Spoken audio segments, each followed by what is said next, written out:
have a speaker list? Thank you.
In black and white, let her know if they want to speak.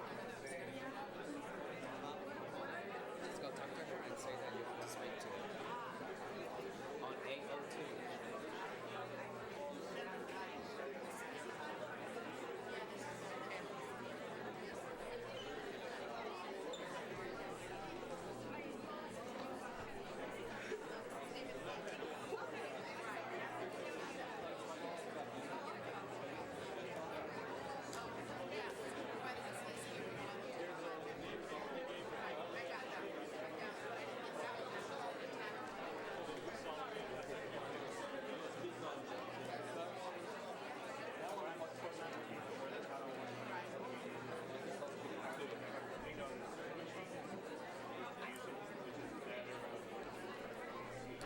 Good morning.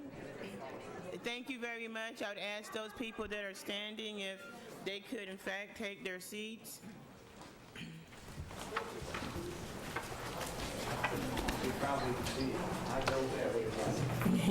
Yes, Mr. Dingman, he's got the connections. What I would like to do at this time, I'm going to ask that we all stand and say the Pledge of Allegiance. I pledge allegiance to the flag of the United States of America and to the republic for which it stands, one nation, under God, indivisible, with liberty and justice for all.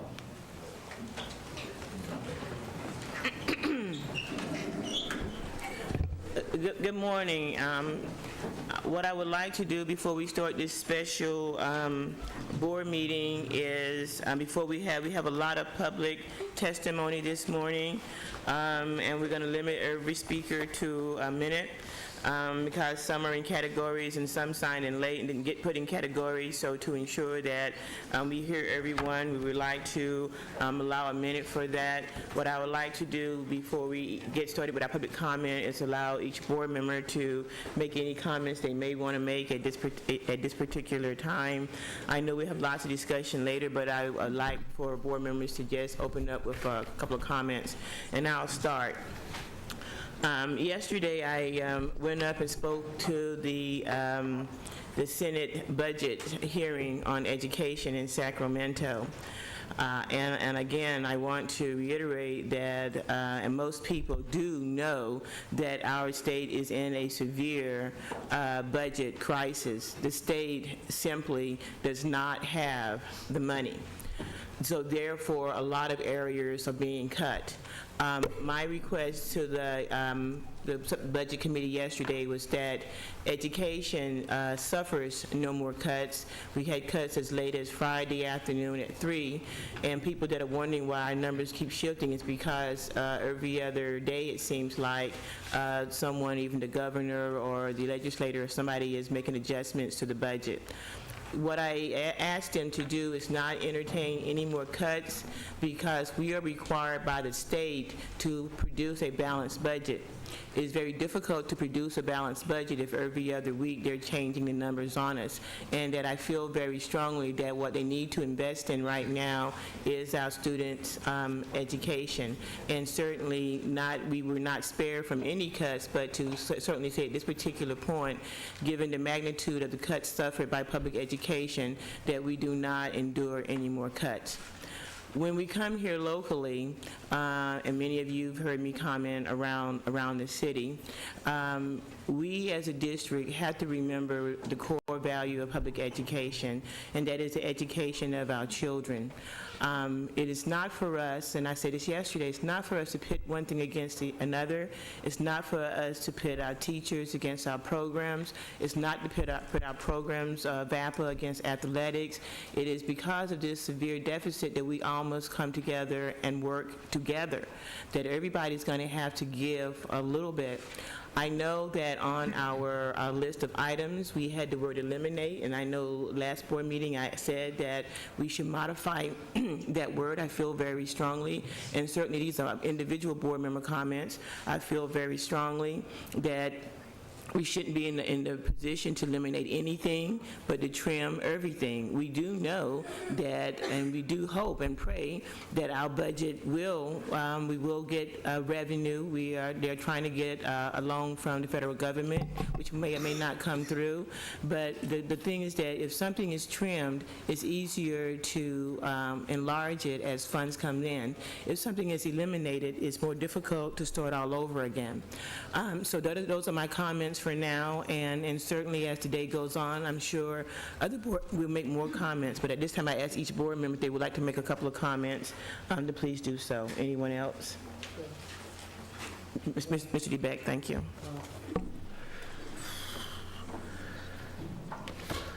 There's no question that there's a lot of problems and we have to face them, and I appreciate some of the comments about everybody having to share the pain. One of the things that bothers me the most is that we have a list of cuts, and during the discussion we had offers of ideas of ways to not have layoffs, to actually do some of the things. And the answer, for example, on my question about early on, I think it was almost maybe more than a month ago, I said, what about 10-day furloughs? The answer was you can't do it.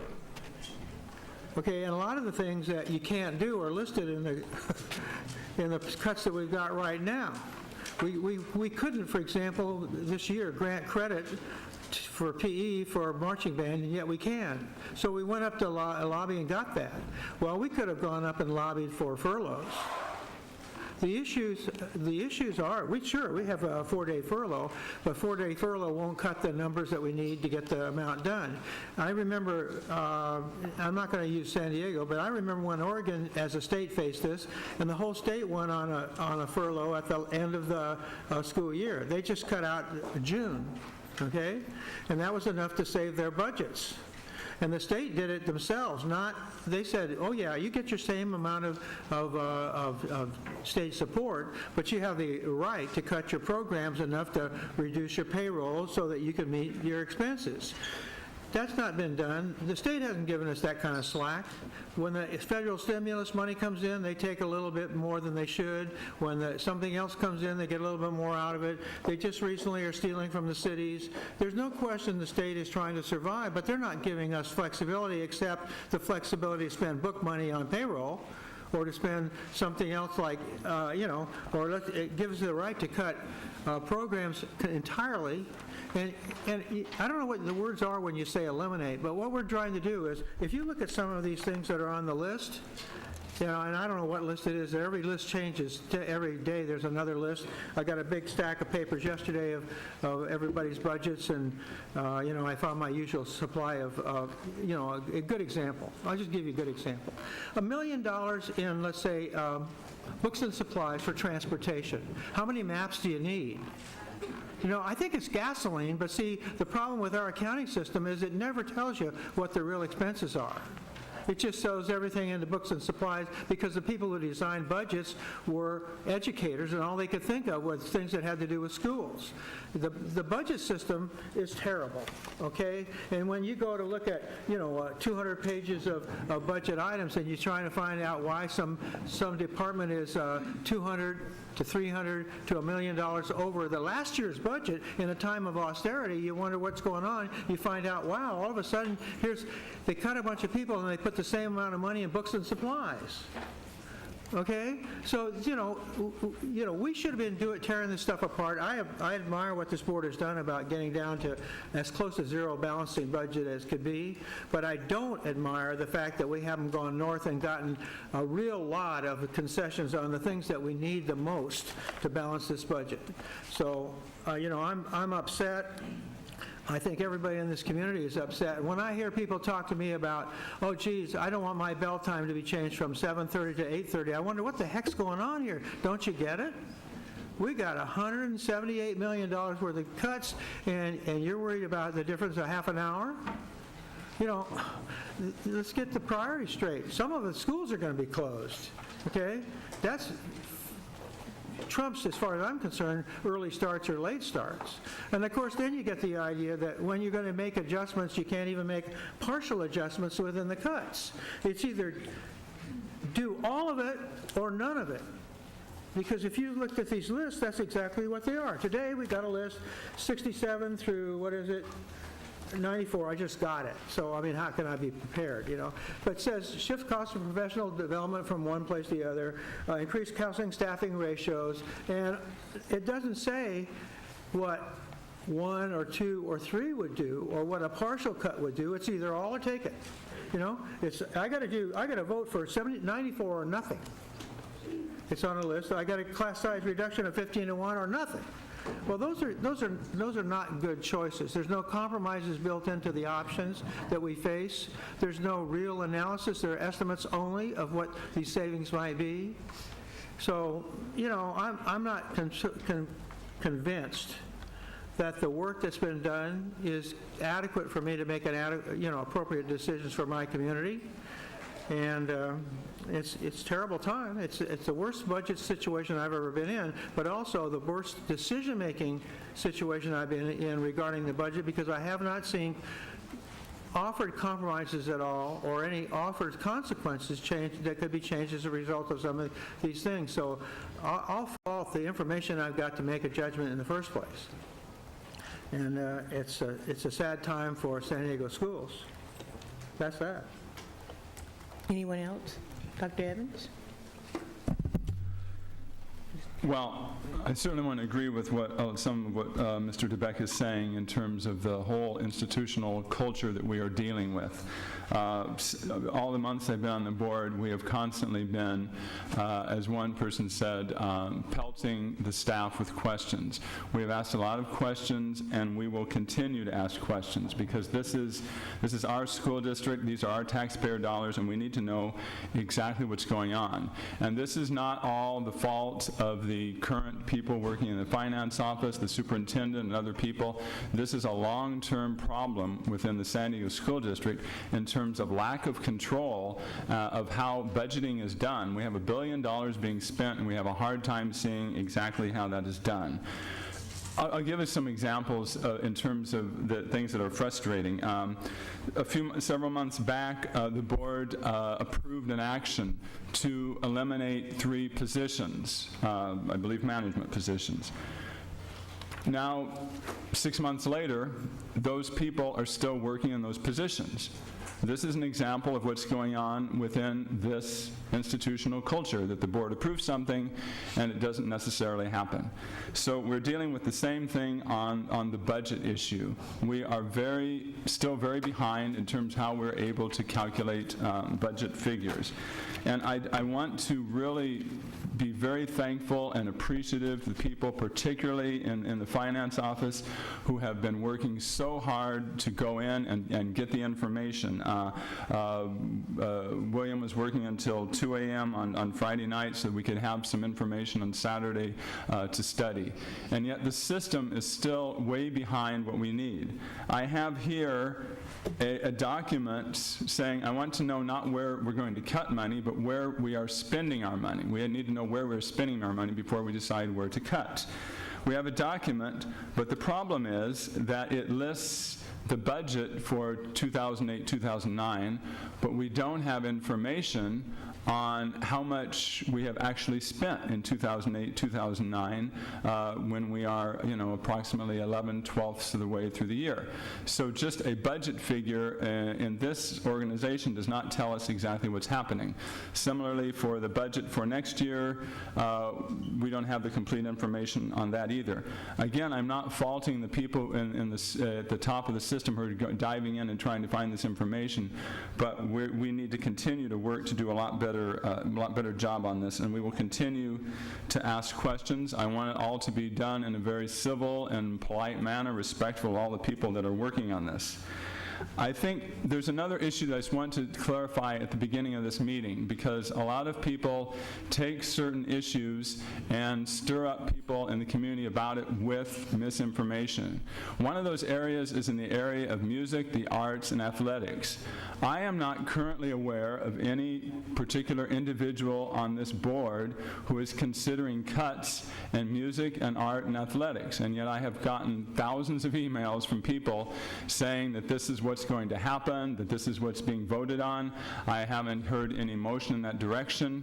We get lists of information from the staff in terms of potential areas to cut, going kind of from top to bottom in terms of how they see it. That's very different than us taking action on a particular thing. And I think it's very unfortunate, because I think there's a lot going on trying to pit one group against another, saying I want music, so let's close your school. I want sports, so let's increase your class sizes and so forth, pitting one element of the community against another. And I think this is very irresponsible, and we need to handle this in a very, very sober manner. So I would hope today that we would look at this very calmly, very deliberately. I would hope also in the course of the day we may take breaks, because we're going to have to sit down and get out the calculator and figure out if we're going to cut this and we're not going to cut that. If we do cut something, we're saving one program. If we save another program, we have to cut in another area. So I think this is what we all need to calmly work together on today. Thank you. Ms. Nakamura? Yes, I want to thank everybody that's here today. I've, been increasingly concerned with regard to the budget.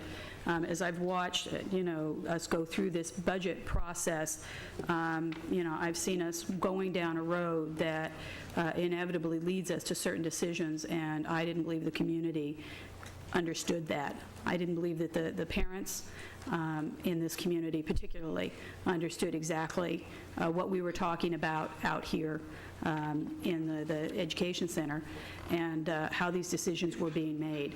We have struggled. There is no question that this is probably the most difficult budget crisis that we've ever been through. It is... every year I keep thinking that this is it's not possible to get any worse. But this year it is very deep. And we've had not only a budget crisis last year, but we had mid-year budget cuts after we had made decisions about what the budget was going to look like. Then we had mid-year budget cuts. We've had late-year budget cuts. I think if we listen to the economy, General Motors has, declared bankruptcy. If you want something more local, Alan Ginn at San Diego, at the University of San Diego, you look at our leading economic indicators, we're in serious trouble in the state of California and in San Diego, and some of it just hasn't hit home yet.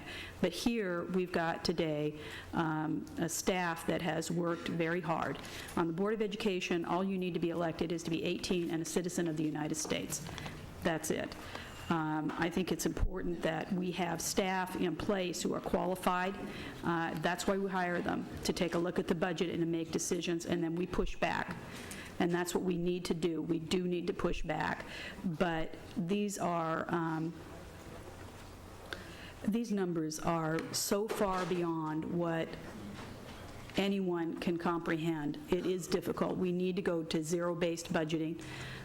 We need to take a look at a very careful level, but we have to be careful about micromanaging. We do have experts, we have a superintendent, we do have a finance department, we have legal counsel, we have human resources, we have people out here on the staff that have told us what needs to be done, and I think it's important that we start making decisions. I'm very concerned that we may get to the end of this budget process and not have a balanced budget. But more than that, I'm very concerned that San Diego won't know how we got there. Hopefully today we will get to a balanced budget. We'll figure out how to do this because we have to submit it to the state of California. But unless I haven't seen any decision-making going on, and at this point in time, we're going to have to make decisions. But I'm very grateful that at 8:30 on a Tuesday morning, so many of you are here and are going to let us hear your voices, because we have not heard them. We really have not heard them. And one program against another, it's correct. We have to find a balanced budget, a balanced curriculum within a balanced budget. We need to figure out how to protect the education of our children, and that means concessions from everybody. It means we all work together, and I don't believe that there have been concessions, in some quarters. This is reality. It's a very difficult budget. And I'm, in many ways, I'm sorry that this is the very first thing, the very first budget that this board has had to tackle. But, Sacramento is not going to be able to save us from this. I've talked to assembly members up in Sacramento. The numbers are real. We can't print money in the state of California. We can't make this go away. And it's not about cookie crumbs, and it's not about saving minutes here and there.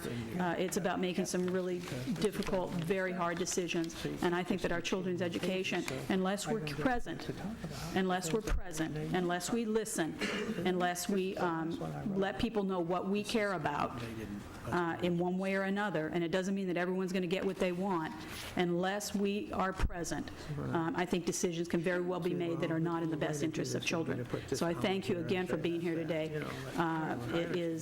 It's a lot of pressure up here. It's been a lot of pressure over the last several months. But, I have to say that because I see all of you out here today, and I am hearing from people that I think need to be heard, I feel a lot better. I'm willing to make hard decisions. I'm willing to not get everything that I want. I'm not willing to be silent about it and just let these things slip away. Ms. Barrera, please. Yeah, I think it's going to be really important for us to try to stay as focused and disciplined and patient and clear about what these numbers are, what's happening with these numbers, what's the story behind these numbers.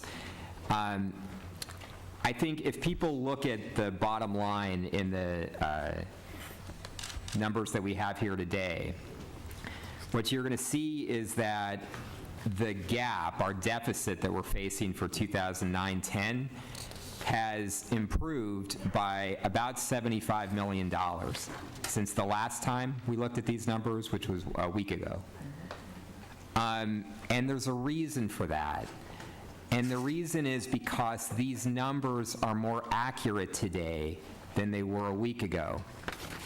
There's two things that have happened in the last week. Our staff has been working incredibly hard, and there's two things that they've been able to get to us today, which we've been asking for.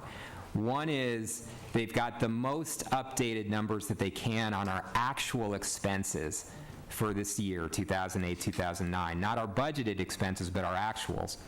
We still have to go through and do our actuals for May and for June. In time, I don't know, we'll talk to, James Macias about this a little bit. If we're going to be able to make our final budget decision at a point that we've got our actuals in place for May, we'll see. We'll figure out what that is. But one of the things that's been happening since we confronted this budget crisis. And of course, I mean, I defer to the more experienced board members here and to the superintendent and others saying that this is the worst budget crisis we've ever faced. But the way we faced it is, rather than simply panicking and rather than simply looking at the sort of the easiest choices right in front of us and just slashing, what we've tried to do is say, before we make impacts that are going to be felt by our kids, let's go through this and let's figure out, in an over $1 billion general operating fund and an overall $2 billion budget, where can we do a better job of tightening our belt? Where can we do a better job of charging expenses away from the general fund that could be picked up by other funds that have enough money to pick up those costs? Where do we find opportunities to do work in-house that we've been contracting out? Where do we find opportunities to look at reducing the size of the budgets that don't directly affect the schools in order to protect the budgets of the schools? We've been doing that for months now, and because of that, we've been making steady progress in reducing our expenses compared to what was budgeted. And so part of the explanation for why we look today and we see that we're $75 million better off than we were last week is because all of the work that's been going on for the past several months has reduced our actual expenses, and now we've got more accurate numbers about our actual expenses. The second reason that that number looks a little bit better, or a lot better, frankly, than it did a week ago, is because the expense numbers are based now not on projections, but on the actual budgets submitted by all the schools and all the departments. So every department in this district, every school in this district has gone through a process themselves and said, where can we figure out how to operate, a little bit more efficiently? Where can we cut things that we didn't need? That we had never had to worry about in the past because we had enough money to operate? Where can we focus in so that our resources are being used most effectively to support our kids? And that's been tremendous work as well, and that means that our expenses look a little bit better than they did before, because it's based on the actual work of every department and every school in this district, not on our projections of what we think they might be. So these are our most accurate numbers to date. Our numbers will get more accurate to date as we move on, as we get our May actuals, as we get our June actuals. And what I'm asking for, from my colleagues on the board and from everybody who's concerned about this situation, is that we maintain the basic approach that we've been taking for the past several months, which is, before we make a decision that's going to directly hurt our kids, let's turn over every rock and let's keep pushing ourselves to figure out, as every family in this county and in this country is doing right now, let's figure out where to tighten our belt. We have an opportunity, I'll just say this right now, we have an opportunity to come out of this worst financial crisis that anybody's ever faced with minimal impacts to our students. We've got an opportunity to save our arts and athletics programs. We've got an opportunity to maintain a sense of fairness to our employees.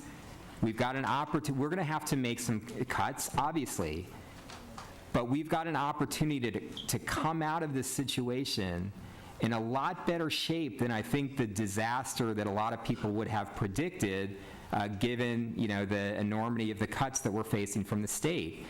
If we stay patient and calm and clear, and I believe we should make decisions today, but let's make them in a way that we understand what's been happening for the last several months, we understand the numbers on these pieces of paper, and that we calmly make decisions that protect as much as we can our kids. We've got an opportunity to do that, And I say we need to take advantage of that opportunity and not jump into sort of, assumptions and rhetoric and conclusions. Okay.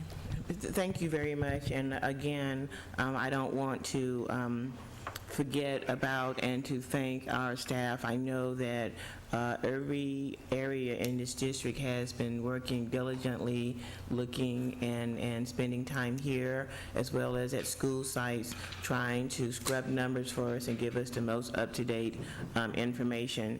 And I do want to thank them, because I do know that numbers come in quickly, and I, even understanding what happened Friday night, listening to the comments that were made yesterday by other areas, and understanding that even by the end of this week, some changes may occur in Sacramento that again will affect our budget. But having said that, we have to make decisions based upon what we have now. And with that, I'm going to, again, every person will have a minute to speak. I know that there are some special people in the audience or people that are heads of entities that we would normally give you a lot more time to speak, but because we want to hear, and we have heard from you, because we've had over 1,000 or so emails, so don't think we haven't heard from you, including phone calls as well. But since this is public comment, we will allow everyone a minute to speak, so collect your thoughts. I hope you have over the last few minutes, and I'll get started. Okay, with the blue list, and then go to the ones that arrived this morning. Are there any more? Thank you, Ms. Hudson. Okay. Okay, here we go. I'm going to call it about 10 at a time, and please come down so that we can move as quickly as possible. After public comment, we'll take a short break, and then we'll come back and start crunching some numbers. David Runard, Dana Zembrick, Brenda Kenyon, Anne-Marie Haney, Mary McKenzie, John Gabriel, Brenda Schulman, Denise Lynn, and Savani Burroughs Goodwill.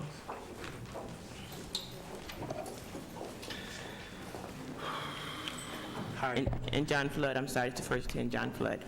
Okay. my name is David Roulard. I'm an elementary instrumental music teacher. This is Laura Wingler. We both work in the South Bay. We feed Bell School, and I know your decision is a difficult one. I know you realize how learning to read music and to play an instrument develops incredible cognitive abilities and develops sustained concentration, especially in 4th and 5th graders. And I know you understand that VAPA has 28 teachers who all see 123 elementary schools and serve over 10,000 students. That's a lot of bang for your buck. And when my students first start music, that's almost all special ed, ELLs, across the whole spectrum of students. Anyway, these students have to be taught in the beginning how to open their cases. And then eventually, after a lot of hard work, they learn that we start having performances for the parents. And then the other day, I walked into... It goes quickly. Okay, I walked into Mr. Opina's class where my kids go from there. No, okay, thank you. And then they were playing incredible music. And I looked across and I saw, these kids are college bound. Okay, thank you very much. They're focused and engaged. Thank you. Okay.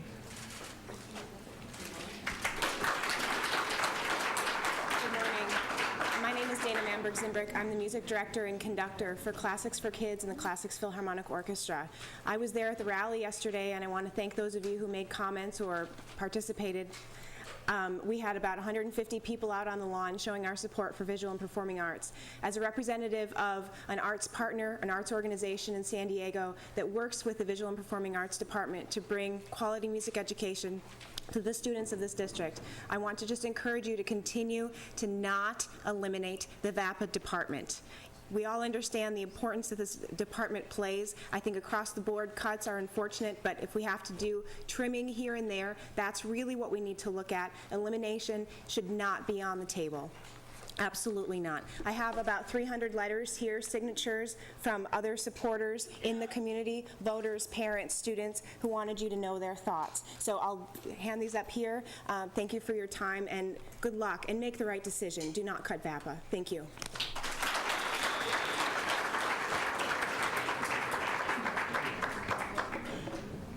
Hi, my name is Brenda Kenyon, and I reside at 4432 Paola Way.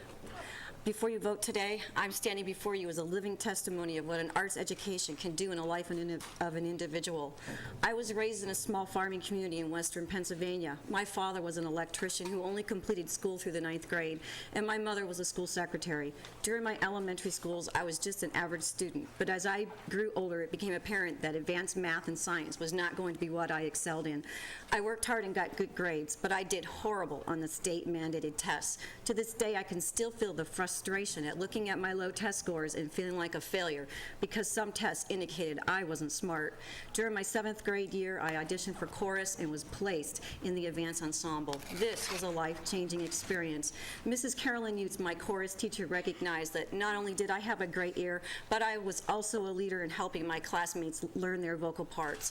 At this point, I became aware that I was good at something and excelled at being a singer. Music quickly became part of my identity. And through the study of music, I learned the value of hard work. I developed confidence and learned the value of taking risks. My high school experience inspired me to become a music teacher in hopes that I could pass on my love to music to children. Thank you.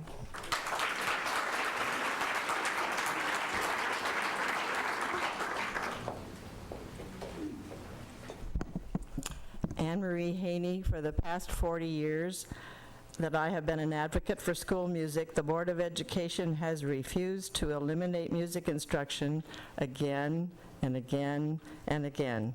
This has been a shining example of school board leadership. Recently, the Morse High School Band performed at one of your board meetings by invitation. The principal said to me, "I wish all of the students were as engaged as these students." Also, the comment related to the art program, which was so outstanding at Morse. The parents, teachers, community, VAPA, and thousands of students join me in thanking you for your past support and hope that you will continue working, I know you are, continuing to work to see that all students have an opportunity to become engaged just as they are in the arts. And I would like to add that 28 elementary schools seeing 10,000 students a week is a bargain, but they can't function without the central office support. Thank you so much for your hard work. Next, please. Thank you. Thank you. Please come.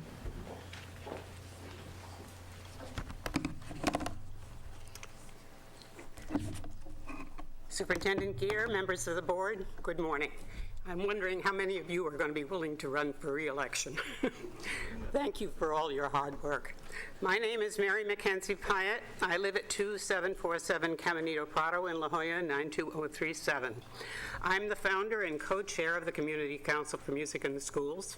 I'm a graduate of Juilliard, a former solo artist with the Metropolitan Opera, and a member of the music faculty at SDSU.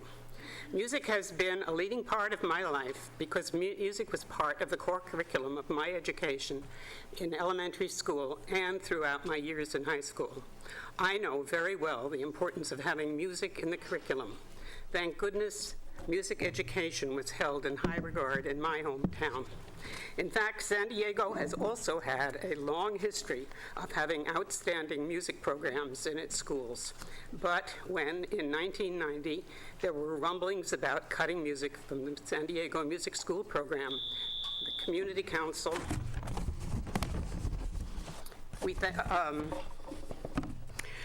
I wish to remind you that the music program is now part of the school core curriculum mandated by the state of California and is a necessary component for admission to the University of California, just like mathematics and science. Thank you.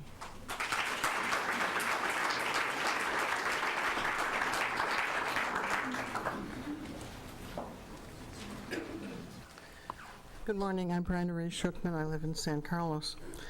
You didn't run for the school board to help the state destroy our schools. You have to draw the line, and we back you up. We pay taxes for good schools. Where's the money? What has the governor done with our school money?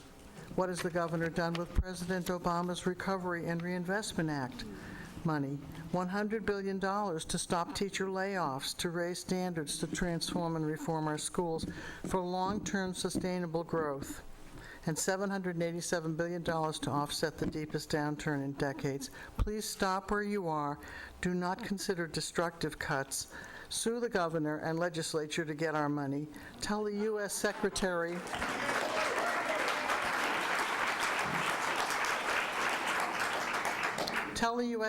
of Education we need his help. Tell President Obama the state took our money.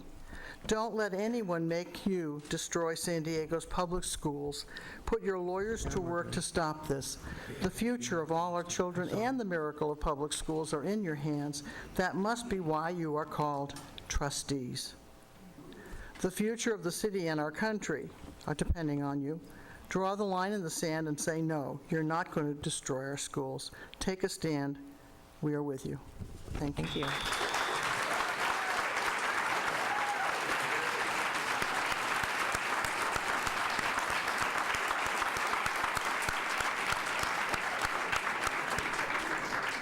Good morning. My name is John Gabriel, and I am the Executive Director of the Center for World Music, a local nonprofit organization whose primary purpose is to foster awareness and understanding of the world's performing arts and cultural traditions through programs of performance and teaching. Our program in the schools provides thousands of San Diego's public school students with long-term, standards-based, hands-on world music and dance instruction taught by native and native-trained master musicians and dancers. The program is supported by the National Endowment for the Arts, the California Arts Council, the City of San Diego, and other local agencies and foundations. Next year, the program will grow dramatically, and this expansion and its implementation was only possible because of the Center's close working relationship with the San Diego Unified School District's Visual and Performing Arts Department, and Dr. Childress Evans in particular. She served as liaison between the public schools that were in need of state-mandated arts instruction and the Center for World Music. With her help, the Center was able to establish a relationship with a large number of new San Diego public schools and was able to include these schools in its spring 2009 round of grant proposals to federal and state organizations. Thank you. So I support them. Thank you. Thank you.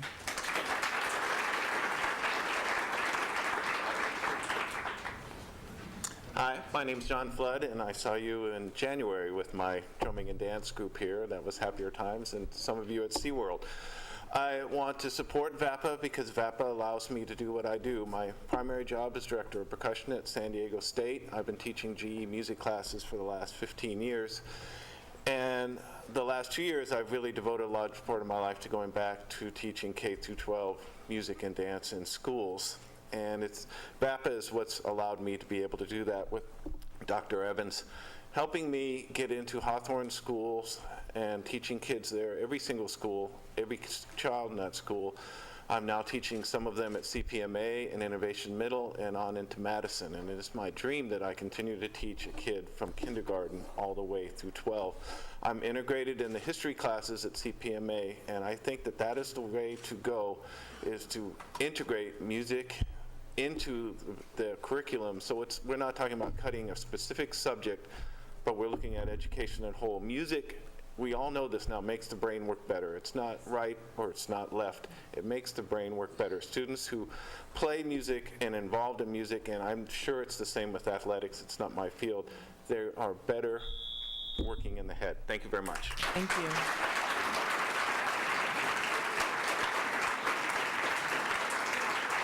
Donna Canalti, Everett Cruz, Maria Ninsberg, Richard Apina, Mark Osterin, Ben Calabrese, Robert Rosencrans, Scott Hernandez, Heidi Vogel, and Sally Toder.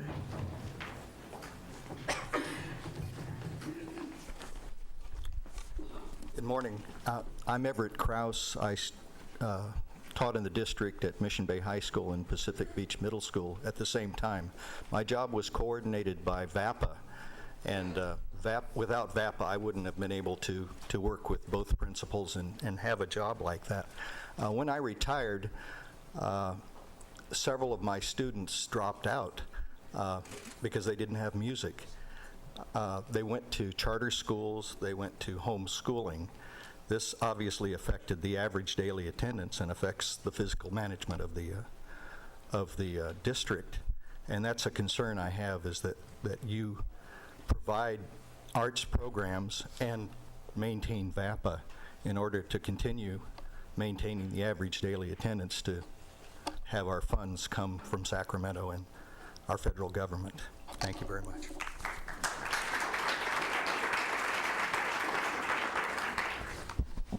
My name is Richard Opina. I teach music at Bell Middle School. I grew up in the South Bay. I went to O'Farrell Middle School, and so I came from a family and a community that wasn't so great, but music kept me involved, and music really brought me to the place to where I'm at today. And now I teach in the same area where I grew up, and I teach over 200 kids, and I started in elementary school. And there are many students who are in that same boat that I was, and they're given a chance to make a difference and to really improve their skills and become good students. And the best students at Bell are in music and started music in elementary school. So I encourage you to save VAPA, because the students that we have at Bell and are in music are the best of the best. They are at school every single day, and they really improve test scores and all the stuff that comes with attendance as far as being there every day and help bring money into the school. There are kids who come to Bell who may not do well in other subjects, but because they're at Bell and they're in music, they are receiving a world of good things in their lives. Thank you.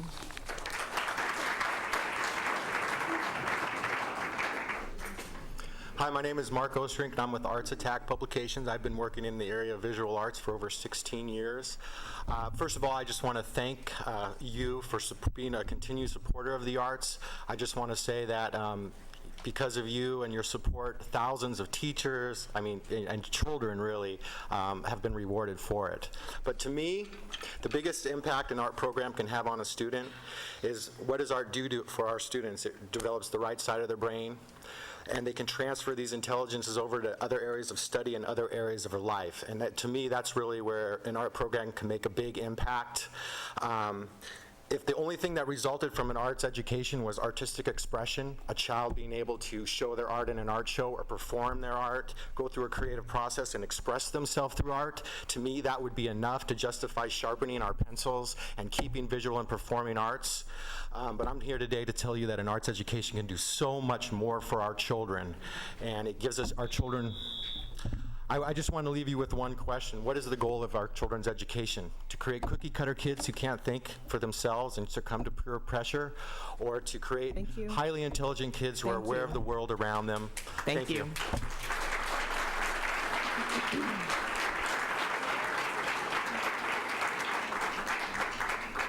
Hello, my name is Ben Calabrese. I've participated in all sorts of extracurricular activities throughout my school career. I've been on sports teams, I've been in theater, I've been in music, and all of these things have something in common, and that's that they all have very, very, very large bases of students and people who are extremely passionate about them. And we can take a little bit a very long ways with that passion, but we need something to help support us. And with something, we can take care of the rest.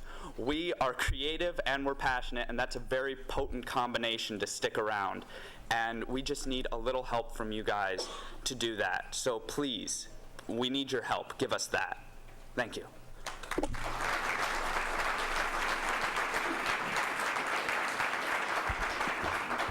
Good morning, my name is Scott Hernandez, assistant softball coach at Patrick Henry High School, Allied Gardens.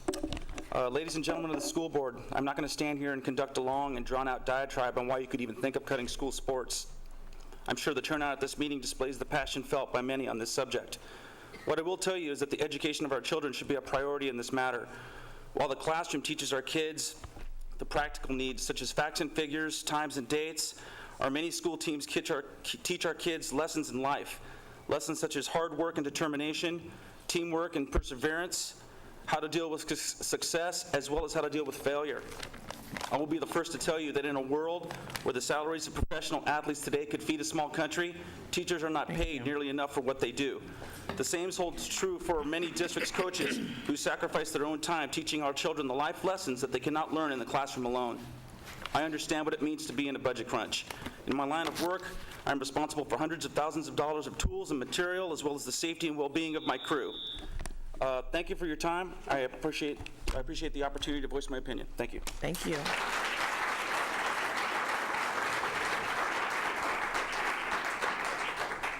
My name is Heidi Vogel. My son has participated in high school athletics for the past 4 years. By the fall of his freshman year, he already belonged and had a support group because he was a part of a team. He has not been asked to pay to play, thus affording everyone the opportunity of participating. And in our sport, no one who wants to participate is ever cut. Requiring payment may lead to elitist team segregation and discrimination. Our coaches have always stated that you're a student first and then an athlete, thus emphasizing that success in the classroom is more important than success on the field. There have been weekly tutoring and study opportunities for our student athletes. Sports give many students a reason to attend and stay in school. High school athletics has taught my son responsibility, teamwork, confidence, public speaking, leadership, compassion, commitment, among other things. He's developed a healthy lifestyle and healthy habits that will last his lifetime. I never have had to worry about where he was or what he was doing. For some, student athletics opens the door to college and pays the way. I'd just like to let you know that I'm the proud parent of Patrick Henry Scholar Athlete 2009. Thank you very much.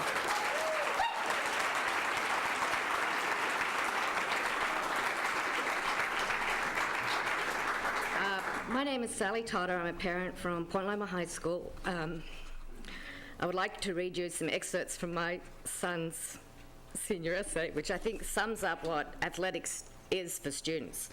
I don't know where my life would be right now without football. It changed my life for the better. It made me a better person, taught me how to dedicate myself to something and work hard. I have learned to be how to be a more complex thinker, how to live healthier. It made me more involved in my community through community service, and it helped me become a more effective communicator. Playing football has changed my life. I learned many social skills that help me interact with people on a daily basis. It taught me how to talk to people in different ways and see other people's points of view. I've also learned a lot about myself through football. I gained personal qualities like determination, perseverance, integrity, and also to become a leader. Some people don't believe hard work pays off, and I used to be one of those people. Playing football is probably the best decision I ever made. I think this sort of sums up what athletics is like for every student, whether it be football, track, softball. Thank you. Thank you.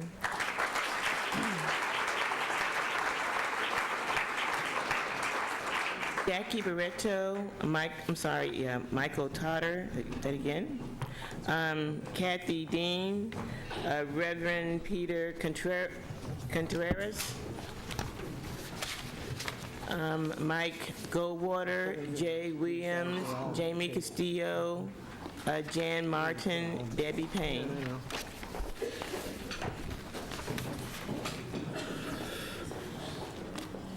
Hi, my name is Jackie Barreto, and I'm a parent of a Point Loma High School student. Having athletics in schools is not just a game, it's a sense of responsibility and learn how to be a team player. At our school, we are very fortunate to have a coach that is a mentor, a leader, and who has helped kids come from broken homes. If you take these programs out of our schools, you are hurting our kids. It's all about the kids. And being a single parent, football has helped my son a lot. And I'm asking you, please, don't take it away from him. Thank you.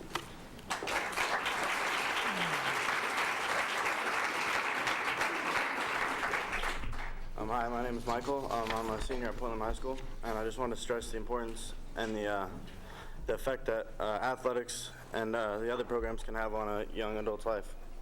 The perfect example of this was one of my former teammates. His name was Michael Taylor. I don't know if you guys know much about him or anything, but a couple months ago he was actually shot and killed, and he was 15 years old.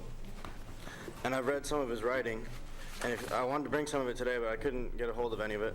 But all he wrote about was how he wanted to get out of the lifestyle that he was put into, he was forced into, basically, and how football affected him, and how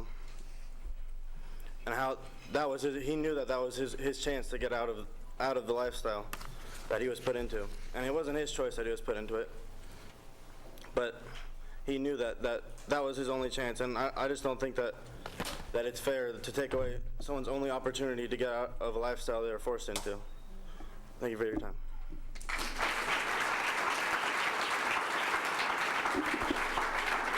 Good morning. I'm Gabby Barnes. I work in the landscaping department, and I'm a job steward with CSEA for the landscaping department. I want to recognize your efforts in making the cuts across the board as best as you can.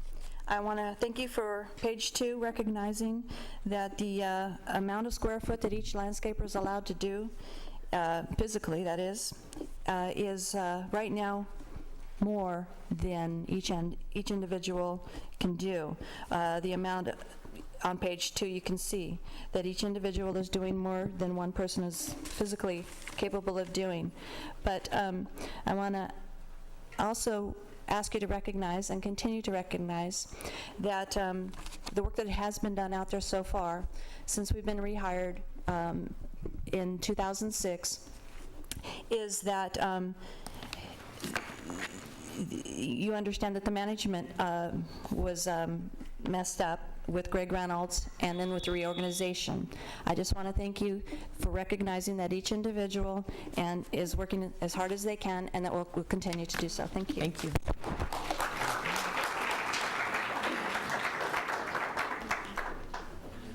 Good morning.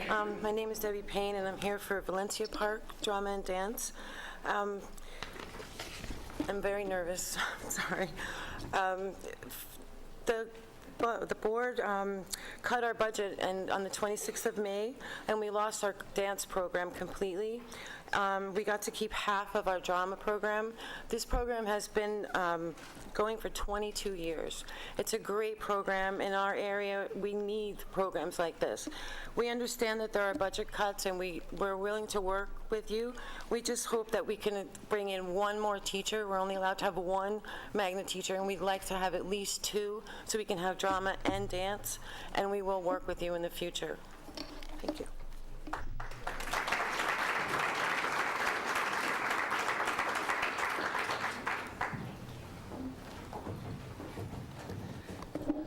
Board, how you doing today?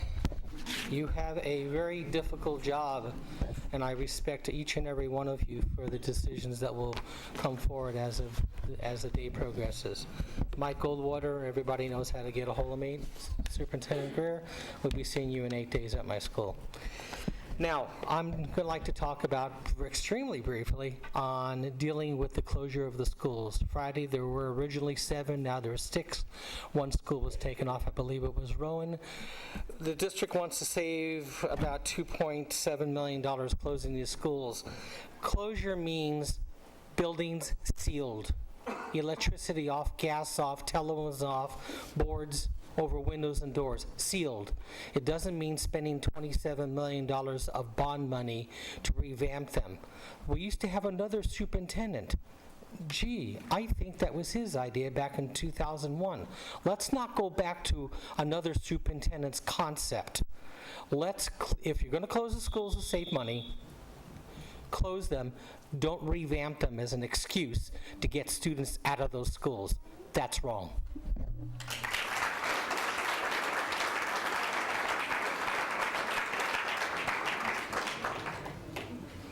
Jan Martin, Debbie Payne, Isabella Joyner, Julie Kramer, Michael Bovey, Wendy Kissinger, Ken Wright, Paula Cook, Kate Freer, David Page, Bill Hammond, and Jackie Hernikena. I hope that's close enough, Jackie. Hernikena, okay, I'll leave it alone.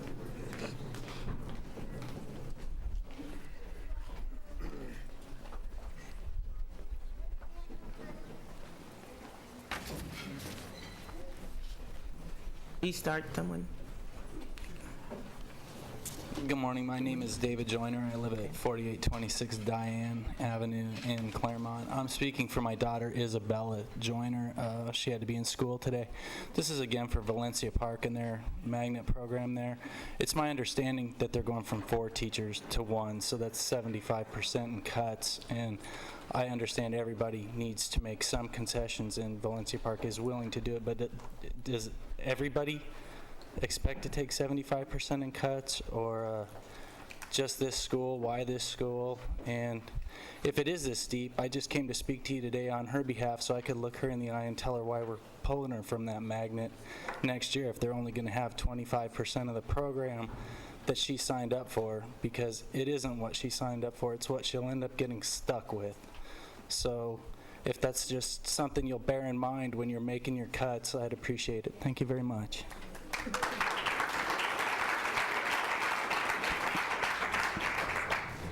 Julie Zolan Kramer from the Point Loma Cluster Schools.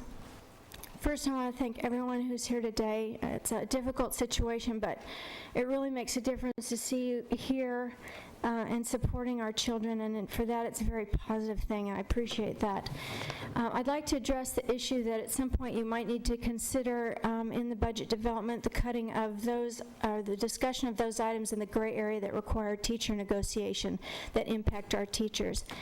And sometimes I wonder, why is it so difficult to negotiate with the leadership of the teachers union? And I think at some point it's because they tend to grab that higher moral ground, the one that says they're the only one in the system that cares about the teachers, and that only their decisions are the ones that care about the teachers, and that is just not true. So I want to be here to support you in your decisions. I understand that you as a group care about the students, care about the teachers, and I know that we care about the teachers. We wouldn't send our kids into the San Diego Unified School District for 14,000 hours if we didn't care about the teachers. So thank you for taking on that work that deals with impacting the teachers in the gray areas of the budget. Thank you.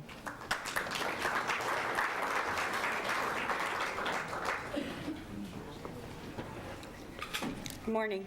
My name is Wendy Kinsinger. I have 2 children in San Diego City Schools, in addition to a grandson in San Diego City Schools. And I appreciate the opportunity to talk to you today. I would like to encourage the district and the union to get together and negotiate. And negotiating means both sides have to give something up. Both sides have to negotiate. As parents, as teachers, as district board members, as representatives of the unions, we all have to get into the muck. We all have to roll up our sleeves, and we need to come up with what's best for the schools and our children, because they are our future. They are the future of this community. It's not just an issue of numbers or people, but the future of this community. So I'd like to encourage the district, in particular, you, Superintendent Greer, to encourage your representatives to work with the teachers. I'd encourage the union the same, because this is our future. Thank you.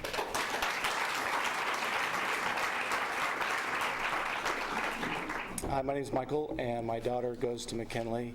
And I want to read a little bit what Wendy said, that it's surprising to me, as one of the many parents who think that you're doing a great job, that the board is a great board, and we are very happy that you're representing us.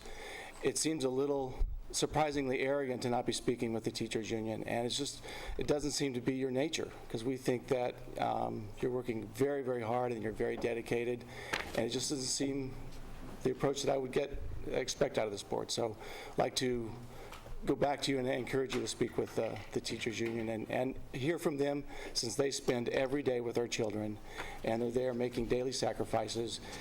If they can't be in dialogue with you about possible cuts, then it seems to be a real shame. So I want to encourage you to do that. Hi, my name is Paula Cook, and I have a son at McKinley Elementary. And the reason we picked McKinley is the International Baccalaureate program. And traditionally in my neighborhood, a lot of kids went to private schools and charter schools and magnet schools. But because of the stellar IB program and the decreased class sizes, everybody's returning to the community school. And that's really important to us. This program is a reflection of our community, of the diversity, of the culture, and we really want to encourage you to keep that program for all of the schools that have the IB program. Thank you.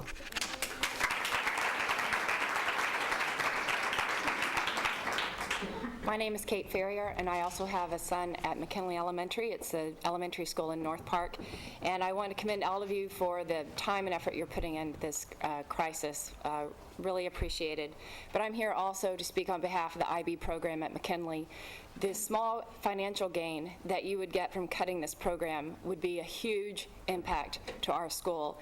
I, like Paula, also chose McKinley because of the IB program. The IB program really matters. The kindergarten size at McKinley has fluctuated greatly in past years. For the past 2 years since we've had IB, it has increased. Last year, we had 75 kindergarten kids. That's the highest number we've had in recent years. The lowest several years before that was 42. We're competing with a lot of schools in, like Paula said, private and charter schools. We want to capture more kids in North Park and take the gain from new young families who are coming into the area and make our school better. Please keep the IB program.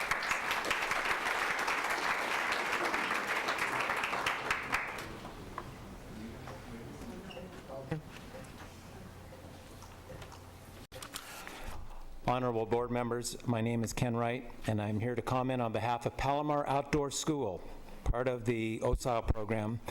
I am retiring this year after 28 years of teaching, but my greatest fear is that upon leaving this crown jewel of San Diego City Schools programs for students, it may fall victim to these drastic cuts. This is the oldest outdoor education program, second oldest in the nation, starting in 1946, before I was born. It's been there for students through these many, many decades. It's a fabulous 5-day experience emphasizing social living skills, integrating students, giving them a once-in-a-lifetime opportunity for many students to learn about nature and their role in it. The rich history of this program proves time and time again that this is a pivotal experience for students. I have witnessed these outcomes, positive outcomes, for years, as have many parents and teachers.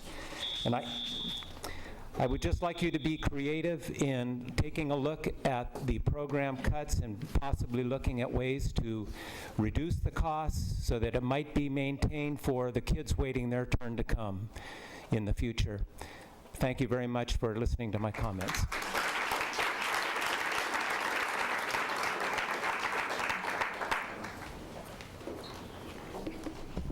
Good morning.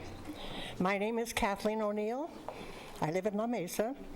I am a volunteer opera docent and a volunteer art docent in our school system. We put in thousands of hours into these programs as volunteers so that we can bring the arts to people. We can't do it all. We need the visual and performing arts programs for the schools. The kids we work with, ones that I see all the time, cannot afford private lessons, and the joy that they get from the music and art that we bring them is immeasurable. We can't do it all. We ask you to continue doing your part to bring the children the joy of the arts. Thank you.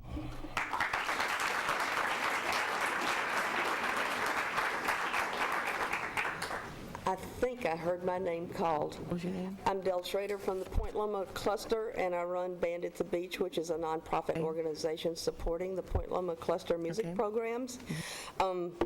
I want to thank you for the stamina you're exhibiting in the face of this horrible task. I don't wish that upon anybody, but yet here you are. I just want to put a plug in for visual and performing arts. Without that, the entire staff for music in the San Diego City Schools would be a complete shambles, and you would not be out there enjoying all these things that these kids have accomplished. So with that in mind, thanks again. Please start with your cuts a little higher up the tree if you can possibly manage. Thank you.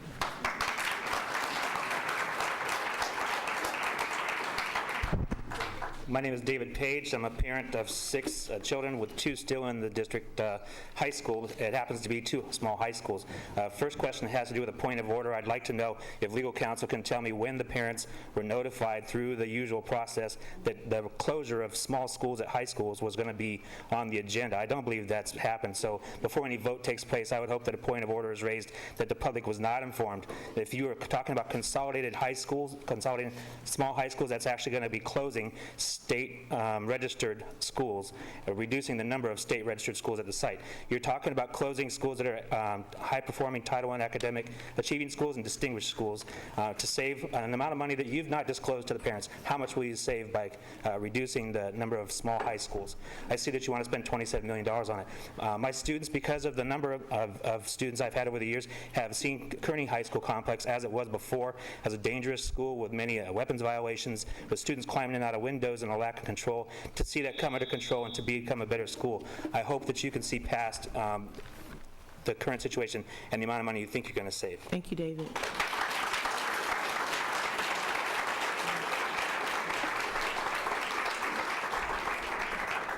Good morning. My name is Bill Hammonds, San Diego. I have 2 grandchildren going to Kearney. I'm their education surrogate, and I'm chairperson for their SSC boards at Kearney SCT and DMD. I'm here to talk to you about dismantling two of the Kearney high schools down to one. At today's meeting later on, under Proposition S, you're talking about creating new schools, specifically for Hoover, ALBA, Morris, and perhaps San Diego High, not to mention the Library High. The price tag on that is $5.4 million to create a school. Penny wise, dollar foolish to save, I'm told, $90,000 by closing a school. Equates to penny wise, $50 foolish. We look under every rock and we find some good things to cut, but this isn't one of them. Thank you. Thank you.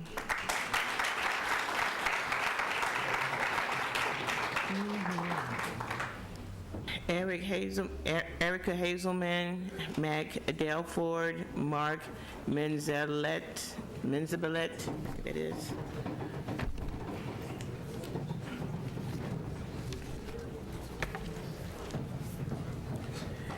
Jamie Torres Caves, Isabella Joyner, David Joyner, Frank Young. Okay. Matt DeFord, 1055.5 Lincoln Avenue, English teacher at Kearney High School, the School of Digital Media and Design. Excuse me just a second, please. 5-minute break. Just a second, let's let this group finish first. Okay, thank you. Okay, once again, Matt DeFord, English teacher at Kearney High School, School of Digital Media and Design. I come before you this morning to share with you evidence of a school transformed through the Small School Redesign Initiative here in San Diego Unified. Since its inception as a small school 4 years ago, DMD has risen its API score 100 points from 621 to 721, meeting all its subgroup target criteria in the process. We boast an 88% pass rate on the ELA, 79% pass rate on the math section of the exit exam this year for our sophomores. 49% of students passed proficient, 55% passed proficient in ELA and math respectively. All impressive considering the fact that 3/4 of our students come in reading at or near a 5th grade reading level, and many have already failed algebra in middle school. 95% of last year's graduating seniors went on to a 2- or 4-year college. Beyond the numbers lie the accolades. 2009 California Distinguished School Award winner, 2008 and 2009 Title I Academic Award Achievement winner, 2009 California Exemplary Career Technical Education Award winner, demonstration site for connected network of schools, and 1 of 10 multiple pathway programs to be identified by UCLA as a school that works. Thank you for your time.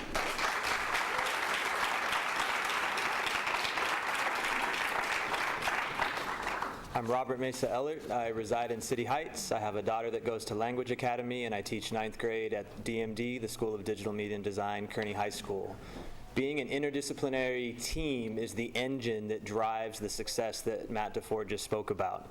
When we meet together, we have 3 English teachers, we have a math teacher, a science teacher, social studies, media, special ed, counselor, all with the same prep, all focused on the same projects. That's what's taken us from an API 2 school to a 6, from the bottom of the barrel to California Distinguished School in 4 years. I think you're very wise to consider all of the things that you could cut, even consolidating Kearney, but it would be extremely foolish to go forward with that choice. Please keep the small schools as they are at Kearney High School. Thank you.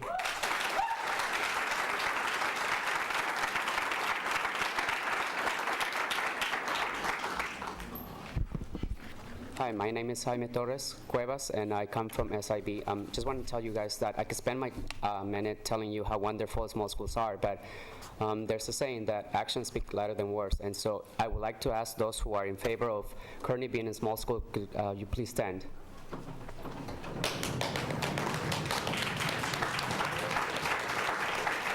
As you can Thank you very much. As you can see, as a teacher, I can teach at a high school who is comprehensive or small school, but the small school provides the environment where I can get to know my students and help them get to college. These are students who have gone to Mesa College, and therefore they're here. They're not missing classes. But I can tell you that I've seen the transformation from the big school to the small school, and I prefer 100% to teach at a small school just because I get to know the students, their strengths and their weaknesses, and I can work with them on one-on-one to help them get to a four-year college. And you can see the data that small schools are working. Thank you.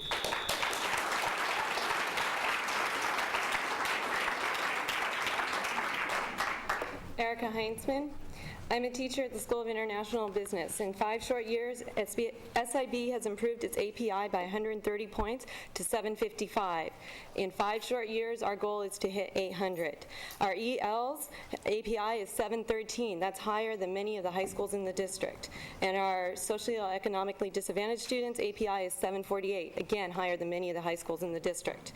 We have won 7 honors in the last 2 years, including California Distinguished School for our effort in closing the achievement gap. This June, when our seniors walk across stage, every single one of them will have completed at least 1 college class transferable to a 4-year university, and more than 70% will have completed 3 college classes. At a time when colleges cut the number of admissions, our percentages increased. We had our first student admitted to Harvard this spring, and more than 40% of our avid seniors were admitted to UCSD, the 7th-ranked public university in the United States. All of this is possible because of the small, personalized environment of Kearney Complex. And the other bill... Thank you. Thank you.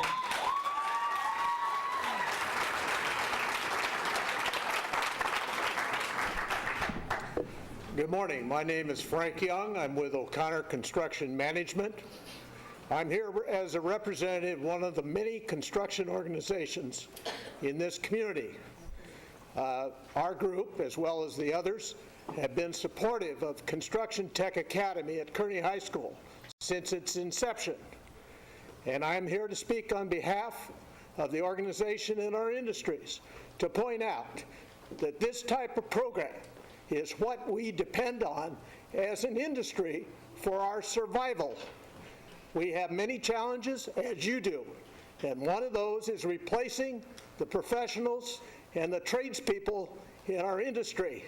CTA is a way for us to participate in that effort, and we ask you to please consider not closing Kearney for small schools.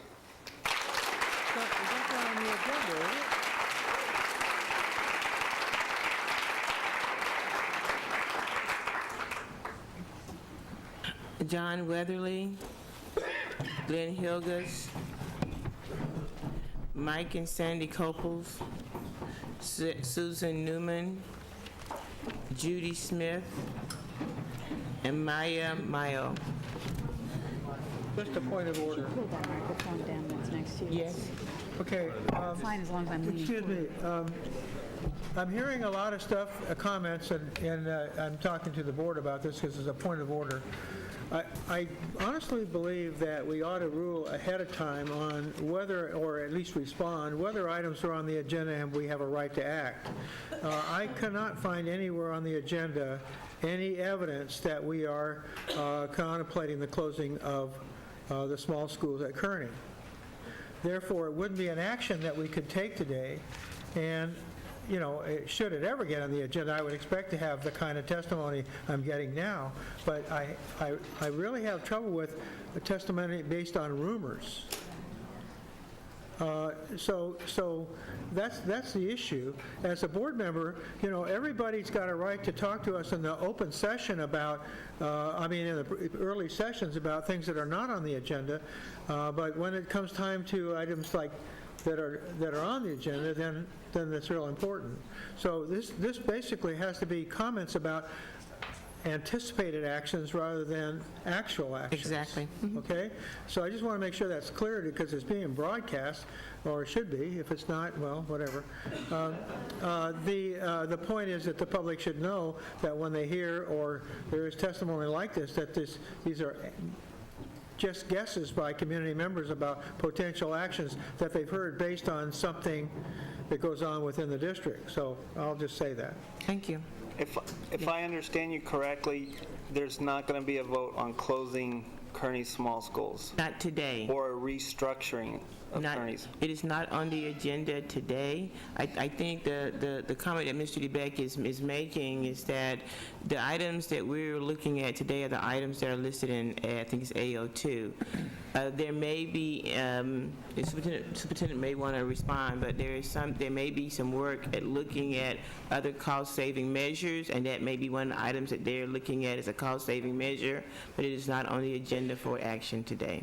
Superintendent Greer. Glad to. It's good to see all of you. We are, as an administrative team, trying to look at every possible way and exploring all options in terms of cost savings.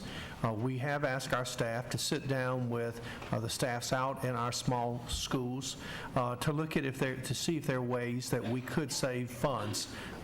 Since I've been in the district, there's been all kinds of rumors about completely closing small schools, turning them back into comprehensive high schools. I have long been on record as being an advocate for small schools, particularly small schools that work. I'm going to be clear, I want to say that again, particularly small schools that work. Now, you can define what work means. I think we all know what small schools that work mean. Having said that, we're in a financial situation unlike any we've ever seen in this district or in the state of California and in many places across the country. And we are asking questions where you have a high school with 6 small schools. How much savings would there be, quite frankly, if we had a comprehensive high school? And what would be the negative consequences of that? What would be the savings if we went from 6 to 5 or 6 to 4? A small school like your school, what happens if we go from 4 to 3, 4 to 2? Is there a way that you can still maintain small school status, at the same time generate a reasonable amount of savings? We don't know that unless we look at the different options.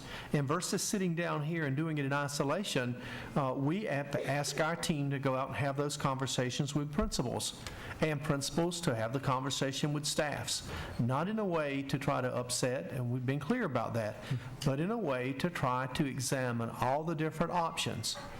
And that's kind of where we are. Thank you. Thank you. So I take it there's not going to be a vote, there may be discussion, so there's no need to make a statement. Yes, exactly. So if you speak on that, you may want to, yes.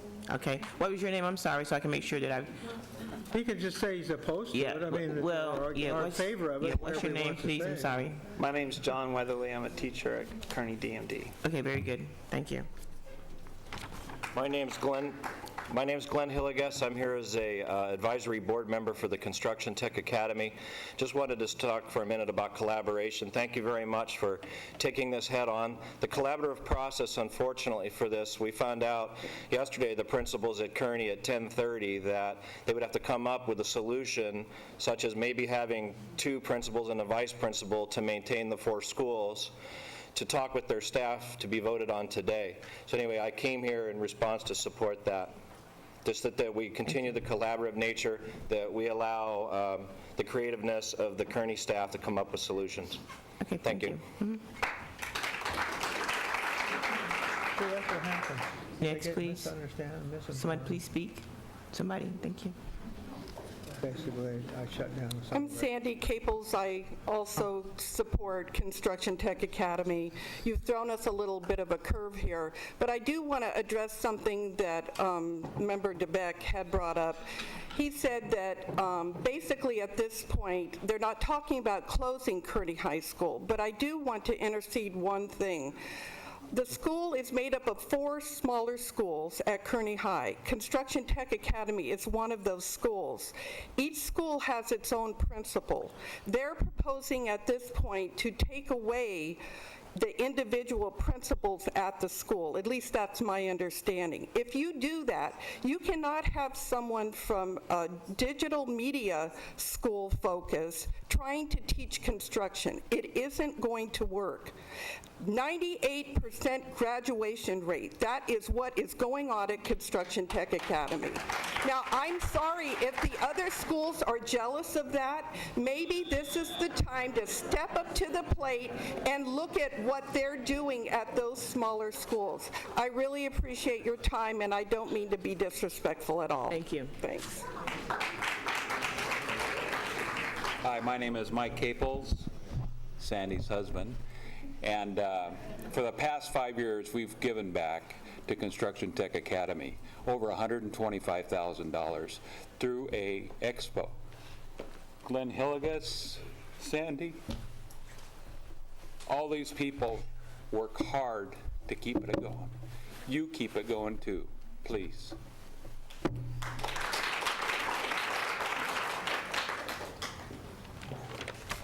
My name is Susan Newman. I live in Scripps Ranch. I don't have a lot of money. I'm a probation officer. I work at juvenile hall. My husband's in construction, so he hasn't had much to do lately. But we have 2 daughters, one at Thurgood Marshall Middle School, where we sacrifice to pay for the bus. I think that could be looked at, where more people could pay for the bus so the district isn't footing the bill for all of it. My younger one will be a freshman next year. All she wants to do in the world is play softball. My older one has played softball. She's a junior. She'll be a senior next year. She plays soccer. She's not the best student, but she loves soccer. She keeps her grades up because of soccer, and she actually wants to be a teacher in your district. I'm a native San Diegan. I'm a product of San Diego Unified School District. My own informal survey at juvenile hall, those kids didn't play athletics, they didn't do music, they didn't do any extracurricular activities.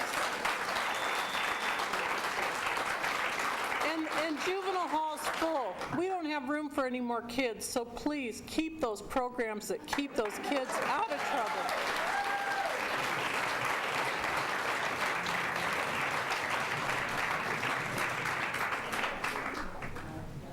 Good morning, my name is Judy Smith, and there's a group of us this morning to support Sequoia Elementary School.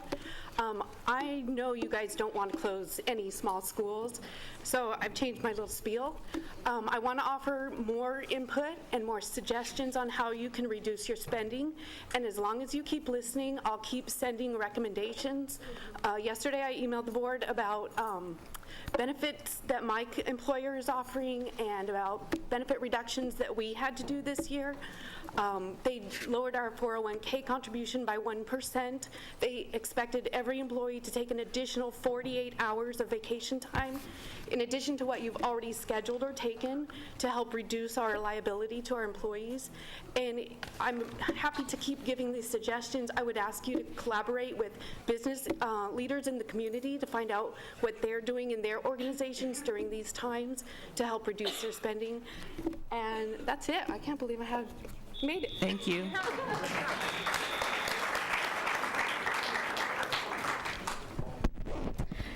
Good morning. My name is Maimon. I'm a senior at Kearney High School Digital Media and Design. I started Kearney DMD second semester of my sophomore year. I attended two regular high school prior to Kearney. For the past 3 years, I look to Kearney DMD as my first home. It's not my second home, but my first home. My teachers are not just teachers that I see an hour a day, 5 days a week. They are like my parents. They are basically my parents. I look to my principal, Ms. Hiblin, as my mother.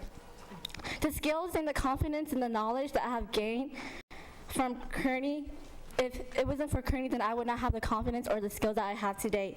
Living in a low-income, underserved community of Linda Vista, we don't deserve equal. We deserve equitable. Equal means the same, and really it's not. Having one principal at one school is not the same as having one principal at one school at La Jolla. One school did not work for us. 4 school has changed our life, and we deserve that. We deserve the best. 2 of our school has been recognized as California Distinguished Schools, as well as being recognized as one of Newsweek's America's Best High School. If it was not for DMD, I would not be going to UCSD in the fall with a visual arts major. Thank you. Please reconsider.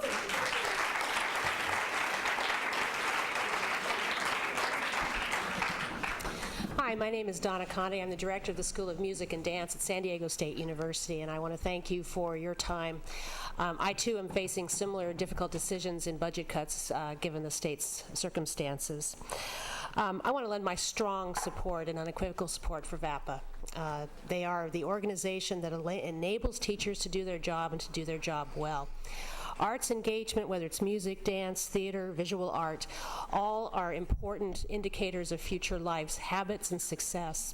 The NEA did an incredible study where they showed that students who participate and have engagement in the arts, or people who are engaged in the arts, are twice as likely to vote. They are twice as likely to engage in physical activity, to attend sporting events, to volunteer in their communities, to turn out for school board meetings.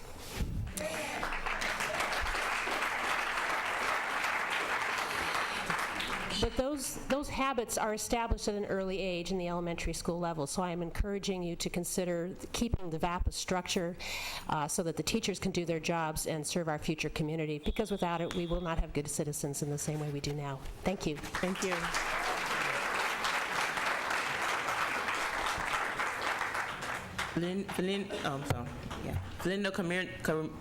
Flinindo Comuneres, I think that is. Jose Berquez. Araro Rigney, I think it is. David Joyner. Jennifer Halsam. Valerie Baybears. Jose Eros. And Lee Rickner. If I hurt your name, I apologize very deeply, very deeply. Madam President, Superintendent, and Distinguished Board, good morning. My name is Jose Gerardo Bojorquez, the current ASB President at Kearney Educational Complex, and I'm also the President of the Council of ASB Presidents. I come before you today as a student of Construction Tech Academy to express my experience at CTA. Before I do so, I would like to let you know a little bit about me. I will be graduating high school with honors and clear goals and visions. I will attend San Diego State University next fall with a full tuition scholarship and over $6,000 in other scholarships to pursue a construction management degree. All of this would have not been possible if it wasn't because of the opportunities Construction Tech Academy had to offer. My desire of being someone in life drove me to work hard. The sum of my hard work and the opportunities made me the person that I am now. I will share with you these opportunities that the school has granted us for us students. We have multiple speakers who mentor us through their experience. As seniors and juniors, we get the opportunity to do internships, job shadows. These internships mean a lot to the students because, like you have right there in the wall as a mission statement, we gain the skills, motivation, curiosity, and the resilience to succeed. Thank you very much for your time, and please consider not breaking our school into just one. Thank you.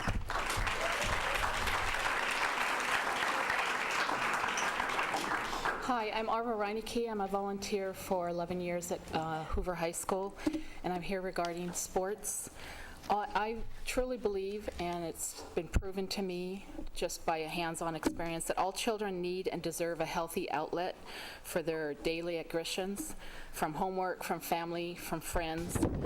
If a child is serious in regards to sports, I know it's already been mentioned, it will help them in their character, their conscience, and their courage in their everyday life, and that will equal great choices in their discipline, determination, dedication, and dominating and desire and their spirit.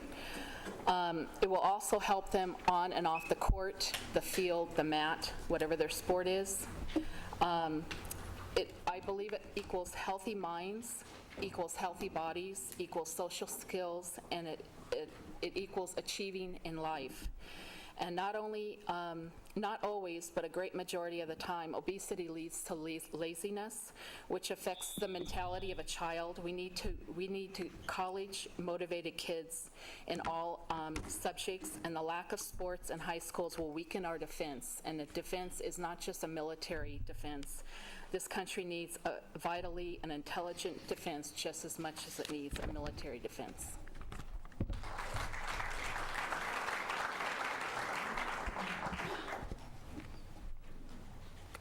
Good morning, good afternoon. My name is Filimon Colmenares. I am currently a senior at International Business, Kearney High School. I stand here before you as, I don't know if you could tell, but I won a $20,000 scholarship and I will be attending San Francisco State in the fall. Without small school, I wouldn't be here today. As a child, I was what you could call a hoodlum. Didn't make the best decisions. I was well on my way to California Youth Authority. But all that changed my way of seeing things, because I could have people talk to me and have SIB staff. That's really helped me a lot. I'd like to ask you, and please tell you, that if you guys ever decide to put on the attendant, not to break up small schools, but also on your mission statement, as Jose mentioned earlier, you guys say that you guys need skills, motivation, curiosity, and wish to succeed in college. As coming from a small school, well, thank you.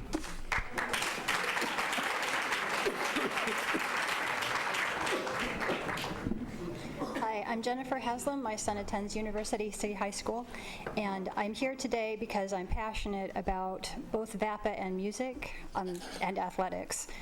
And when the economy started to go south, I remember hearing about companies where the employees were faced with a choice of layoffs or everybody cutting back. I remember being very impressed when the employees said, well, let's all just take a pay cut. We won't have to lay anybody off. And I really think that may be the situation that we'll be in for years. And I hope that when it comes time to cut and trim, that we don't eliminate any programs. We trim them, we keep them running, because it's very difficult to get them going once they're cut. If we can plan for the worst and hope for the best, maybe if it comes, for an example, if we need to cut some games or some meets from a schedule, make the whole schedule, but maybe have a few starred. If we don't have enough money, these may not happen. And thank you for doing what I'm sure is a very difficult job.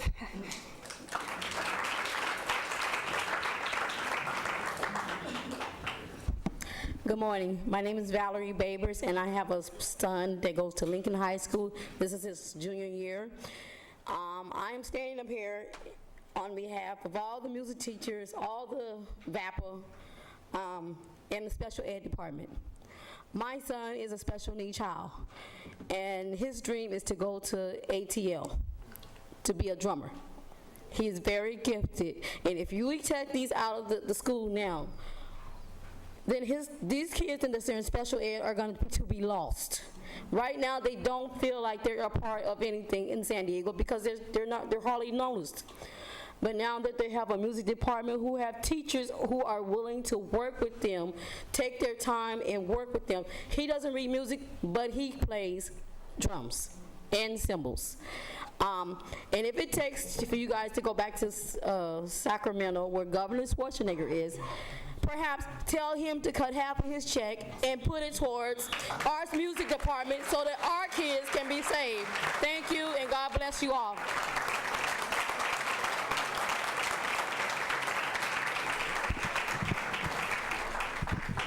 Good morning. My name is Jose Eros. I'm a teacher at Palomar Outdoor School.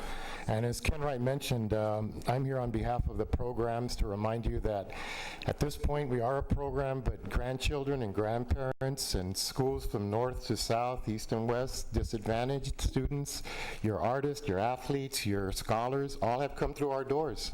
And over the 60 years, we've accumulated a staff of hundreds of years of wonderful experience. And I can really tell you this, is that while my parents may have given me my values, those things were clarified and my world was enlarged by simply knowing what was common in all of us. And this Palomar program, with the help of Old Town and Balboa Park, is our common ground. And we deal with your children 250 a week for a whole school year. And my concern is this, is that the programs are eliminated. We're going to lose a lot of valuable experience and wonderful role models. The second thing is that we'll also lose the notion of having that facilities available to us, because a sweetheart deal in leasing that. If that facility is gone as a teaching institution, that whole park, the park will be gone. So please consider revamping it, and thank you very much for your time. Good afternoon. My name's Lee Rittner. Many of you know me. I believe I've been affectionately dubbed Board of Ed Groupie, and I wear that title respectfully. I speak for Rolando Park. I am the Vice President of Rolando Park Community Council and Eastern Area Community Planning Committee. We need our schools. I hear a lot of talk about cutting this program, cutting athletics, cutting music. We would like to have a school.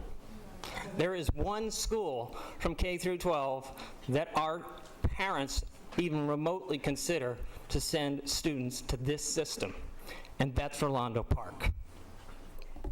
Now I hear we're trying to take it away. We went through this 4 years ago. Our attendance dropped from about 300, it dropped 80 students in 2 years because the parents were tired of hearing this.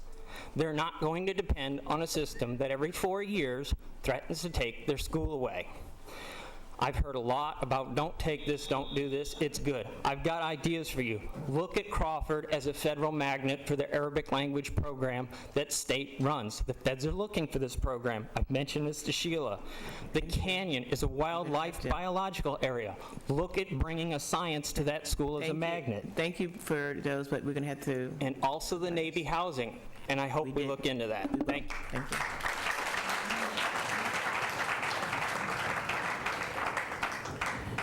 Chris Renal, oh, sorry.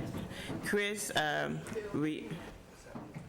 think it's Rolando, Jamelia Johnson, Antonio Figueroa, Ron Lardizabal, Deluge Smith, William Merle, Bob Dingman, Francisco Tantum, Chris Brewster, and Christina, I think it's Jeffram or Saffram. Is it a J or an S?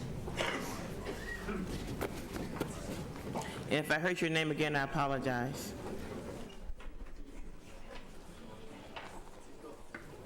Good morning. My name is Chris Pernicano, and I'm a parent at Kearney High School. I want you to take a look at the fact that if you lose private funding with some of these 4 small schools by consolidating them into 2, you're actually going to end up spending more money in the end.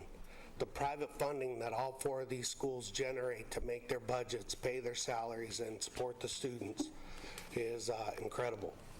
So I encourage you to take a strong look at that before you make any decisions. The other thing, excuse me, the other thing I'd like for you to do is roll up your sleeves and go out there and see where the money's spent. Where are these kids being bused from? How many cars are in the driveway when that bus picks them up? It's ridiculous. It's absurd. And the money that you're spending and mismanagement at the district level, I'm a contractor. I see it. I service the district. It's shameful. Thank you.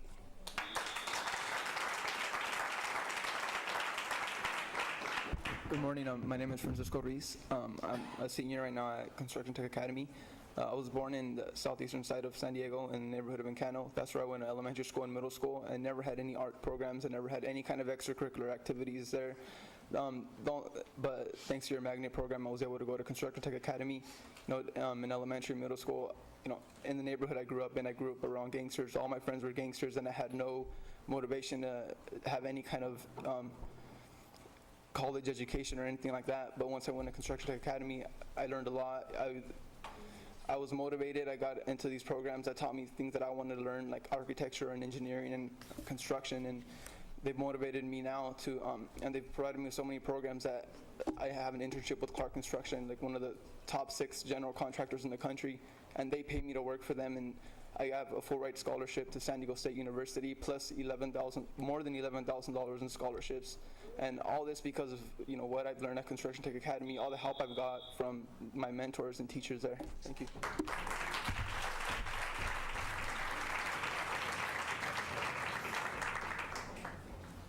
Good morning. My name is Antonio Figueroa. I'm a senior at Hoover High School. For the past 3 years, I've played varsity tennis, and I've learned and seen many things and learned that sports to students is a big impact on them. They learn a lot of skills from it: leadership, determination, motivation. Just like your mission statement says, you have skills and motivation and curiosity to succeed and to be prepared for tomorrow and to go to college. Thanks to these skills that I learned through sport, I've applied into my education, and I've accumulated a 4.21 GPA and will attend UCLA this fall. something I'm really proud of and great achievement in my life. Athletics also motivates different students to attend school and be involved in sports so they can stay out of trouble. I live in City Heights, where there's a high rate of violence and has been increasing tremendously this past year. Sports also brings schools together into events where they can motivate their team and cheer them on for a win at their school. I would like for you guys to not cut any different, find different ways, but not cut from sports. Sports has a great impact on students, and it's great for the community as well. Thank you.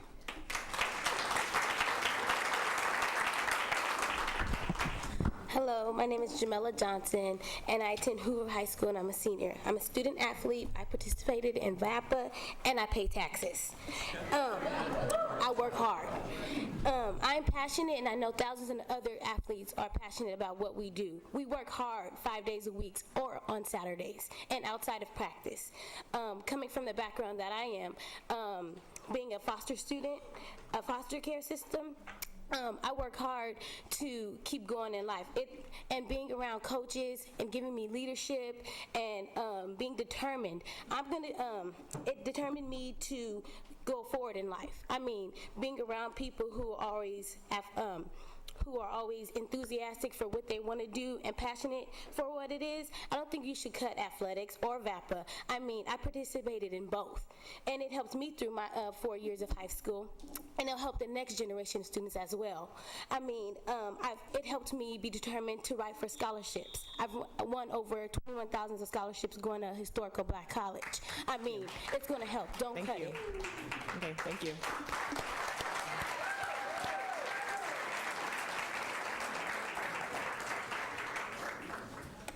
Good morning. I'm the president of the Hoover High Foundation, and I'm speaking for Ron Lardizabal. I and my board are appalled, actually we're outraged that athletics, arts, and music could even be considered to be cut. Those three departments actually impact the entire community, the entire campus. It's not just the children that participate. It was eloquently stated in here earlier that children did not cause this problem. It was also stated that some of your recommendations regarding what's going on in the district have not been followed through. I urge you to be creative, to look inside your own organization. If you make recommendations, see that they're followed through and make cuts somewhere else. Do not take away from our children, please.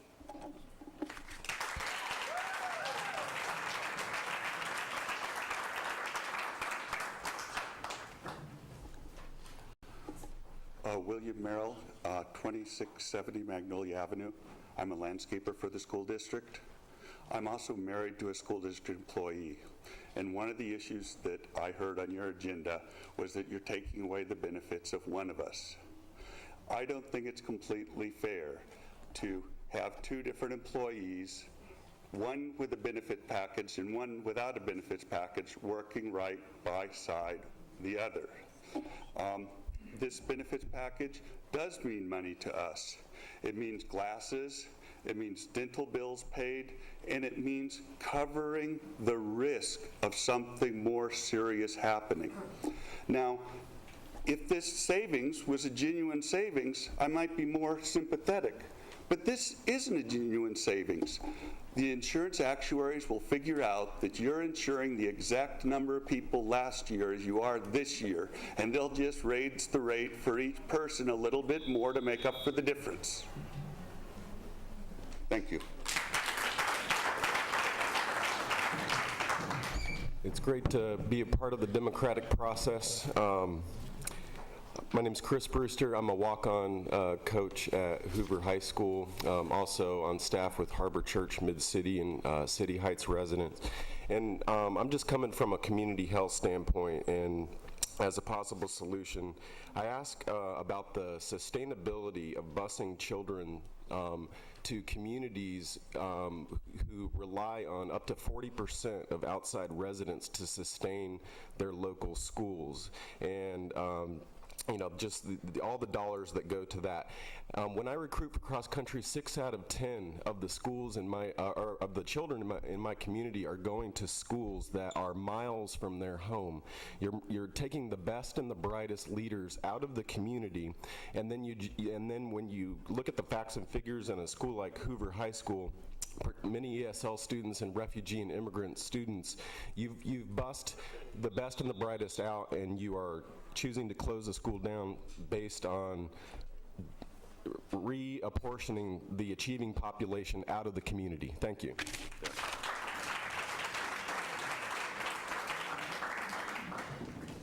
Hi, my name is Christina Safran. I am a teacher and athletic trainer at Hoover High School. Thank you for allowing me to be heard today. Over the past 6 years, I've watched many of our students come through Hoover and experience success in our athletic program, both on and off the field. Many of our students fail to find support and guidance in their home lives, and often find this from their teammates and coaches. At school, I have heard heartbreaking stories, things that I've never had to experience coming from our students, and we just provide so much support for them, and I would hate to see what would happen if anything would happen to our arts or our athletic programs.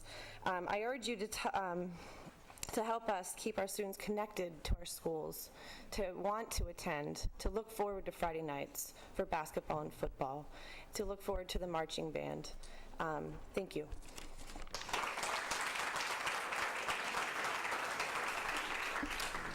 Hi, my name is DeLuke Smith. I am the CEO of San Diego Youth Symphony and Conservatory, and would like to let you know that we're the largest non-school-based instrumental music program in San Diego County. However, we're only serving 500 students compared to your over 100,000 students. We're 63 years old. This is a reminder that the community organizations cannot take up the gap if you close VAPA and you eliminate the daily instrumental visual arts program. We see that VAPA has an impact on all the students through direct program, through the professional development, and through managing partnerships with all of the arts and culture organizations, with the universities, with a whole variety of individual artists.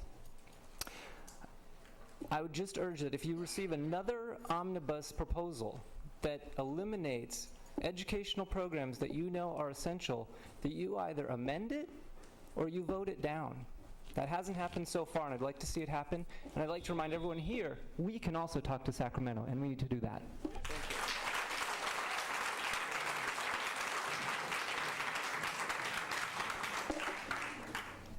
Good morning, I'm Bob Dingman.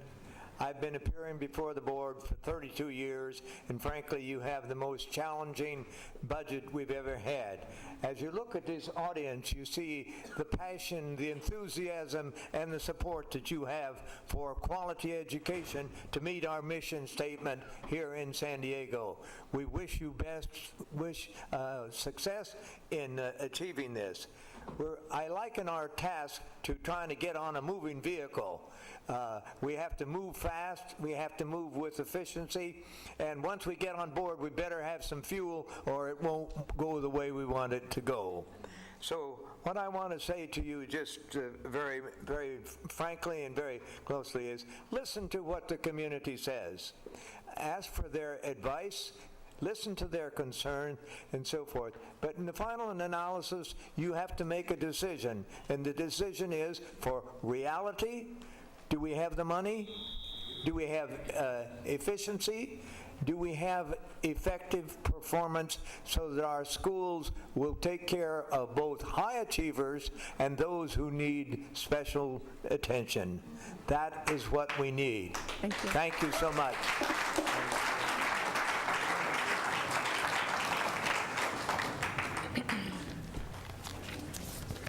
The next 10 is Dale Schroeder, Shayna Smith, Jamie Curtis, Robin Guchiner, I think it is,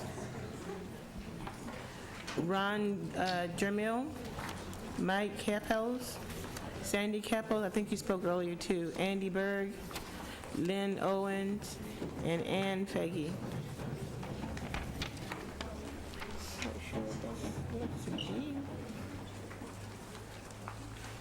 Okay. Hello. Robin Gooch, okay. My name is Robin Guevara, and I'm a student thank you. at Kearney School of International Business.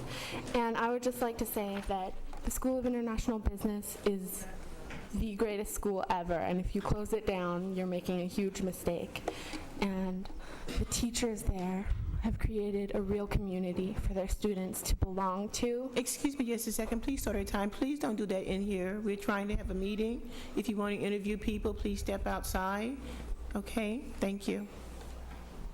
I'm sorry, I didn't mean to interrupt your time, but we need to be very respectful of each other. Well, I felt like I was part of a real community in SIB, and I don't think we're going to have that if we conglomerate the schools into one big mess again. It was a terrible school before, from what I hear. And what I understand is that all the schools are so committed to their students on an individual level. I know that I would be personally disappointing so many really respectable, responsible adults that I admire so much if I hadn't done as well as I have. And I'm going to Harvard in this fall because of that. Thank you.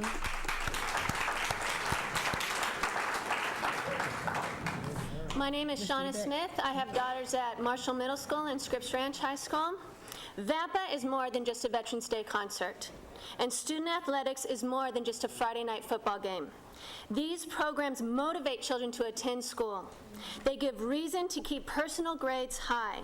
They enable students to receive scholarships and go on to college. And they open the students' eyes to career opportunities. The district wants to lower the student dropout rate. Then you must keep and fully financially support these important programs that give reason and direction to so many students.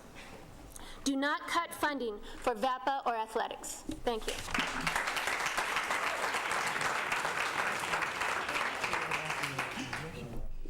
Thank you for allowing me the opportunity to speak this morning. My name is Jamie Curtis. I have a son at Marshall Middle School and another son in 3rd grade at Dingman Elementary. Reviewing the documents that you have on board docs, in particular, 2009-10 budget forecast with potential solutions for a balanced budget was updated to include a new section called Additional Options for Consideration. And in particular, 2 items were listed that really caught my attention. 101, eliminate, the word was used, eliminate, visual and performing arts, VAPA programs. 102, eliminate athletics, 9th through 12th grade sports. Eliminating visual and performing arts on high school athletics is like breaking up the basic foundation of an educational system. These programs are just as critical to the education of our youth as math, science, and literacy. Cutting these programs would certainly differentiate San Diego Unified District from its neighboring districts of Poway and San Diego. Thank you very much.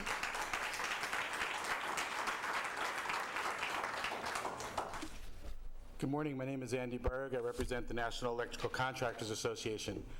Crisis is just another word for opportunity, and you have the opportunity today and in the near future to look over every program that this district has to offer through the lens of what's best for the students and what's best for preparing them for an adult life. Decide which one of them work, keep them, decide which one of them don't, either streamline them or get rid of them. One that works that I want to talk to you about today, and it's one of those small schools that work, Dr. Greer, is Kearney Tech High School. The Construction Tech Academy in particular graduates more than any other school in your district, a higher percentage. The exit exam is passed by nearly 100% of the students there, and nearly 100% of the students go on to some post-secondary training, be it an apprenticeship, 2-year college, and many that go on to 4-year universities as well. It's a program that works. It's also a model for the state. I have really the privilege to deal with school board members up and down the state on a number of issues, and they always point to Kearney Construction Tech as a model that they want for their district. Please keep it.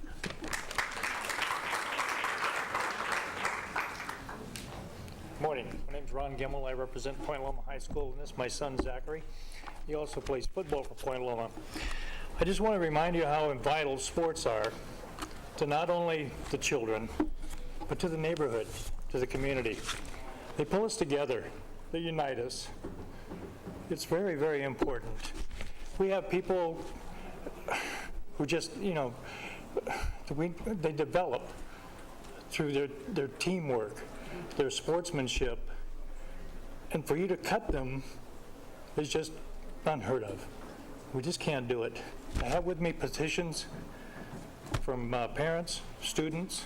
I'd like to leave them with you. I just beg you, please, do not cut any of the sports programs. David Wells, Leroy Glover, those are just a couple of names. Thank you. Thank you.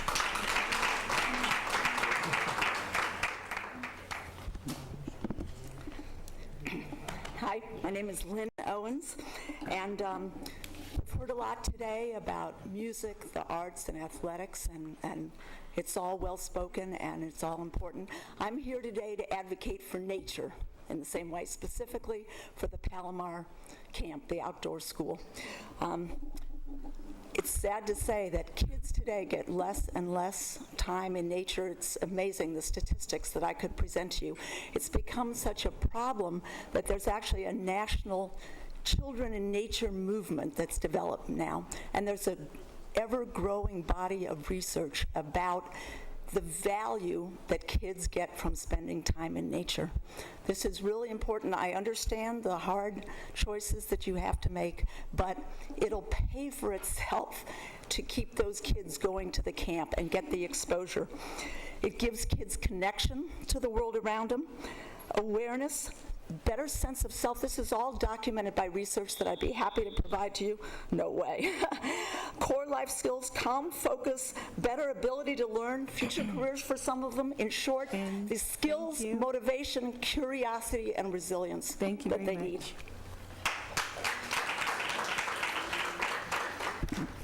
I'm Ann Fagey, and I represent the San Diego Children's and Nature Collaborative, more than 300 individuals and organizations bringing more nature to our community.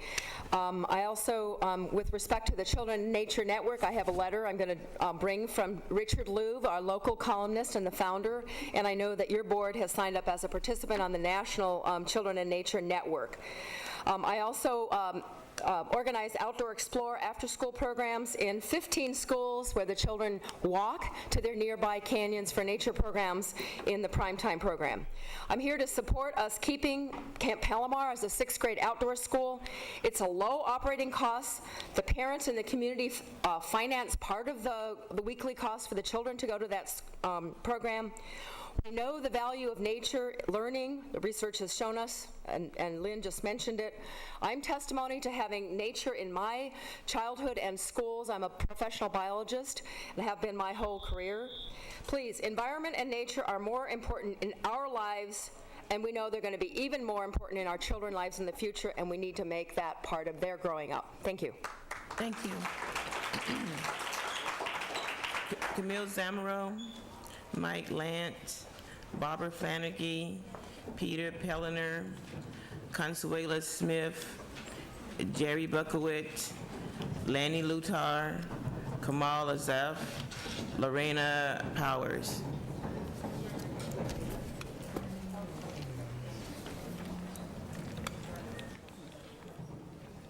Good morning. My name is Consuela Smith. I was born and raised here in San Diego.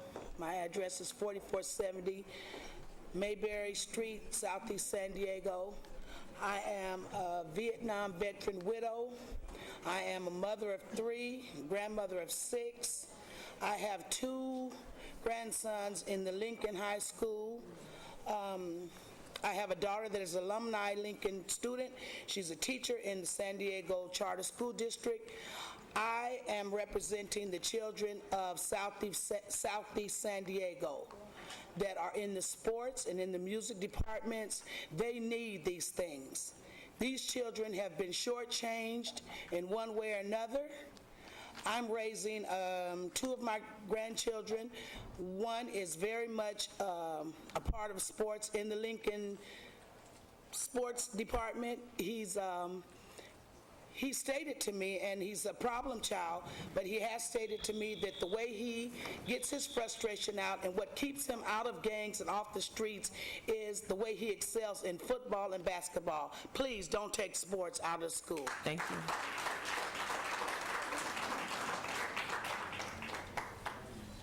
Hi, my name is Mike Lanz. My address is on record. I also, good morning, board members, and I know you're going through quite a turmoil here this morning. I just wanted to say to you this morning on the agenda of where it said the reduction impact statement, number 89, it was talking about the merge of distribution and warehouse services. Well, distribution and warehouse, it's all the same thing. So I just wanted to let you know that that is all one department. And they were talking about the $1 million reduction would streamline our capability of helping the district. You keep cuts and cuts and cuts, no matter where they are, throughout the whole district. It's not going to streamline. I just wanted that word. I just was very offended the way they were trying to tell us that we were going to do faster and better and better. I've been in the district 33 years. I'm planning to stay a couple more years and try to help you guys get through this for a couple more years until I retire. But I wanted to let you know that our moves and distribution and warehouse will continue to do the work that we can. But I just want you to go to the governor and say, stand your ground, like our ancestors used to say, taxation without representation. We're not getting it.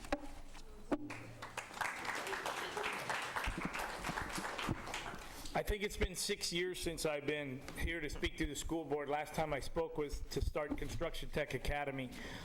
Stanley Foster's great help. The work we're doing, you don't need to hear the test scores. You don't need to see the graduation rate. You're running a business. You have some tough decisions to make. I'd like to make a comparison that you have some branch offices. If Construction Tech isn't one of the superintendent's poster child for small schools, I'd like to know which one is. If you had to close a branch office for $150,000 savings, that's what we calculate the proposal to eliminate our principal at Construction Tech. I don't think you should do that for $150,000. Please don't tinker with this thing. It's moving very well, doing a great job. It is the poster child in the state. Look, not to mention, we had a deal. The deal was 6 years ago, John, that we would have our own principal. We've stuck to our end of the deal. Look at the test scores, look at the graduation rate, look at the community participation. It's the one thing we can all agree on in our community, labor and management. Please don't mess with it. Thank you.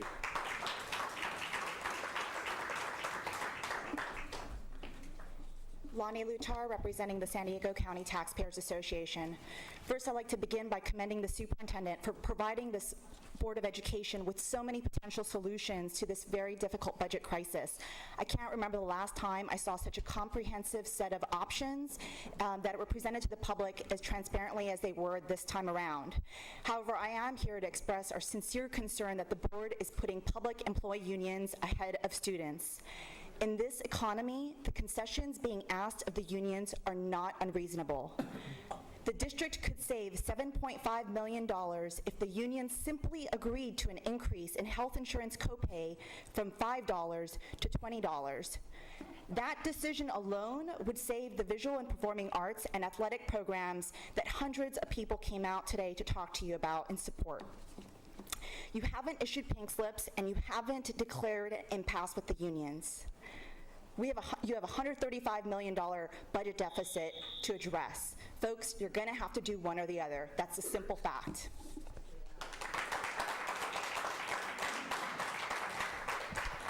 My name is Kamal Asaf. I'm the basketball coach at La Jolla High School. First, I'd like to thank you for having this wonderful opportunity for the citizens of San Diego to share this.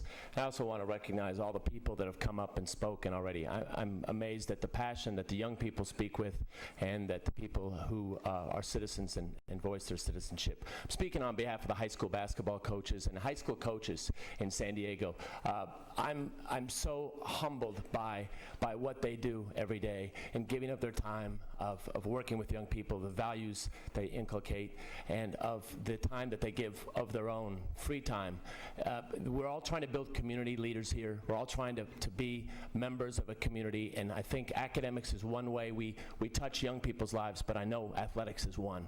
And I would like to encourage you to continue supporting athletics in this wonderful community of San Diego, because ultimately it's going to build community leaders. It's going to build citizens. It's going to build people who feel strongly about something greater than themselves. And I want to thank you for all that you're doing and ask that you do your best. Thank you.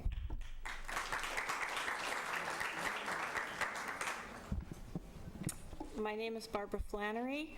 My address is on record. I have 2 children that go to magnet schools here in San Diego, and I see that magnet programs and transportation is back on the chopping block, perhaps.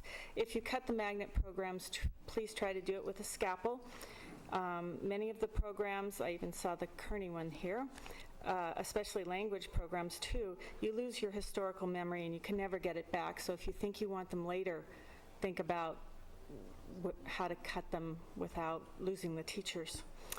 And the second one was don't cut the landscaping department. You did it a number of years ago, and the schools looked horrible, the children, the parents, it really impacted them. So try what you can do. I see 8 world language teachers as item number 72 almost covers the landscaping department, so that was a trade-off. Thank you.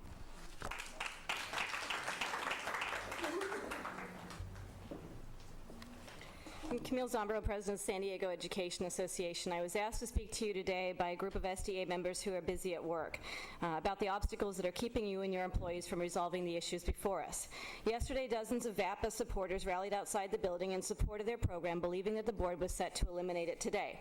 Meanwhile, staff at Emerson Bandini found out on May 1st that the superintendent had planned to turn half their site into a high school. Yesterday, they met with a group of district staff who made it clear that Bandini High School plan was moving forward. Fait accompli, there has not been one parent meeting. But that's not all. Yesterday, the staff at Paradise Hills held a meeting to find out that their API 800+ school was set to close, with the site to be used as another mini high school. Really? Because the superintendent also asked administrators at San Diego and Crawford high school complexes to come up with plans to restructure their sites, to go from small schools back to comprehensive high schools. We've had enough. We can't go 2 days without some ridiculous new bomb going off that sideswipes our efforts to calm our members and to work toward real solutions. Our contract expired almost a year ago. We're tired of the sideshows and disruptions and frustrated by the union-busting tactics of the superintendent. SDEA members are your community's teachers. We demonstrate our commitment to San Diego Unified every day at the bargaining table and in our classrooms. If you're serious about reaching an agreement with SDEA, then all you have to do is to keep bargaining and to remove the obstacles. It's that simple. Thank you. I have some things to share with you. There's a petition from May 11th from the Emerson Bandini staff when they were pleading for more information about Bandini High School. This is a petition from them asking yesterday that they be removed from the small schools removal list. This is a book of letters from students about music classes and some of the signs that the VAPA teachers put together. And switching subjects, we have a letter that's signed by all 6 labor organization presidents asking for the district to work with us in good faith on the health care issues before you. This is one of it. Part of it is a repeated request to bring in VEBA and speak directly with VEBA about some of your proposals that would actually increase cost, not decrease cost. So this is from all 6 of us, including the Administrators Association. Okay, Thank you. Lisa Thomas. Lisa Thomas, Robert Gunacha, Isabella Joyner, David Joyner, Elaine Sabetti, and Bailyn Shaw.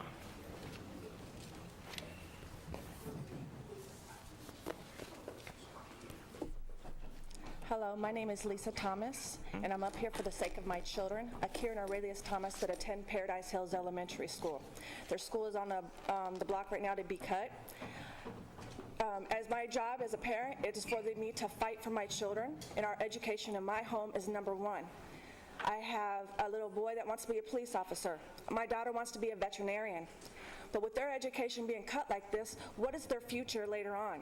What is their chances of becoming that police officer and that veterinarian? When all I do as a mother is try so hard to make them set goals and to be proud of everything and to do what they believe in. But with this happening, I don't know. And I feel like they're being cheated, and it's not fair. And as a mother, there's nothing I can do about it except for get up here and ask you guys, don't cut the education. Don't take their school from them. Thank you.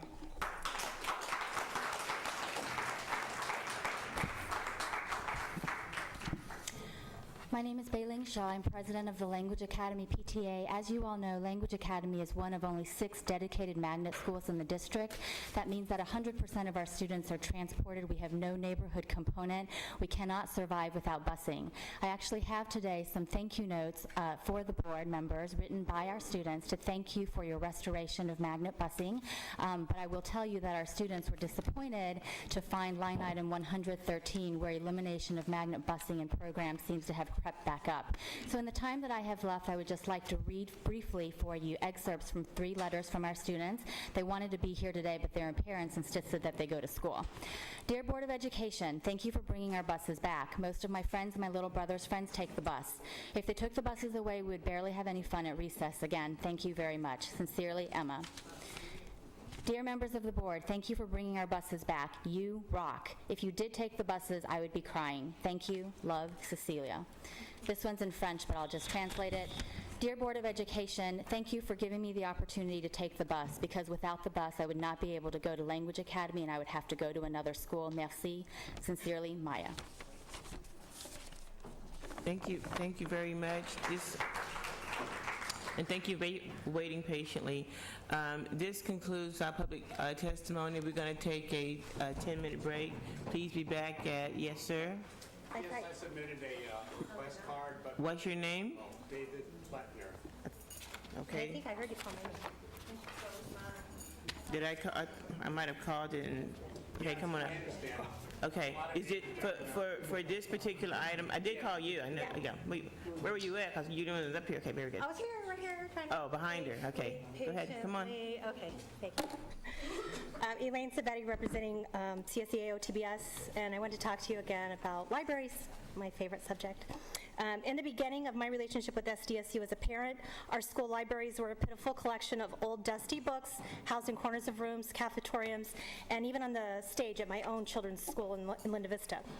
I've devoted my time as an employee of SDSU to working to improve our school libraries and increase equity and access to solid library programs for all of our students. There are numerous studies that prove that well-stocked, well-staffed school libraries improve student achievement, and isn't that what we all want? For the first time in years, I had hope that we were moving toward that goal. Parents, staff, and students all want quality library programs, and this year there was finally some hope for that. First came Prop MM, millions of San Diego tax dollars to build new libraries and remodel libraries for every school to have a library. And then there came the California Library Act, hundreds of thousands of dollars from state taxpayers for new books for our libraries. And then there was the Williams settlement, which insisted that every student have access to proper instructional materials for all courses. And then finally, you made a decision to actually staff those libraries next year. The idea of open, active school libraries was so exciting, and just for a few weeks, there was hope for that. We've made so much progress together toward giving our students the educational opportunities they deserve. What will happen to all of that progress if you eliminate 151 library positions? Thank you. David. Good morning. I'm David Pletner with the San Diego Regional Arts and Culture Coalition. We're advocating on behalf of arts education. Look, we appreciate the emerging consensus that you have in support of VAPA, and we will continue to monitor that support. But I'm here today to make a political comment. You know, we suited up just 4 weeks ago for this budget fight, and I think you can see today the results of our work. We also sponsored a rally yesterday. It was covered by all 6 television stations, the lead story on 3, plus Voice of San Diego, and other radio coverage, including KPBS. Look, we're not going away, but we agree with Superintendent Greer that this is a slow-motion disaster with the budget. And here's our point. We agree with Board Member Nakamura and Barrera that good faith negotiation is required on all sides to address these very serious problems, and we extend our hand to the district to work with you in addressing these financial issues. Our goal is first quality education for every student, with arts education as a part of that goal. We've met with 3 of you.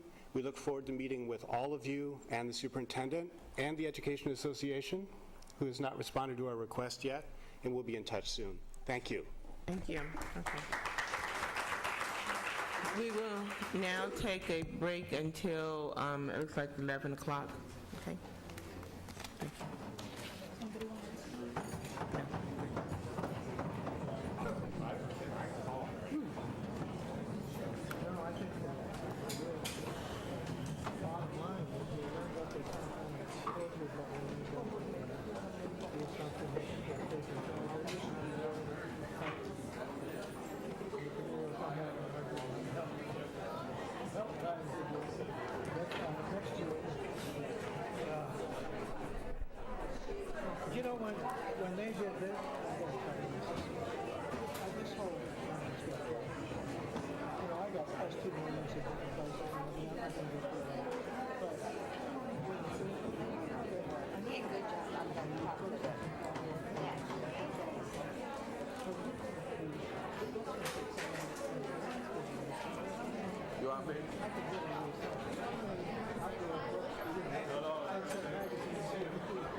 so when they, either they're talking about these or they're out of order. I'm going to have to talk to them. Emerson Van Dyke, they're sixth grade. He said, "Then you can move all of their feet."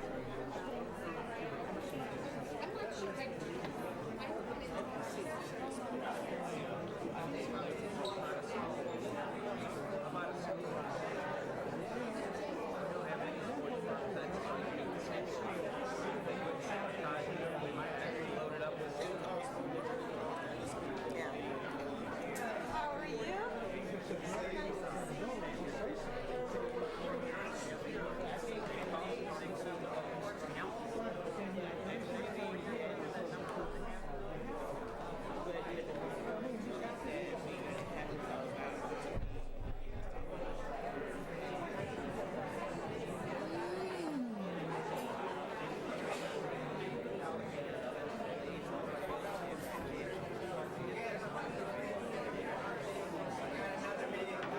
Well, thank you very much.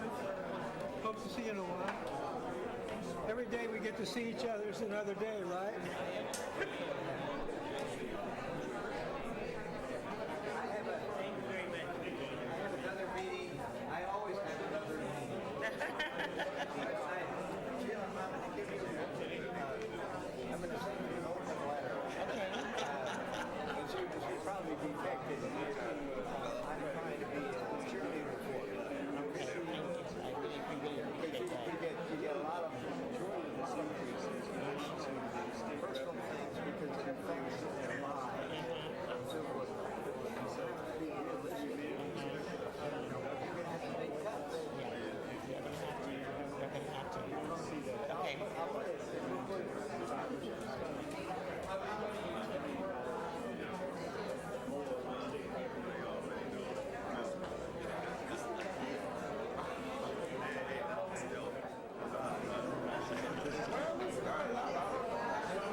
If board members would report to the dais, please.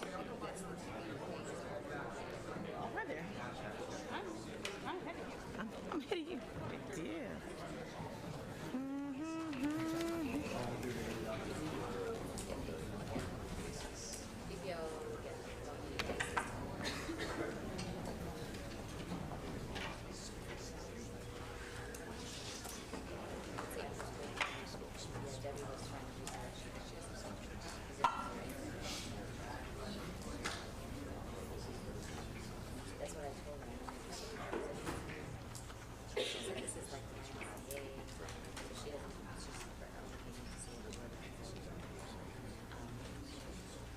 Dr. Evans?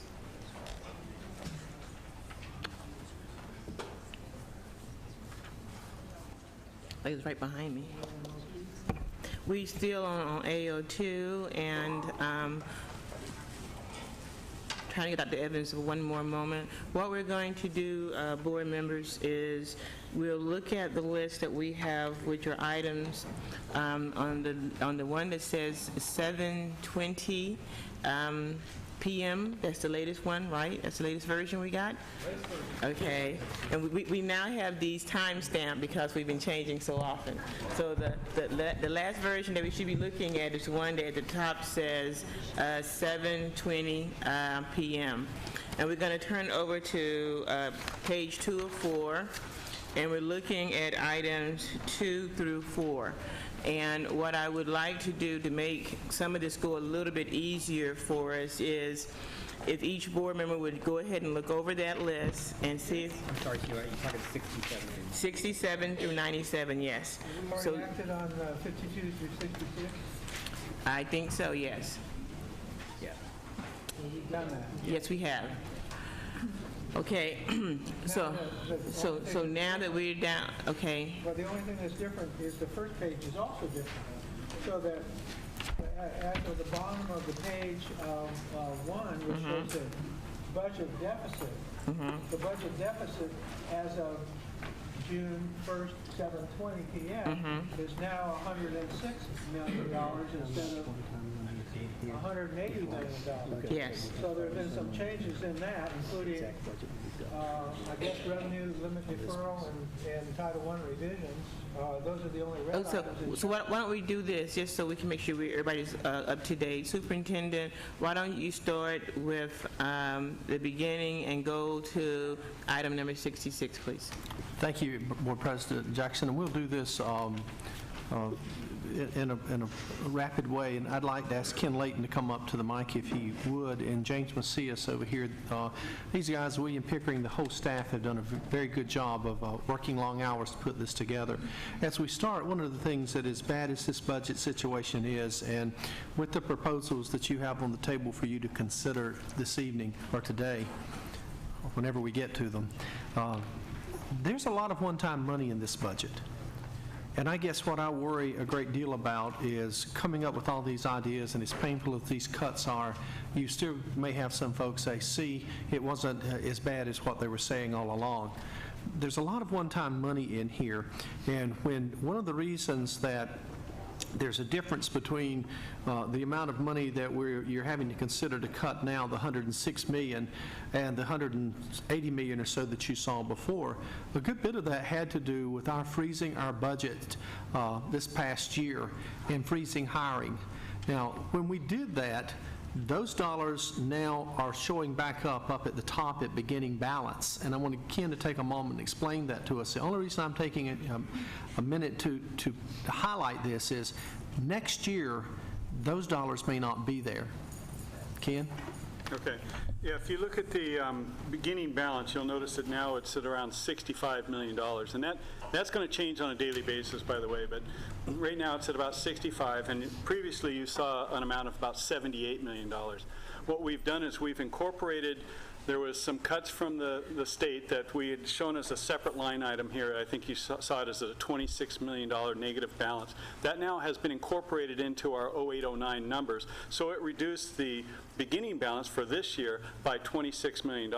But you'll notice that the difference here is actually only about $13 million. So that means that there's $13 million of less expenditures that occurred. So the savings that Dr. Gray was talking about has now been incorporated into the beginning balance. So we got the benefit of about $13 million of unspent money now as part of that beginning balance. Again, one-time money. Go ahead, James. So just as a point of reference for you, where Ken is referring to is the May 26th sheet, and you would have seen a beginning balance of $78.6 million, right? So we're trying to reconcile back to now how we've gotten to the 65. Okay, so what we got is, we I appreciate that. basically have, Cut you out. I'm sorry, we basically have a slight reduction in income from 1.153 billion to 1.140 billion, okay? So that's a lower amount of revenue.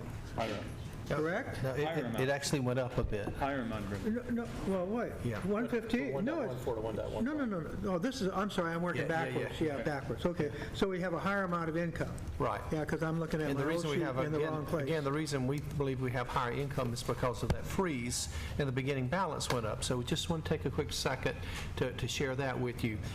Sorry. And my understanding is that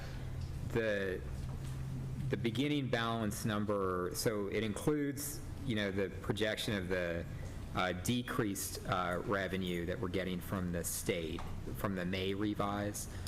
But was there an additional like $14 million that from the just the last couple of days? From Friday, yeah. Yeah. Okay. And that $14 million million decrease, actually it's about 13.6, will be reflected in your revenue limit sources, which is on line number 7, I believe. okay. And so that is now at 592, whereas it used to be at about 631. And so we've incorporated all of the expenditure cuts that we expect to receive there, and we ended up with a $39 million loss or reduction in revenue limit for the year based on Friday's numbers and previously estimated numbers from the second interim. Well, the other thing I'd like to quickly point out, President Jackson, is on line number 4, spending freeze in year-end reconciliation. Now, you've heard me say that some of the money that we saved by freezing the salary has been already moved up to the beginning balance, but as we close out the last 2 months of the year, there may be some additional savings there. And we don't know exactly how much. This 4.5 was the estimate. We estimated that the last 2 months of the year would have 4.5 million. It may be a little more. I don't know that it will be a little less. Ken, what's your best thought on that? Right now, things seem to be tracking fairly well, but we've tried to control the P-card spending and the ePro spending, et cetera, to keep it in line. Yeah, can I just ask about that, Ken or James? Is there something more that we need, additional action that we need to take today to make sure, you know, between now and the end of the year, that we do even more to control spending?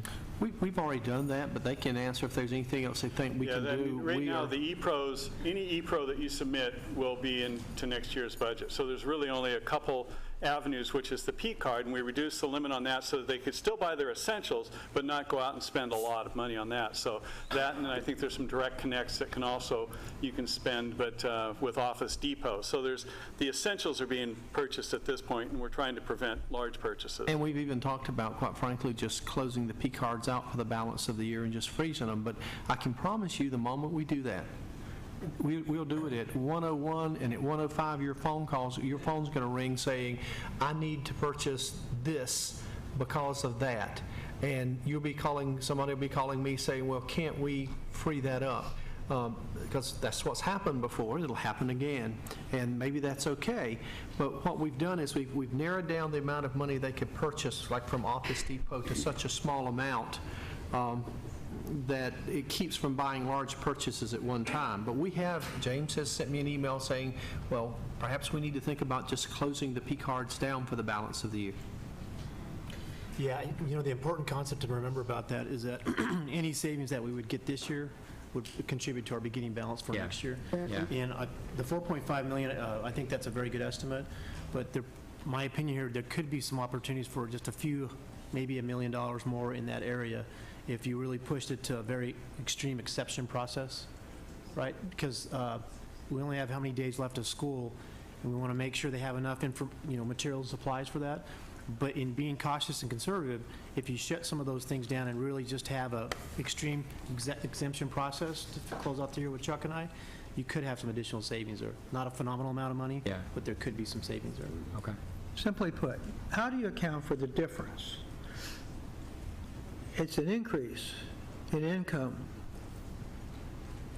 But as I look at the beginning balance, you saw the beginning balance was once 78 million, it's now 65, so that's lower.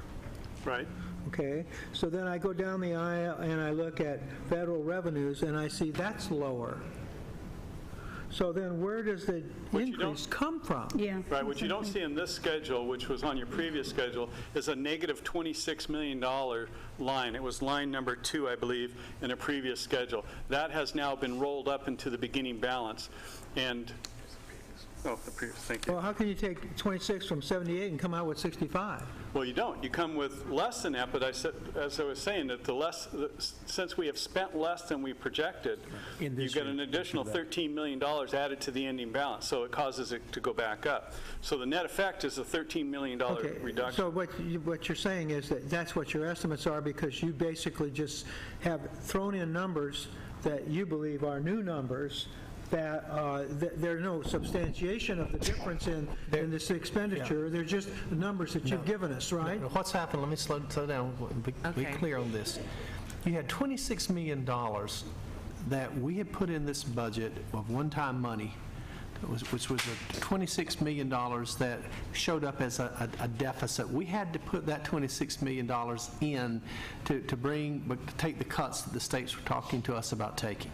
So if you take that $26 million, then with the freezes that we implemented and not filling the positions, we generated $13 million worth of revenue there. So if you subtract that 13 from the 26, that leaves you 13. So if you add, and if you look at that 13 against the 78, that's where you'll find 65. Okay, but am I right, Ken? All right, but you got a line item on the latest sheet of a $4.5 million spending freeze in year end stabilization, and you're saying that number's wrong. It should be a lot more than that. If you add 13 million, it's going to be 18 million. I mean, you can't have the numbers in both places. No, the 4.5 million was an approved item that you guys had agreed that you would allow the ending balance to reduce by $4.5 million. And that's what that represents. And so originally we had anticipated having a $52 million ending balance, and then we, on the unrestricted side, and then we just took it down to $48 million. So that's a $4.5 million. Okay, I don't think the public could understand it. I can hardly make it out, but I'll leave it be. The point is, you're telling us that the coming year's income is going to be higher. Okay, I'll live with it. I don't know that it's right, but I'll live with it. Dr. Mara, please. Yeah, I have to complain about this. I'm sorry that, you've got item number 15 down here, just to use one example. 50% of the 2009 federal IDEA stimulus money gets bumped up to item number 3. I can't, that's just one example. They're all scrambled up from where they were before. Why don't we have them on the same line item as they were before? I don't understand. I mean, how can I understand if they're on different line items and they're all scrambled up? First of all, it just lends itself to suspicion, and it makes it very difficult for me to track and to follow the conversation of what you're saying, because they're all over the place. Ken, I think it might be helpful, Ken, because we've actually, Ms. Nakamura, we've actually got a reconciliation sheet that essentially describes all that. I don't know if we have it in. But these are the documents I've been working from and talking with the community about. They should track and they should be consistent. I think the point that the board is making here, Superintendent, and we recognize how hard the staff has been working. Let me say that first. What happens is that when you start your work, you transition numbers. And when you transition numbers, because this is not our day-to-day item.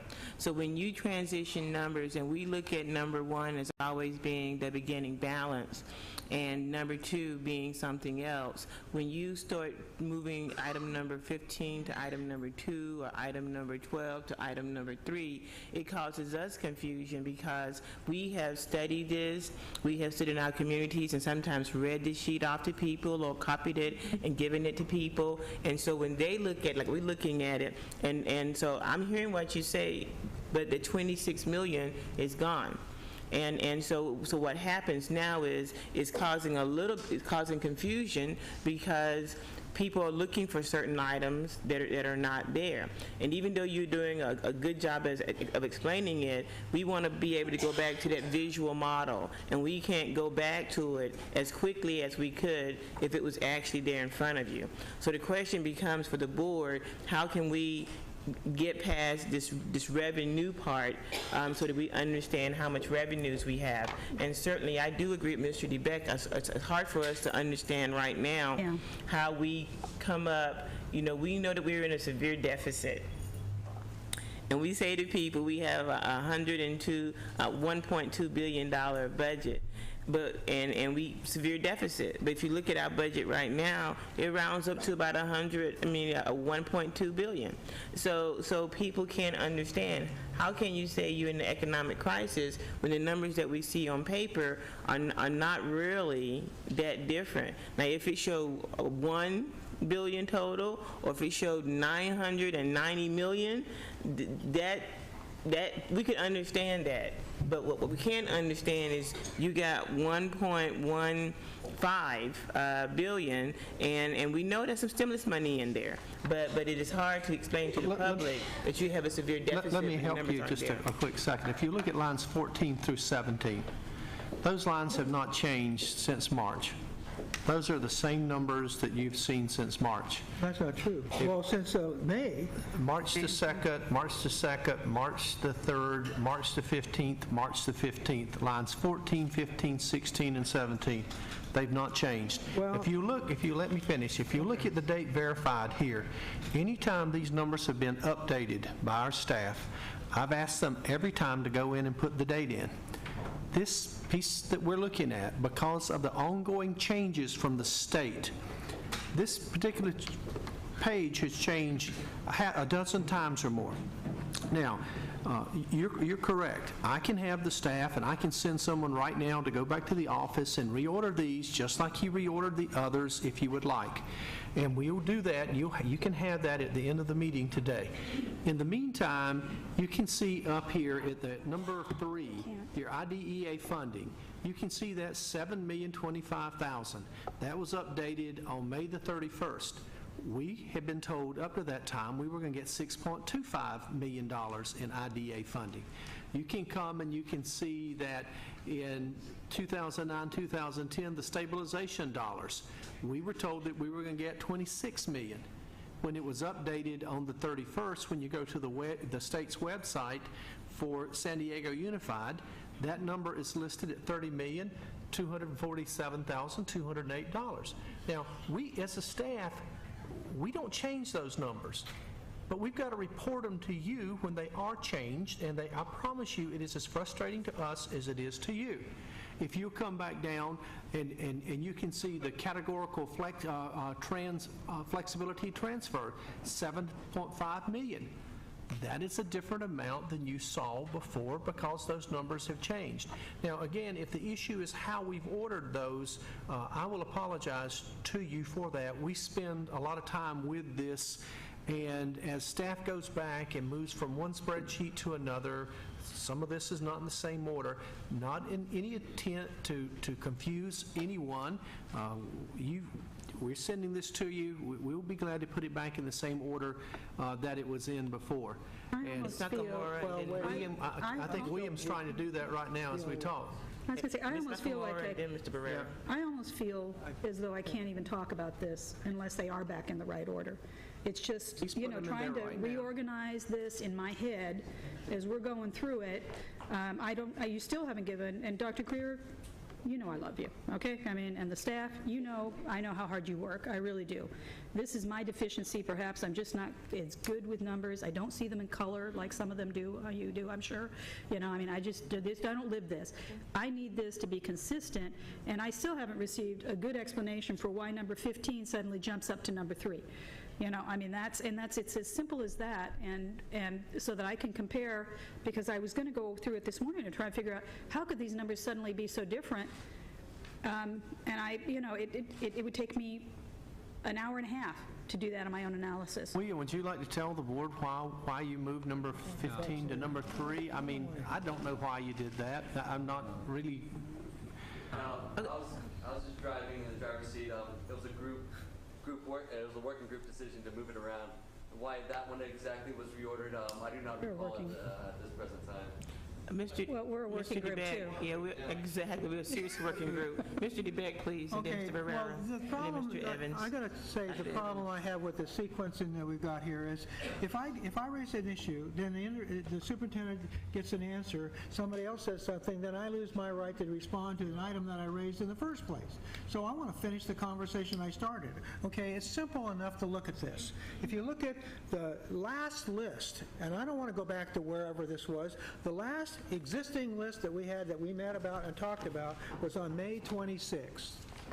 That was the one that was public information. It was out and it was given to all of us, and it's the last one. It's the one I went to the community with, and it has the $180 million deficit on it.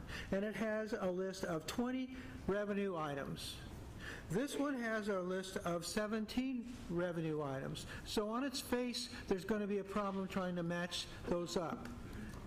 okay? Now, I've always said this, I said it for a million years, and I think it finally got through a couple of, maybe 6 months ago, that when we have an agenda item that's item 1, 2, 3, 4, or I1 or I3, that the next version of it all be same numbers, so we don't have to go saying, well, this I-23 used to be I whatever, okay? The same thing should apply to financial data.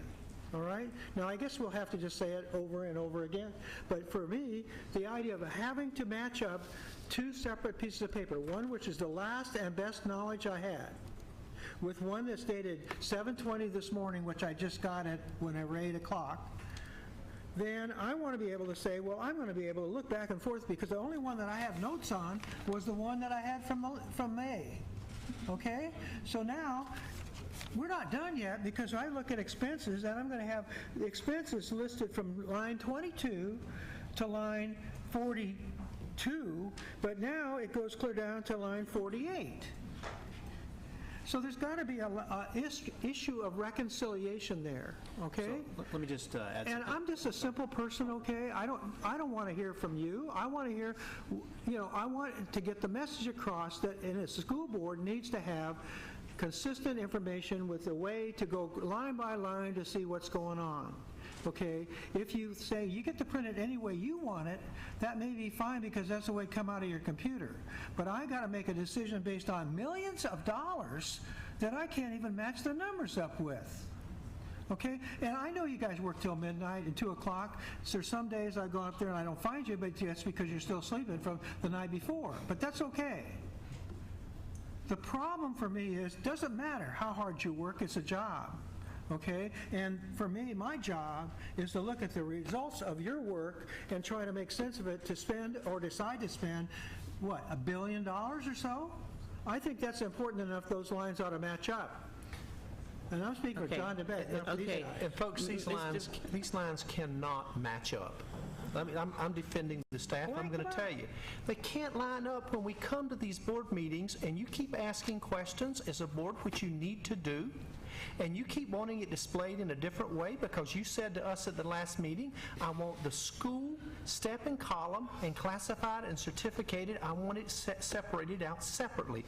We did this. That moved, getting back to what Mr. DeBeck said, that moved line 19 and 28 and threw it out of kilter.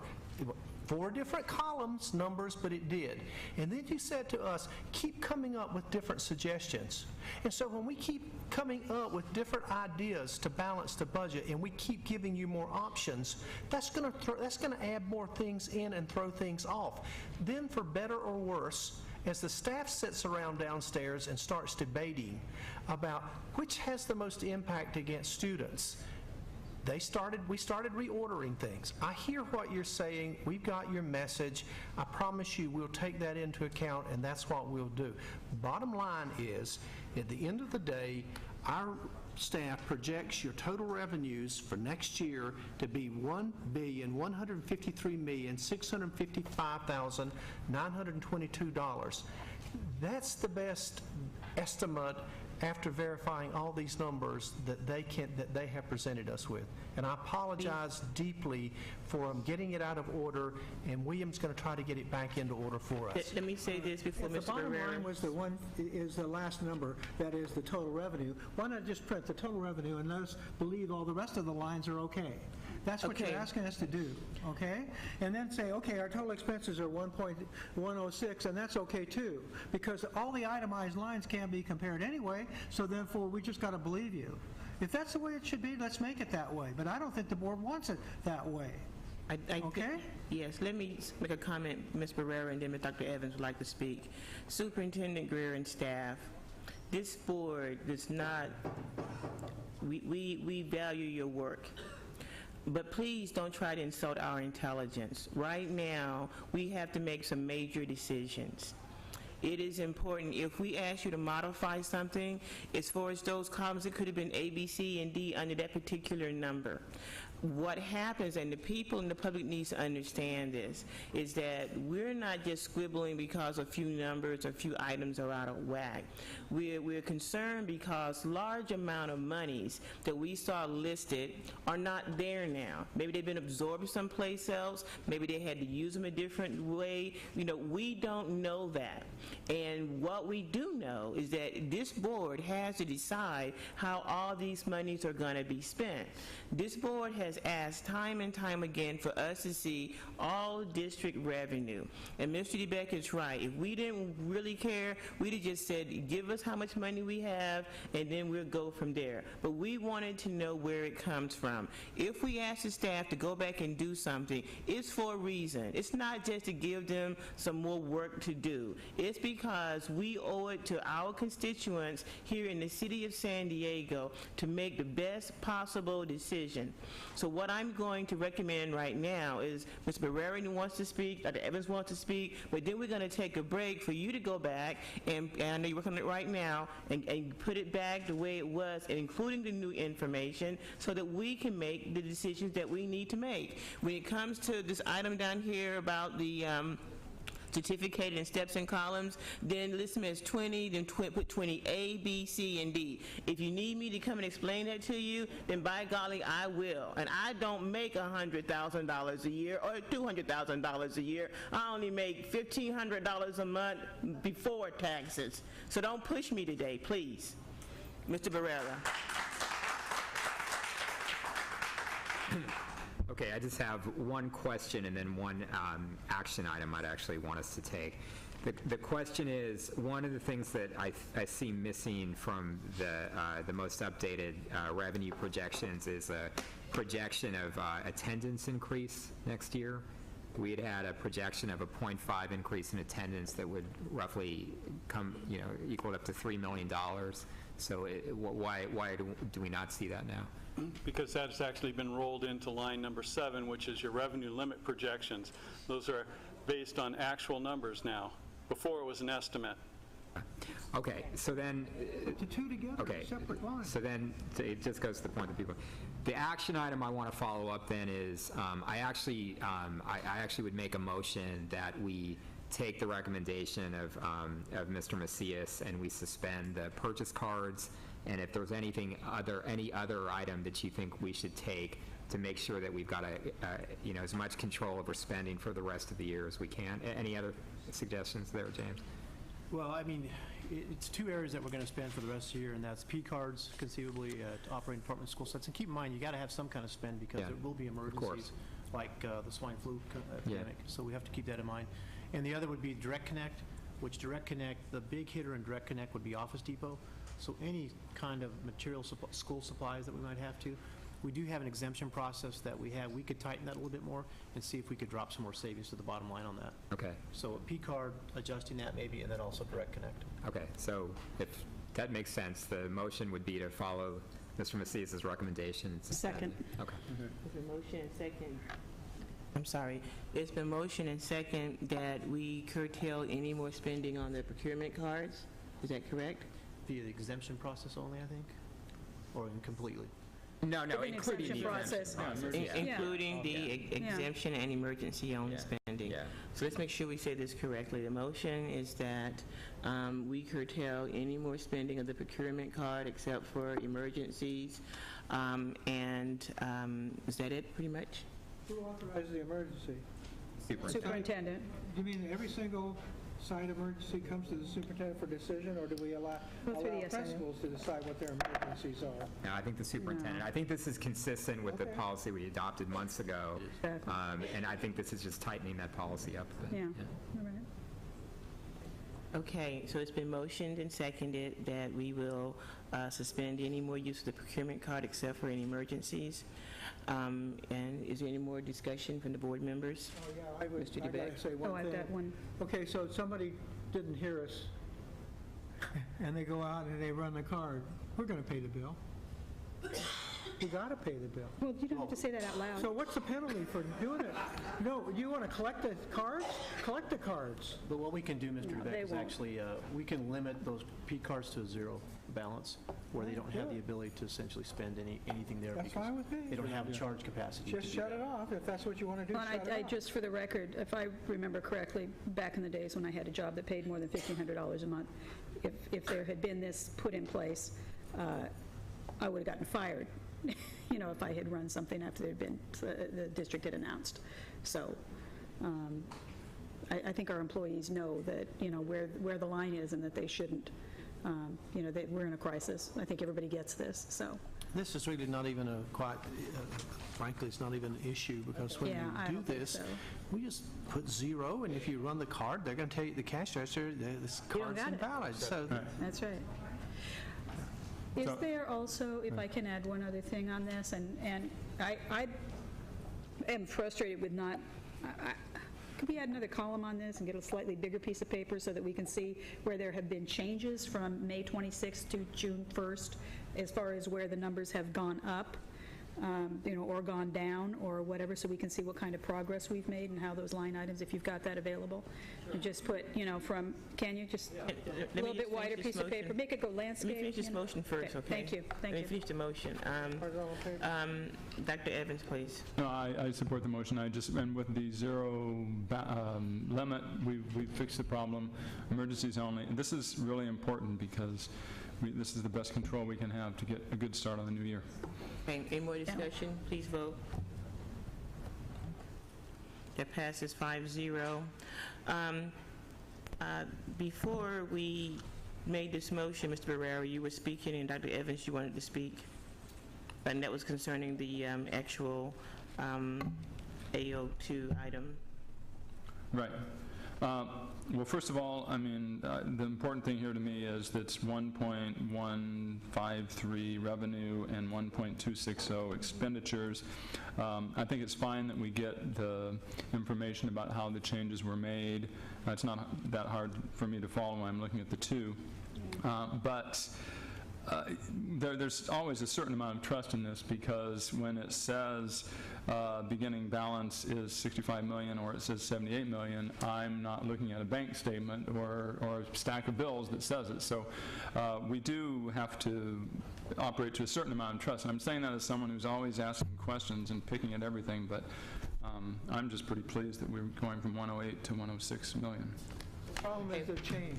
Okay, so can I ask the board this, and let me ask the staff first, Mr. Macias, in order to give us the document that we need in a way that we had it that is similar, and I know they're working on it right now, how much time would it take? About half an hour at the max. Half an hour at the max. So my question... The revenue's already reconciled. The revenue's done. In fact, I'm working on a sheet that I think you guys would probably be able to use, and it is in the old format. It has the differences already identified, et cetera. I did this at 6:30 this morning. That's a horizontal sheet for us? I can make copies of it right now that does the revenue in that sort of format. That's something different. That's a different. Go Okay, downstairs. while he's doing that, let me do something else with the board members. On item 67 in the new document, 67 through 97, can the board members take a moment to look through those items and see which ones they want to have discussion around? What I would like for us to do is only discuss the items that board members pull. The ones that they don't pull, I'd like to bundle those items up together and vote on those separately.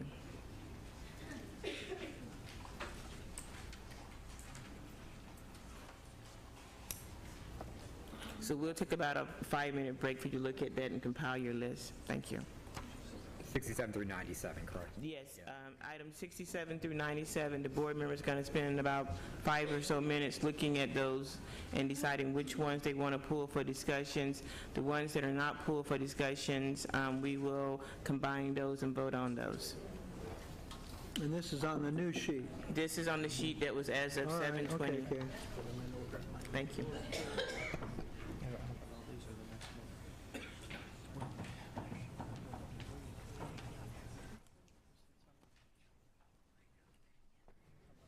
Here they are, back in order. No, it's not 7:20 anymore. It's not 7:20 anymore, but that's okay. I'm not going to worry about it. It's, last I saw it was like almost noon, all right? But it Okay, says this one 7:20. is 12:05. So the top of your sheet, write 12:05, everybody. All right, The one that just handed you, put 12:05. Jesus. Now, is this the one we're writing on? I got it right here. Look at your 12:05 sheet, where you just got 12:05. Yeah, it's still wrong. No, it's still right. Why is it wrong then? Well, you go from beginning balance of 78 to 91. The reason is because you got to take the 26 out. You subtract 26 from 91. All right. Okay, they did show that. Okay, changes, I don't care. I got to do what I got to do right now. I'm not going to worry about that. All right, so this is... I'm just two down for 68. Hey, the staff is sitting there, they're doing this, and they're saying, if we make this change, this will be a lot easier for the board to understand. They made a mistake. I'm serious. They're saying, well, this is more transparent. This is more honest for the public. Bernie in the room? Is Bernie in the room? No, Bernie is in, he's still in Sacramento, yeah.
That might be a good check. Well, Bernie was sitting there when it was being said.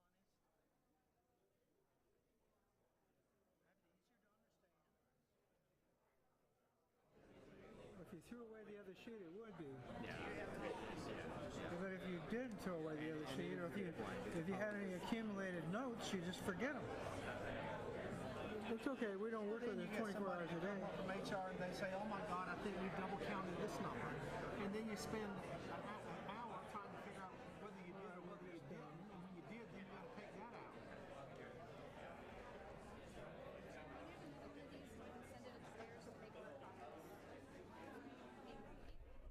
Ms. Jackson?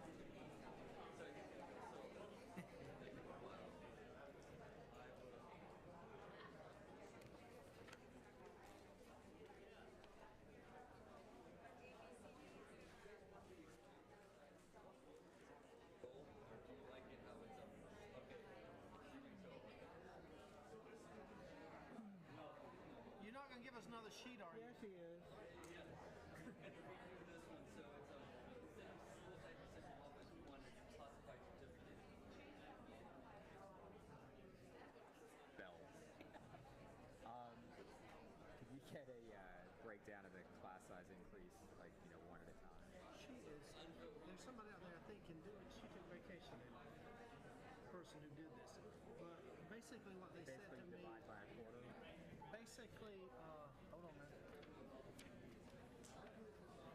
Like, if you took the 20 to 24, if you just divide each of those, or is each of those... If you took the 20 to 24, you see where you are at 20 to 24? If you took that down to 20 to 23 across the board,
Okay, Mr. Layton, is this it? Are we going to try this again?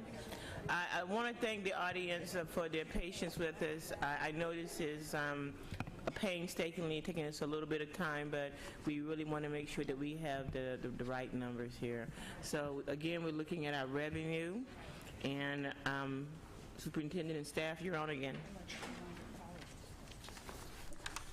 Thank you, President Jackson. I think this is lets you see again the differences between what you saw back several weeks ago and what you were seeing for the first time today, and it's ordered in the exact same order that our previous material was in. You can see on the very first line, we went from $78.6 million to $65.5 million in beginning balance, and you can see an explanation out beside under comments as to why.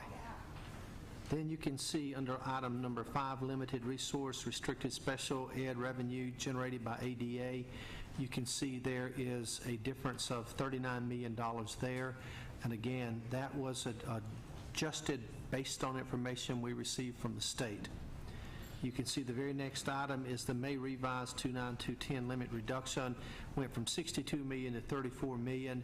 That $28 million, the remaining $34 million reflects expected revenues deferrals. That is, I think, Ken, what you had from your spending freeze and Exactly. savings. Those are amounts that we are slated to earn for this year as part of that revenue limit, but the state is thinking about paying us in the 10-11 year. So we can't count it as revenue this year if that's the case. You see where he's going with that? You can't count it now, but we think we can count it later.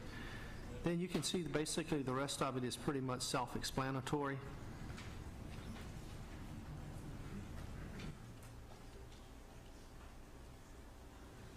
Interagency services, are those tax? Your mic, please, Mr. DeBeck. You know, I see those interagency services things periodically, and I say, you know, what's that, taxes, or somebody paying us for something we're doing, or do we pay somebody for doing stuff for us? No. What is it? You're right. We get paid from different agencies like San Diego State University if we lend them teachers, et cetera. So that's them paying us. Initially, we had calculated that we were going to receive about $12 million on that, and we're only going to receive $9 million. So it's a $3 million drop in that particular fee. Thank you. Okay. I'm sorry, it was 9 and 6. So we still confirm that we have the same amount, but now we know why. Right. Thank you. This is helpful. We're yes. very appreciative. Thank you, staff. Right. Yeah. It isn't all that hard either. No, it wasn't. Now, while we're doing this, while you're saying thank you, staff, just hold that thought for a moment. And they're in the process of working on the same thing for the expenditure for you. Okay, that was good. So Thank you. they'll have that for you as well. Yeah, no, And this how really much, helps. what time are we looking at? Is that for in the next few minutes, or? William is not here. I know they're working on it, so I think if we went ahead and moved to your... Talk about indispensable people. Okay, we can go to items 67 through 97. All I will do at this particular time is to ask each board member to give me a list of items that they won't pull from this list. And again, we're looking at items 67 through 97. I would just ask that you give me your numbers, and please give them to me slowly so I can write them down. So Sheila, are you looking at the very latest one? Because I've got another number 68 or 98. Oh. It's the most recent one. Yeah, we most want the recent one? 1220, 1205. My 1205 one is different? It's a nightmare. No, it's the same as 720. Okay. That was the last one we got Oh, was no. complete. Well, she was looking at May 26. Just as I was, It did okay. switch. It didn't Oh, you switch. changed the numbers. Did the numbers switch again? You wanted them back in the right order. Oh, no, just as man, I had it all figured out. You wanted them back in the original order, and that's what they did. Superintendent, you know what? Hand me your hand. We're listening to the board. Yes. I can find it. I can find it. I don't know. Okay, take a moment and let's I have- get Well, our I don't, numbers back where did together. that number, Okay, I've got no, it. I've got it 1205. I have the correct document, Mr. Superintendent. I just wanted to. We're listening to you. Yeah, okay, well, good. Okay, so this is my 1205. Make sure my numbers are the same. I do have a question for what might be No. embedded in here, if I may. Dr. Greer, changing the Language Academy from K through 5, it's not on there? None of those discussions that we had when we were looking at the magnet school proposal Are embedded anywhere None in of here. those are anywhere Okay, in here. sometimes things get embedded, and, you know, you don't know it. No. So You may I'm asking. recall, that was, as Board President Jackson said on that date, I clearly remember, this is a discussion for another day. Okay. And that day has not arrived. Well, unfortunately, I don't memorize every word, so. These Apparently you do. statements here are on their face exactly what we're talking about. Each of these numbers are what they say. There's nothing hidden in them. On the revenues? No, on the... we're through with the revenues. Okay. We're talking Let me- about that, you asked us for... Lines 68 through 98. I just need to, since I need to go from the other one back to this one, I need to change my numbers a little And bit. if I might, while you're looking at this, President Jackson, since we are being very transparent here, items 53 through 67, those numbers have changed since the last time you were here because we updated the SERP savings, for example. And again, just wanted you to know if you were looking and you'd say, well, wait a minute, how did that number change? Those SERP changes saved.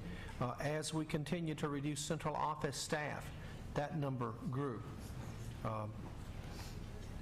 Well, that would be Here's helpful to know, here's a too. problem on that, the question on that one, Superintendent, Yes, is sir. that on May 26th, on this 46 to 59, we had 45.8, and now we only have in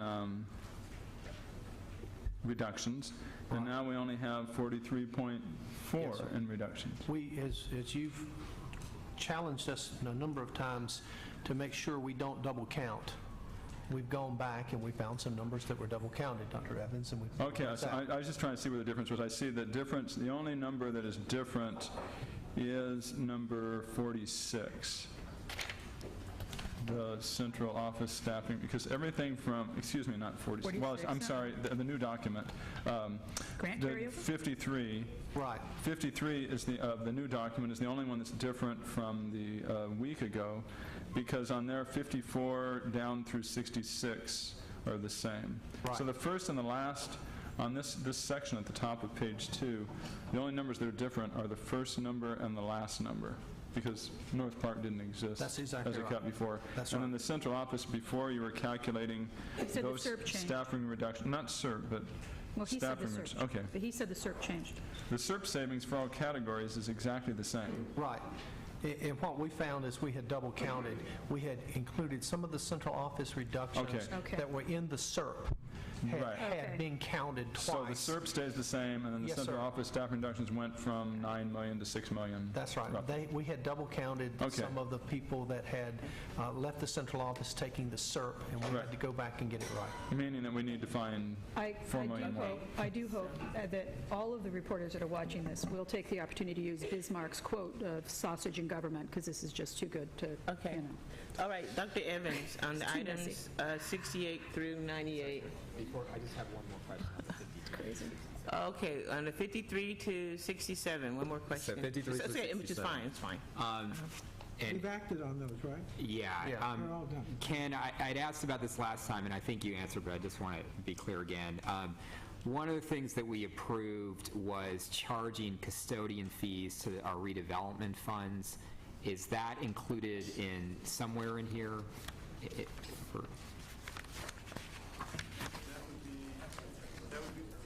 That's an expenditure transfer out that occurs, so. In the inter-program services, 39, line 39? Is that where that is? No, it wouldn't be inter-program services, it'd be inter-fund transfers, because it's to a separate fund. I don't know if it's shown on there as this inter-program. Yeah. Well, that's where they put it, yes. In the inter-program, okay. Okay, very good. Okay, what I'm going to ask each board member to do now is, looking at items 68 through 98, any item that you want pulled for further discussion. Okay, Dr. Evans.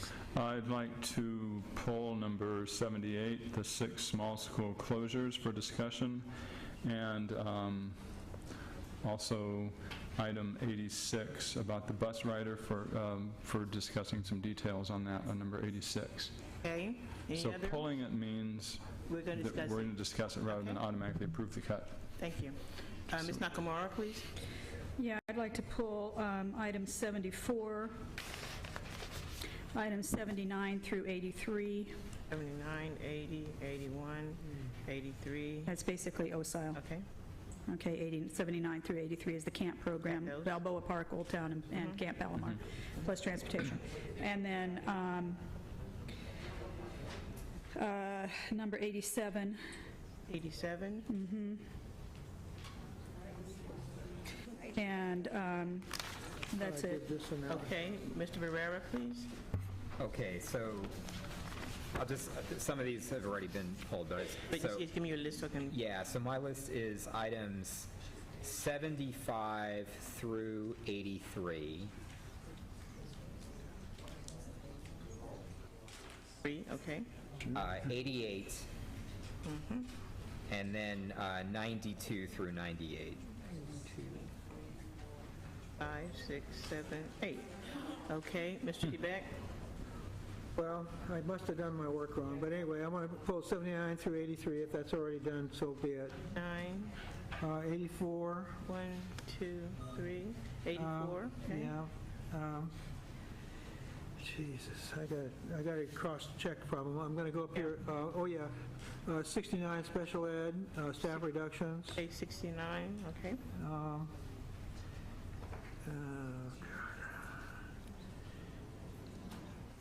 Yeah, set 87. 7. 88, and we just want 88. an explanation. I'll say 90. 90. 91. 91. Leave but 4 left. Why don't we just discuss them all? Wait, Well, we may have to, but it's too bad. It's the way life is. Yeah. I know. There'll be a few Mr. left. Quebec, And then, One. Well, you need 3 votes. 95, 95. and where's that? Library text, 93. 93. Okay, very good.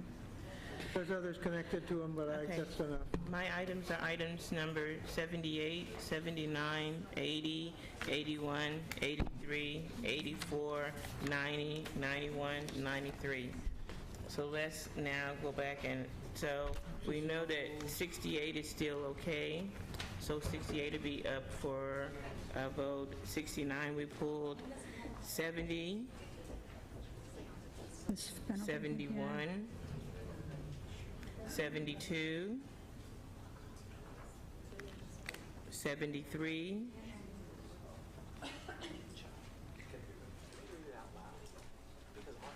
Is it been pulled? no, those are items that we're going to go ahead and vote on as a group. 85, And 85.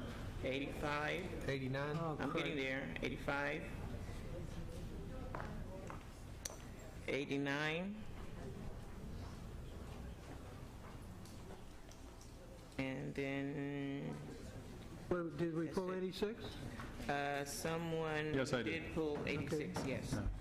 Okay, so the items that we can vote on that no board member pulled for discussions, and I just want to go through this item again, this list again, is items number 68, 70.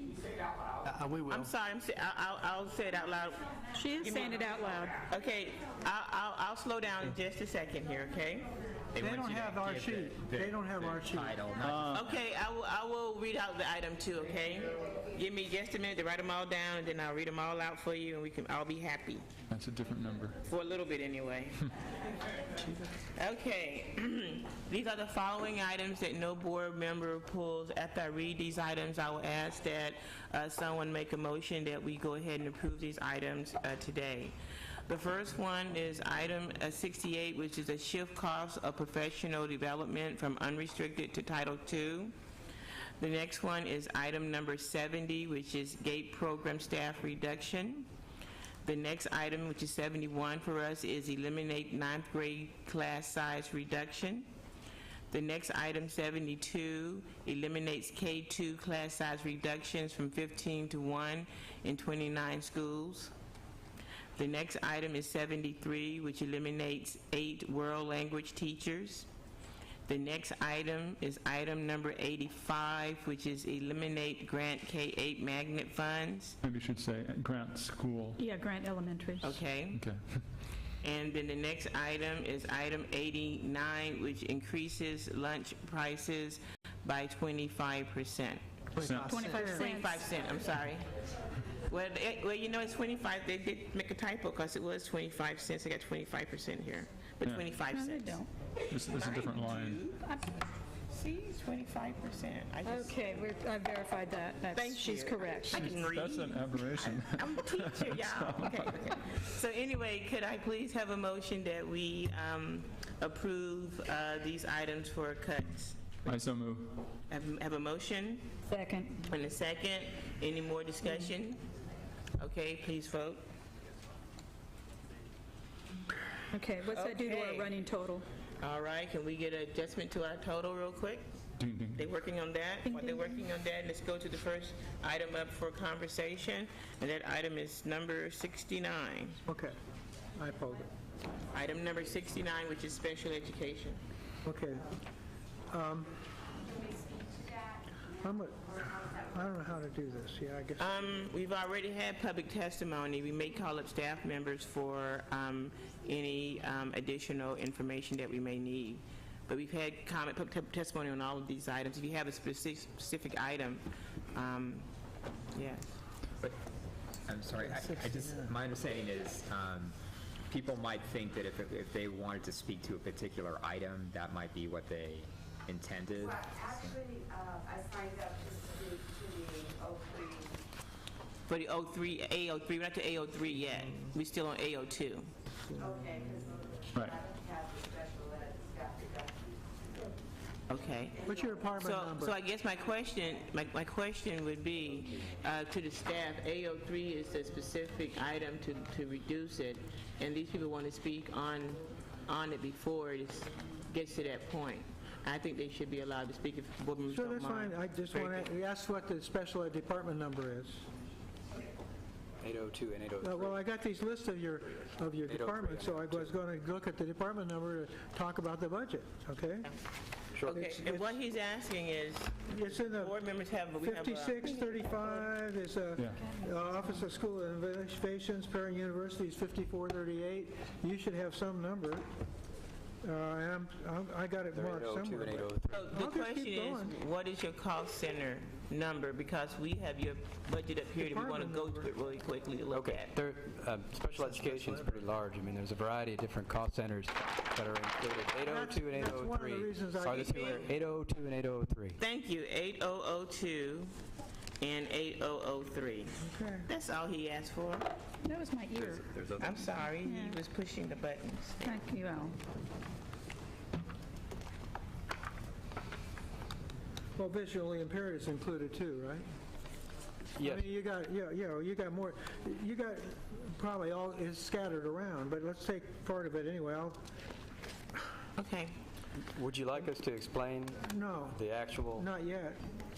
First, Well, while we're waiting, all when right, he's let me just looking- let me talk in general, and then I'll get to specifics. So I got, okay. In general, I have a concern about reducing staffing in special ed because special ed provides services to kids based on IEPs. Reduction in the personnel, to me, automatically means reduction in services. And this reduction is equal to 53 people. I find it hard to believe that we have 53 surplus people that we've been have floating around for the last few years in special ed, because we still had a number of parent issues about providing services, okay? Now, because you're all divided up, I can take examples, but I can also tell you that as I looked at the budget for selected departments around special ed, I find the personnels are cut, but at the same time, an equivalent amount of money is included in books and supplies. So books and supplies is what I will call in this district. It's not probably not appropriate or polite, but it's a slush fund. It's a place where you put money that you want to set aside to do whatever you want to do with, so nobody worries about it, because nobody knows what books and supplies are. I don't imagine you've got a whole lot of special ed books that you're giving out to kids. But you know what, I suspect there are other ways you could transfer those monies, and I've seen it done year after year after year. So I'm not going to, I can only say I have these questions.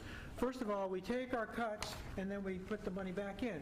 Example is in the visually impaired budget last year was $1.5 million. This year it's $1.8 million. So I suspect there's not going to be any services lost. And when I started to find out what it was, I wasn't always that sure, but I can do that as I go back to different parts of your budget. Now, I wish I had all the numbers, because I've got notes on every single one. On page 180, on page 183 of our large piece. Thank you for helping. But you will find special okay, well, here, ed wait a minute. direct. Whoa. Here's one. Special ed Seek. Page? Seek. What page is it? That's on page 186. 186. Seek is special ed young kids, little kids, before kindergarten, generally. Yes. All right? See, I'm not an idiot. So we have in special ed Seek, which is the early stages of special ed, the time of prevention, in my opinion.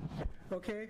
That budget went from $5.6 million to $2.9 million. So they really took it in the shorts.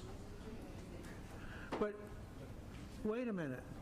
Is it that you're denying the services to people, or is it that you just had too many people in there in the first place? Or what's going on? How could you have almost half your budget go away and still provide services? That's just one. Now I'll go back.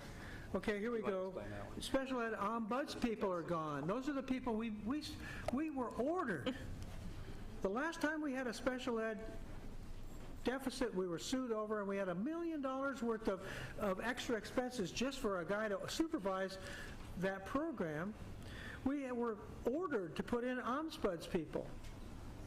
Okay, so now we're exactly eliminating them all. Sir. That's what it shows. Just let me answer. Okay. One or two times anyway. Okay. First of all, I don't believe that we reduced the Seek department down by that much in dollars. We pretty much tried to maintain the consistency in the different departments. The only thing that we may have cut is actually in the area of books and supplies. And what we did that as part of the district's overall budget cutting process, where we were looking at non-personnel expenditures. We looked at discretionary personnel expenditures and reduced them both for this year and for next year. The ombuds people are actually there for next year. This is what we're looking at. It says Seek all the way This down says there. your total here. Look, I can't. Could I? If I can't believe the sheets I got in front of me. Mr. DeBeck, because I have a clarification on that. I did the same thing. I went over this entire stack of these 200 pages over the weekend, and I've since found out that these numbers are not accurate because, number one, 2009, 2010, the number that they're putting down there is what it was budgeted for that year, but has no relation to what they were spending this year, number one. Number two, for the 2009, 2010, that is not the actual budgeted amount because it's not the updated budget book amount. So I found all these crazy things where there are millions and millions of dollars of increases and cuts, and the point is that none of those numbers are valid. So this 196 pages are trash.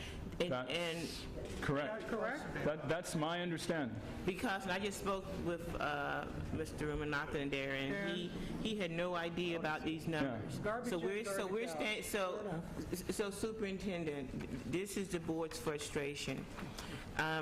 We get this document, and we come in and we look at it and we make comments about it because this is what we see. Only to find out that these numbers are not correct, and it becomes hard for us to make decisions and or try to hold people accountable when the information isn't correct. Now, I'm not quite sure the decision to print this out and why these numbers are so incorrect, but it is very, at this particular point of the day, it's very frustrating. One example I have there, I'm sorry, but just to clarify for Mr. DeBeck, I looked at an issue which was testing, which was listed as $2.2 million this year, and it was listed at 4.1 next year. And I said, that's outrageous. How can we double our testing budget in the middle of a budget crisis? And then I found out the actual budgeted amount is 1 point something million. And so therefore, that again, that just disqualifies all this information. Again, They spent up how many midnights did they spend doing that? There's no use? I think they spent maybe one day doing that because I think that's how long, I don't know how long James spent on this, but I think it was a day printing this document. One of the issues that we have, quite frankly, is frustrating for me too. And that's one of the reasons we ask and you approve to have the finance department reorganized. And we have found in the budget, as you know, so I've had some issues with what we have found in here. We're making corrections, and it's not going to serve me well to stand here and be critical. We've tried to present you with numbers here on this page that we've spent a lot of time, and I've spent a lot of time with verifying.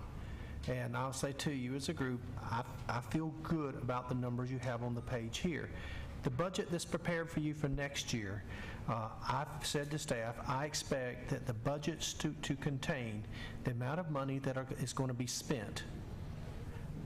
No padding, no cushion, the amount of money that's going to be spent. And you're not going to overspend your budget. And heretofore, we have had a culture, quite frankly, of little or no accountability in terms of how much you spend in a particular department. And then at the end of the year, staff would spend a great deal of time going back and reconciling and trying to make departments whole. So hopefully that the budget that you see this year will be a budget that is truly reflective of what is spent in that budget will continue to, will actually be spent. I'll give you a quick example. I discovered in one of our major departments, for example, in maintenance, we had a list of a number of vacancies that from year to year was very consistent. And again, the point I tried to make to staff is that if you've got vacant positions, you need to either fill them because you need the people to do the work, or you need to eliminate them. You don't need to keep running an account with 100 vacancies, because if you look at that amount of money, that's a substantial amount of money that's in your budget that's not being used. Superintendent Greer and fellow board members, I have a concern right now, and that concern, Mr. DeBeck needs to finish his conversation. We just got handed another revised set of numbers, and again, we understand how hard the staff is working. We're having to make some very critical decisions today. We need to make sure that, I'm not, well, maybe it's the same, I don't know, it was just handed to me hot off the press. I haven't had a chance to verify what these other additional numbers are or aren't. I think I figured out what the new list you received, which is basically, it looks like they realigned the numbers with the numbers that are showing up on the screen. Which is what you asked. Which is what we asked. Okay, so they're lining up with the screen, but there's no changes in the numbers. Okay, so can we, Mr. DeBeck had pulled the item around special ed, and I would, thank you very much. Mr. Special Ed Department was speaking, and you want to finish Just on 69, I'll finish. Okay. I'm just not going to vote for it because I believe it's going to get us in trouble. Okay, we had some public people who wanted to speak about this, and President Jackson, could the staff at least have an opportunity to explain oh yes, the staff can speak too, but what my point was going to be to Ms. Hudson was that since we are looking at specific items right now, we may have public comments, and what I would say is those who want to speak on an item that was pulled, for you to get your speaker items ready so that you can turn them in before that conversation takes place. So we will do one for special ed as soon as this is over. At 1 minute. Staff, please. Okay. Thank you very much. And I want to give you a full explanation of the entire process that we engaged in both to develop the special education budget and to identify the potential cuts that we put forward on the document. Basically, Just a second, audience, could you please, I know you need to get paperwork, but can you please, I need to hear what the staff is saying to us. Thank you.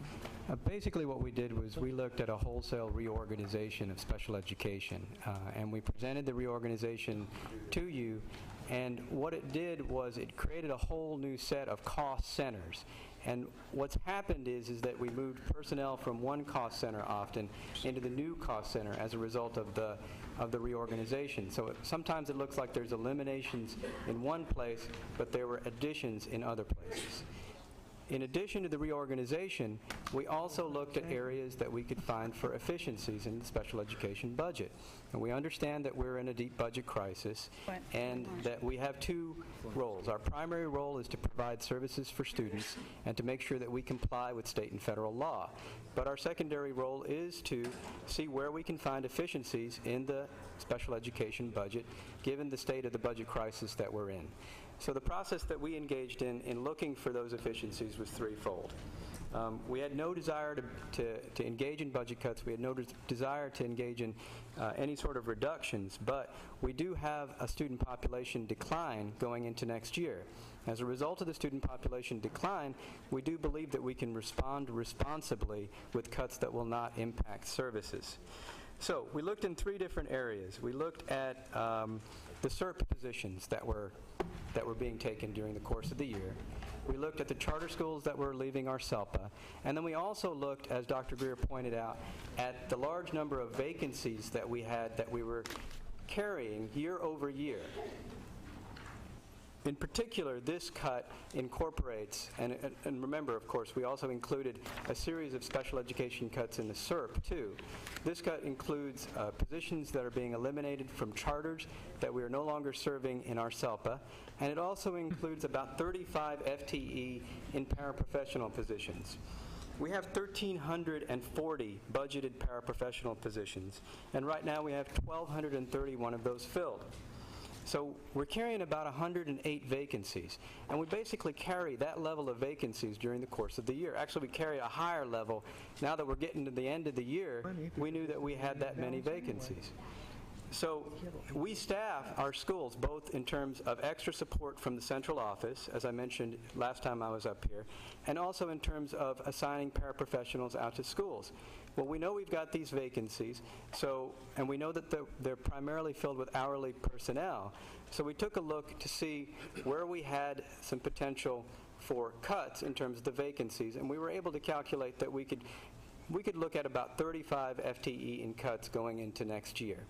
Now, even with that 35 FTE in cuts, we have 47 SEAs and SETs that are taking the CERP. So this means we're still going to start at the beginning of the year with 140 vacancies.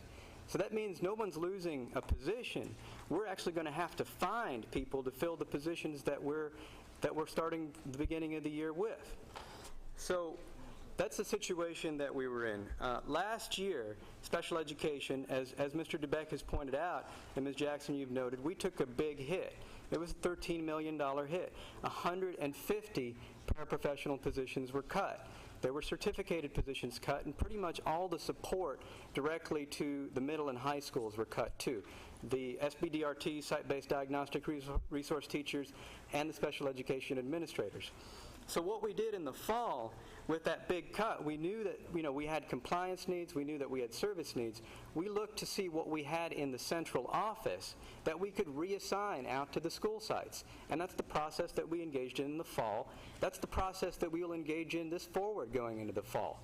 So with the reorganization that we believe will address compliance issues on a much more formal level, with a reorganization that will also, by creating a parent, a manager specifically responsible for parent services, we do believe that we will make significant advances in addressing any compliance issues. We also believe that we can staff our schools and address our compliance needs and also our student needs and move forward the recommendations of the Tom Hare reports. I'm not going to say that these cuts aren't painful, but we do understand the position the district is in, and we try to respond to that responsibly, considering the student enrollment decreases that we've had going into next year. Thank you. Yes.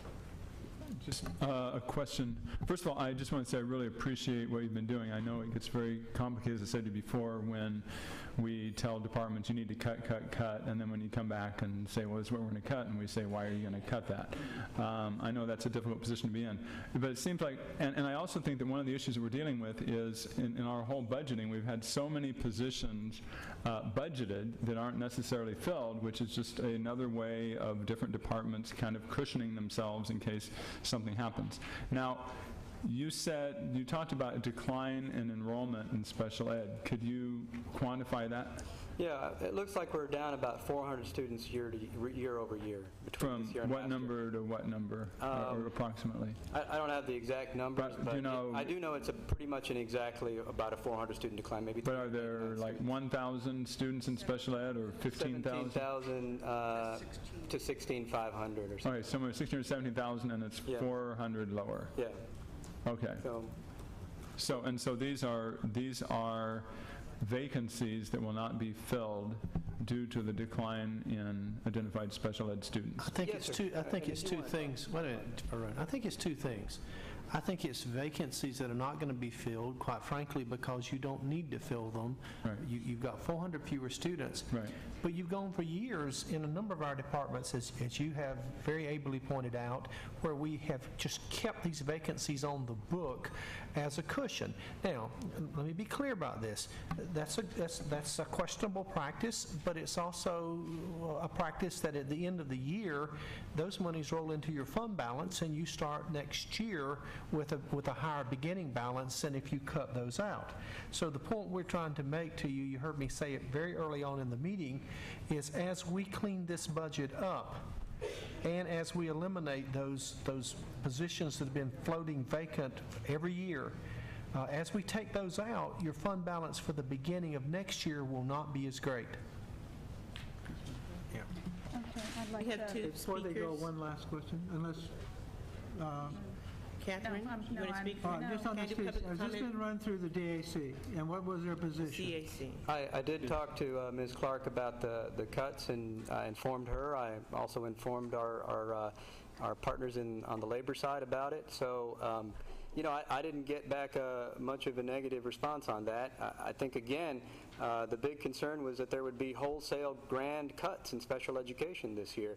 So they didn't sign off on it, they just said, okay, thanks for telling us. No, sir, I just talked to Ms. Clark, so I believe we'll be talking about that We'll hear this about Thursday. from them, I'm sure, soon. Sure. Yes. Okay, we have two speakers. I have Jane Balsa and Judy, I think is Four. Okay. Well, first of all, I do want to speak to the 3.5 paraprofessionals that were reduced out of the Ed Center that were hourly employees. And if they're hourly employees and they aren't working, they're not getting paid. And we don't know why there was hourly employees down there anyway. And I understand trying to get information from this district on special ed, how many positions are out there, what we have, is you just can't get it. And the second thing I wanted to speak to on that, the CERP, for the CERP, we had 64 people instead of, what did he say, 47, that took advantage of the CERP. And I can tell you right now, the IEPs are not being honored out at those sites. And I'm referring 2 to 3 of our members a week to worker comp attorneys, because they are staffing them with SEAs, they're staffing ED kids with SEAs, they don't have the training. And I'm hoping that next year we're going to work together with Susan and Joe and Arun to maybe look at how we can better this so it's the service that our students get is appropriate. And I know that our employees that we have out there, believe me, they work from the heart and they're there for the kids. They're not paid enough to do the job they do, and lately the abuse they're being taken by just trying to service the kids. So that's one of the issues. And one of the other things I noticed on this, Cadman, that they had recommended consolidation of special ed staff, approximately 200 personnel.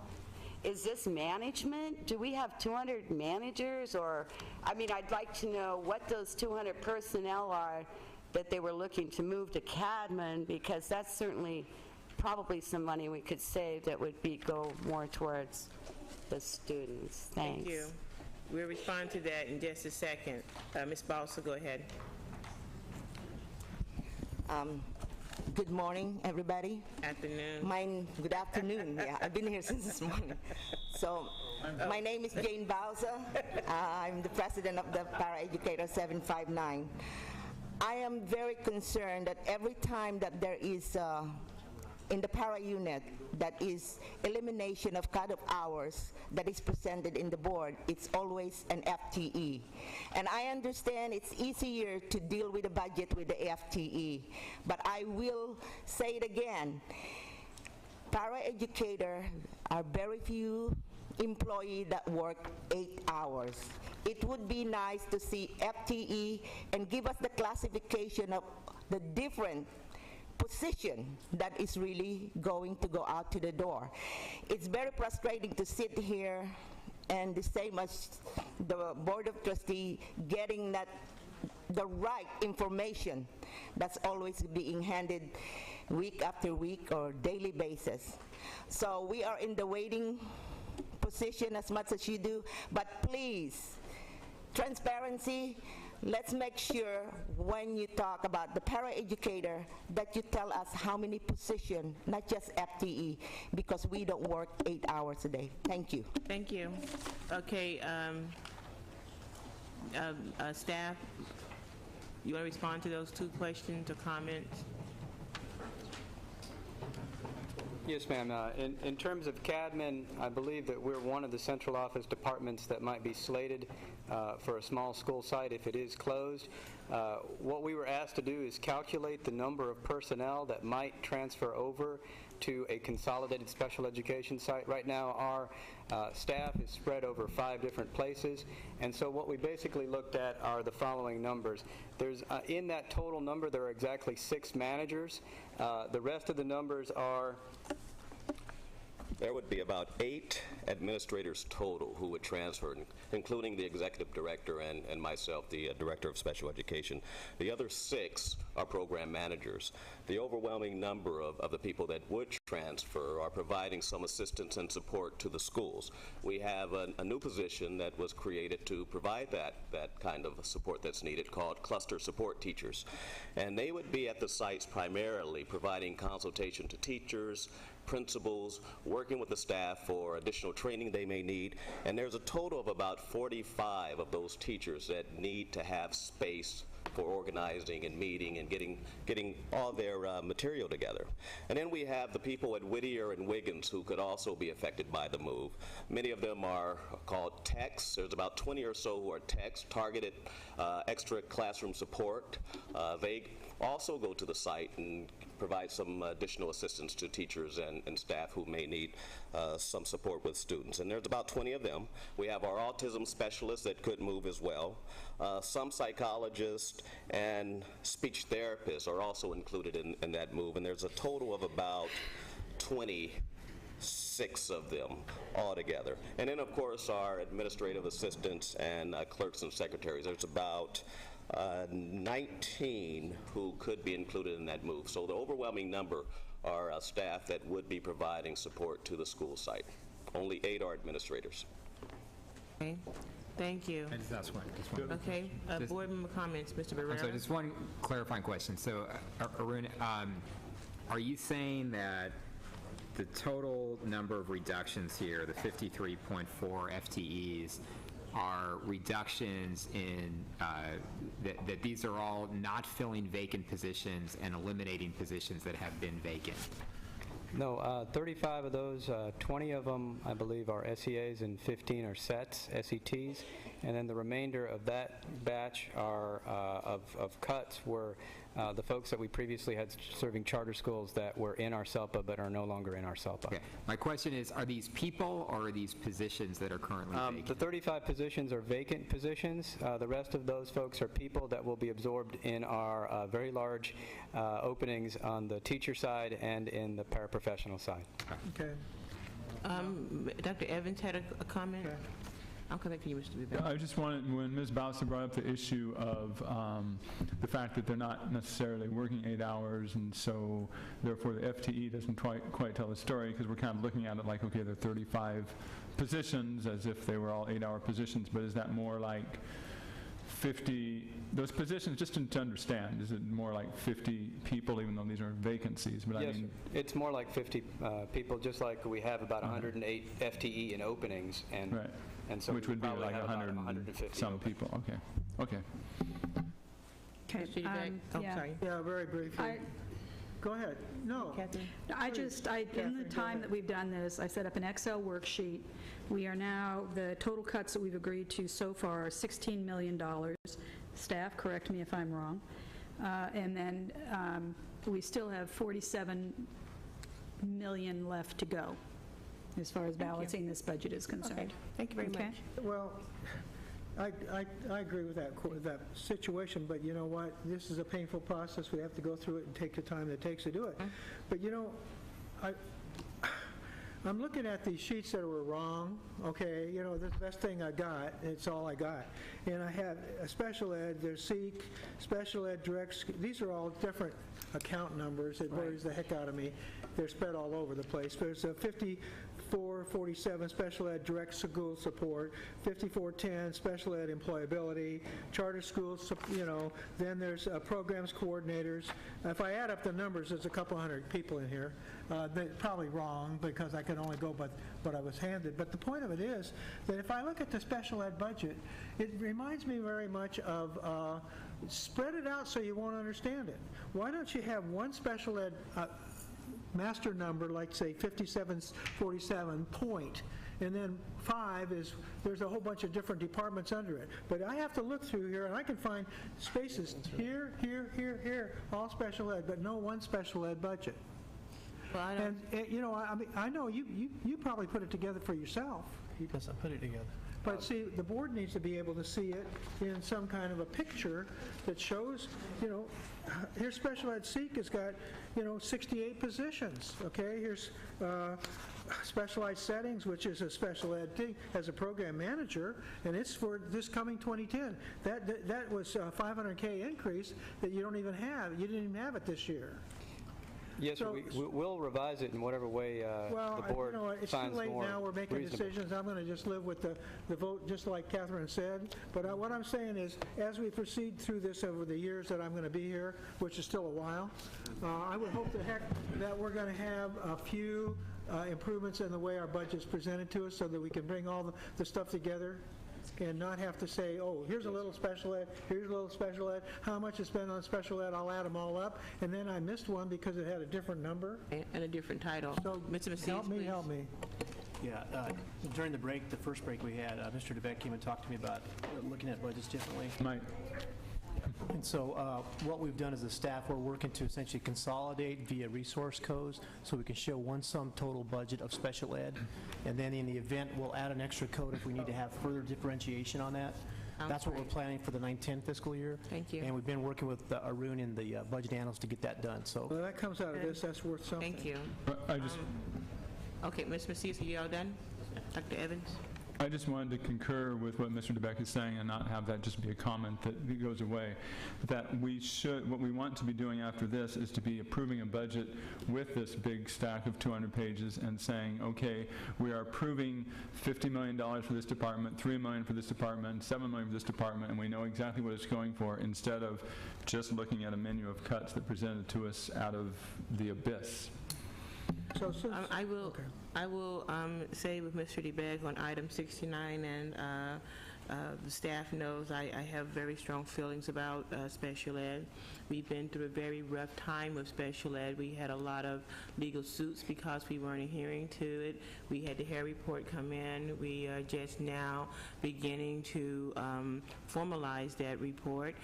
So I have a very, there are some areas that right now people say if you have to protect something, and certainly number one, special ed is that something, because those are our kids and our about families that really have severe needs in addition to others. And the reason I say that is because when people talk about going off to charter schools and private schools, you don't hear as many about special ed parents going off to charter schools and private schools because a lot of them don't take them. Their percentages are extremely, extremely low. Those are students that we take, and we love to take care of them. And I don't want to shortchange them in any way, form, or fashion. So I cannot support this particular cut because I am concerned that as much effort as we put into getting it to where you have it at now, I want it to stay there. I don't want it to go back to where it was. I want it to continue to get better. Not saying this won't pass, but I just can't support it right now. Okay, anyone else want to comment about an item? Okay, please vote. This is on item 69, whether or not we should use it as one of our budget cuts. Okay, and that passes 3-2. Okay, the next item that we want to talk about looks like to be item number, got all these sheets of paper here, so give me a moment here. 74. Yeah. Okay.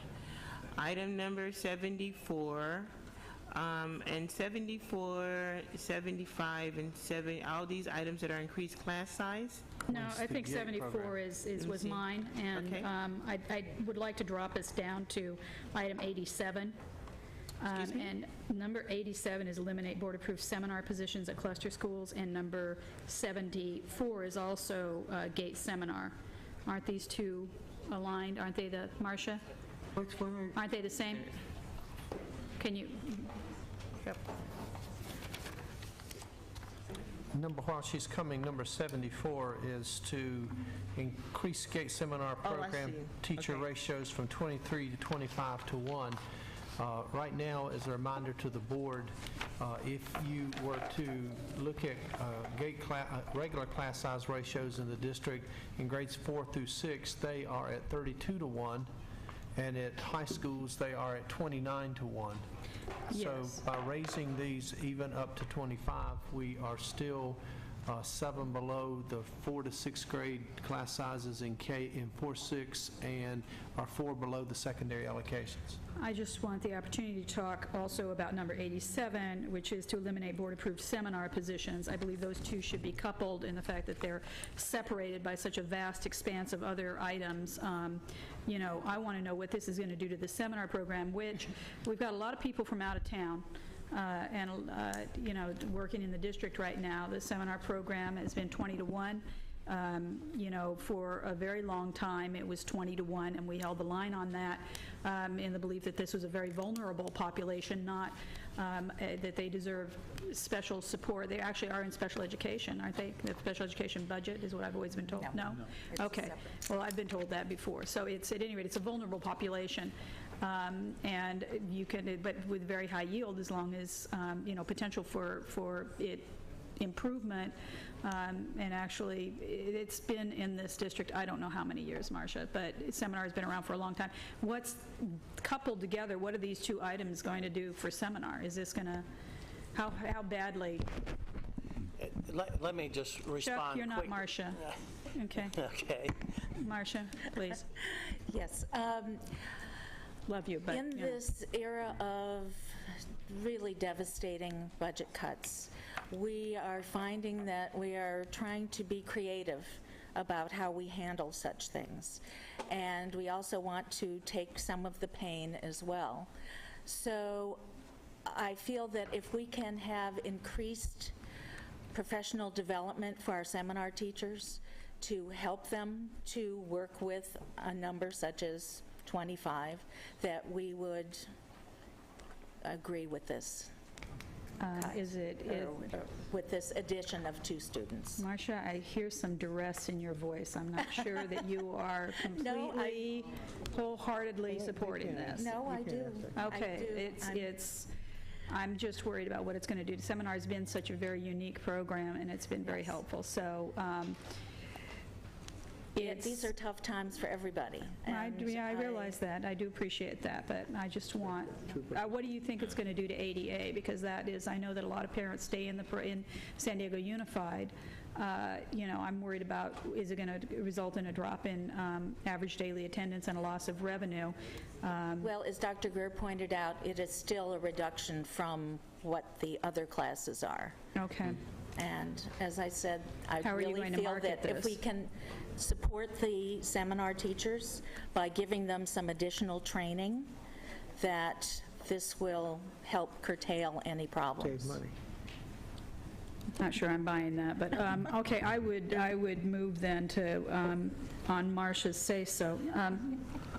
Can I just Chuck, say could you one like word? to, you're from out of town, I do not trust you. Yeah, you well, know. you He better knows trust that. me. I trust him. Do you? You're okay with that? I trust him. Excuse me, Dr. Morris knows that I really, Okay. Dr. Morris knows that I like him an awful lot, so Here's the I'm teasing situation. him. We've actually been working with the GATE folks almost since the beginning of the year, talking about the devastation that our budget's going to be. Are they happy about going from 23 to 25? The answer is no. Are they willing to accept the fact that everybody else is having to take these kinds of cuts? I think they have resigned themselves to that fact. Now, I do want to go ahead and go to the next item, because I think this is the one that is more specific. Correct. 87, you mean? The one where we're talking about the Seminar positions, board-approved 8. cluster program? Yeah, that would be Because in looking at additional cuts, we began to go back and look. And what those cuts are is you adopted a GATE plan several years ago that put seminars in schools irregardless of the numbers of students who qualified for those seminars. In going back and looking at that, we realized that we had some schools where we were assigning a seminar teacher with 2 students who would qualify in that school. Now, I would say to you, if we were in better times, I would certainly not be one to recommend this, because most of those schools, with the exception of 2, are below the 8. And so we have some issues with that. But we're giving you some options, and one of the options is we can go back and relook at the plan that you gave us, and we can actually save 8 positions, which means we would have to look at doing something differently. But that's the reason we were very specific when we said the previously board-approved plan, because it was your plan and it was approved. Okay, to do. Dr. Morris, you had me at hello. All right, so 87, I would say, I would move then, as much as you know I don't like it, 74 and 87, unless there's other discussion. I'd couple those two together. Mr. DeBeck wanted to talk. Okay. Speak on that. I'm on 87, I'm reluctant to tackle GATE at all. I think that these are small amounts, but when I get to the approved seminar programs and clusters, I think history is very important. There has always been a tension about availability of AP classes and high-level demanding classes in different parts of the community. The reason why this board made the decision, before this board, but the board in the past had made the decision, was to make access available to schools for seminar programs when they weren't really close by to the kids that have these achievements or have these skills or knowledge or whatever, that they passed the test 98 point whatever. It was understood at the time, and it was a practice, which I cannot be sure of anymore, that those kids that were gifted, that were close to seminar but not really because of cultural whatevers, that they might get put into a seminar class anyway. So I'm not going to use, I don't know the absolute numbers, but let's say 99 is the cut for seminar, and that 96 is still gifted, and therefore they'd say, okay, we'll use up all the 99s, but we're going to fill in with 97s and 96s and whatever to make it a viable course, because there are some cultural measurement problems and other things like that, okay? So for me, it's very, very difficult to go back and say, okay, I don't want access for the communities that these schools or these seminar positions are placed. I don't want the access eliminated for seminar. Now, if the result would be that 4 or 5 kids in each school didn't get a seminar, I don't think that's worth $660,000. And I think if there are teachers sitting there with 3 kids in their class, that something ought to be done at the site to fix that. But I don't think basically, I don't think that we should take away the seminar just because it might save us some money. The other thing is, I have to rebut one thing that was made. Staff development isn't free. So if you're going to say you're going to cut the money and then you're going to give where's it staff coming development, I'm telling you, wait a minute, that's books and supplies. I heard that story once before. Okay? So let's just say what it really is.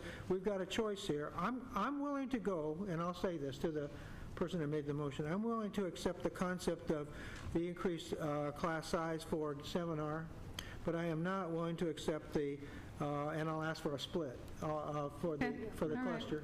All right. very good. I amend the motion to accept number 74, accept number 74. Okay.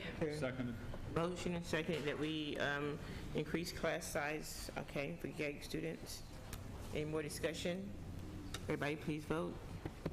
That passes 4-1. Okay, you want to go ahead and entertain number 86 now? You want to wait till we get down to that number? Well, I have one more comment on that, on 87, if I could. 87, okay. The other question that happens, and it's very common, was I mentioned AP and seminar. There may be some discussion we need to have, and it's probably not the right time, whether or not we have to offer a seminar in the high schools at all, because they might be AP classes anyway. All right? Now, that could be, I'll call it a substantial debate that needs to be had, but if you have a small AP class with the proper kind of trained teacher to handle the special needs of a gifted student, I think that makes sense. But if you have a tension between, let's say, a small AP class and then a seminar class in the same subject, it makes no sense to me not to put them together some way and to have economies there. And talk to us about that. Okay, so that's another piece of this, but I'm still not going to vote to eliminate the support for cluster AP teachers. That was one of the comments I was going to make, is that with what we're doing in expanding advanced placement classes in all of our high schools, I too share that concern. While I'm very supportive of a GATE program, I've had a GATE child go through GATE programs, I do question the need to have a GATE seminar at the high school when we are expanding our international baccalaureate offerings at 2 sites, Mission Bay and at San Diego High School, and we're expanding our advanced placement course offerings. And so you start asking yourself, well, why do you have to do both? And I'm sure there's always going to be a good argument, but I'd be interested to hear what she has to say. And you go ahead, and I'll come back to that. if I can just make this comment, I think the discussion about GATES, coming back to you, we've looked at GATE. We are all over the place in this district on GATE. And we've got to have some consistency in terms of what's happening in our schools. And Mr. DeBeck, you're absolutely correct. I think the intent was if students weren't, quote, seminar qualified, they ought to be moved in those classes. I would tell you that I think parents would agree, and I've worked with the GATE parents a lot this year, and teachers. It doesn't always happen that way, and we've got to make sure that whatever the GATE plan is what is the GATE plan that we do. So that is a discussion that's going to come back. Marcia has been working with parents, and we're actually going to come back with you with the possibility of looking and revising our GATE plan as it currently exists. Dr. Evans, please. Yeah, we could have a long discussion about seminar, and I have a lot of strong feelings about that. First of all, we test, it's at the 99.9% level, and 2% of the students in the district qualify at the 99.9% level, which is mathematically impossible. It means that the kids in San Diego are 20 times smarter than the kids in the rest of the country. That's true. So, okay, you're right. I accept. So anyway, there are a lot of issues in terms of qualification, how the program is set up, and so forth. And my position is that in this extreme budget time, I understand the history that Mr. DeBeck is talking about in terms of providing at different places. When that debate took place a few years ago, my problem was that it wasn't really addressing the core of what the program is set up for. It was just spreading it around rather than getting to the core purpose of it. So this does not exclude people from taking seminar classes. It does inconvenience people that they cannot necessarily take it in their neighborhood, which is what the case was before. If they qualify for seminar, they had an opportunity to choice into other schools that had seminar. So that's why I think we do need to support this $800-some-thousand reduction. But the busing costs money, too. Yeah, okay, Ms. Akamara? Yeah, getting back to the conversation with regard to seminar and high school, these are not simply high-achieving students. These are high-potential students. They are very, very frequently underachieving. Those that actually have succeeded in seminar, and this is a discussion for another day, but I have to have my 2 minutes here. Those that have succeeded in seminar are flourishing, don't need that support anymore. But I am very concerned about those that are not, who still need the support of seminar in high school for whatever reason it may be, because that again gets back to the whole purpose of seminar originally was this being a vulnerable population, not that this was a high-achieving population that deserves special status, but rather it was a vulnerable population that in fact could achieve extraordinarily high if given the right support. So I really want to make sure that we maintain the philosophy of that, which I fully concur we have indeed gotten away from, but Dr. Evans is indeed incorrect. I do believe that the San Diego children are 20 times smarter than everyone else in the rest of the country. The other part of that, and I think history is very important, we recognize that our students are smart all over this entire district. Right. And what happened was that the students in certain parts of the district was not getting any services.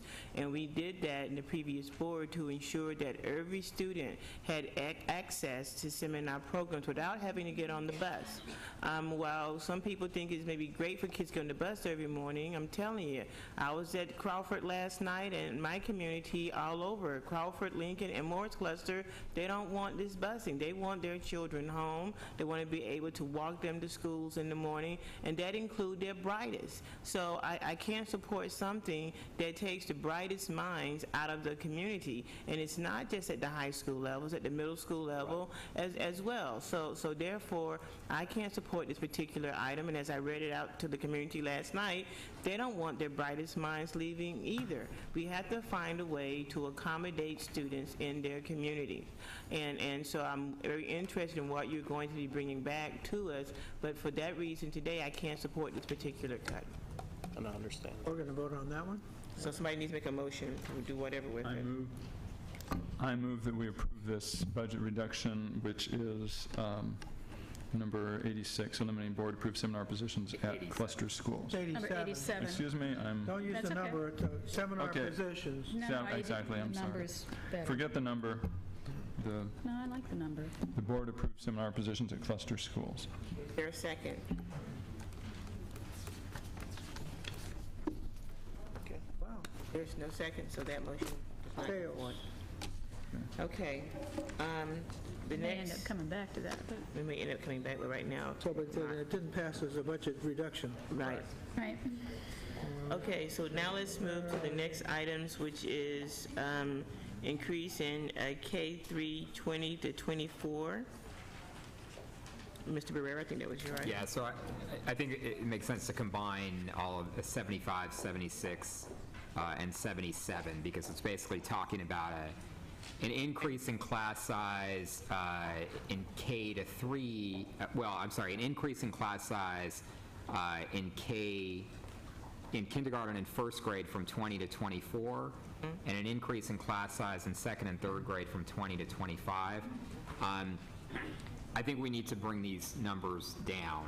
I think of all of the items that we're talking about today, this is the item that most directly impacts the most students.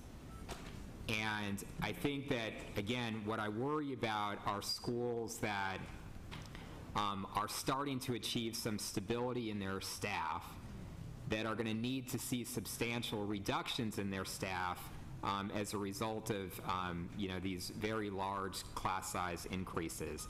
So what I would propose is that we limit the class size increases in K-3 from 20 to 22. And if we were to do that, the items 75, 76, and 77 would result in a total savings of about $7.3 million. So my proposal is to take it down from 20 to 22 in K through 3. I'd like to speak to that. I'll second that motion. Ms. Nakamura? Yeah, I'd like to point out that we're at 44 million, we still need $44 million more. So I'm just keeping track of the running total here. I would suggest, because we're looking at these all at once, but yet we're deciding each one at a time, that we could, and I have seconded that motion, that we can change it from 20, not the 20 to 24, but 20 to 22, as Mr. Burra moved, which doesn't preclude later in the afternoon, as we're going down the list, if we haven't found what we wanted, that any board member could move to modify that to 24. I'm just saying it's not completely ruling that out, but it allows people to take at least a first cut at this. Well, if it was from 20 to, if we just said item 75, class size K3 from 20 to 22, would that save the $7 million? Yeah. All right. So then that number is the item on the table. The other two, we would disappear. We would have a chance to talk about yet. What was for 25? No. Well, yes, We'll because just leave them alone. If we want to save those another million each, that would be would mean the total together would be a $9 million savings, right? So we'd have a class size at 22, and then we would add on a 25th person? No, 24. So what I think they're saying is in the third grade only. Right, I think that K2 would be 20 to 22, and then K1, and then second and third grade would be 20 to 23. Well, my motion is that class size increase is limited in K through 3 from 20 to 22. Right. And which I seconded. Well, that only means you're going to have a reduction in class size in the third grade because it's 24 already. No, it's not. It's 20. Well, it says from 24 to 25. No, they just mean, they're assuming that we've already taken the action to get it up to 24, now to go an additional student. Currently, class size in K through 3 is 20. Okay. 21. Well, then, I can't support that. I'd just say 24 for all of them. Okay, I got to understand that. Okay. I just say, I don't want to go to 25 in third and second, but I'll take 24 Okay. across the board. I would agree with 24 across the board. I understand that certainly in this particular time, we have to do something.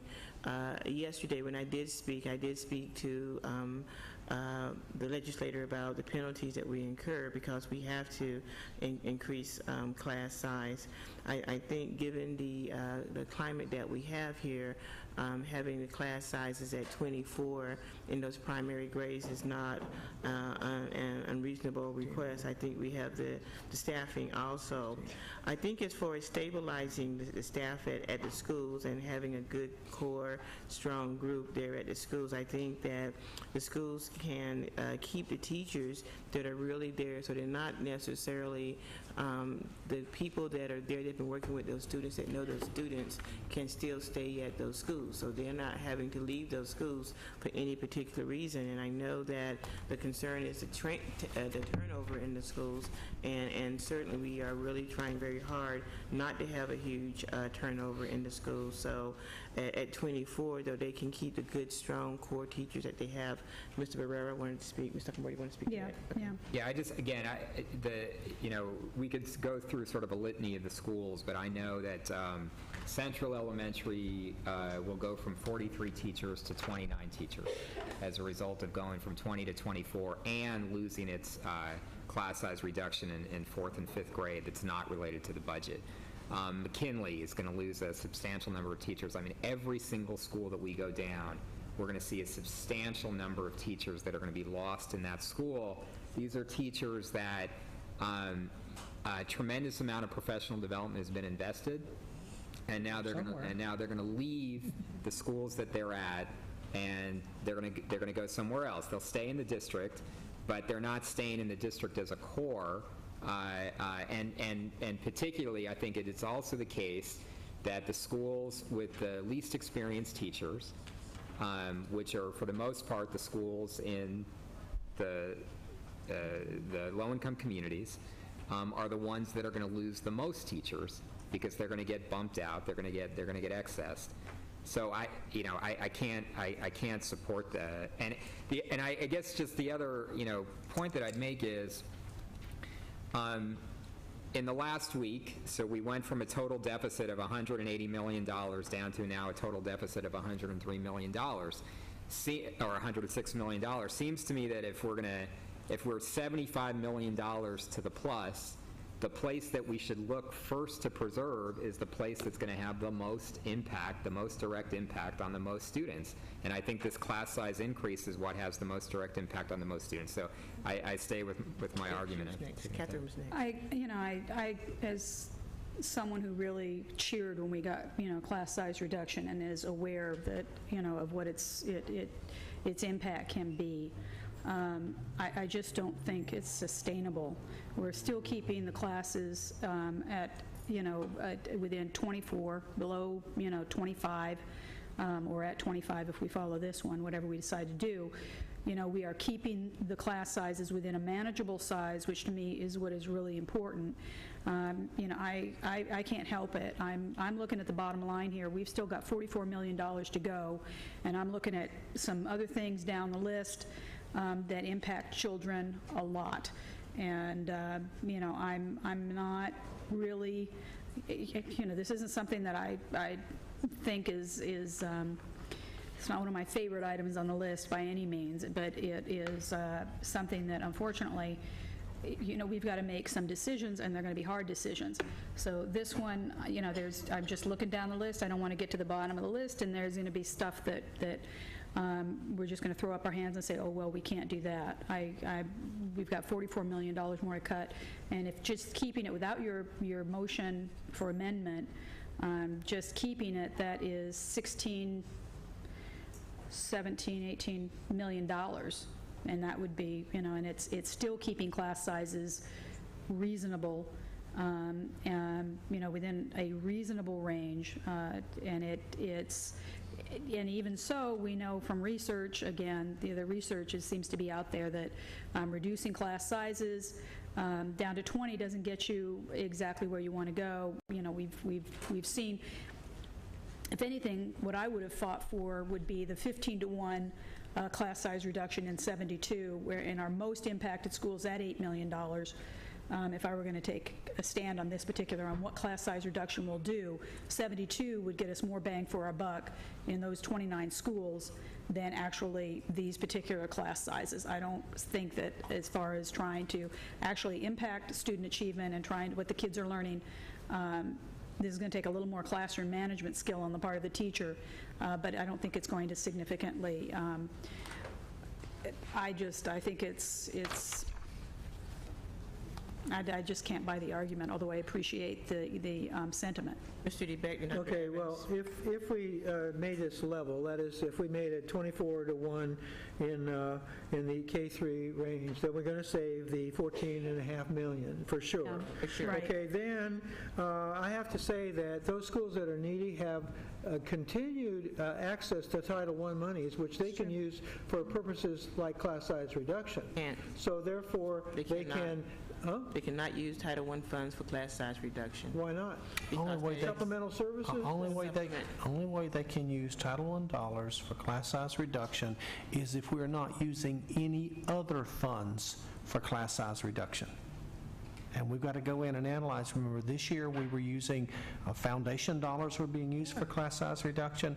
We were using magnets funds for class size reduction. We were using district funds. We were using TIG. Cancer Planet. No, we're not. We were using TIG magnet school dollars for that. So we have heard what you've said about using Title I dollars for that, and we've not given up on that. Mm-hmm. Okay, so but with that assumption, or let's say with the concept that Title I can, be used in the schools where it will benefit the kids that are most needy. Title I schools. With Title I schools can reduce their class sizes even further.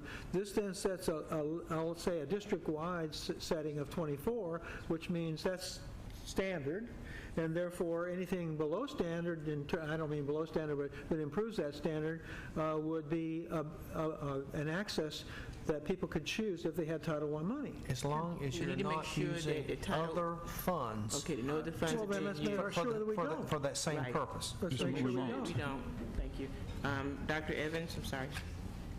No, I just was agreeing that I know that's a controversial issue as far as the class size reduction, but if we do not, this is not related to this vote, but if we do not, if we raise the class size to 24, we need to find the way to use the funds to reduce the size in the neediest schools. And whatever way that we have to do that in terms of making sure there's no funds where there's no interpretation of supplanting.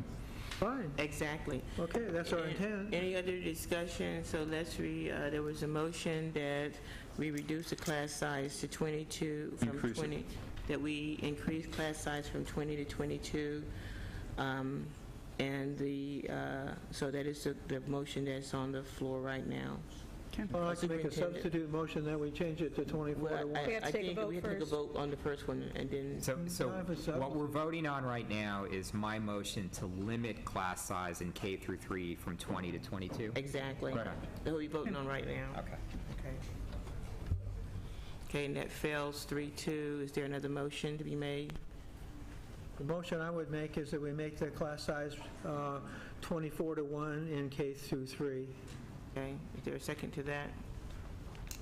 Second. Second, okay. Is there any more discussion? That passes 5-0. The next item,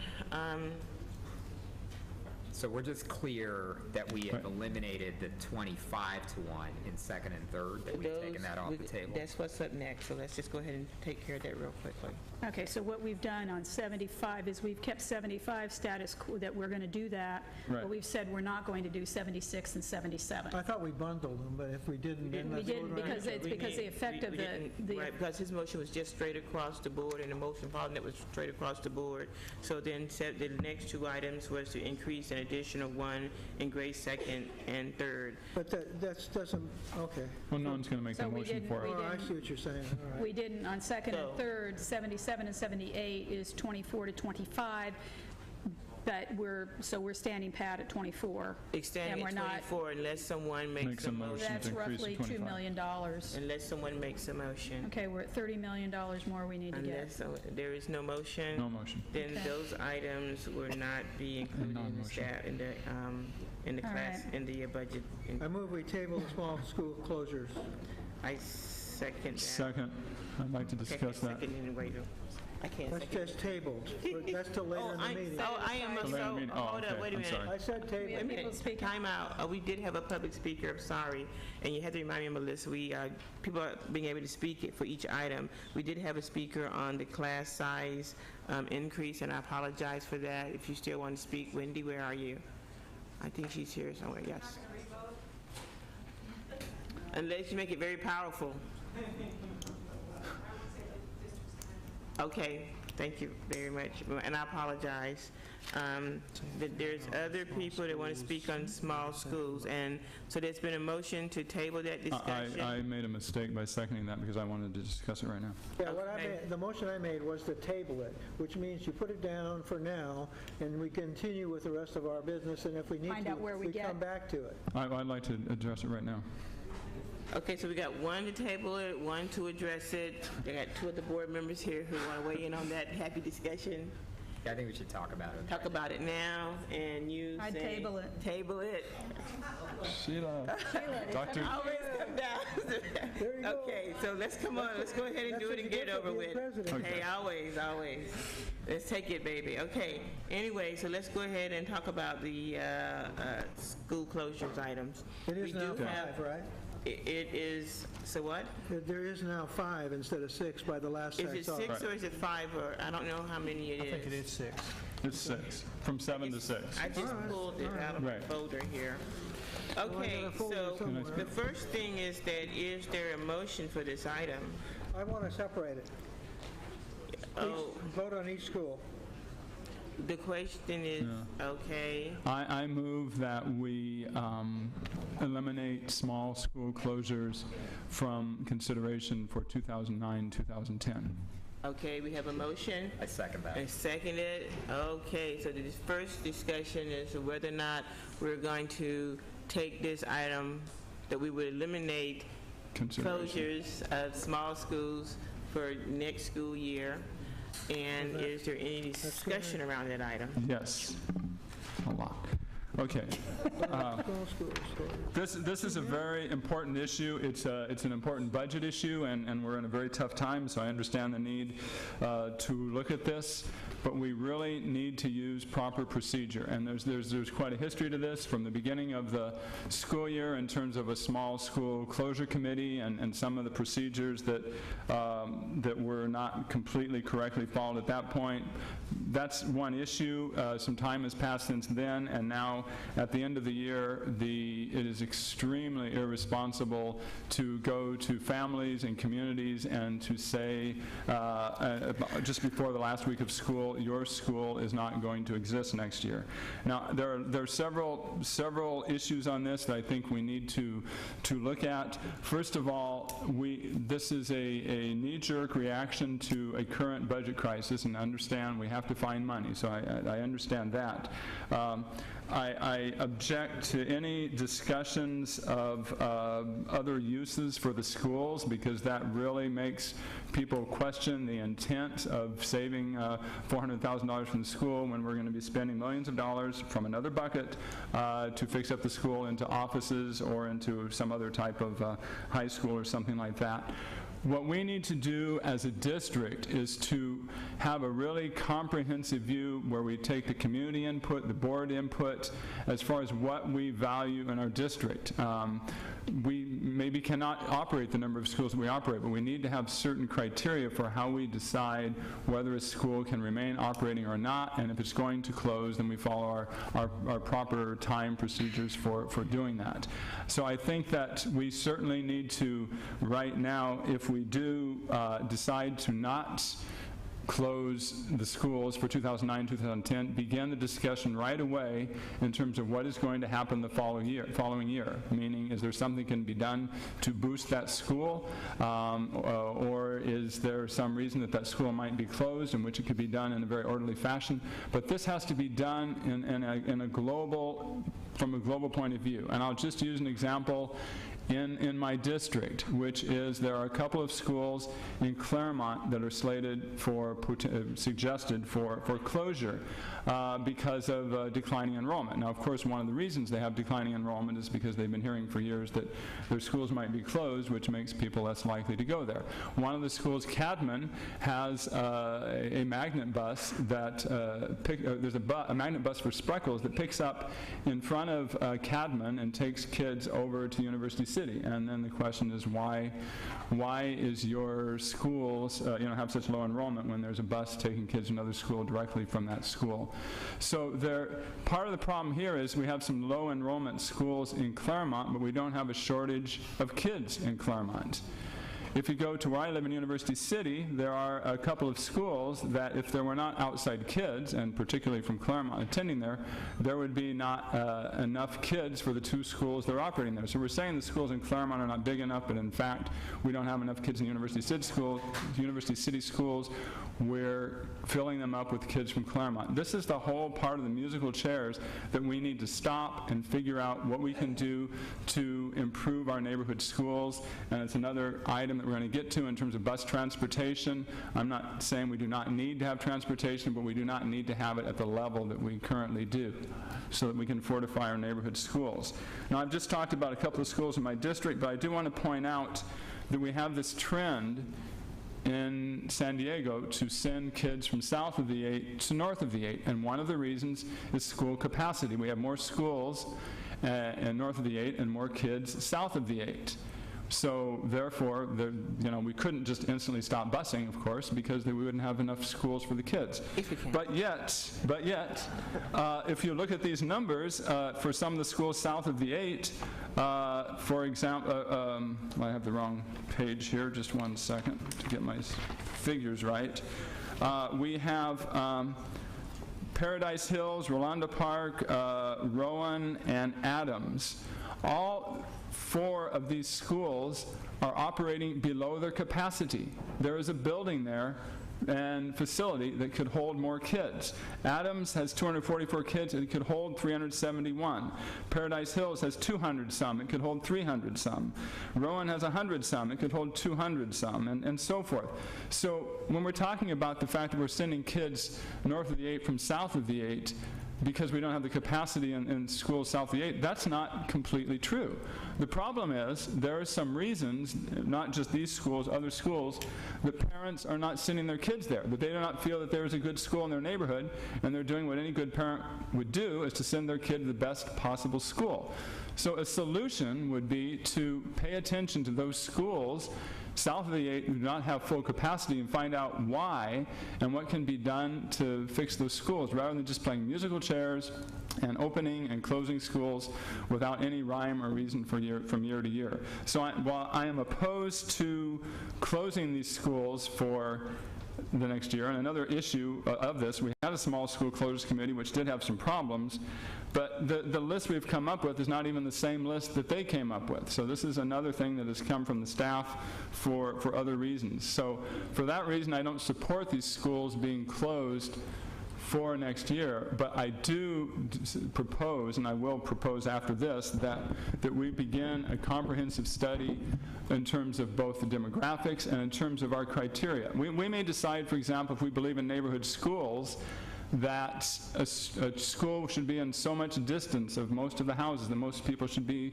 within X number of miles of a school, which may not always be economically feasible, but we need to decide what our priorities are.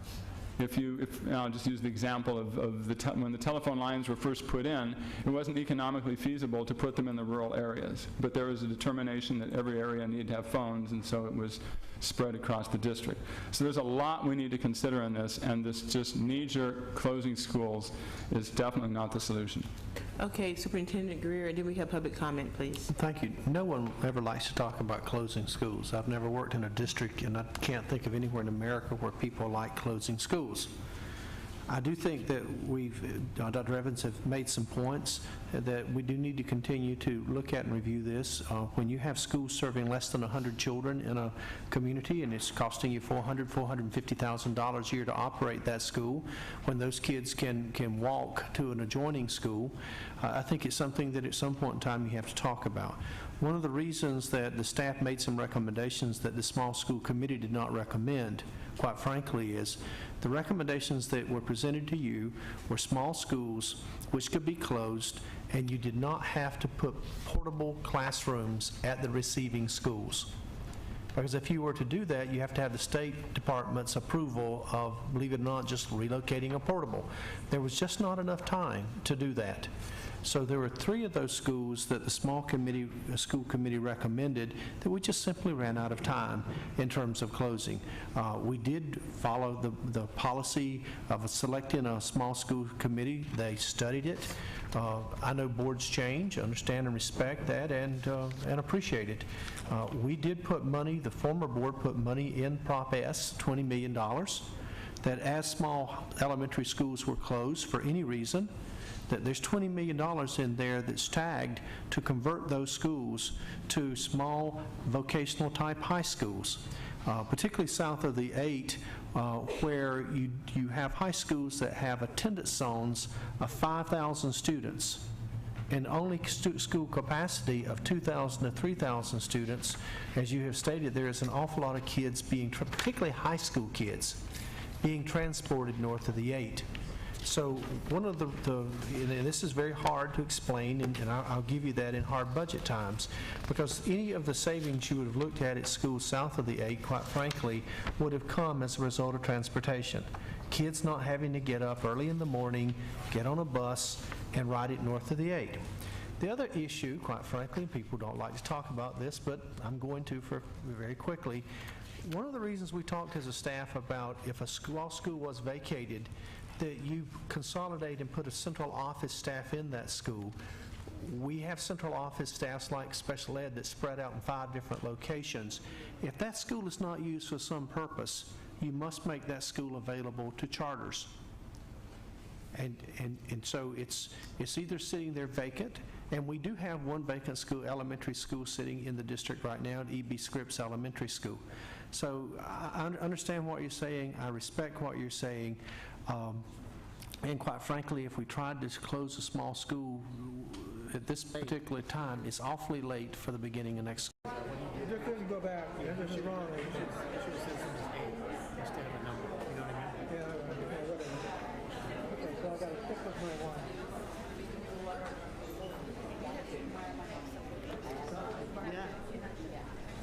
I've got it highlighted and added up.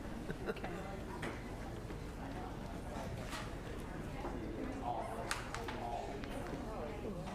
Okay, I know that's right. I thought I saw Dr. Evans.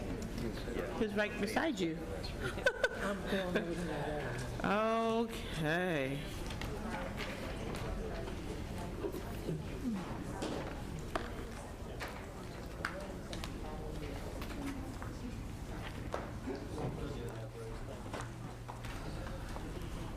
And the superintendent? Oh, there he is. Okay, thank you very much. Followed by Dr. Evans.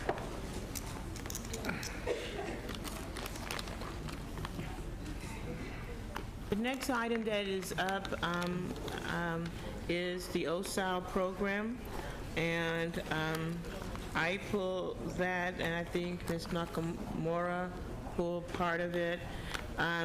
I'll make my comments, and then maybe we can try to sort this out, Superintendent. And certainly, I think that the OSAL program is a very valuable program in the district. I think I mentioned that we really needed to review all the programs that was surrounding our integration policy. Those programs included Magnet, the OSAL program, our VEEP program, and our Race Human Relations Department, and that I had a hard time just trimming one or the other without having looked at all of them to see if they are in fact doing what it is that we want them to do. What I would like to recommend with these OSAL programs, I would like to keep the Palomar program, the Palomar Outdoor 6th grade. And for those that are listening in the audience, we're talking about the 4th grade Old Town program, the 5th grade Balboa Park program, and the 6th grade camp. And because of the budget we're in right now, my first thought was that we would decrease these rather than eliminating them, only have them for maybe 3 days a week, something of that nature, and or in the place of the Palomar, my preference would be to keep the 6th grade camp versus the other 2. But there's not, I didn't make a motion, and I guess this is just kind of open for anybody to discuss. Superintendent and yourself. Thank you, Board President Jackson. I'd like to ask Dr. Morris to come up. He's intimately familiar with all 3 of these programs, having visited and spending time there. We too, as a staff, value these programs and think that some of the best teaching that we've seen in the district goes on there. And having said that, these are extraordinary times. And one of the things that we have looked at, we've looked at all the things you've asked us to. The VEEP program is doing what the VEEP program was designed to do. It is bringing about more of an integrated balance in schools, quite frankly, north of the 8. That's what it was designed for. The Race and Human Relations Department, we think, is doing what it was designed to do as well. They have done a very fine job going out and working with parents, with staff, with students, particularly as a lot of the work they do is proactive and preventative, not just responding and reacting once we have a crisis situation. Having said that, they're very good in crisis situations, and they really diffuse and do nice work. We have looked at and have talked about perhaps decreasing the size of the Race and Human Relations Department. That's something we're still looking at. The three other programs that we're talking about, the quote OSIL program, was a program that was designed, quite frankly, when integration in our school was much more segregated than it is today, or isolated, racially isolated. Right now, when we bring students together in these classes, we're bringing kids from one school and another school, and the ethnicity of those different schools is not as different as it was 15 years ago. So we've talked about, is there a possibility, we as a staff talked about the possibility, we've gotten a very hard budget time of keeping Camp Palomar for two reasons. Number one is because it is a camping experience, which a lot of kids don't get. Number two, Balboa Park and Old Town are here in San Diego. Both are accessible by public transportation. Now, you don't get the same history lessons like our teachers teach them there. So we've looked at that. And one thing I've asked Chuck is there a way that we could, versus using that word eliminate, is there a way that you could pare those programs back where kids are spending less time there, or we're have a different experience? And I wanted him to comment, because I'm not sure that you can. Well, just as a comment, I will tell you that I have spent time at all three of those programs, not extensive time, so I don't want to give you that impression.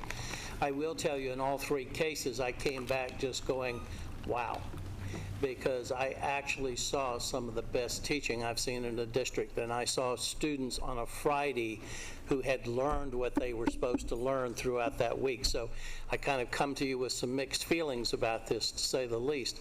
I will say to you, for instance, like Palomar, the problem about Palomar is we actually cut, you all did last year in your budget, you cut one day off of Palomar. It didn't save us any money, because the county still charged us the same amount for the contract, because they still have to employ their folks for the full 5 days, irregardless of the fact that we went back to 4.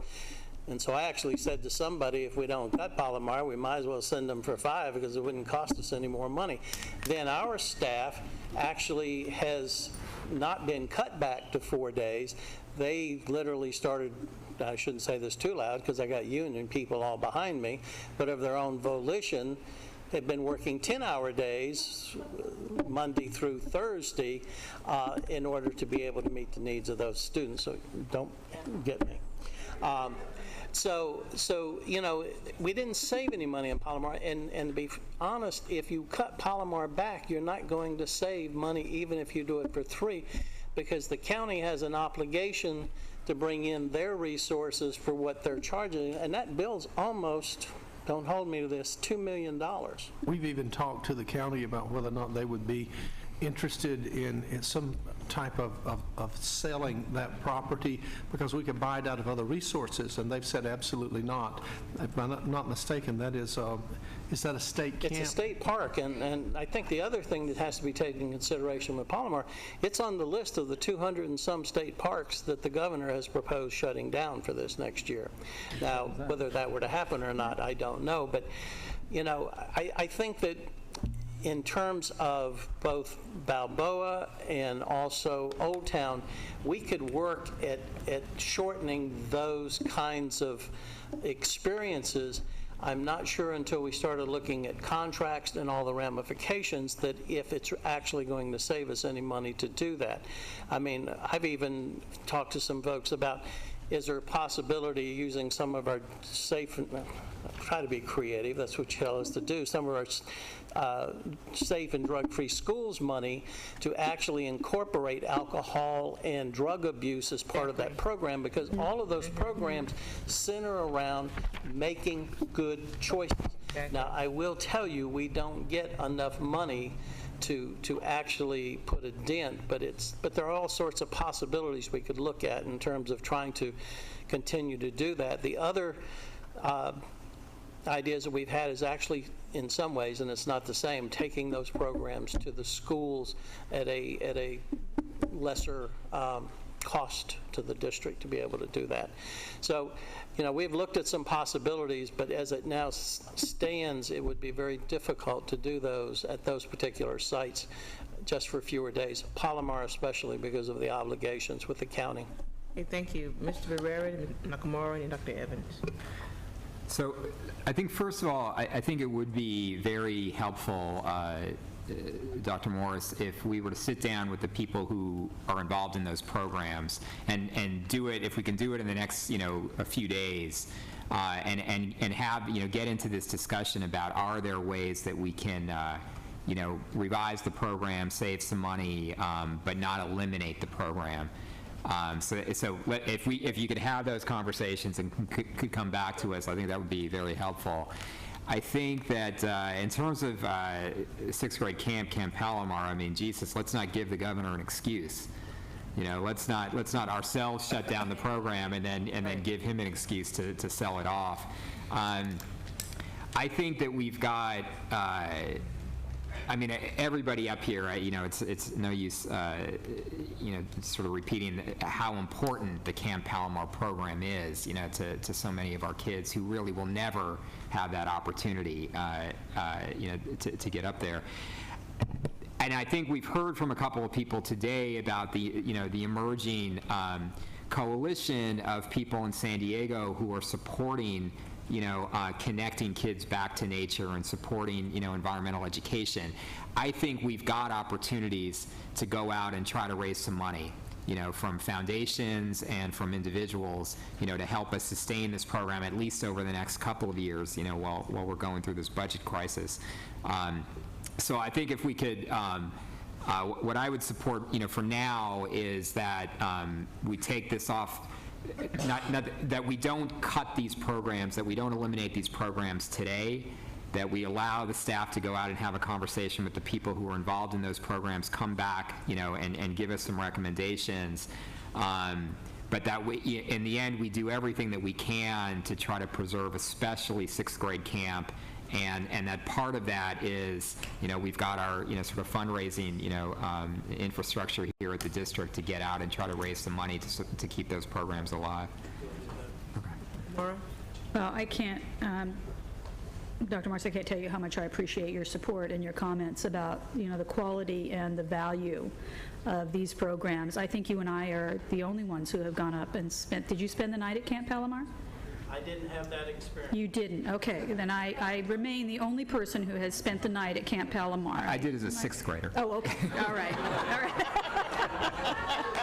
All right, Richard. Wasn't that many years ago. That's right. So that was just 10 years ago. That's back when nature still existed. Yeah. So, but I can't really, for you to go up and validate the importance of this program and how well they're run, I think as our families are facing recessions, choices such as going out to eat, going on vacation, those are going to become more and more restricted. And this is about kids never ever smelling a pine tree, in this urban environment. It's about never really having a chance to visit a museum and know what that is like and what a beauty, what beauty that brings, and what, Old Town. We do have history in California, speaking as a native Californian, and we need to make sure that we maintain that connection. But I would like to say I like the safe and drug-free schools concept. I'd also like to say, does it have to be Camp Palomar? There was someone else I was talking to that it used to be sixth grade camp, and maybe that's really where you went, Mr. Barrera. It was Lake Cuyamaca. See, he doesn't remember. All you remember are the pine trees, right? Yeah. So but that it could be another space. And if the governor is putting it up for sale, perhaps we could, find some funding that we do buy it. So, but Lake Cuyamaca is another. Although I will tell you that I've spoken with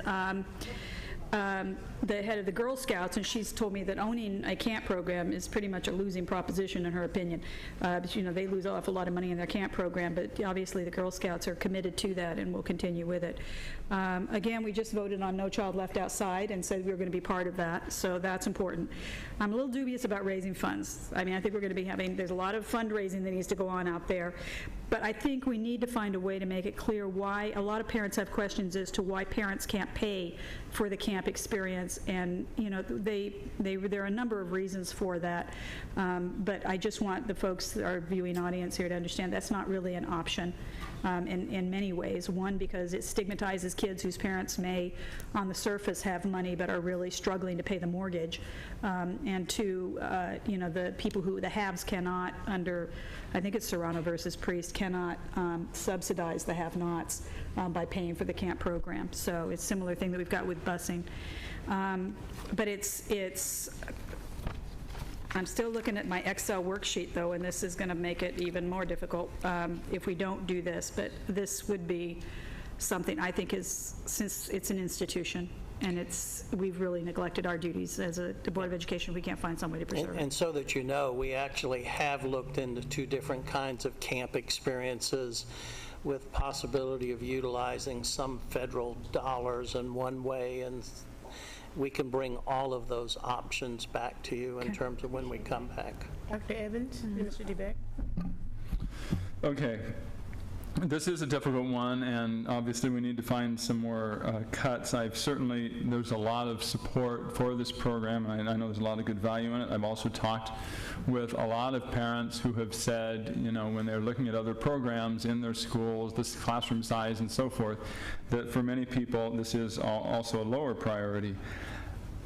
One of the problems in this whole issue is the multiple purposes and the history and how this has gone about in terms of, first of all, the whole race and human relations issue and the bringing kids together from different backgrounds. And as I've said before, and Dr. Greer mentioned, that sometimes you'll have somewhere like Stanley Middle School, which has a very large school with a diverse population, and they're paired with another school that is a large school with a diverse population, so they can meet other kinds of kids when they actually need to learn to get to know the kids on their own campus, and they could certainly do that at Camp Palomar without pairing up with another school. But I think, and we do have a race and human relations team, and so part of the issue is, do we focus on that more on an on-campus basis or an off-campus basis? Because we have plenty of opportunities on campus where kids are not completely mixing, and different things that we could do in terms of enhancing that. And so in that sense, I would look at the Camp Palomar more as a focus of environmental education. I think that's the way it has been most places that have 6th grade camp, that is the purpose of it in the first place, and that might also help in terms of finding some funding from an environmental point of view. The other issue is, and I know there are complications, but I still think, first of all, I think in terms of a money issue, in meeting our budget, I think we need to look at something like saving at the very least half of this money. We're looking at altogether $7.5 million between these 3 programs and the transportation. And so I know when we're saying go out and see what you can do, I just want to put a challenge there that would be like saving half of the money. And as I said, I think Camp Palomar could be more specifically geared towards environmental education. Dr. Greer mentioned that Balboa Park and Old Town are accessible. I think there might also be possibilities, which would not be as good, but in terms of some limited field trips and that type of thing too. But the other issue I want to bring up, and I know it's been rejected in some ways before, is the issue of parents paying for Camp Palomar. And yes, it can be done. There are many school districts in San Diego County which charge parents for it. And of course, automatically, free and reduced lunch students would not be charged, or there may be some sort of sliding scale for people in between. But the whole point is, there is a way of doing this without stigmatizing. We give, as far as who paid, who got it free and who didn't, we can do the same thing with the cards that we have for lunch. This, we're looking at everybody making sacrifices, and one of the ways we can make sacrifices is that those are able to pay would be able to contribute. So if there are other ways to get money, if there are other ways to get funds, I don't think that's going to happen in the short run. I think the other option to look at is now, this District of San Diego has 60% free and reduced lunch, correct? So that's a majority of the students, but we're still talking about 40% I mean, you know, I know, for example, in Poway, parents pay a few $100s to send their kids to that camp, and it's also a test of how committed are people and how much value they place on it. So I think that needs to be taken into consideration. As Mr. Barrera said, in terms of going back and reviewing the program, what ways could it be streamlined, special emphasis on Camp Palomar for environmental education, and then parents contributing financially. I'm sorry, Mr. DeBakey, Superintendent. Sure. Okay, well, Balboa Park and Old Town are accessible to the rich. They're not accessible to every kid in this community. And I've had cases where, in fact, with the Rising Star program, which you may know about, the kids haven't even been to the beach, haven't been to the ocean, haven't been to places that are all accessible. So the accessibility in this community means if it's not in your neighborhood and you're rich, you can do it. Or if it's not in your neighborhood and you're poor, you don't get to do anything about it. So there are kids that live in Barrio Logan that haven't even seen the bay. The bay. That's a rock throw away, okay? And some of their parents work there. So in terms of equity, I'm not at all convinced that saying it's successful means anything to me about a program, okay? I'm going to say if it's a program that we believe in, we ought to stick with it. Now, what's funny about OSAL, Off-Campus Integrated Learning Experience, it wasn't always that way. It wasn't always an integration program. We had a 6th grade camp program long before we had the Carlin case, and so this is running back a long, long way. And this community has fought hard to keep that Palomar program alive. And yes, it was in Cuyamaca, and there were a choice of different camps. But nevertheless, there was still a camping experience, so our community thought was important even before OSAL. So OSAL, then we got into the 4th grade situation, and the 4th grade situation in Old Town was adopted as a historical support because in the 4th grade they're studying California history, and therefore the 4th graders were there, so this became a part of their curriculum. It makes their curriculum come alive because those kids go back and talk about things they've seen and places where people were buried and names that they heard about in the Old Town program when they go back to their regular classes. So it's an enriching device that supports this 4th grade curriculum far beyond just the days that they're in Old Town. But then adding to that one more thing, which is something that many of you may not know about, I've already been, at least twice, I've been working with a public-private partnership to develop the Old Town program. Our property down there is extensive. It's a full city block. And there are people that want to develop that and give us our Old Town program for free. They're willing to support that. And I can tell that Mr. Koba and I have talked to people about it at different times, and it's still not impossible to have happen. There is a proposal being prepared. So that the point is that I can't, personally, I don't want to poison the well and say, oh, we're not going to have a program. That would be a silly thing for me to do. But on top of that, we're talking about people down in the Old Town community that are willing to spend some time and money, invest the time and money in supporting this program. And no, they're not going to carry the program, but what they're going to do is help us leverage the assets that we own down there. We own Fremont. We own the Old Town portables that we made a special program for. They could come in, scrape it all, and make us a really great facility, and the rents that would generate would be more than enough to pay for this program and maybe even support Palomar Camp. But no, we haven't even gone that far yet. But this stuff is all there. So when I see a proposal to close a program that I believe in the first place, well, then let's just go to one more, Balboa Park. Kids in this community, as close as North Park, have never been to Balboa Park. They may pass by it, and they may see the fountain, but they don't get out and walk around. They don't go to the zoo very often. It used to be the zoo was free. Kids could go to the zoo, and their teachers could take them for nothing. But now that's different. Well, now kids can't even get in the zoo for nothing. The only chance they've got is when they come with us. Right. So here we've got, just as an example, OSAL, which is, I think it was a perfect example of how to tie together things to try to have economies. We use integration money to support it. We use the history money to support it. We've got a chance for public-private partnerships to support it. We've got all that, and this is the only single experience that every kid in San Diego gets. If you're a 4th grade kid, you're going to go to Old Town.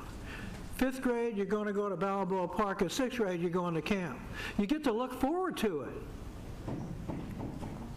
Well, there's instructional value there far beyond just the cost of these programs, and I'll never vote to cut them. Okay. Superintendent Greer? Yeah, just thinking and trying to get out the box and give you something else to think about in discussing this is, while we're in the process of maybe accelerating this concept that Mr. DeBeck has about developing the Old Town facility there, as a proposal, thinking about, and I want to ask Chuck his opinion of this, is if you keep the Mount Palomar program, don't eliminate it.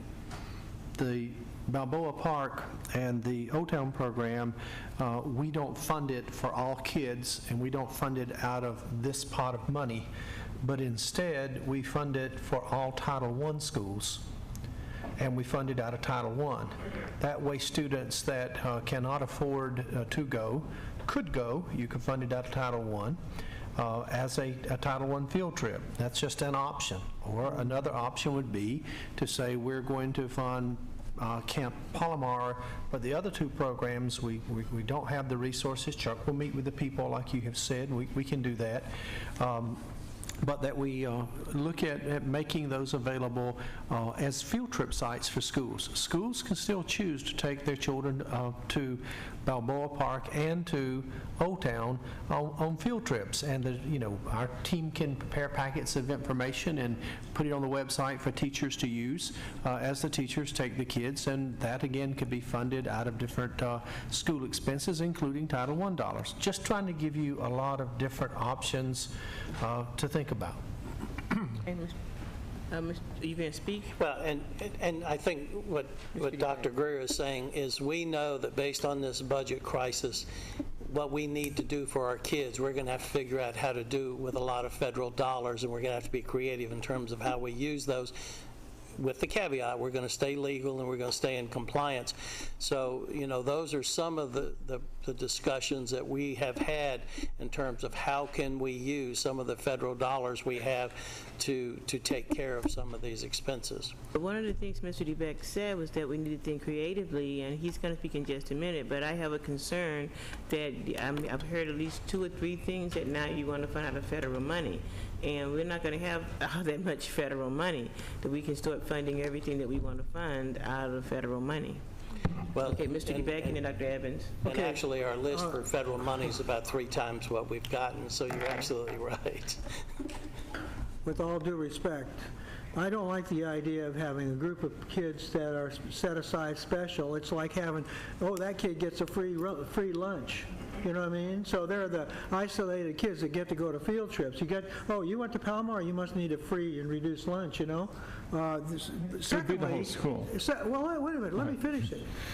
60% of our kids are on the free and reduced lunch approximately. I may be off a few, 10%.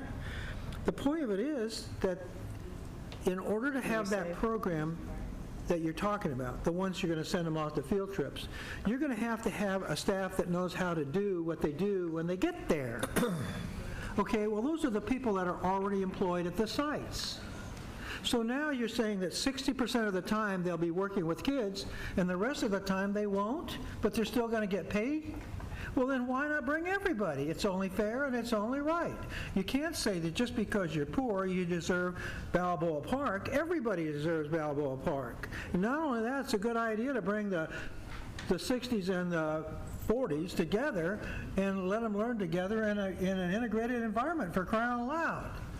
We're not going to end up with a country of hope that is all 60% people of poverty and all 40% of people that are not, and continue to divide our country up into ghettos. Hopefully we'll end up having a solution, and this country has not found it, of how the people can live in the same neighborhoods, and we won't have this problem.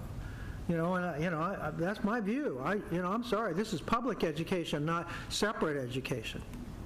And so I'm going to stick to my guns about what I believe, and that is the lucky time in my life was when Point Loma High School, Point Loma, the area I went to school, which was all white when I started, ended up in the war being an integrated community because of the people that were brought in for the war effort.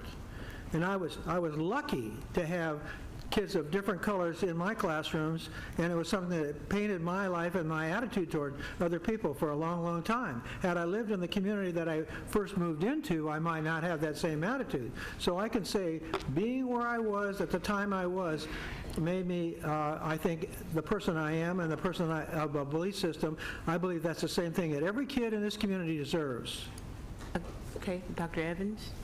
Okay, well, I wasn't around during World War II, but they didn't have, That's okay. barely, almost. It wasn't all that bad. I was going to say, you're not that young. Okay. You're not- And they actually didn't have sixth grade camp when I was in sixth grade, but it just occurred to me, when I was in high school, I was actually a counselor at one of the first sixth grade camps in the district where I lived.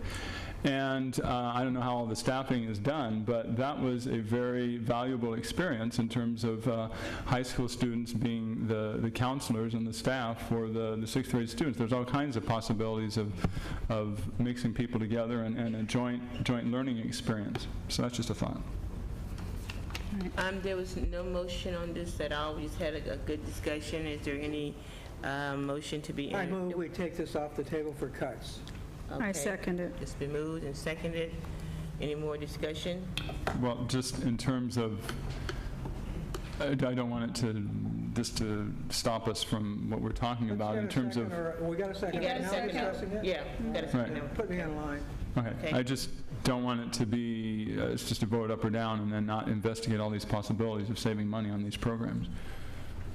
Okay, Mr. DeBeck, Too late for that, too late for what? for investigating all those options. That'll happen after we do this decision. You can't make a decision based on what you might do sometime down the line, but what we're up today for is a vote on whether we're going to keep this program for the coming year. The consequences of what Mr. Evans is talking about should have happened already and should happen on a continuing basis, period. Anyone else like to speak on this item? Okay, please vote. That passes 4-1. Okay, the next item that we're going to take up on the... Catherine, I'm sorry we didn't help your numbers. We should, well, we're killing our it's still numbers. at 30 million over here. We've taken 11 million off the table, and I voted for that, so mea culpa, but, Okay, the next item is landscaping, and I think a couple of us pulled that one. Maybe, yeah. Madam President, what Yes. that does is that increases the number of acres per landscaper from 1 to 34 acres to 1 to 38 acres. I've been told by staff that these positions are vacant. I want to know why they're vacant. We had, I'm sorry, We're getting Drew to come tell you that. do we have any speakers on this item? Well, just a minute. Yeah. No, okay. Yes, sir, please speak. I'm trying to contain myself so you can speak. Well, you're absolutely right. We had a 40-person plus up. We never reached that fully, and we've encountered hiring freezes. We've encountered the manager coming and going. So we never got to that point. What you see here is where we are today. There is 15 vacant positions, one person SERPing, one technician SERPing at the end of the year, and we have had some coming and going, some attrition, but we never did fully reach that 40-person plus up. Okay, so I'm going to say a couple of things, and Mr. Beck wants to speak as well. This is very frustrating for me because we went through a period where we got rid of all of our landscapers. Our schools, the front of our schools did not look appealing. And I feel very strongly, especially that when students are walking into a school site, it should look very warm and welcoming, and it shouldn't be with weeds taller than the students, which is what it was. When a parent tells me that when their child is walking into school, they lose them among the weeds, that is pretty bad for our district. Now, you say you did not refill these positions because of the hiring freeze. My question to you, if they're all vacant, then could you do with half of them? I have a very hard time considering the appearance of our schools. I know you have a schedule. I asked for that schedule one time to look at that schedule. And I would love to say that all of our schools look like good neighbors to the community, but they don't. And I don't understand the flow of work did not have rhyme or reason at that particular time, so I'm not understanding when work is getting done. It seemed that some schools got this great graduation cleanup, even though they didn't have graduation there on campus. They still got everything nice and trim for their graduation, so it seemed like there was a line item like books and supplies to go out there and make their schools look good consistently. So I do have a very strong problem with the landscapers because we worked hard to bring those landscapers back. To further compound that, I know people who applied to the district before the freeze was on, and they just could not get hired no matter what they tried. They would pass the test and then they wouldn't get called or whatever. And what is frustrating becomes that you're out here telling people, and they're seeing it on the website, and they're coming to apply, and they coming back saying, I passed the test, but now I can't get an interview. How do I get into this district to do what is on, what you have advertised? And so now you come and tell me that you have 15 vacancies all this time. I have problems. I'm having a hard time digesting that. But Mr. DeBeck would like to speak, and then I'll take public comments if there is any. And other board members, I'm sorry. Yeah, well, that was one of the questions I had. When we voted to reinstate, and it was before Prop S, we were talking, and curb appeal. We want our schools to look good. So now we passed Prop S, and we're going to yank the very people that helped us pass it because they made the schools look good. And not only that, we voted to have 40 positions so that we could bring ourselves back up to where we were. Okay? Well, what happened was, and I guess I haven't audited people who have applied like Sheila might have, but it seems strange to me that we'd authorize positions that were never hired. I mean, recruit them. I think there's been, in the last year, there's been people that need work. And I can't imagine why we'd say, okay, well, we got positions, we're just not going to fill them because, we just don't, we don't have the quality people we're going to get? Well, I think you train, landscapers. I think there's a supervising landscaper. I remember once when we cut the supervisors, for crying out loud, they ended up going back because they bounced back to being the guys that mowed the lawn when they used to supervise them. Well, I can't believe that we can't find people that want to do this work. And then to come up and say, oh, well, we didn't fill the position, so therefore it's not going to hurt anybody to cut it. That's disingenuous in the first place. And secondly, it basically defeats the whole idea of trying to make our facilities look decent. We should have a school district that looks better than any house in the neighborhood, and that's not true. Okay, and the very reason that we had the big fight over Hale Horizon was because the people in that neighborhood didn't want us to take that school back under any circumstances. They didn't care if it was the best school in the country. They didn't want that lawn out there to look like hell. That's right. And so, that's a lesson I learned. It's out of my area now, but it doesn't matter. The whole idea that we can just say, okay, and when we need to pass a bond issue, it's time when we mow the lawns. After that, we forget it. I'm not going to go there.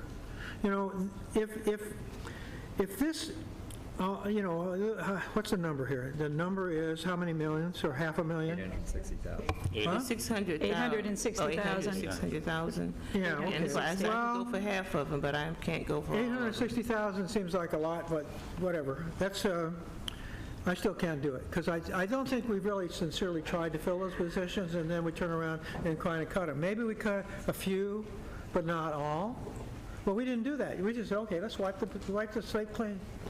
It's like a lot of these votes we're making today are not, the compromises aren't there. It's not a choice between 80 or 40 or 20. It's all or nothing. So I'm going to vote no. Sure. John wants to John, speak. Dr. Evans. I'm sorry. Fine. Well, I understand what Mr. DeBeck is saying about if positions were authorized and weren't filled. It's kind of like I was saying earlier about positions being deleted and not being deleted. That's an important point.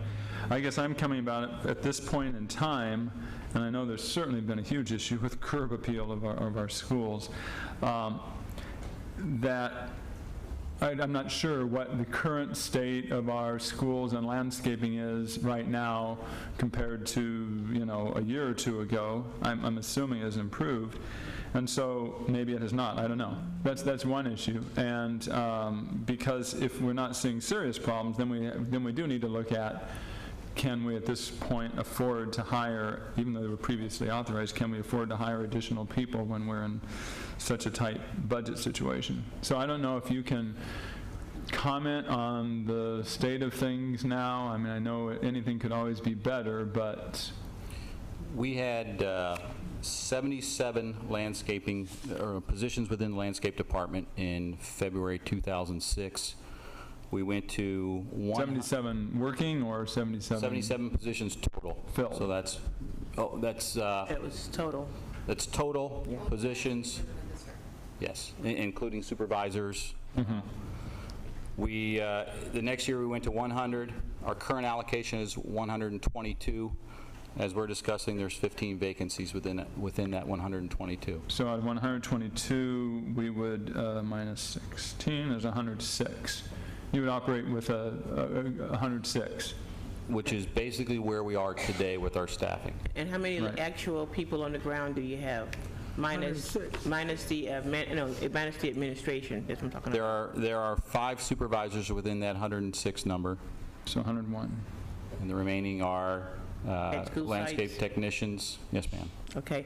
We have one public comment, and then I'll make my other. It looks like you're done. I'm sorry. Yes. Jonathan wanted to speak. Where is he at? I saw Johnny somewhere. Come on. Johnny was. Yeah. There he is. My name is John Colvin. I live at 8716 Ildeka. I'm the landscape vice president and the chief job steward. The last layoffs, we were laid off 80. You guys brought us back. What I find out is I was hired as a landscaper. The criteria is way above what it was when I was hired. That purposely helps people, keeps people from being hired. All I had to know was I healthy enough to carry a shovel and know what a rake is and know how to clean it up? And they trained me the first year. So you didn't have to come in trained. Okay, so that's not being done now. The landscapers that you hired, there's about, if you look at the numbers, it was about 30 of us who were left. We're the ones who are supposed to be training. But we got people who haven't even passed probation working as leads, and they're not training. Then you get something coming up here saying they're not qualified, we want to contract this out. And these people that are doing this are the people who worked with the people that you got rid of who didn't do their job. And so what I see is a purposeful management thing that in collusion to sabotage us. Because now I got 40 or 50 landscapers who don't know how to do what we need them to do, which is irrigation and pesticide and things like that. They haven't been trained because these older guys don't have the lead positions and the supervisor positions that allow them to train us. That's how we get trained the first year. We get on, those guys train us. That's how I was trained. And I'm with these guys that's supposed to have these jobs and they don't have these jobs. Some of them are working. There's guys, landscape supervisors who you've caused to leave. So I really want to thank you for what you're doing because you do see the big picture. You have affected things at a level where we can see some hope to come. And what we want to do is we want to encourage you to help us help you, because those same people are putting roadblocks in our way to help you find the monies that you need to do. You were right, Mr. Evans, Dr. Evans. Turn the rocks over. It's there. I went with Mr. Barrera, Vice President Barrera. We went out to PPO, and we looked through. I was with Mr. Diggler. He's not here now. But we looked, and what he saw, he was appalled, because people that are supposed to be working for the children were brought in to do special things for the managers, and they weren't at your site. So who are we managing for? The priority for me in anything that happens in here is one thing: is this the best for the children? If that's not it, I don't even understand why we're debating anything. That should be the last question asked. And then there's things like priority. We're all in a budget crisis. I'm at home. I like to drink a Coors. Everybody else drink water and sodas. well, budget cut, daddy don't get no Coors. Because everybody drink water and soda. You see what I'm saying? That's what the wife says. I have to succumb to that. You know, but so what I'm saying is, like, we got milk, we got water, we got orange juice. Something got to be cut. You can't cut water. You hear what I'm saying? And it's not about that. I just want you to understand where we are. You're right, Mr. DeBeck. We had all of those landscapers. We're supposed to be 125. We've been 125 forever. We went with Mr. Stover in the reorganization and Mr. Rollins, and we came up with what was needed with the schools we had. I think it was like 175 people, 150 people or something like that. Yeah, with Mr. Stover. And we're way below that to give you the service you need. Now, when you said, oh, the boys are going to be at Audubon, but Audubon going to look real good when you get there. I know. But if you go around the corner... I've been around Audubon. It's horrible. And that canyon belongs to the district. And I just, you know, let us tell you where it is. We want to help you. So what is your recommendation on this proposal? Pardon me? What is your recommendation on this proposal? My recommendation is that we train the landscapers, because each landscaper you train can take care of 3 elementary schools in a week. He mows them one day, he has one for 3 days, and on the Friday he waters them. Mr. Koba asked me, he says, you got 100 people. How can you take care of 220 schools? Well, then that's how I told him how we do it. So do you recommend hiring 16 more? Yes. Okay. Automatically, if you want your schools to look, and make sure that the people with the experience get into places to train them. We need it, Jack Guy, you said. Okay, thank you. Thank you. Can I? Dr. Morrow, please. Yeah, you know, we asked Mr. Stover to come in and take a look at all of this for us, and Mr. Rowlands, we're facing a budget crisis. Mr. Stover, do you have any observations about the landscaping situation and, you know, what, aside from a work slowdown, might happen?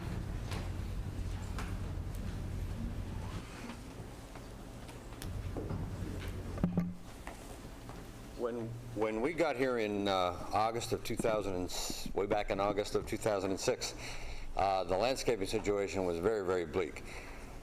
In October of 2006, you authorized an additional 28 landscapers. In February of 2007, you authorized 40 more, 68 additional people. Of that 68 additional people, that was a minimum, in my opinion, to get to where you needed to be. 121 total staff, including supervisory. You never reached more than probably, I don't think you ever got over 101, 102 people actually doing the work. Big problem with the test that they have to take. It was big problem in delaying to get the people hired. I think that the added staff that you have right now is a good step in the right direction. Can you do it with the staff you have right now and not replacing these 16? Yes. Will the landscape get to be where it should be, especially when you get away from the front of the school? No. So I would personally, I would recommend that you somehow split it. That you take, you know, half of them would get you up to about 34, 35 acres, 33, 34 acres per, a piece, and you would still get some savings. I think that may be the very best solution. Okay. And we've already, by the way, we've already combined, I don't know if you know, we've already eliminated the landscape manager position. That was one of the cuts you made a while ago, and we've combined that with the custodial manager position. Okay. Let me just make one more comment, and then we can, board members can make motions if we want to make motions. I went to one of our schools. We all do outside visits. I didn't even know what the front of the school was. That's not, I mean, it's not funny. I mean, I'm not saying, you know, you just pull up in front of a school and think that I thought the school was closed, so I thought I was at the wrong place. I thought I had the right address, but I thought because the school looked so poorly from the outside that the school was closed. And that school sits on a canyon. And I called the city to complain about called, I think, Mr. Colbert at the time and gave him an earful, but I called the city and complained about the canyon because I have been told that kids walk through the canyon, and I thought that the city should do a better job with keeping the canyon clean and all that other stuff. Only to be told that the canyon actually belonged to us and is part of our school grounds. And it is very sad when you want children to come to school to learn, but they got to walk through trash and high weeds and other things to get to a school site. That doesn't make them feel like they're important to the district. Other schools, and I've kind of calmed down. I know Mr. Colbert felt the brunt of that when he's done a wonderful job with getting the front of our schools looking good, because I used to call him maybe about once or twice a week and just go, I'm over here and this school looks, terrible. But I really do feel, and each of us, even when we come here for our meetings and people are coming, we want them to come to an area that looks good, that looks well maintained. And that shouldn't be something that we just do because they're coming here and they're going to see the front of our Ed Center. Or it should be something that we do for our schools. Because I was in New Orleans a week before Katrina, and the school that I went to there was in very poor shape. And I felt at that time the United States should be responsible at a federal level for maintaining its schools, because no child in our nation should go to a school that looks worse than something in a third world country. And you can't talk about learning in an environment where the schools are run down and the parents, crack walls, crack things of that nature. We're very fortunate in San Diego. It wasn't as big as it was then, but we do have some areas. In the last few years, hats off to the staff. You have been working to make sure that at least the front of our schools look nice, and there's some paint every now and then. But I have a very, very strong belief that the landscaping and the appearance of our school is really part of a student's education, and as a school district we should uphold that part. I can live with half of this. We are in budget times, and I think that some allocations may have to be made, but I'm very, very sensitive to the front and the appearance of our schools. I move that we, if it's my turn, that we approve replacing or filling half of these positions, 8 rather than 16. Cut this in half. Cut in half. I second that. Okay. Move the second that we have 8 landscaping positions cut. Any more discussion? Just that this is in keeping with this is in keeping with our idea. For example, with programs, we weren't going to eliminate programs; we're going to trim them. Yeah. That we definitely believe that we have a long ways to go in terms of improving the physical aspect of our campuses, but that we'll at least take a step in that direction by doing half of it. Superintendent Guerrero. Yes, ma'am. I think this is an important point in the meeting to get clarity from the board, because one point we're saying we're freezing hiring. Now we're saying we've got vacancies, let's fill them. I believe that we need to fill vacancies when we have them that are necessary to meet the goals and objectives that the board has established, aka clean, inviting school facilities. But we need to be clear about that, and that's what I'm stopping and pausing and asking for right now, because Drew will tell you, I got very upset earlier in the week when we found that we had a number of his positions that were vacant that had not been filled. And so we need, if we need the positions and they're there to meet the objectives of this board, I think they need to be filled. Mr. DeBeck. Well, I agree. So I assumed that we didn't say we would freeze the positions unilaterally without having somebody bring back a recommendation. This is an essential position. I don't think the board's all shaking their head. Yeah. So I'm assuming that like procurement cards or like anything else, we say, wait a minute, you think this is essential to the operation of the district, bring it to us and tell us about it. Right. In this case, you shouldn't have to just wait for us to say, well, we're dissatisfied, we don't want to cut all these positions, you should have filled them in the first place. We would assume that was done last time when we agreed to filling the positions, and then you come back and say, wait a minute, we couldn't fill them. Well, then the question would be, why? Well, are the standards too high, or are there people that don't want to do the work? Or what? You know, Johnny, I understand you want to do the work, and I think you got friends that do too. We got like about 50 or 60 people waiting to be hired. Just didn't call. Yeah, Like the one that Ms. Jackson. Well, I hope there's 8 of them that get on the phone quick, okay? 8 of them. Yeah. Down tomorrow. Okay, I guess, and Dr. Greer, we know that the board froze did a hiring freeze. That did not mean that if there was essential things that staff didn't bring them forward. One of the things that really do concern me from time to time is we want staff to think. We want staff to consider things.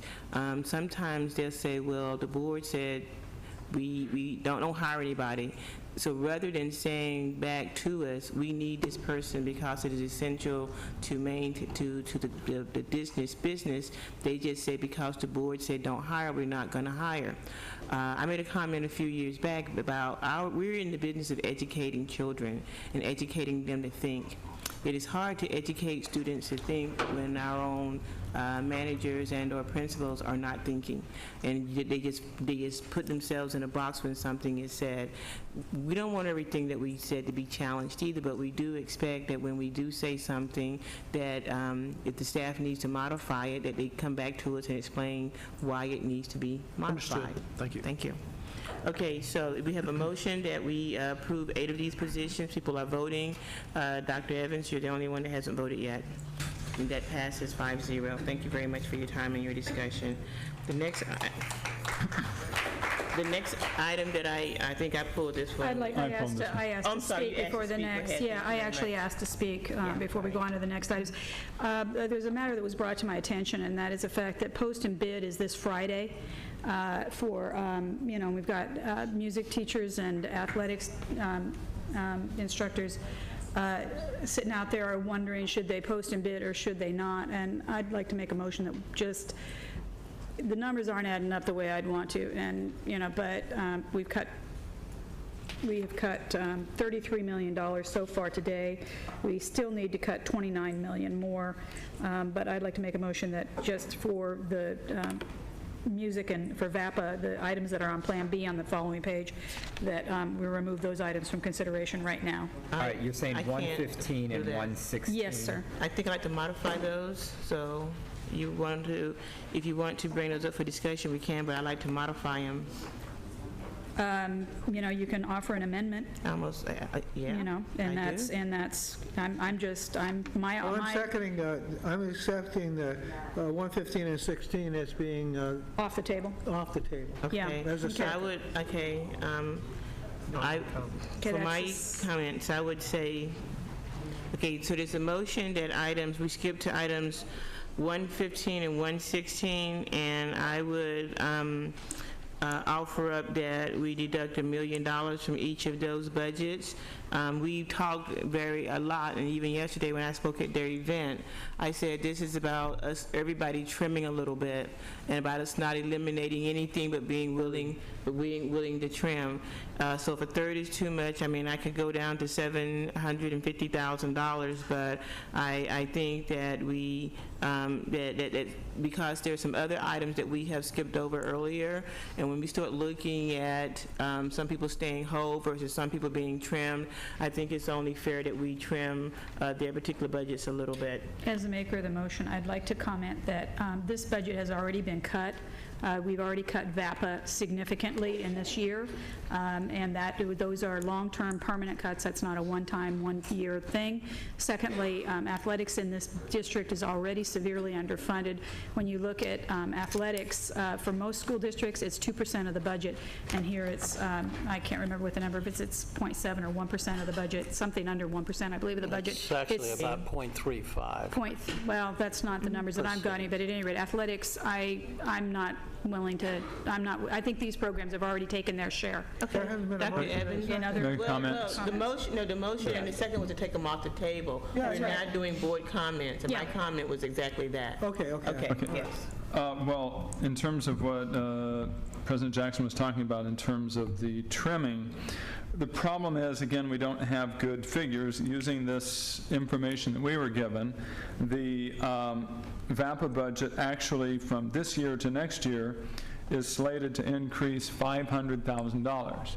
Now, I realize Got these VAPA numbers... out there saying, no, it isn't. Right. I realize these numbers may not be correct, but that is what the budget information we're giving is. It was 3.66 this year and 4.140 next year.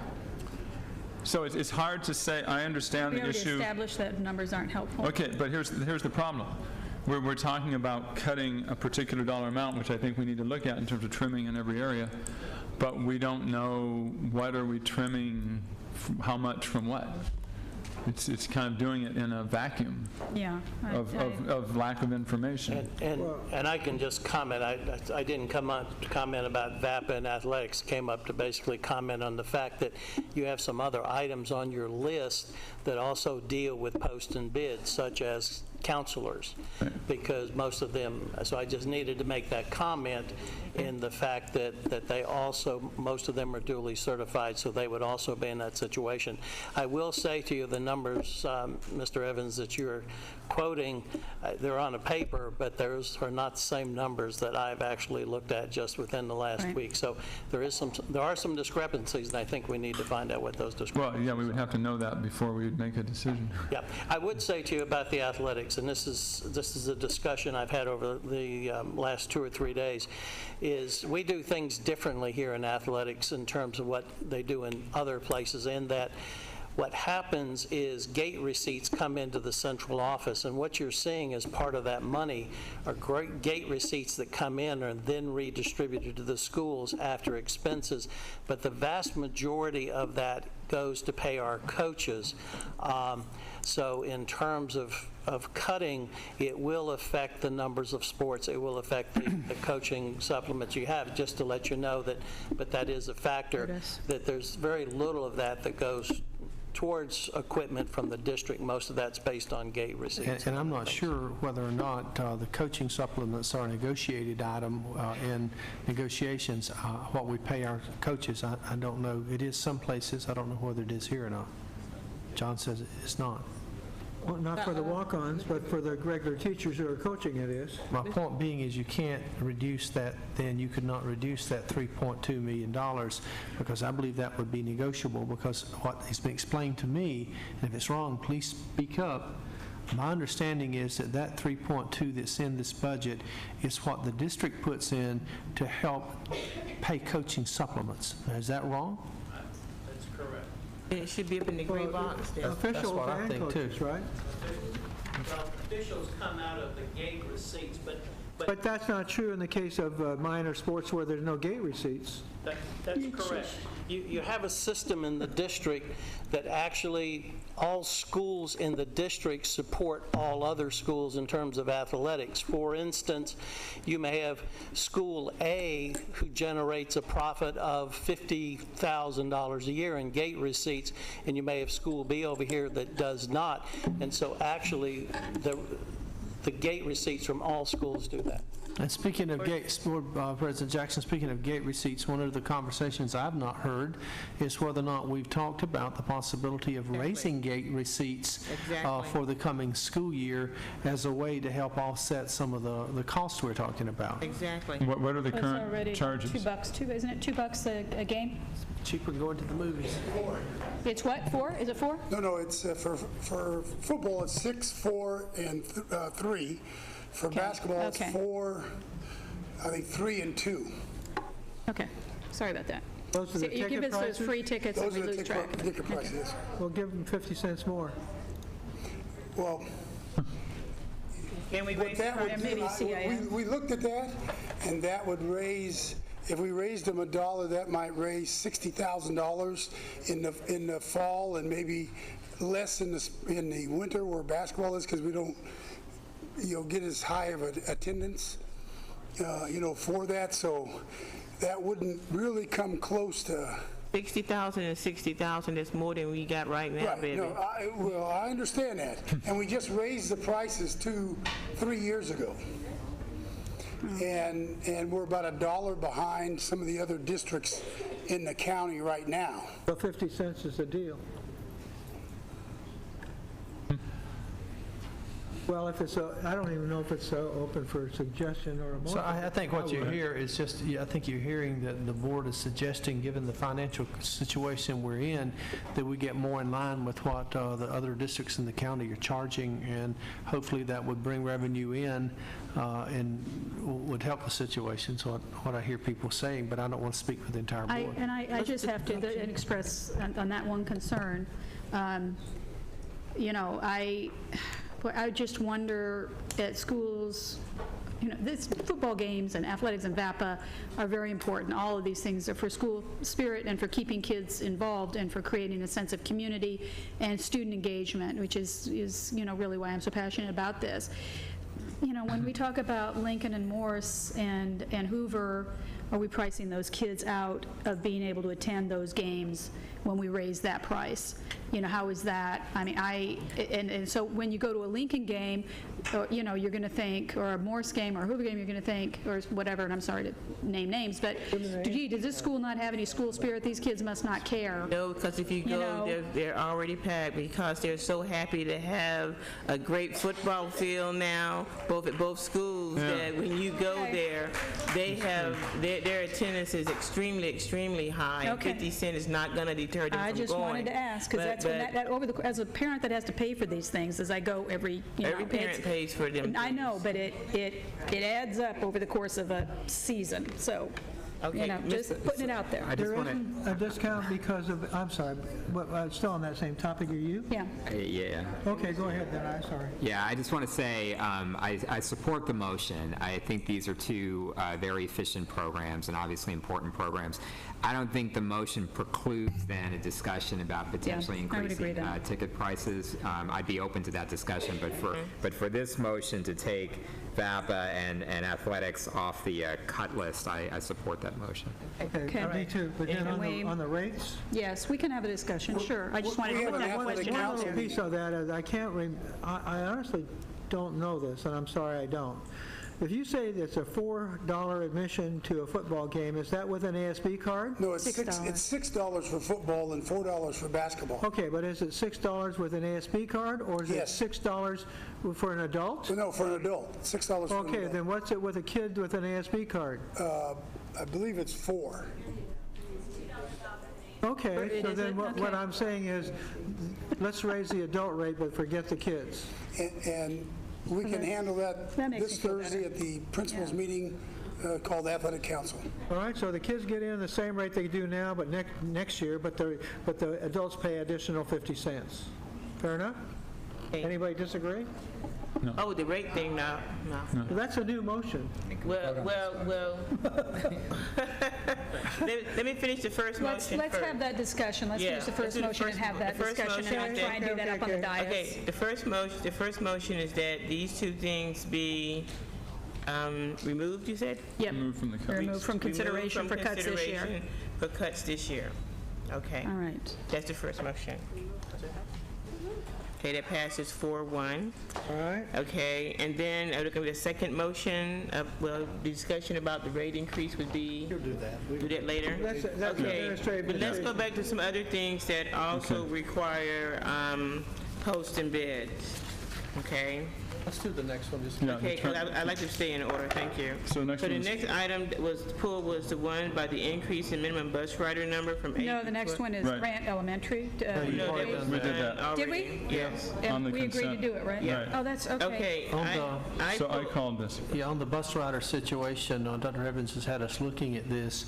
If we increase the minimum number of riders on a bus from 8 to 12, what this would mean is the savings that you see on your list, which is $3.2 million. That would impact right now the way our routes are scheduled and run. There's 1,600 VEEP and/or magnet school students that would not have transportation. Now, we've also gone back and looked. If you were to increase that minimum ridership from 8 to 15, for example, that would save you $4,328,000, and instead of impacting 1,600 students, it would impact 2,375. So if you raise it to a minimum ridership of 15, that saves you approximately another $1 million. Okay. 15. So is there any kind of motion, or we just Yeah, gonna discuss? but I'd like to make the motion and an explanation, which is basically, I actually want to take this 3.24 million and make a motion to increase the minimum bus ridership from 8 to 12, and also to, for parents who are not on free and reduced lunch, to charge between $33 and $40 a month for an additional roughly, and this is really a rough figure, an additional $1 million. So I want to, I know we're chopping away at them, I actually want to add to the savings on this one. So that's my motion, and then I'll explain it, but I guess I'll Okay, just so make- your motion is to increase from 8 to 12, and then ask parents to pay, Or not free and reduced lunch. who are not free and reduced lunch, to pay $30 a month, between $30 and $40 a month. $30 to $40 a month. You can't have between, it's got to be one or the other. Yeah. Okay, $35. It's actually 33.33. $35 a month. Okay, so increase the ridership for, And then if they don't ride, then you for, pay your... and the question was for per family. The minimum bus rider number from 8 to 12, so 12, and ask parents who can't afford free and reduced lunch parents to pay $35 per month. And the question is that per family or per student? Per family. Per family, okay? Okay. And can I give a more? further explanation? There hasn't been a second. Okay. Hasn't been a second yet. Okay, is there a second to that? Second, There's a second. but Okay. just for discussion purposes, because right, I I think understand. it's, may I speak? He Are you wants to finished? finish. No, I'm not finished. He wants to Yeah. finish, and All right. Johnny Okay. Beck is on, Go ahead. and My point is to save $4 million on transportation budget, and we could also employ some other rules, such as not allowing people to ride buses from one zip code to the zip code that is right next door. The other purpose of this would be to either eliminate or severely reduce the amount of reliance on the outside contract with First Student, which is currently $2.9 million. Because it's environmentally irresponsible to have buses delivering only 8 kids per bus. And in some cases, even though we have a minimum of 8, there are cases where there's as few as 5 or 6 kids on a bus when other kids change or quit going to school. This does not in any way affect kids who are of special needs that need to be transported and all these other required things. What it would result in, now when Dr. Greer made the comment about it affecting a certain number of students from magnet schools, this does not take them off of magnet transportation. It just means that they may have to go further to catch the bus. So if students from Mira Mesa and Scripps Ranch are traveling all the way down to School of Creative and Performing Arts on the other side of the city, they might have to meet at a common spot rather than having it so close to their home. Again, this is a choice. And then the other ramification of this would be that when staff begins enroll, as they continue to enroll new students, they would limit the choices that students have in terms of, as far as the idea of going to any other school in the district, but they might have that narrowed down a little bit with the information about where the students are coming from, so that we don't have one student from one zip code going to, one school in the other corner of the district. This does not affect special ed students. This does not affect program improvement or anything like that. So this is a way for us, the public has been calling a lot for a reduction in transportation, and this is one way to make a first step, which is a gradual step, and the motion I made was from 8 to 12 rather than 8 to 15, again, to be gradual in this process. I've been told that 15 is more of the standard for other districts, and we may eventually want to move to that. This will keep our buses running, and this will keep our drivers working, but it will reduce the number of outside contracts. Okay, the speaking order I have is Mr. DeBeg, Ms. Barrera, and Ms. Nakamura. Okay, I'll try and make it as fast as I can. Superintendent. You got two things working. If, for example, the buses will be more efficient by having more people on the buses, and then they'd have to go to a certain pickup point and you make the 15, okay? That's one thing that, in other words, the idea that we provide busing as long as there's as many as, what, 10, 12, okay? Then, at the same time, you want them to leave where their normal pickup point is, go over to another place to get their buses. That means they're going to have to either drive or walk, which means the time span has got to be, if they want the kid to walk, you're going to get up real early. But you're going to also add one more dimension, that is if you can afford to pay for lunch, you're also going to have to pay 35 times 10, $350 a year to be transported. I would predict the effect would be disastrous on SCPA, and that there would be a situation where you would have the only kids in this district that were bused were kids that were on free and reduced lunch. That, again, is a very, I'll call it, negative identification. You ride the bus, you're one of them, okay, or you ride the bus because you want to go be with other kids. Well, I personally would rather have kids from north of 8 go south of 8 and not have to charge them than to be forced to charge them just because we got a shortage on our bus problem. So I think we should say, first of all, we'll go for the 12, and that means that if somebody that's out of range or the bus can get to the pickup point, they still get the ride. Because what we're doing is saying the bus has got to have so many kids on it, not how many kids that can afford to get on it. Oh, yeah, yes. Well, but you mix two things. You got a motion which says if you can't afford it, you got to pay anyway. I mean, if you can't afford it, you got to pay anyway, even if you get make the bus number bigger. So you got two combination of problems. The person's going to say, wait a minute, first of all, I got to walk an extra mile to get on the bus, and then I got to pay too? Why should I do that? So I don't think the incentive is going to work. But the incentive for us to say, well, there's a pickup point that's a little further than you normally have to go to, and if you get there, we'll pick you up because the bus will be a lot more full. That's a good idea. But to start to say there's charging for people that want to mix with other people, I don't think that's a good idea at all. Barrera? Yeah, I think I'd be actually more interested in moving from the 8 to 15 than the 8 to 12 with the charge. Part of it, I just don't. I'd want to see more analysis of the amount and sort of the potential impact. But I would actually be open to amending this to go from 8 to 15, and I would want to see.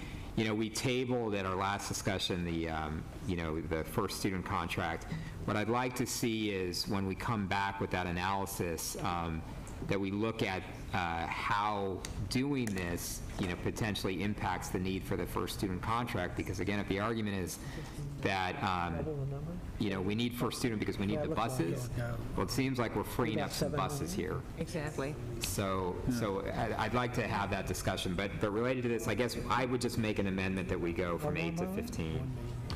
Dr. Greer, what was the number affected in terms of the bus stop by 15 rather than 12? Right.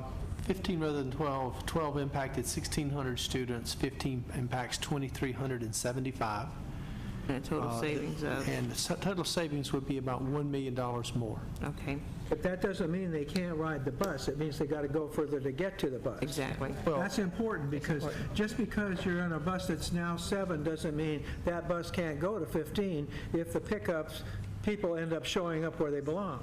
But if it goes to 15 as opposed to 12, that distance would potentially be further. The savings would still be in the higher capacity bus. Right, but I'm just saying, but the more number you put in, the further away you're moving the bus stop. The number of routes would decrease. Well, what it's going to make the staff do, quite frankly, is it's going to make you take a hard look at where the bus stop is located. Yep. Sure enough. And what that may end up meaning is that we have to, the bus has been stopping here, and we've had 12 kids get on it, and now all of a sudden we've got 8 kids over here that no longer are going to be able to ride the bus. And so you may have to bring your bus stop over here where both sets of kids are walking to the bus. Exactly. I mean, that's what happens in this kind of situation. Okay. Are you okay with amendment to your motion, Mr. Evans? To change it to 15 and eliminating the charging? Yes. Yes. Okay? So, Who seconded it? Catherine did. yes. Did I? You seconded the original You motion. seconded it for discussion. Okay, I guess I did, yes. Okay. And I didn't have my part of the discussion, so before we go We're there. getting to you. You're Okay. next, and then All superintendent. Am I next now or am I next later? He just agreed to the amendment, so we got to vote on the amendment piece of it. Okay. Okay, so discussion on the amendment. Do you want to discuss on the amendment? Oh, Yeah, I John. thought we were what's voting on your- the No, amendment. well, I have a comment on the amendment. We have to do the amendment vote Okay. first, and I agree moving it up to 15 to 1 would be better, and not having families pay. It would, certainly, as I noticed, they've been working hard to reduce the transportation piece, and I think this would go a long way to helping them. So, okay. And I just want people to be aware that this, this is a sacrifice, that people will have to go a bit more distance to catch the bus. I don't want, and some people are going to be surprised about how far that is, because as Dr. Greer said, if the bus is here and it has enough, but over here they don't have enough, then we're going to move it somewhere more centrally. But so it's like everybody's going to be affected, even people who are on a fairly fuller bus. And frankly, just to be very transparent and frank about this, you're going to have some kids and parents who choose not to attend magnet schools or choose to not participate in VEEP schools. Now, that's their choice, and we understand that. But as we're talking about this, the reason I'm saying it is because the phones will start ringing. And they'll start ringing once our magnet and VEEP program go back and tell people in our transportation. And I'm going to say this, and Bill knows this, and Drew does, this will put tremendous press on our transportation department to get this new system up and running in a hurry, because you can't wait the day before the school starts know and tell that. parents They they can't ride these buses. They get it. Where they're going to get picked up. Mr. Barrera, please. Yeah, again, this is, I think, it's a very fair idea, because we're not eliminating, busing. Right. We got to remember, that if you go to school, in your neighborhood school, you don't get the bus.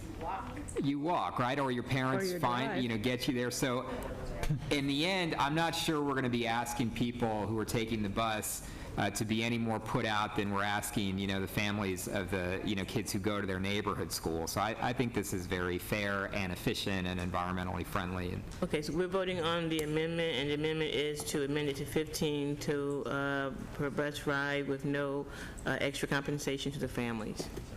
Mr. Barrera, you need to vote, please. And that amendment passes 5-0.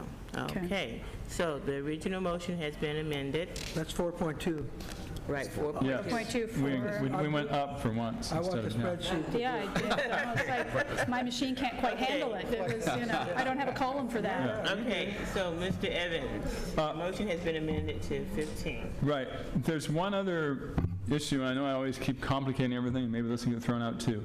But the issue was when Bill Koba presented us with information about the bell times, and this is related to buses, so I think it should all. Can we do our busing vote? I think it needs to be all done at once. So, But you had a motion. Can we just finish okay, the first motion? as long as we can follow up on it, because it's Which I part never of it. got a chance to talk about. I'm just, Okay, you're up now. Okay, I'll wait. Please speak. All You're right. Superintendent. Okay.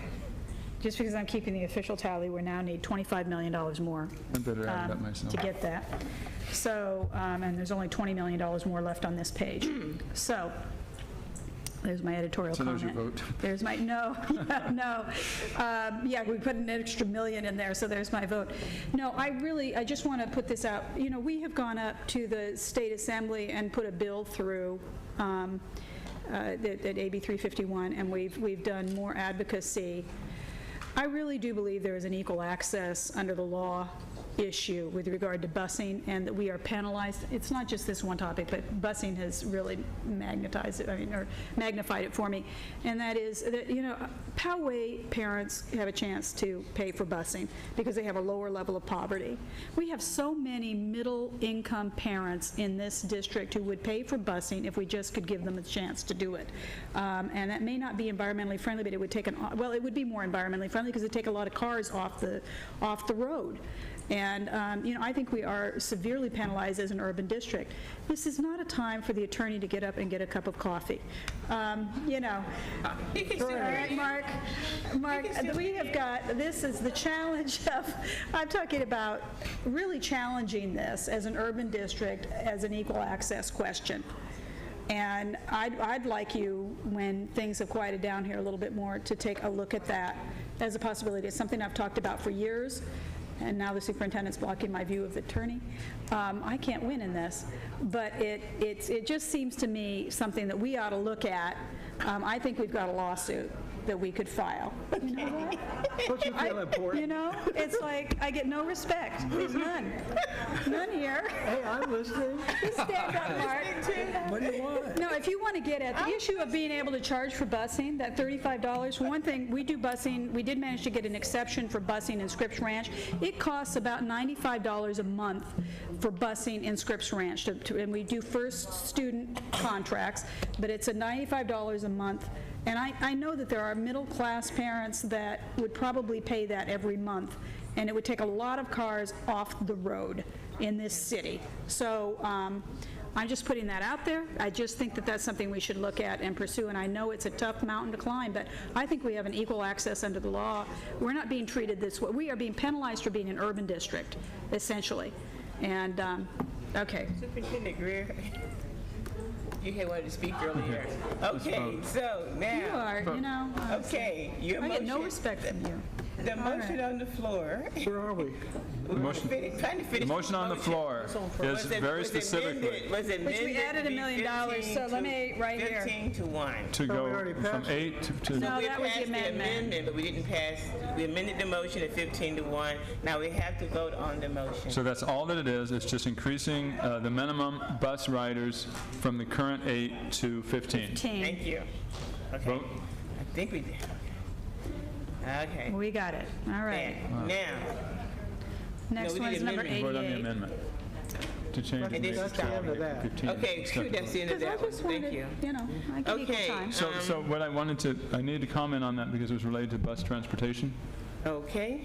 Which was, because it was all tied in, we were talking about, we had approved changes, and of course this isn't going to affect everything because it's changing everything around, but we approved about $1 million of cuts in transportation just on CPMA, because there were 26 buses there, and then there were 9 other schools that came out to about $200,000.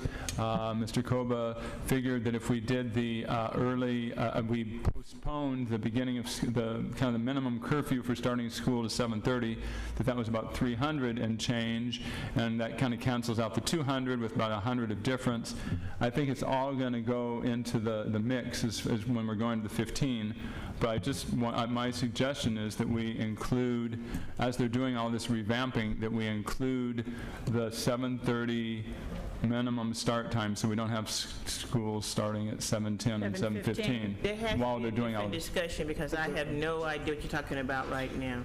I mean, that went totally over my head. So Okay. I think what I heard you say was that every school would start at 7:30. No, it was just saying that no school, it was, the way to fix, when one school wanted to start a little later, it affects every other school. So the point was, if we moved everybody ahead 15 minutes, which means the early start schools didn't start at 7:15, they start at 7:30, the later start schools 15 minutes later.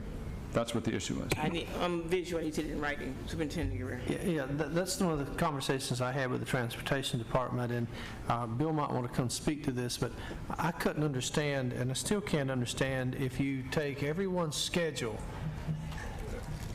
across the board and just take it from here and slide it forward for 15 minutes, I, for the best of me, can't understand why that costs any money, because if it did when we changed from daylight savings time to Pacific savings time, we've got a whole hour's worth of shift. I mean, it's moving the clock 15 minutes one way or $1 another. million here, right? Because it's $1 million to do this thing. So I 200,000. 200,000. So it's 1 point. Well, 1 million was CPMA, 200,000 with all the other schools. It was 1.2 million for CPMA and 200 for the other 9. Yeah. It's not on the agenda, but make it quick, please. So currently we have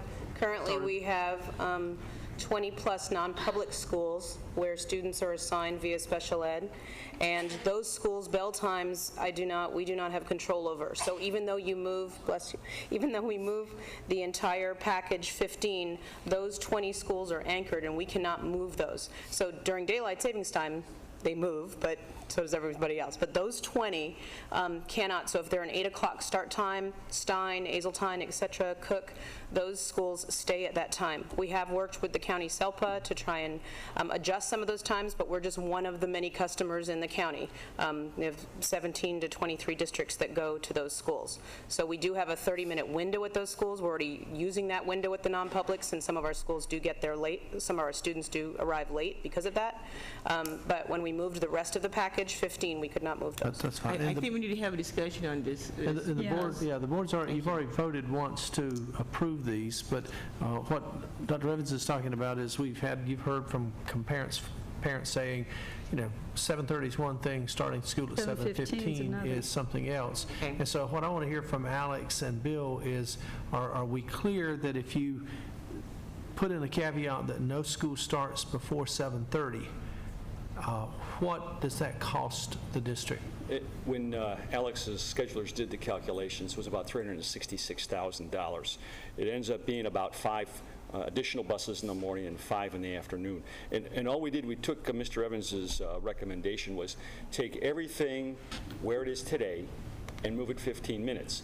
You may recall when we did the 9 additional schools, that's where we got that $200,000. We actually brought a few of the elementary schools into about a 7:15 start time, and there was understandable community concern about that. So we brought everything 15 minutes forward, including those schools, and as a result, it's at $366,000. Now it's everything, elementary, middle, 8 to 8. Yeah, that's all the board wanted is moving everything forward 15 minutes district-wide, which then allows no school to begin by 7:30. Will add $366,000 to, or it will take $366,000 away from our transportation savings that you've already voted on up above. Right. But that's okay. I mean, that's if that's what you want to do, that's what we can do. We just wanted you to be clear what happens, because you will also, and as will I, get some calls and emails saying, what do you mean you're starting school 15 minutes later? I do believe that there is an issue regarding student achievement, and in talking with some of the schools that are really struggling with this, many of them have students who are bused into those schools, and there is a significant reduction in ADA. The kids are reporting that their parents don't wake them up. In order to get to school on time, and so there's a loss of average daily attendance for those kids. Furthermore, there's an increase in, going to the nurse because they're tired and they're exhausted from getting up, and 15 minutes, I could see where we could recoup $366,000 in ADA, or definitely in student achievement, in these kids being awake and able to respond. They are tired. That 15 minutes, and I think, I've actually have a report that, there is research to support that it does, in fact, affect student achievement for these small children. And, just because, there's been so much attention to, the high school students in this area, doesn't mean that young children, while they do get up earlier, Lord knows I was awakened by mine bright and early every morning, but that does have an effect on them getting up that early, and it does make a difference for kids. And I think that there will be parents, you're right, Dr. Greer, who are going to complain professionally. It doesn't, this puts a kink in things for them a little bit more or a little bit less or whatever. I think that's going to be more of a minority than those parents that are going to be relieved with this change in 15 minutes. I think it's reasonable in terms of student achievement, in terms of ADA. Personally, I think it makes sense. I move that we include the 7:30 start time in the whole transportation readjustment so that we don't have confusion later on and rejuggling of schedules. The staff can do it all at once. I second that. It's been moved and second that we readjust all of the schools so that no school starts before 7:30. Is that what I'm hearing? And it's been moved and seconded. We open for board discussion. Mr. DeBack? if that happens, what's the latest time that a kid gets dropped off in the end of the day? Oh, 0:30 is okay. See, I'm going to hear either way. Right. I'm going to hear from all those parents saying, my kid's coming in the dark and it's an awful time for that, it's dangerous, the traffic's big, da-da-da. What you're going to also hear, I'm not opposed to doing this, you need to know that. But what you're going to also hear is you're going to hear kids who work and kids who participate in sports saying, we've got 15 minutes that we've been backed into the evenings or the afternoons. Now, the staff and I are working on a change in our administrative procedure that I'm going to be coming to you with probably within the next board meeting or the second one, which I want to suggest that none of our students miss school to participate in athletics. In other words, you don't leave class, even if it's a home baseball game, you don't go outside to take batting practice and miss academic work. You don't leave school, well, it is happening, and it's happening a lot. And you're leaving school sometimes at 1 o'clock to go to an away game where you get there early to stretch and do other things. But Okay, Mr. DeBeck, please. Okay. 7:30, I have the sheet here, Mr. DeBeck. 7:30 was obviously the early start time with the 15 minutes, and it looks like 3:50 is the absolute latest end time. What happens is That's drop off. let me say, Mr. DeBeck is going to speak and then I'll speak. Well, not just SCPA, I'll wait my turn, Mr. DeBeck, please. SCPA latest drop is 3:59. Yeah, but then I want to get back to the other point, which has to do with work. Is any high school start before 7:30 now? High school? Yes. Mira Mesa. How many of them? A lot of them do. Morris, Lincoln. I think all mine start before 7:30. Mira Mesa, Claremont, Morse, University City, La Jolla, Lincoln, Madison, Point Loma, Scripps Ranch, and Sarah. Okay. You got it. Between 7:15 and 7:25. That's about half the comprehensive high schools You got start my before vote now. 7:30. Go ahead. Okay. That's all you need to know. frankly, if you were paying attention to research on child development, if we all were, none of our high schools would start before 8:45 to 9 o'clock. And we never started board meeting before about 10 a.m. That's right. Okay. All right, well, let me get my little half penny here. Okay. Through by one. The concern becomes that the schools that are out at 3:50, normally they have some kind of after-school tutoring and then after-school work. Right now, we have kids in those schools, and Madison for sure, that do not get home until about 5 or 6 in the afternoon. That means that now you got these kids coming home at 7 and 8 in the afternoon. And it's an hour. Well, right now, I give you an hour, but my point is that, but you have to adjust a lot of other things. It's not just that you adjust it and at 15 minutes later, the bus comes 15 minutes later. All of that stuff is adjusted because I didn't even notice until I saw these group of students at Madison that were going to my community, and they were there at 5 o'clock in the evening, and they were waiting for a bus to go home. And at 5 o'clock in the evening, when it gets to the fall of the year, it's dark. So we have students that leave home in the dark and come home in the dark already.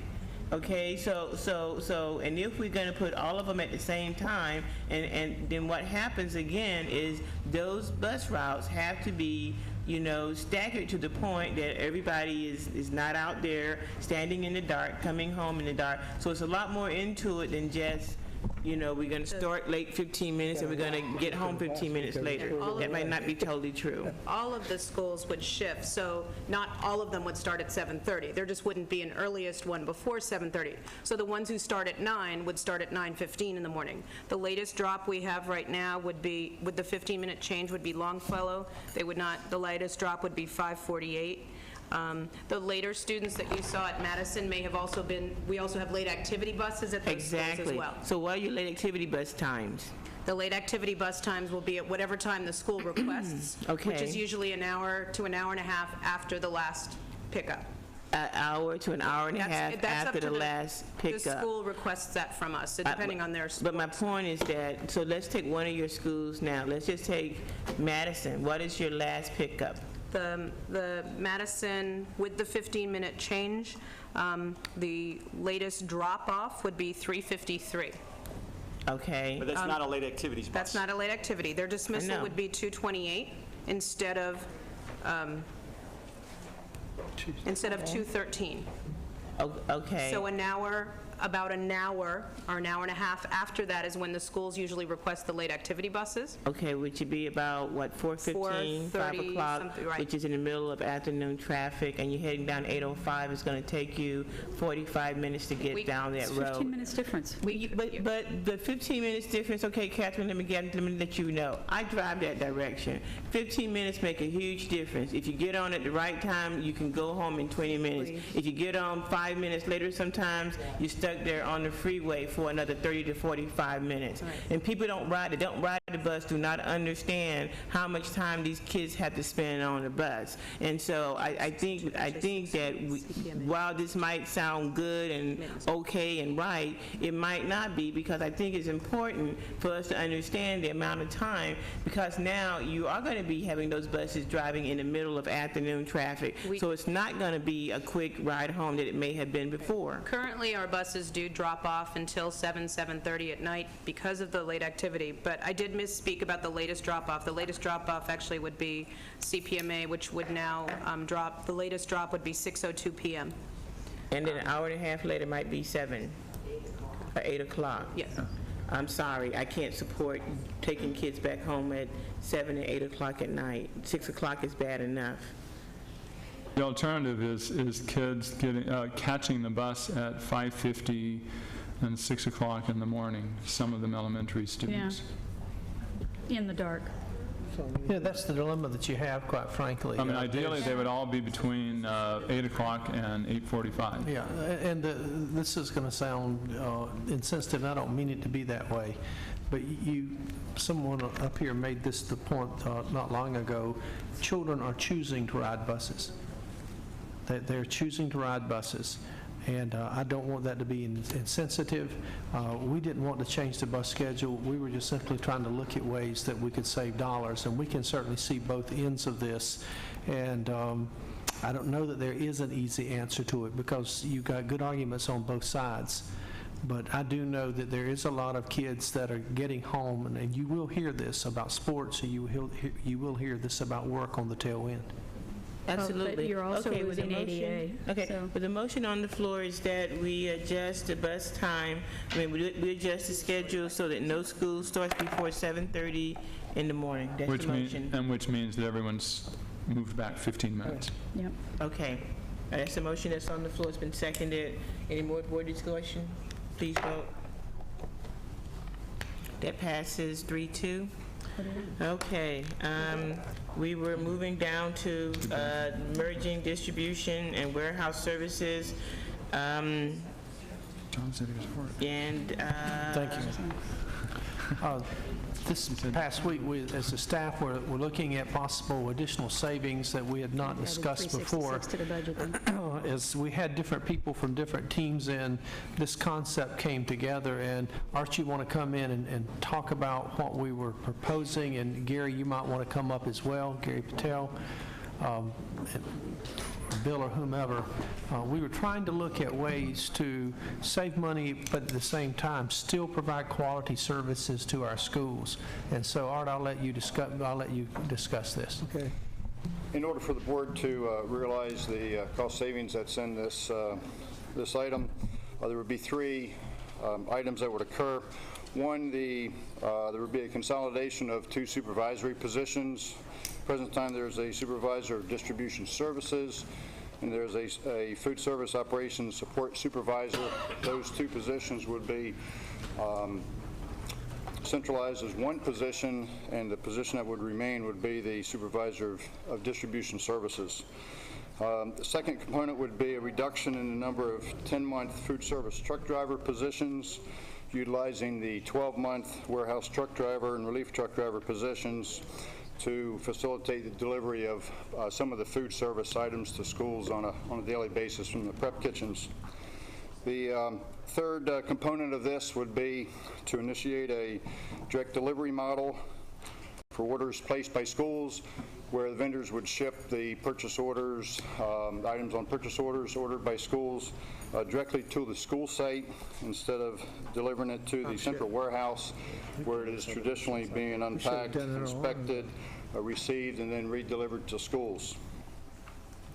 To give you an example of this, approximately this time, there are approximately anywhere between 2,000 and 5,000 packages that are delivered a month by vendors on purchase orders to the warehouse distribution facility, where this unpacking, inspection, and redelivery occurs to the school sites. What this would mean would be that the school sites and the departments would have to then incur that responsibility to do that inspection, receiving, and recording into the PeopleSoft system as it's done now.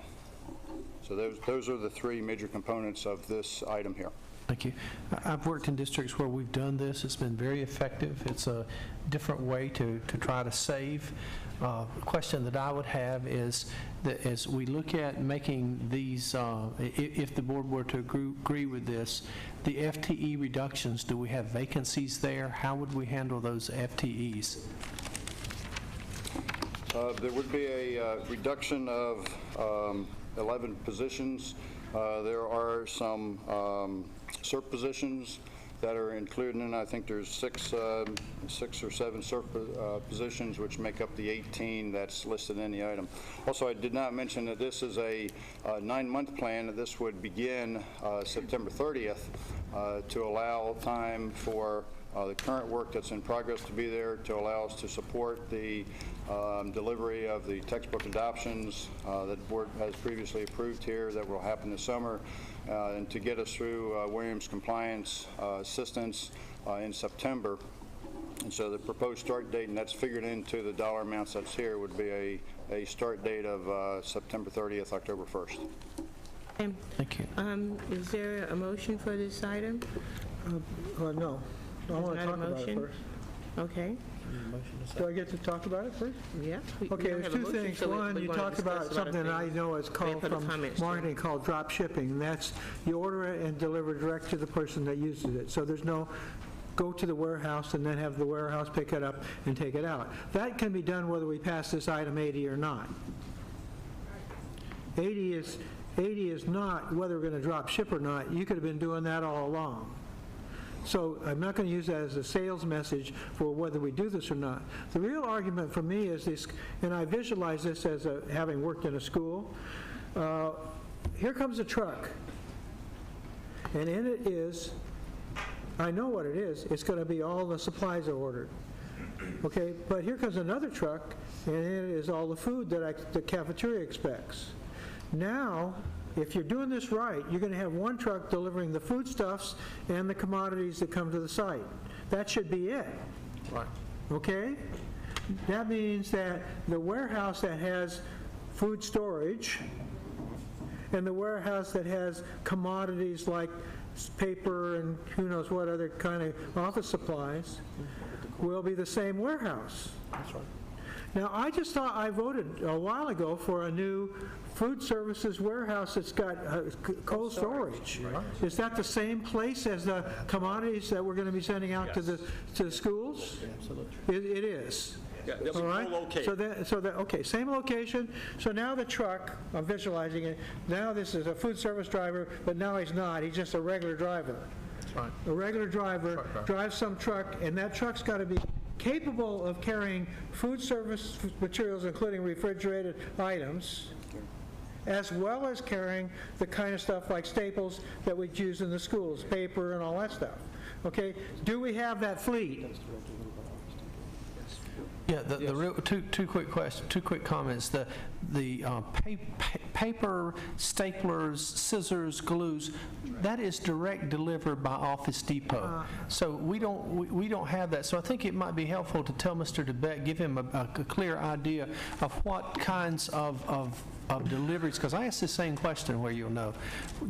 What are the kind of deliveries? We know the food services that are going to be delivered, but what are the other kinds of things that would be delivered from the PPO side of the house? I don't really care. It could be computers. I was making it being the difference between it being hard goods that require food treatment and stuff that doesn't. I don't care whether it's paper, staplers, or Office Depot stuff. I'm caring about what's in the truck. Okay? What's in the truck will be food and something else. The something else doesn't need refrigeration, doesn't need special handling. Food does. Okay, so you're delivering, are you drop shipping milk, Gary? Are you drop shipping milk to all the schools anyway? No, sir. No.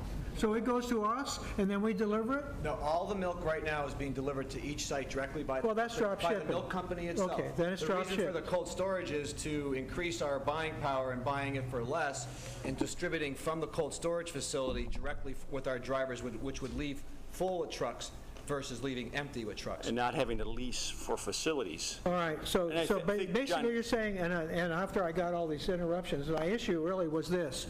Do we have the kind of equipment to deliver these kinds of goods right now, or are we going to have to now get a whole bunch of different kind of trucks to implement a savings that really turns out to be not real? Because if you have to buy a refrigerated truck to deliver computers because the same driver's driving both, then I think there's some kind of false savings here. That's what I was getting at. Sure. Yeah. This savings does not have a calculation for investing in vehicles. The idea is to try to streamline and reduce the footprint for how we're receiving commodities. And that's what you see in a lot of businesses today. One individual will be able to handle the different commodities, not a food service specialist, not a repair parts specialist. Train the team, make it a full-up 12-month team to the maximum extent possible, and the folks become interchangeable. They can be receiving, stowing, issuing, driving. And that's what you're seeing today in best business practices in many school districts. Yeah, but even Kmart and places like that have different deliveries for perishables. Absolutely. And we would too. Like Gary said, milk and dairy products would still go direct to the schools. No, I'm not talking about that. I'm talking about commodities. So you must have it. What do we got this refrigerated cold storage for if we're not going to deliver stuff? It's going to be, you got to keep the stuff cold. Yes. All right, so then we said we're supposed to save $800,000 by building a cold storage facility, and you're telling me that the same truck that can deliver, a computer can deliver that frozen stuff? Well, I'm not going to buy that. I understand exactly what you're saying. There's peaks and valleys in both the businesses of the warehousing and food services. 10 months of the year, food services runs 28 routes because of the time sensitivity and getting the food to the schools before the meal service times. And most of that food is transported from a preparation kitchen to one of its satellite schools, sometimes even for the next day's service. But there's a windows of time that they have to make those trips.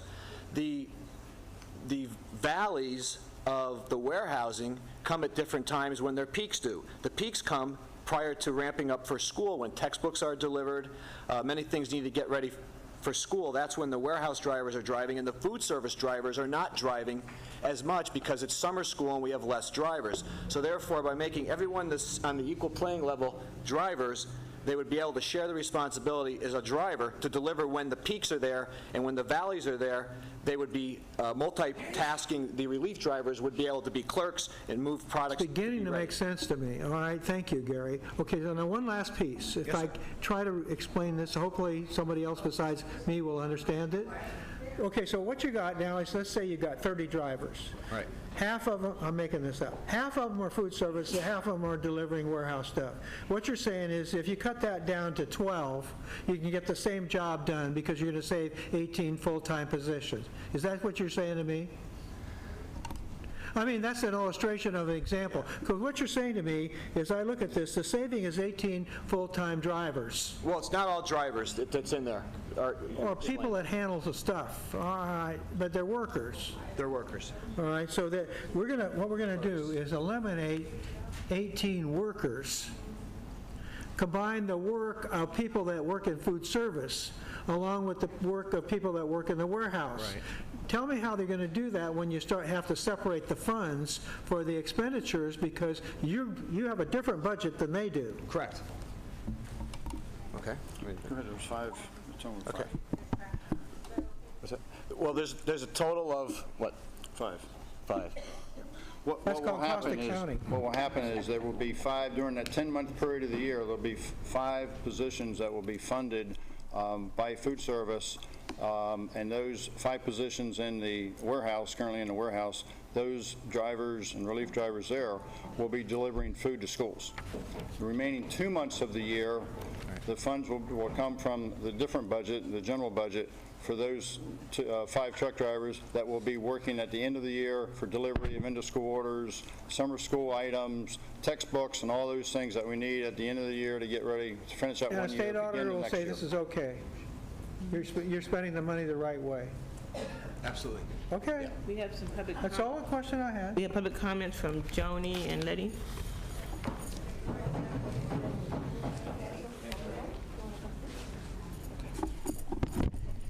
All right, good afternoon, board members. Leticia Munguia, CSCA labor rep. I heard about this on Friday afternoon, about the idea, the concept of what's before you.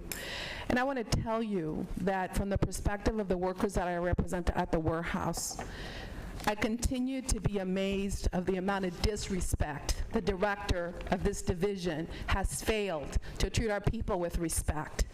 People's jobs are on the line. Nobody in the chain of command had an idea. I was served notice, my president was served notice. People's jobs are on the line, yet there was no information and a good faith effort for them to be here to speak to you about what this would mean. We talk about streamlining, and I'm all about the reorganization and making things efficient. I'm all over that because I know that we need to do that. We need to tighten up our belts. But the element of disrespect and the accuracy of what's being given to you, I have severe concerns about. At the primary level, there's negotiable items. There are negotiable items of job descriptions that have been negotiated with the district that our contract says that they should, again, the issues that are negotiable should have been noticed, we should have had it in writing, and we should have been told that these are the interests of the district, and they should have brought us to the table. So today when I hear that 5 relief truck drivers will be taking food out, that is ridiculous. We have vans, and they deliver other materials that are essential to the integral needs of this district that I don't want to do in public record because there's sensitive issues. There's sensitive issues that relate to the work that this district effectuates, right? So for somebody to bring forward an idea without the due diligence of bringing it to the primary chapter that's impacted in a very diligent way, I find that disrespectful, uncalled for, and again, we are here to work with the board in making this efficient. But I take assault, and it's really disrespectful that our workers are being treated with such disrespect from this director in this department. Now the concept, I'm willing to explore it with you, with Drew Rollins, the person who's in charge of this division now, and I welcome that because you know what? He's about work, and he's about working in partnership with us to ensure that our workers are protected. The number of positions that are slotted here, I think our people deserve some respect, board, and I ask you to stand up and be diligent about how this is treated. And if you don't tell the staff that start negotiating, this really concerns me because you are the role models for the rest of the staff in this district. If you can treat us this way, what is that saying to the managers and supervisors? Thank you.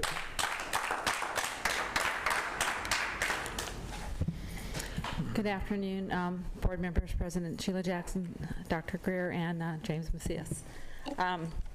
He thought you were confused, Ms. Nakamura, when you were reading your paper. This comes as quite a shock. Brings back memories of '03 when my job was eliminated, and that's why I got involved. We just took a hit, we lost 5 positions out of the warehouse. This is, yes, as our labor rep says, we have not been spoken to. Nobody's talked to us about anything.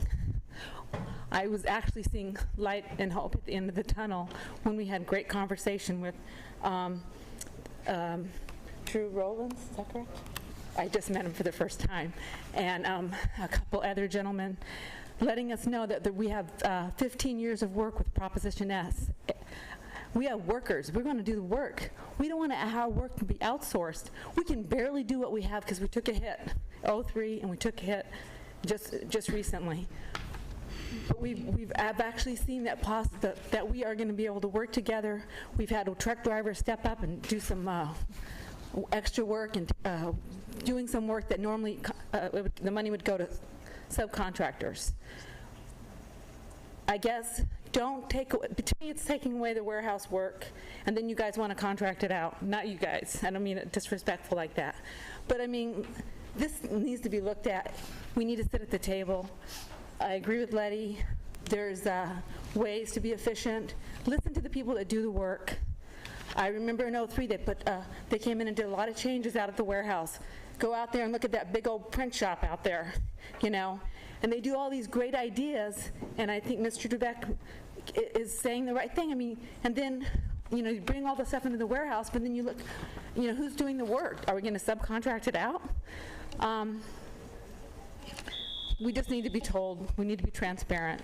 We do need respect. Thank you. Lance Wren. My name is Lance Wren. I'm Vice President of CSEA for Custodial. I didn't expect to be speaking on this item, but the managers over here, all due respect, they're creating work for me, more work than I already have to do. We have 215 custodians short in this district, district-wide, and they started the breakfast in the classroom program, so now I'm dumping trash, more trash than I was, an extra 40 minutes of work for me every day, okay? Now they're talking about I'm going to be receiving goods, okay, computers and goods, and I'm going to be going online, and I'm going to be registering those things, or I'm going to be putting the serial numbers online. That's what the warehouse does. It's not what I do. I'm a custodian. I clean schools, okay? I do deliver supplies. I do take supplies off the truck, okay? But they're talking about adding work onto me, taking work from 5 workers over in the warehouse, but the guys that are going to do that work are going to be all of the BSSs, all the custodians in the district. So you're just transferring a job, 5 jobs, from the people in the warehouse who are there now and giving it to me or to people I represent. And like, as Letitia said, it wasn't negotiated. Nobody told us this was coming. I really don't want, I can't do more work. I have a certain amount of hours in a day. My work is timed out. Okay, so, you know, I feel like I would be amiss if I didn't get up here and represent all the BSSs in the school district and POSs. I know I'm not supposed to use their acronyms, but building services supervisors, plant operations supervisors that are out there right now that are already working under conditions where they're completely understaffed, especially at the high school level where we lost a lot of attendance. And now those schools, as I go to the high schools, I'm sorry to say, but they're dirty. It's because those schools are so severely understaffed. Okay? Now, thank you for your time. Mr. Goldwater, Mike Goldwater, where you at? President Jackson, thank you for letting me speak. Ladies and gentlemen of the board, Dr. Greer, we have 3 gentlemen over here to my left. They are the reason why we do not trust the district. They are the primary, they're poster children, poster adults of why information is being... We're not going to point fingers, right? Sorry. Thank you very much. I will simply say to my left, these are the people who filter information down to the Board of Education, and you are given misinformation. I challenge anyone or any one of these gentlemen to actually come to work and actually physically perform the services that they're asking the warehouse drivers to perform. I challenge them to actually do that. I don't think they'll make it 2 hours because the work is ridiculous, because they don't know the 12 months of the year. They don't understand what's done by the delivery services driver. They don't understand what's delivered by the food service drivers. The trucks are physically set up different. The routes are different. The time span it takes to drop off supplies for food services material and for delivery of items, school items, are different. These individuals, I believe, should be working at Disneyland because they're not point of reality. That's Fantasyland. Thank you. Mr. Barrera, please. Yeah, so I mean, it seems pretty clear that that this item we need to get to the table with OSS and come back. And again, if we can do that quickly, And then we can come back and consider, any potential cost savings from this, but I can't support it until we go and sit down at the table. And it sounds like we've got an opportunity to sit down at the table and have a real discussion about this. So if we can do that, in the next few days, I'd be open to considering the item after that negotiation goes on. There's not a motion on the floor for this item, so staff can go work on it and come back. Board members, I think it's about 20 minutes to 5. Our regular scheduled board meeting starts in 20 minutes. We need a break, otherwise we're not going to... I'm going to give you a break. Just hang on, baby, hang on. Okay, what I was going to say was I would like to know what the board pleasure is. We certainly can resume this conversation after our board meeting this evening, which is a charter school board meeting. We can schedule a meeting later in the week or on Saturday. I'm willing to come back, but right now I have deep vein thrombosis, so, Okay. All right. So the question for the rest of the board members is how do you want to address You know me, the I'd rest of rather it? just keep doing it. Yeah, Okay, so we got let's two just get that it done. don't mind coming back later and I'm ready to just come back? keep going. Okay, so we're After going to break. take a 20-minute break. We will start our special board meeting that was scheduled to start at 5 And at the conclusion of that board meeting, we'll take a short break and then we'll resume our budget talks. Is that That makes okay? it a 12-hour shot. What's our Well, current that's, you know. deficit?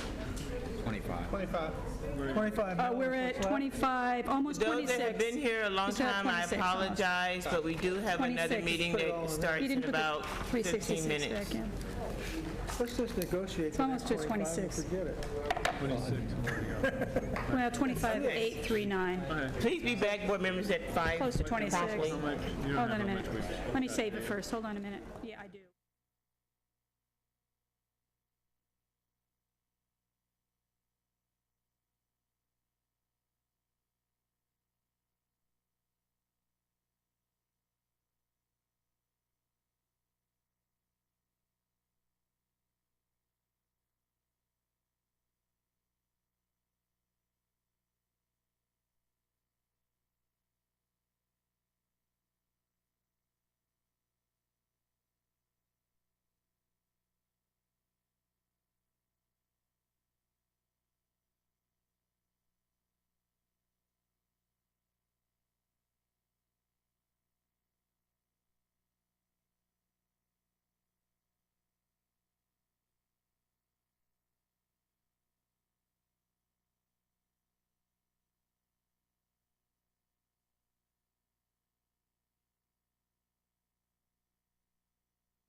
we have a quorum. Oh, I guess not.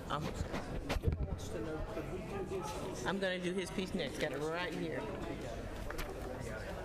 Excuse me. And we got 3 board members here, so we can do it quickly. They don't even know. $25 million right That's now. right. They don't even know what to hit them when they get back here. It's all done. That's right. The next item that we're going to take up is item A04. We know it's out of turn, but we want to go ahead and take that up because staff, we're on 802, but we're going to go ahead and do 804 before we start back with the regular meeting. Thank you, President Jackson. Board members may recall at our last board meeting that we brought to you for first reading the recommendation of how Mr. Agasse and a team of parents, students, teachers, and others had proposed to spend Proposition S Technology Integration Funds, a 5-year plan, and you asked us to bring that back to you at this meeting, and we have done so. And Darrell is here and ready to answer any questions. He does have to leave the meeting, and that's why we very much appreciate your willingness to allow us to move this up. Okay, a second real quick. Second. I just want to speak to this really quickly, and then Darrell, if you want to add anything, please come up to the podium. This has been presented to the district staff, and certainly we are looking forward to moving in our technology. This plan, I am very happy that this plan was not just developed in the IT department, but it went across all other departments, curriculum and instruction, to be inclusive. And we had a conversation too about interactive staff development. I'm drawing a blank here for a half a second. Integrated. Thank you very much. But the integrate. Yeah, I was drawing a blank there for a while. We're not tired at all. And the power of that. And so certainly we know that many of our students are well into the digital age, and schools often lag behind. And we have an opportunity to try to get very close to where our students are in this particular effort. And again, I want to applaud the effort of the staff and the schools and everybody who worked to make this item become a reality. So thank you. Any other board members want to speak, or Darrell, you want to comment? President Jackson, Vice President Barrera, Superintendent Greer, members of the board, I want to thank you for allowing us to bring this back forward to you as an action item. I do want to emphasize the fact that we have really taken a serious look at some of the things such as professional development, and your message about it being integrated into everything that we do and not having it be professional development about the technology, but more about how do we integrate this into all of our learning opportunities for the school district and using this as a tool.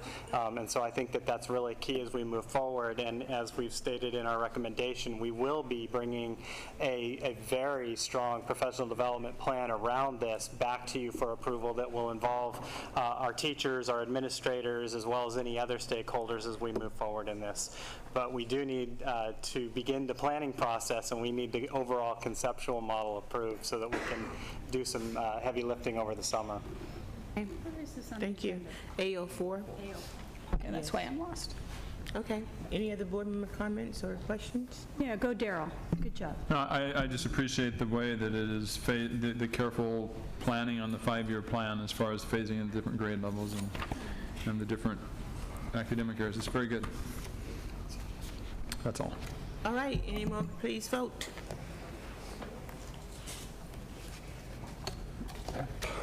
Okay, it passes 5-0. Thank you very much, Darrell, for your time and energy. We are going to now return to A02. We were in the process of getting down to the nitty-gritty, y'all. Oh. Getting down. Yes, I sir. like that. And just as sort of a little bit of a, just putting where we're at in context and sort of the way that I see where we're at. So we've got about $25 million to go, or just under 26, correct, Catherine? We've just under, we still need 26 million, just shy of 26 million to go. Just shy of 26 million. One thing that I just want to point out is we talked to James Macias, and James is saying that he'll have a sense by tomorrow of when we might expect the actuals for May and a projection of actuals for June, which will affect, our numbers. Dr. Greer has said that there's still, discussions about reorganization happening in curriculum and instruction. Several of our departments. Several of the departments. But particularly curriculum and instruction. And there's always good news and always not so good news. We've asked Dan Cockman to come in, who's a colleague of Phil Stover's, who's looked at our HR department. And after he spent 2 days here, one of the concerns he had with me is he said, to me frankly, Terry, you may have cut too many people out of HR to provide the services. And what happens, and this is at the central level, you can operate with a lot less people, but when you do, you delay services to schools. Yeah. And so we're looking at that, but versus cutting, quite frankly, coming back and adding back to it, what I'm saying to staff is, okay, let's go back and look, and if we can eliminate a position here or there from another department, particularly where we have a CERP vacancy, and can move it over to HR and give them a few more people there, and continue to reorganize our staff development program. That's what our intent is. And Dr. Greer, do you have a sense of when we might be able to, in the context of us, balancing our budget, when we might be able to look at these additional reorg? Yeah, I would think that we could take a look at that probably either Friday of this week or Wednesday of next week. Okay. So which still gives us time before our July 9 board meeting. June 8th. I mean June 8th. June 8th, which is next Tuesday. June 9th. June 9th is next Tuesday. So it would be very helpful if we could have as close as we can get to the May and June actuals by our June 9th meeting and the updated reorg numbers. So that's gonna affect our bottom line a little bit. We don't know how much. And then the other thing that I would just simply add is that in terms of, we're going to continue to go through tonight, the item by item. In terms of the items, below the negotiable items, items 114 through 123, that I believe needs to be part of our conversation in getting to our our 26. I would agree with that because we've talked to staff some. Yeah. And while it's one-time money, if we can, and I think we can, claim the $7 million in IDEA dollars from the following year, if they will allow us to log into that would be something. And I want to talk to Chuck some more about the possibility of this $6.5 million in textbooks and maybe taking half of that, because we are really serious as a staff, as a team, about trying to move with due speed towards this issue of having more of a virtual online textbook. And you, for example, have seen with what you've just done in the last week in approving technology, we've put 5 new terminals in every elementary classroom in this district. Right. And so we're moving very rapidly, and you heard Darrell talk to the board about looking at putting in 24 laptops in all 3rd grade, 6th grade, and one subject area of 9th grade. I mean, so we're serious about moving forward with having the technology infrastructure to support this new type of delivery of material. Yeah. So, that's about $10 million between those two areas right there. So between those two, and just the sort of contextual comment I'd make is, if we look at the gray area items, the negotiable items, we currently have, in terms of proposals that we've put across the table to the different unions, I think it's basically about $31 million that we've already put across the table.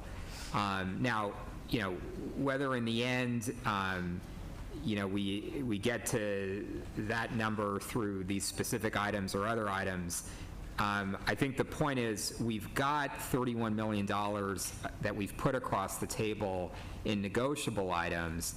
I don't believe we should take those items off the table right now. So then, what our job is to get to the other 26 million as a, go through the process, but we need a backup plan. Exactly. But I just want to point out that we do have, enough already on the table in terms of negotiable items to balance our budget if we were able to achieve those through negotiations. Wonderful. Oh, okay, so we'll continue on. The next item that we're going to be discussing is that was pulled. I think I pulled item, the one about the school supplies. No, we're at 89. 89 is school supplies. No, 89 is increased lunch prices. No, we approved that. Okay. We approved that. Good. That was one. All right. We did it as a group. Did I, all right, I can't keep up. Okay. All right. All right, then reduce supplies by 25% at the school sites.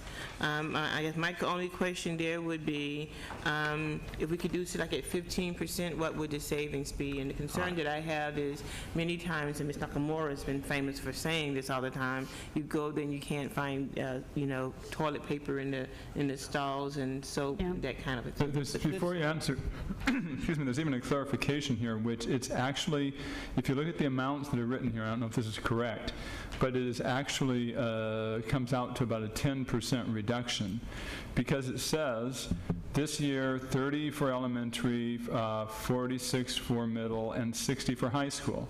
Which I'm talking about reduced supplies by 25%? Right. Where are you looking at? This is the explanation of the impact. Oh, I'm sorry. Yeah, okay. Go ahead. The third page of this, number 91. So it says currently elementary is $30 per student, middle is 46, and high school is 60. And then it says, and there's a little bit on the math here, but we're going to change it from 30 to 37, so it'd actually be going up in elementary school, and then middle school would be going down, and then high school, it's also going down. Right. So that, to me, that didn't look like 25%, but maybe it is. It is. The staff told me it was when it's an aggregate across the board. And one of the things that you heard us talk a little earlier is that elementary schools have been hit so hard with raising class size and that kind of thing. That was one of the reasons, after talking with some of our elementary school improvement officers, we raised supply material money because, again, as you know, we have given them great flexibility with how to spend those dollars, so that if they want to take that money and pair it with some other funds, we can have those kind of flexible discussions with them. City back. In another district that I worked in, and I did work in another district. Once. In another district that I worked in, I think they had a better deal. And that was, they had custodial supplies separate from general supplies. And so what happens is, if you, I know the issue, but you never seem to find, you go into those schools and they were out of toilet paper and soap and the stuff that the kids needed in the bathrooms. But here, what happens is you need another dozen reams of copier paper, and that's worth 100 rolls of toilet paper, and before you know it, you haven't got any money for toilet paper, which is an ongoing budgetary expense that you can almost predict month after month after month, okay? So, I've never liked this. I've never liked this. I don't like it either. I think what you need to do is you need to be tighter on this, and you need to say custodial supplies at a site are worth so much money. Let's say $10 a student for the year, whatever, and then the rest of the account would go to the rest of the supplies. If there's surplus toilet paper at the end of the year, there's a simple solution. You just don't buy as many next year, and you get an okay to transfer the funds. We do that all the time. Well, I think that, quite frankly, I agree with Mr. DeBeck. I think that toilet paper, hand towels, soap, those kinds of things, materials to wax and shine and strip and clean the floors ought to be part of our custodial account. Right, It separate. ought not to have anything to do with this, and they may be. I see Chuck continuing to raise his hand, so. Just for clarification, custodial supplies do not come out of this money. That is a separate allocation to the schools, so they do get a custodial allocation. So custodial includes toilet paper. They get toilet paper allocated. The San Diego but not Union out was of very the supply concerned money, about so the students having toilet paper now. Well, that makes me feel a lot better. It is a different allocation. The exhibit doesn't say instructional supplies. We would Right, change it it to says- so reflect. So this is instructional supplies. This is instructional supplies. Toilet paper, it comes out of the custodial office. I got you now, I got you now. So then the question, I didn't see it in the list of all those things, though. okay, so what's the pleasure of the The one that board? was no good. The trash list. Move approval. I move approval. Moved in a second, any more discussion? You need to clear that, there you go. Well, the other, I guess the possibility, when we're looking at the ramifications of cutting the supplies, I just don't know, sitting here, how to measure that in terms of what that's going to do to schools or what they're going to have or not have. Along the lines of what Ms. Jackson was saying, when we're talking 25%, maybe there's 25% discretionary, or maybe it should be 10 or 15%. It seems very arbitrary, and I just don't know.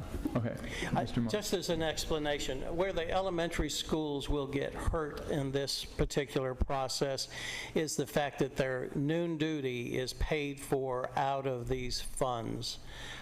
So they're going to have reduced noon duty because it is all kind of wrapped into this funding source. The other thing But that... they're going to get $7.50 more than they got last year. Right, they're getting more Noon money. duty is a school supply? They're getting more money than they got last year. The other issue that you know that we are working on within the district, and it's become a pet peeve of mine, so I'll just tell you, and that is copiers.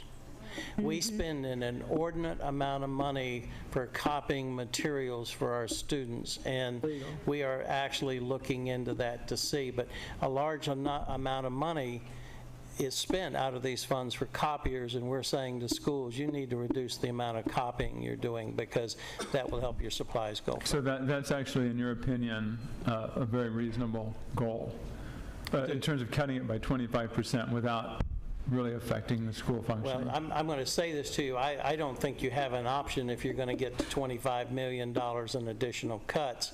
I was talking to somebody and I apologize for being late, but I was meeting with some other folks, and they basically indicated that they think even with a 25% cut, the high schools will be okay and the middle schools will be fine. So, it's not what you want to do, but I think it's a necessity that has to happen. Thank you. Okay, before we vote. Yes, sir. Okay, every time I hear somebody say something, I get a new question. All right, don't go away. I thought noon duty supervision was a security issue for the schools, and there are security budgets, and these are personnel issues. These are people that are noon duty supervisors, whatever. Well, I somehow feel that ought to not come out of copy paper, all right? The middle schools and the high schools get CSAs, and they function as the noon duty. The elementary schools do not get CSAs, which are your campus security guards, so they're actually if they're having noon duty. Now, I will say to you that noon duty simply means that instead of hiring somebody to do that, the principal and some other folks may need to go out there and do that, and they'll get me the next time I meet with them. But the bottom line is it can be done with other personnel within the school in order not to have Except that. they got a duty-free lunch period, so then what it means is that people that are teachers don't do it, and the other people do. So then you still have to hire people, because the contract gives you a duty-free lunch period. I know about that one. Right. So it's the elementaries that are affected by the noon duty, because the others are covered by the So hire some CSAs. folks, that's what you got to do, people. It's been moved and seconded. Please vote. Please vote. For how many numbers, what's the dollar amount? 25%. 25%, 1 point. Okay, the boys are taking their time. There we go. There we go, yeah. Okay, That's a that bribe. passes 5-0. add another 1.5 million to the tally there, Catherine. We're at 23 million. We still Okay, need. here is the next item. The next Almost item is 24. reduce counselors by 28 positions at elementary schools. Thank Yes, you. Mr. Barrera. I'm sorry. Do you want to speak to that, and then Mr. Barrera? Oh, sure, go ahead. I'm sorry. Yeah, basically what we were saying is this year we came up with a new allocation formula that would have put a .5 counselor at every elementary school. Last year, this school year, approximately 30 of our elementary schools did not have a counselor at those sites. So as a result of this cut that you're looking at here, next year, 56 elementary schools would be facing the potential loss of that half-time counselor. Now, this particular cut would not result in any counselor layoffs. We have enough vacancies as a result of the SERP and the temporary counselor positions that we had a handful of people there, if I recall correctly, but this would not result in any counselor layoff. Again, it's not ideal. It's not what anyone necessarily wants to do. No one wants to do. There's nothing necessarily about it, but I think there's a $2.4 million savings here, and Arun, you might want to comment on that, and then the board can ask questions. In terms of the impact of this, as noted, there were a significant number of elementary schools that did not have counselors this year. The .5 allocation was put in for every elementary school, and as a result of that, principals did make determinations on whether or not they were going to purchase additional counseling time or whatever else that they were going to purchase based on that allocation being placed in their workbook. So this is, of course, going to back out a lot of the elementary counseling support, and we have had a lot more counselors at the secondary level than we've had at the elementary level. Arun, could a school spend Title I dollars for a .5 counselor with the board taking this kind of action? Defer that to Chuck. As long as the allocation is across the board, anything that could be used to supplement that, and we've been getting lots of information, could be used. More importantly, though, given the opportunity for them to go back and relook at their workbooks, there may be some other ways for them to do something. In so long, and I'll keep saying this, in so long as we do not allow other kinds of dollars like foundation dollars and magnet school dollars, et cetera, to be spent on counseling positions. And again, that's easy enough to control as long as everyone up here understands that's what we're doing. Well, we're doing the human resources, we're bringing Dan, whatever, the position Sure. control is a big deal with you. I Yes. know, and so that's something that I think you're going to get this summer, we're finally going to cure. But he's saying, for example, there was a counselor I know at one magnet school, and that would be eliminated. Well, what we would say at that magnet school, we wouldn't necessarily eliminate the counselor. We've already told them you cannot spend magnet school dollars on counselors. They've already been told that. So as long as we don't have if we get audited by Title I, But you will next year. where we would be in trouble is if we were spending these other dollars, paying for counselors and then spending Title I. But if you're not spending the other dollars, it's our understanding, and help me, Chuck, if I'm wrong. And to clarify, if we had given the allocation of .5 this year, and then the next year we had cut it back and taken the .5 away, then you couldn't use Title I dollars because that would be supplanting. It would be taking the allocation and then supplanting that allocation. So you couldn't do it next year with this allocation, but the fact that it hasn't been put into effect officially allows us to use the supplement. Mr. Barrera, please. Supplement. Yeah, my issue with this, number 92, the counselors, and also number 93, the vice principals, this really goes to this question that, we raised a while back, which is about, the notion of a weighted budget formula. What concerns me is there are some schools that need a counselor more than other schools. And similarly, there are some, with the vice principals, there are some schools at, 700 and, 450 that need a vice principal more than other schools at Correctly. 700 and And 450. quite frankly, if you approve both of these, we will take that into account when we do our staffing, our staffing formulas. And it won't be based just on the number of kids. Right. It'll be based on things like how many special education children do you have? Which is something our principals have been clamoring for during my time in the district. And so that's what we would look at doing.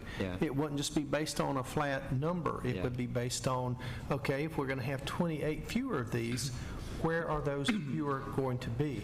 And it's again, the way this is we've talked about this, is looking at it based on a 0.5 per school. And we've talked about whether or not that might mean a 0.3 per school versus a 0.5, so that you've got a counselor there 3 days a week versus 4, versus, or 2 days of work versus 3, versus a whole week. Okay. Okay, yes, sir, Dr. Evans? Just so I understand on what we're doing, it says from this year to what had been planned for next year. So it says approximately 30 elementary sites had no counselor, which I take to mean that 90 elementary schools do have a counselor this year. Yes, sir, but at varying levels. This year, they were allowed to purchase counselors based on the old allocation formula. By placing a half-time counselor at every elementary school, what essentially that did was folks didn't buy that extra time that they might have bought previously and used that money for other things. So they might have, a school this year might have had, say, a 0.2 counselor, and then this 0.5 allocation showed up, and they just said, okay, we'll take the 0.5 and we'll use that 0.2 for something else. Exactly. And so then if we take away the 0.5, those schools could therefore go back to saying, okay, well, we'll purchase our 0.2 counselor. That's a possibility. The other thing is, if we gave them a 0.5, they may have decided to take money and buy a 0.5 and have a full-time. For last year, even the ones that didn't have a 0.5, didn't have anything last year, they may have taken funds and bought a 0.5. So what we're saying is, what the plan had been was essentially to add 0.5 counselor to each, whatever it already was to each school, to add 0.5, and now we're saying, no, let's not. Yes, sir. Before we do it. Right, exactly. It saves you 2.4 million. Right. Well, and just on one other note, contractually, we are required to, based on student numbers, to place a 0.1 up to a certain threshold, and that would be at most of our elementary schools. But if you place a 0.1, that will divide a counselor's time between 5 sites. Or 0.2, I'm sorry, a 0.2. You would divide a counselor between 5 sites. So what we end up having to do is to go back and work with principals on a school-by-school basis and say, based on your workbook, are you planning to buy any counseling time at all? If they plan to buy 0.2, we're good to go. If they say, no, we aren't planning to buy any by contract, we have to put a minimum of a 0.1 there, is what Arun is saying. 0.2, sorry. 0.2, yeah, I'm sorry. Okay, so one final question, even though we don't have these weighted formulas that Mr. Burrow was talking about, would there be some reason to say we need to set aside a certain number to keep a certain number of these counselors for schools that really need it? I mean, in other words, cutting 2 million instead of 2.4. Again, I think that we are okay here as long as we have the flexibility to come back to you after we've taken a hard look at this and just say, I know what you approved, but you brought this up, and we would like to come back and ask that you revisit this, and you know that we're not above doing that with your approval. Okay, understood. Okay. I don't have the motion. I move. Second. Second. Okay. Please vote. Is there other questions or discussion? Oh, I thought I'd already voted. I've been sitting here waiting on all of you, I thought. Okay, that passes 4-1. Okay, the next one is to reduce vice principals from 106 to 89. Superintendent Greer. Thank you, President Jackson. As you can see, this is a decrease in 18 assistant principal positions. Now, you may recall at our last budget that we had suggested that you reduce this number by 46. And you say, well, why did you drop it from 46 down to 18? Well, frankly, we did that because when we were putting this number together, had you taken the cuts, we would have been able to balance, and we didn't think we needed to do that. But you are at 18 that you can see here, and if you look at that, that 18 is $1.7 million. If you were to increase that 18 to 36, that 36 would, now your savings would be $3.4 million. And what was the original number, 46? The original number was 46. We had recommended that you cut. I don't have that same number. I'm sorry, yeah. It's $2 million for 18. Oh, I apologize. I'm looking. And so if we double 18, it would be $4 million. My old sheet here. We could do. I grabbed it from him. He said, you grabbed the wrong sheet. 4 million was Would be- reduced by 47. If we did 36, if we doubled it, it'd be 4,032,000. Yeah. Then we add in another quarter. Your initial recommendation was how many, reduction by how many? 47. The additional one, if I'm not mistaken. I think it was I've got- 46. It was I think so, too. I've got so many papers laying up here, my gosh, I don't know where to swat again. 43. And what was that number? 43. What was the Here it is, dollar 43, savings? and it's 43, I have the old sheet here.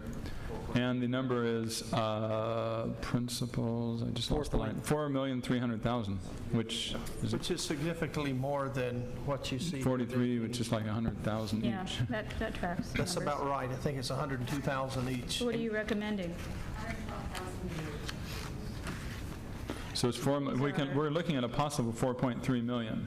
So what, now we need to go Well, back to what is the... but are these, What's the again, impact? are we going back to the formula, that $44 million where we were trying to set things right by setting a baseline? Or are these actual people being eliminated and absent from schools and not having an adult at a school, having one less adult? Yeah, again, basically what this is these folks, some of these people would have to return back to the classroom. They would be Yeah. pushed back into the classroom. Some, of course, would become principals in the district. Okay. Some would be, but some would be moved out.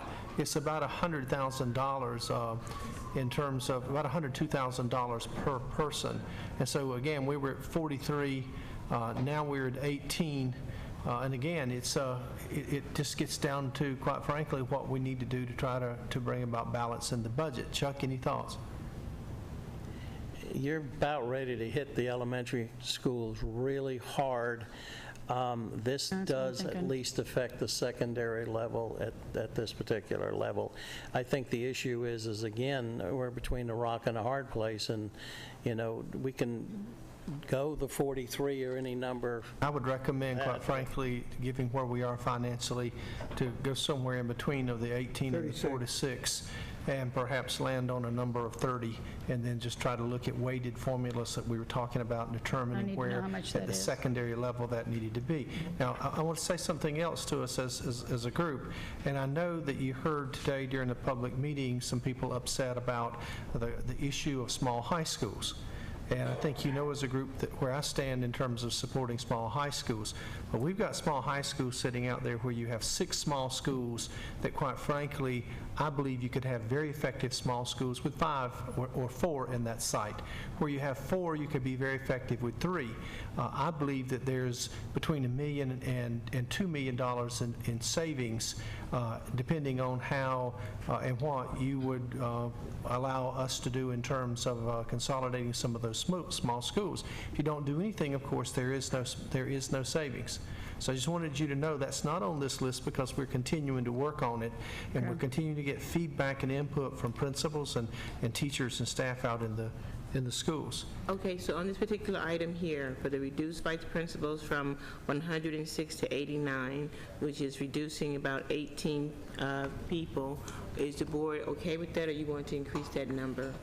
What I need is to know these numbers on the explanation, excuse me, on the explanation sheet are a little bit confusing. It says, for the 18, it says we go from this year 1 vice principal to 725 kids, and then the next year it would be 1 vice principal to 701. Okay. Which means that's an improvement when we're losing people. It's the exact reverse. So maybe it was just the numbers were turned around. I think what happened, and here's what I would say to you, is and Dr. Greer's probably correct, if we can go to some level that may be in between the two. With the K-8 schools got an allocation this year that was different than the previous year because many of them got a halftime assistant principal, which they did not have before. That's planning for next year. For the allocations for next year. For 09-10, yeah. For 09-010. Also, allocations were lowered for the elementary schools. Here's, if we do the principals at the elementary schools, if you will give us permission, if we eliminate 30, and that will affect some of the elementaries, if we can go in and be very careful about where we place them, because you have some elementary schools that have large concentrations of special ed kids, and I think that's what Dr. Greer's been talking about, is we've got to be very strategic in how we necessarily place these assistant principals that we'll have left. And I think maybe as Mr. DeBeck said something about 30, I think we can do 30 and do it so that we can be strategic about that. In terms of being able to try to meet the needs of the schools. So I need a motion or something. I move that we approve an allocation of reducing by 30, which would be, well, I guess we have to come up with a number. It's 112,000 times 30, so it'd be. I'm doing it right now. 3.361 million. How much? Okay. 336. Okay, so we reduced vice 3.36. principals by 30. 336, what? Second on that. 3.36. Sorry, say that number, yes. 3,361,388. Which is good. Okay. Got a motion and a second. Any more discussion? If not, please vote. 361,000.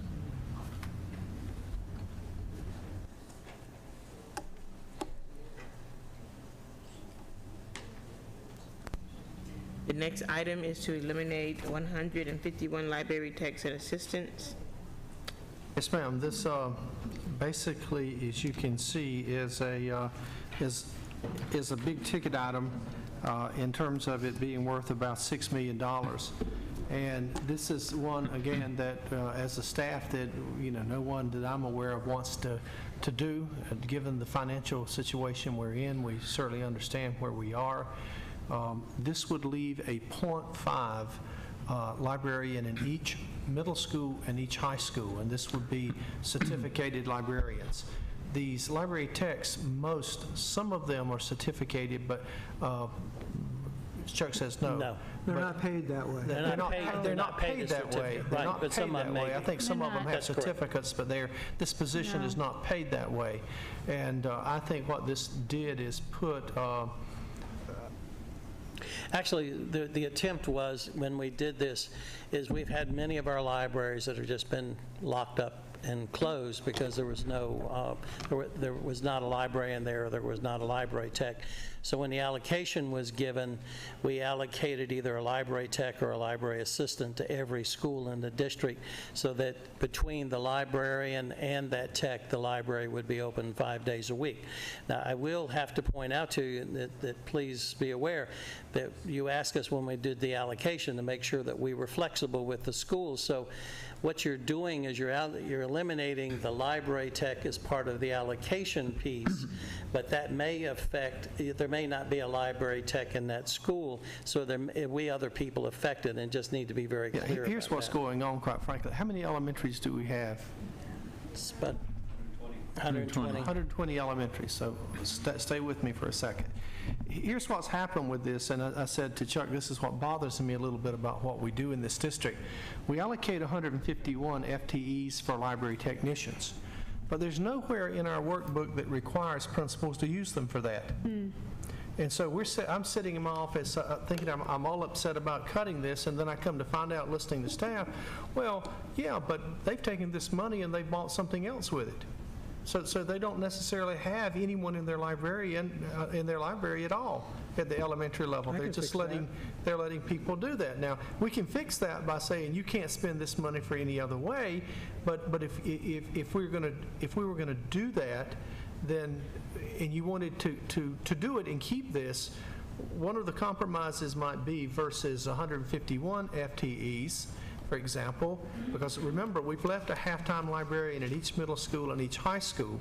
If we've got 120 elementary schools, we could put a 0.5 library tech FTE at every elementary school. That would halftime library tech at every elementary school. That would give us 60 FTEs versus 120. Now that way, all of your schools have at least a 0.5 FTE, a library tech in each school, and each one of your high schools and middle schools have a 0.5 librarian. And then if principals want to take other monies and supplement that to bring them up to full time, that's what they could do.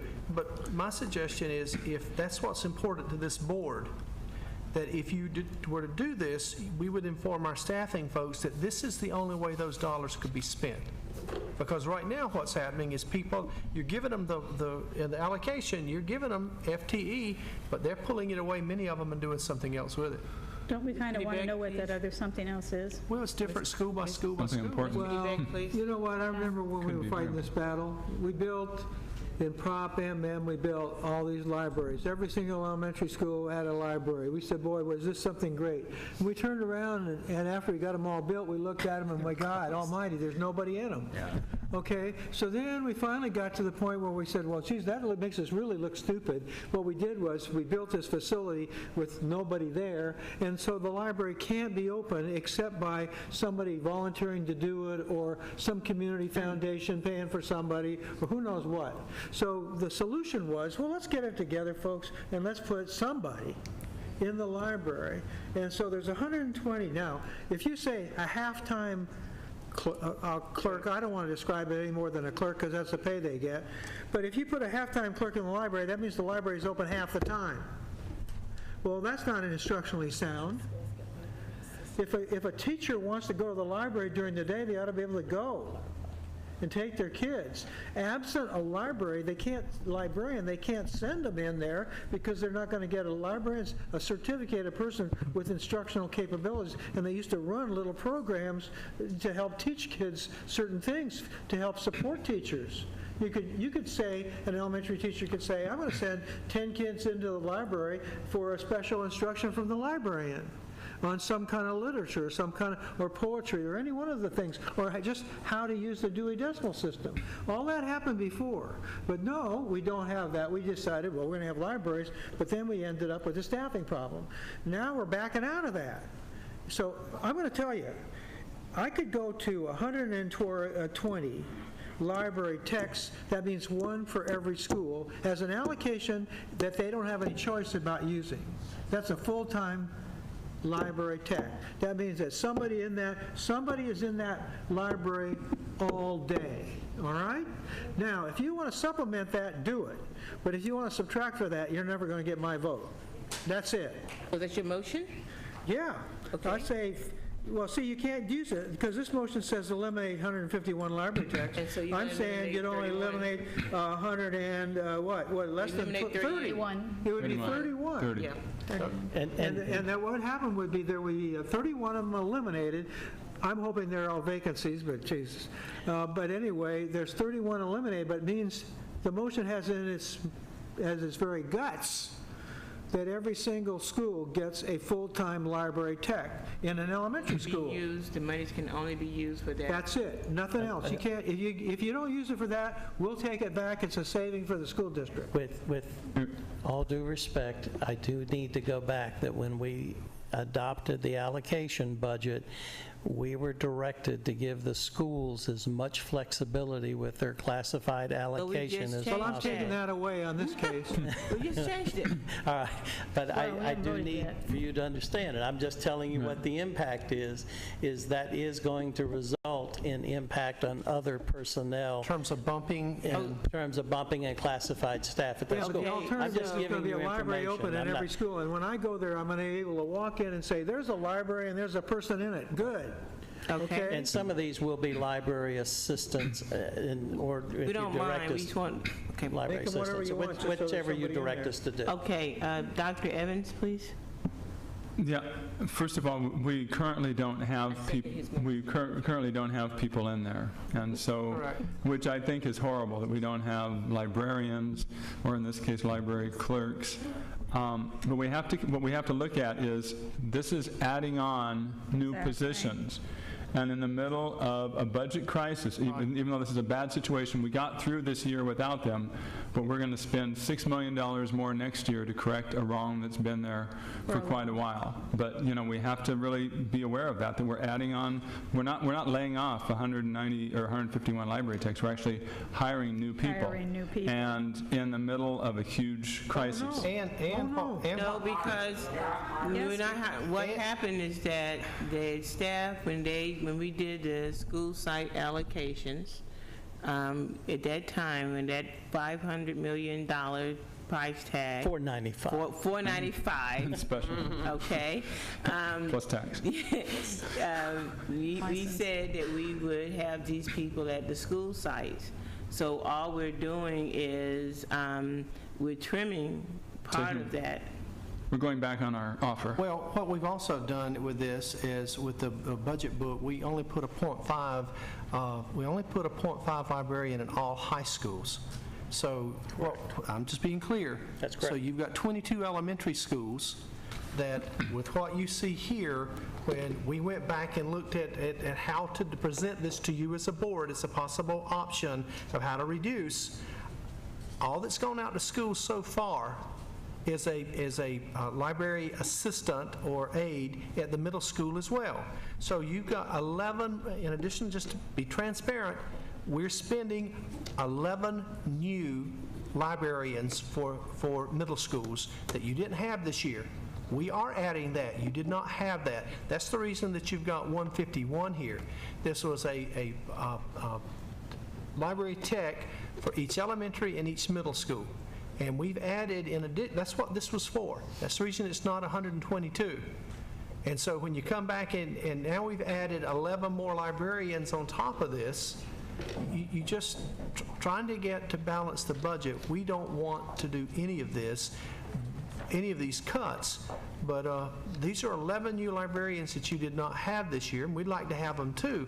I just happen to agree that facing the kind of budget deficit that we're facing, it's a very difficult time to come in and add things that we've not had in the past. But let me say this. Wait a minute, hold on. I understood you to say that when you gave them their books that they already have, happy books, budget books, that they were given a 0.5 librarian. Well, depending on... They were given the high schools, middle schools, K-8 schools, and some of the elementary schools were given 0.5, but you had to have an enrollment of 1,000 plus at the elementary level to get a 0.5 librarian. Okay. So we did, as part of the allocation, they did get additional librarians that they did not have before. So what I guess what we trying to clarify here is that if you go back to those that you gave a 0.5, you would give them an additional 0.5, which would get them to 1, right? We're talking about the library techs. Right. Actually, we allocated library techs and library assistants. If they did not have a librarian, we gave them a one library assistant or library tech. The question that I'm trying to figure out here is that does every library have somebody working in it full time? They would have, between their librarian and their library assistant, been able to keep their library open full time. Is that even with doing for next year? No, doing this. That is not true. Now, let's be clear, next year, with the book we gave out, did we not just give the high schools a 0.5 librarian? No, they got a library tech. And a full-time library tech? They got 2 people. And a full-time library tech. And elementary school got nobody? Come on now. Excuse me. No. Why don't you just start from the top and tell the board what everybody got?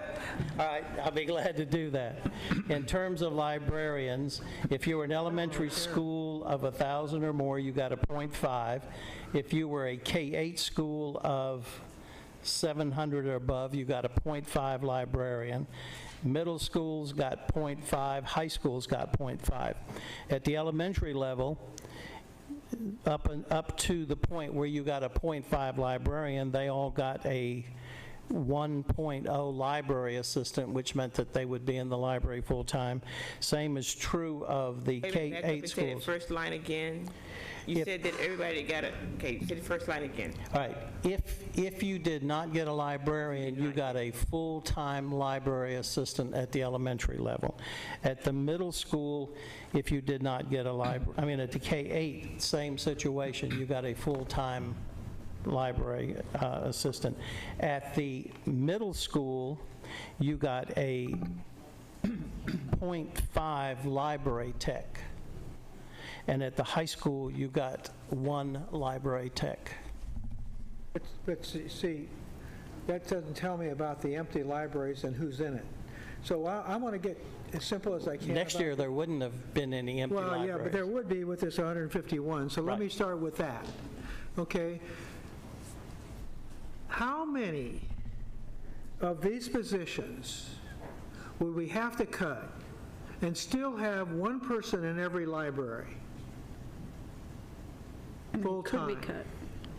How many you would have to cut and still maintain? Well, you would have to. I'm saying here's a number, and you it would doesn't have tell to- anything about occupying the library. Okay, And I'm saying, I don't have a way of doing that. All I can say is, I know that some number under 151 will be the number that we'd have to arrive you at would need to make 100 sure that every person has, in every school that has a library has a person. You would That's have all to I have want. 120 positions at the elementary level to make sure that the library was open 5 days a week.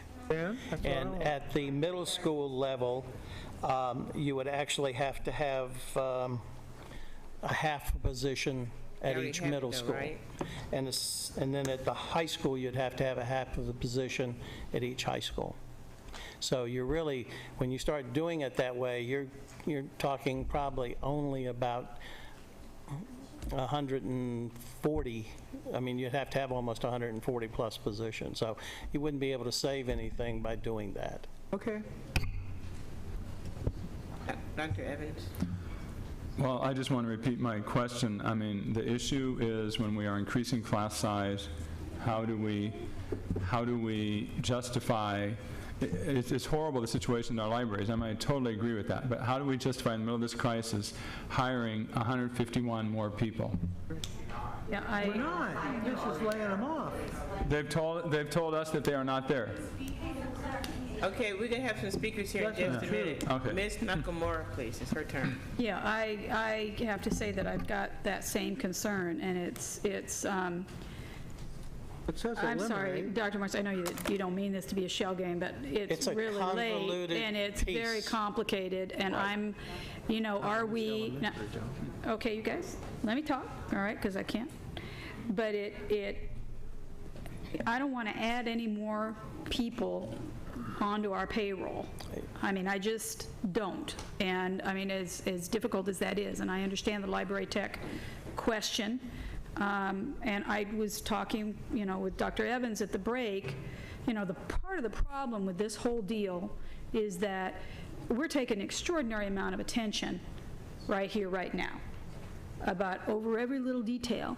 And then when happy times are here again, we're not as disciplined about the way we add things back in. And I think that we should be. Now, fortunately, we do have a superintendent who has gone to all of this trouble of figuring this out, and his staff, and you and others, Dr. Morris. But, I'm having trouble when I'm looking at, we still need to cut $17 million, and on this page alone, we've only got $13 million left, taking out a $6 million chunk of change in order to add positions in or to add people. So that's, I guess, the clarification that I want. And if we do this, is it bumping more people? Let me clarify, and they're absolutely It's 6:45. I've right. been here 11 hours. So. We're not hiring additional people. When we did the allocation, you gave us a direction, please try to keep the schools at their sites as whole as possible. So literally, you have people in positions, they may not all be library techs or library assistants, but the schools worked very hard to stay within the allocation they were given. That's going to be the same case with the health techs. So it's confusing because we were acting under the allocation directions. We were trying to keep from getting people bumped around the district. Right. Now, Okay. that's just the straight of it. So if we But I leave it think the way it is- I want to listen to I think it's Superintendent. disingenuous to sit here and lead you to believe that every school in this district had a library assistant or a library aide last year, when we have clearly told you that 30 schools, for whatever reason, chose not to have anyone at all in the library that was a library assistant or a library aide this year. And there's probably was more than that. But that was this year. But they had taken those dollars and they had hired another assistant to work in the office, or maybe they do did something whatever. else with the dollars, whatever. And so we can sit here and, again, what we have done so far with the workbooks, when we've said to them, here's 151 FTEs that for whatever reason we've decided to call library technicians, we ought to just say, here's 151 FTEs for classified folks. Do whatever you want. Do whatever you want to do, because that's what's happening. Okay, but I think that the point that Mr. DeBeck made, and I certainly support, is that we require, when we did that conversation around school site allocations, the conversations to the board then was to ensure that we had certain people at the site, okay? And so, and now I'm hearing you say that we did allow them to have flexibility with how to use that library money. And so that is disconcerting to us, because the whole reason for us doing that project for school site allocations was so that we knew that at each school site we had, you know, health techs, or we had librarians. And so now, what I think one of the points that we were making is also coming up now is that when they got their books to work on their books, and they saw, I have a half-time librarian, I don't want a half-time librarian, I prefer to have something else over here, they didn't get a librarian, okay? And so that was not what we were looking at initially when we did school site allocations. The purpose was for us to say that we did want certain things at our schools, and these things were important, and now we find that those things really weren't important, because when it got down to the principal site level, the principals decided they wanted to spend the money on something else. Mr. DeBeck's point that I agree with is that if we are going to allocate something, in this case we're talking about the librarians, the library techs, then that's what that funding should be used for. It is not up to the principal to decide, I don't want to have a librarian at my school, but so that is the point that he's making. The other question that I think we're wrestling with is, right now, if we were to ask you, HR or whomever in the world would know, how many library techs we have in the district, because I understand, Dr. Evans, we don't want to bring on new people, but how many library techs do we actually have in the district right now? And are those people being placed, or are those people being put out to pasture or wherever because the principals decide that they didn't want to keep them? No, I'm sorry. It's been a long day. Let's get Nobody was put out to pasture. I mean, I can just simply say to you that we've got about 230 open, and I wish Donis was here or somebody from HR, have about 230 positions in the schools, and we have about 180 people that need to be placed after the issues that we've been dealing with. So nobody's being put out to pasture. In fact, what we were very happy about was we thought we were going to get through the school site process with actually no bumping going on. There were going to be some administrative changes. So, at one point in time, we were very pleased that we were able to make it work. And I will say to you, the intent of the allocation is we wanted those positions to be there. But I am going to say, but we heard, based on CSAs and some other positions, we want you to give the schools some flexibility if they don't need those positions. So I agree with you wholeheartedly, and if you had said to me, do it, Let me ask you a question, Chuck. Let's do public comments, and then we'll come back. Are these new, is this 151 positions? Are these new?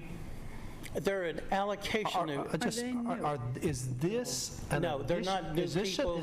Is this an additional allocation of resources? Some of them are, because in the past, schools have been allowed to hire pretty much who they wanted to in terms of their position. So as an allocation, it is a new position. For the allocation purposes, it's not necessarily new in the schools. That sounds convoluted, but we've been dealing with a system. We'll give you a second or two. We're going to do public comments and come back to you in a little bit. We have a couple of public speakers on this item. We have Elaine, there she is, and we have David Fendez. We just asked William real quick. I have the FTEs on how many schools bought some portion of a library assistant, school librarian, school library tech 1, or school library 2, and how many bought none. Okay. Would you like that rundown real quick? Real quickly. Sure. Okay, so we have a total of elementary. There are 12 elementaries that have none of those library codes at all. We have 2, 3, 4 atypical, being Alba, Met, Early Middle, and I-High, sorry. And then 1 high school, Crawford. And so... With none? Correct. Those are the schools with none. Library census currently purchased at school sites are 81.2, school librarians 28.3, school library tech 1s 2.4, school library tech 2s 29.8, grand total of 141 FTE. So they got, as Chuck mentioned, allocation of 151. There's actually 10 that are in. Yes. Thanks. Getting better at higher math. Ms. Jackson, on David Fernandez, I think Judy Forr's name is on the top 2. No, I only got 2. I'm on his to speak with him. Oh, you're on his? How can you be on his? Supposed to select your own. No, there's only one name on this one, David. It's just yours. I think we need to hear from Judy. The elementary. Go ahead, David. My name is David Fernandez. I am the Labor Relations Representative for the OTBS unit for Classified School Employees Association. I'm going to actually allow Elaine to speak a little bit on the positions.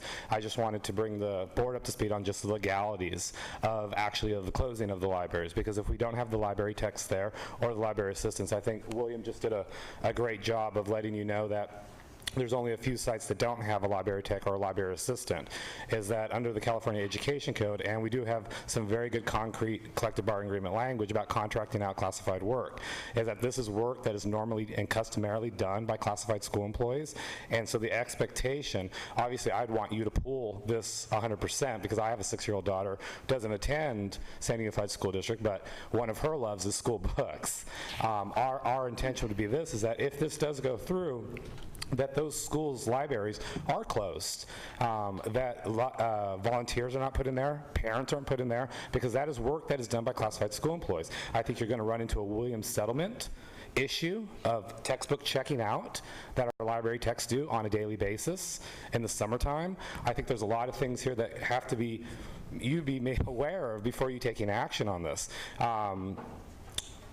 The FTEs, it's only 10 more than what we had, so it's not this huge amount of money that is actually being built back into the budget. This is positions or budgeted money that was already budgeted for the 09-10 school year.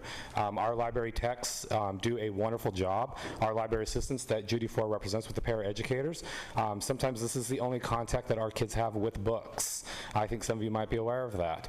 And I just hope that you take a look into this and think about all the legalities and talk to your legal counsel, because the expectation is that if this does go through, that the libraries are closed at the school sites. Thank you. Hi, Elaine Sabetti. Just Before you start my time, I think you need some clarification about the difference between a library assistant, a library technician, and a librarian. And I don't want to take my time to do that, but if you want me to help with that, I'd be happy to do that. But if not, you could, I don't want to spend my time. Go right ahead. Okay, so a library assistant, and this is really just the boilerplate, quick and dirty version, but a library assistant checks in and out books, does story hours, shelves books. That's what they do. They keep the library in order, they make it a warm and welcoming place. A library technician works more at the secondary level. Some are at the elementary, but mostly we're at the secondary level. We work a lot more with the textbooks, especially in high schools. There's a lot of textbooks that go in high schools and circulate in high schools. And we do a lot more of the MARC record and the cataloging and the different technical aspects of running the library and some computer troubleshooting as well. A librarian, of course, is a certificated person who is a teacher with an MLS degree, and I can't claim to be an expert on what a librarian is, but the good librarians that I've worked for, they teach. The classes come in, teachers. and yes, they are teachers, and they work with teachers, and at the elementary level, they give the kids library skills lessons so that when they get to high school, they can use the library on their own. And at the middle and the high school level, they work a lot with teachers with research projects and helping kids to find just the right literature to read for their level, and there's a whole lot of other things that we do, but that's just the basic. There's a difference. There's a library assistant position, which is sort of the entry level. There's a library tech, which you have to take a test and be qualified to do in that way, and then there's the librarian, which you actually have to have a degree to do. Okay, thank you. Good. Thank you. Okay, so I'm looking at this and I'm thinking that we really need to take a look at more than just this tidy little column of savings. We need to count the cost. And to me, that means being good stewards of the resources that we have, as well as looking to the future. What will it cost to eliminate 151 library positions? What will happen to those beautiful, newly renovated library facilities that San Diego taxpayers provided to our children through Prop MM? What will happen to the hundreds of thousands of dollars worth of new library books and computers that the California taxpayers gave to our students through the California Library Act? How will we meet the mandates of the Williams settlement without the staff to process, circulate, and to care for those instructional materials? Why spend millions of dollars of taxpayer monies on facilities, books, and new library software if we don't have the staff to utilize any of it? If the students will never actually have the benefit of those dollars, then what was the point? And why would the taxpayers ever entrust us with another school bond when the students haven't gotten to use the libraries their money's already built? I do see that you have what looks like a .5 librarian at secondaries. So what you've left in place here is a really highly paid textbook clerk. But a half a librarian can't circulate 10,000 books no matter how much you pay them. So what is the cost for lost textbooks, lost library books, lost equipment? What is the cost in Williams penalties? And what is the cost of our children growing up without access to the books and the libraries that the taxpayers obviously thought that our children deserved? And don't you think that our children deserve these libraries too? Thanks. And I just want to answer to the library. It was over in the medical. Pardon? It was, sorry. It was over on the medical health tech. I know, move it but over to this one. Can I speak to You the need to follow the one of library these, then. assistants? Yes. Okay, I'm gonna move because this one over. I do not know of any elementary school that has actually a librarian there. Those libraries are manned by library assistants. They do groups and whatever, like Elaine explained to you. Currently, we have 63 library assistants in the district. 5 of them accepted the CERB. 17 of those positions are benefited. The rest are non-benefited positions, meaning they work below 4 hours. And if you take this formula here that you have and get the full FTE, it comes to 30 full-time equivalent positions. But if this is not passed, we are going to have 58 library assistants at elementary schools out the door. And like everyone else said, they've done this before. The libraries were closed. We will not allow parent volunteers to come in and do our work. We certainly have the contracts and other ed code on our side, so I just wanted to make it clear, that's all the library assistants you have at the elementary schools. Do you want me to go ahead and do the health while I'm here? You do another one for health. Okay. No, Speaker sheet. I did a speaker sheet. but we're not talking about healthcare right now. Oh, do one, I'm sorry. Okay. Yes, please, Mr. DeBeck. Okay, well, I have to say I've got confused because eliminating 151 jobs and using that number as a savings of so many millions of dollars. Okay, that there's got to be somewhere between that and filling all the libraries up, and it should not be hiring more people. Exactly. Because the illustration that was given was 151 people or positions would be done away with would be a saving. Therefore, something less than that would still be a saving, but it wouldn't be hiring new people.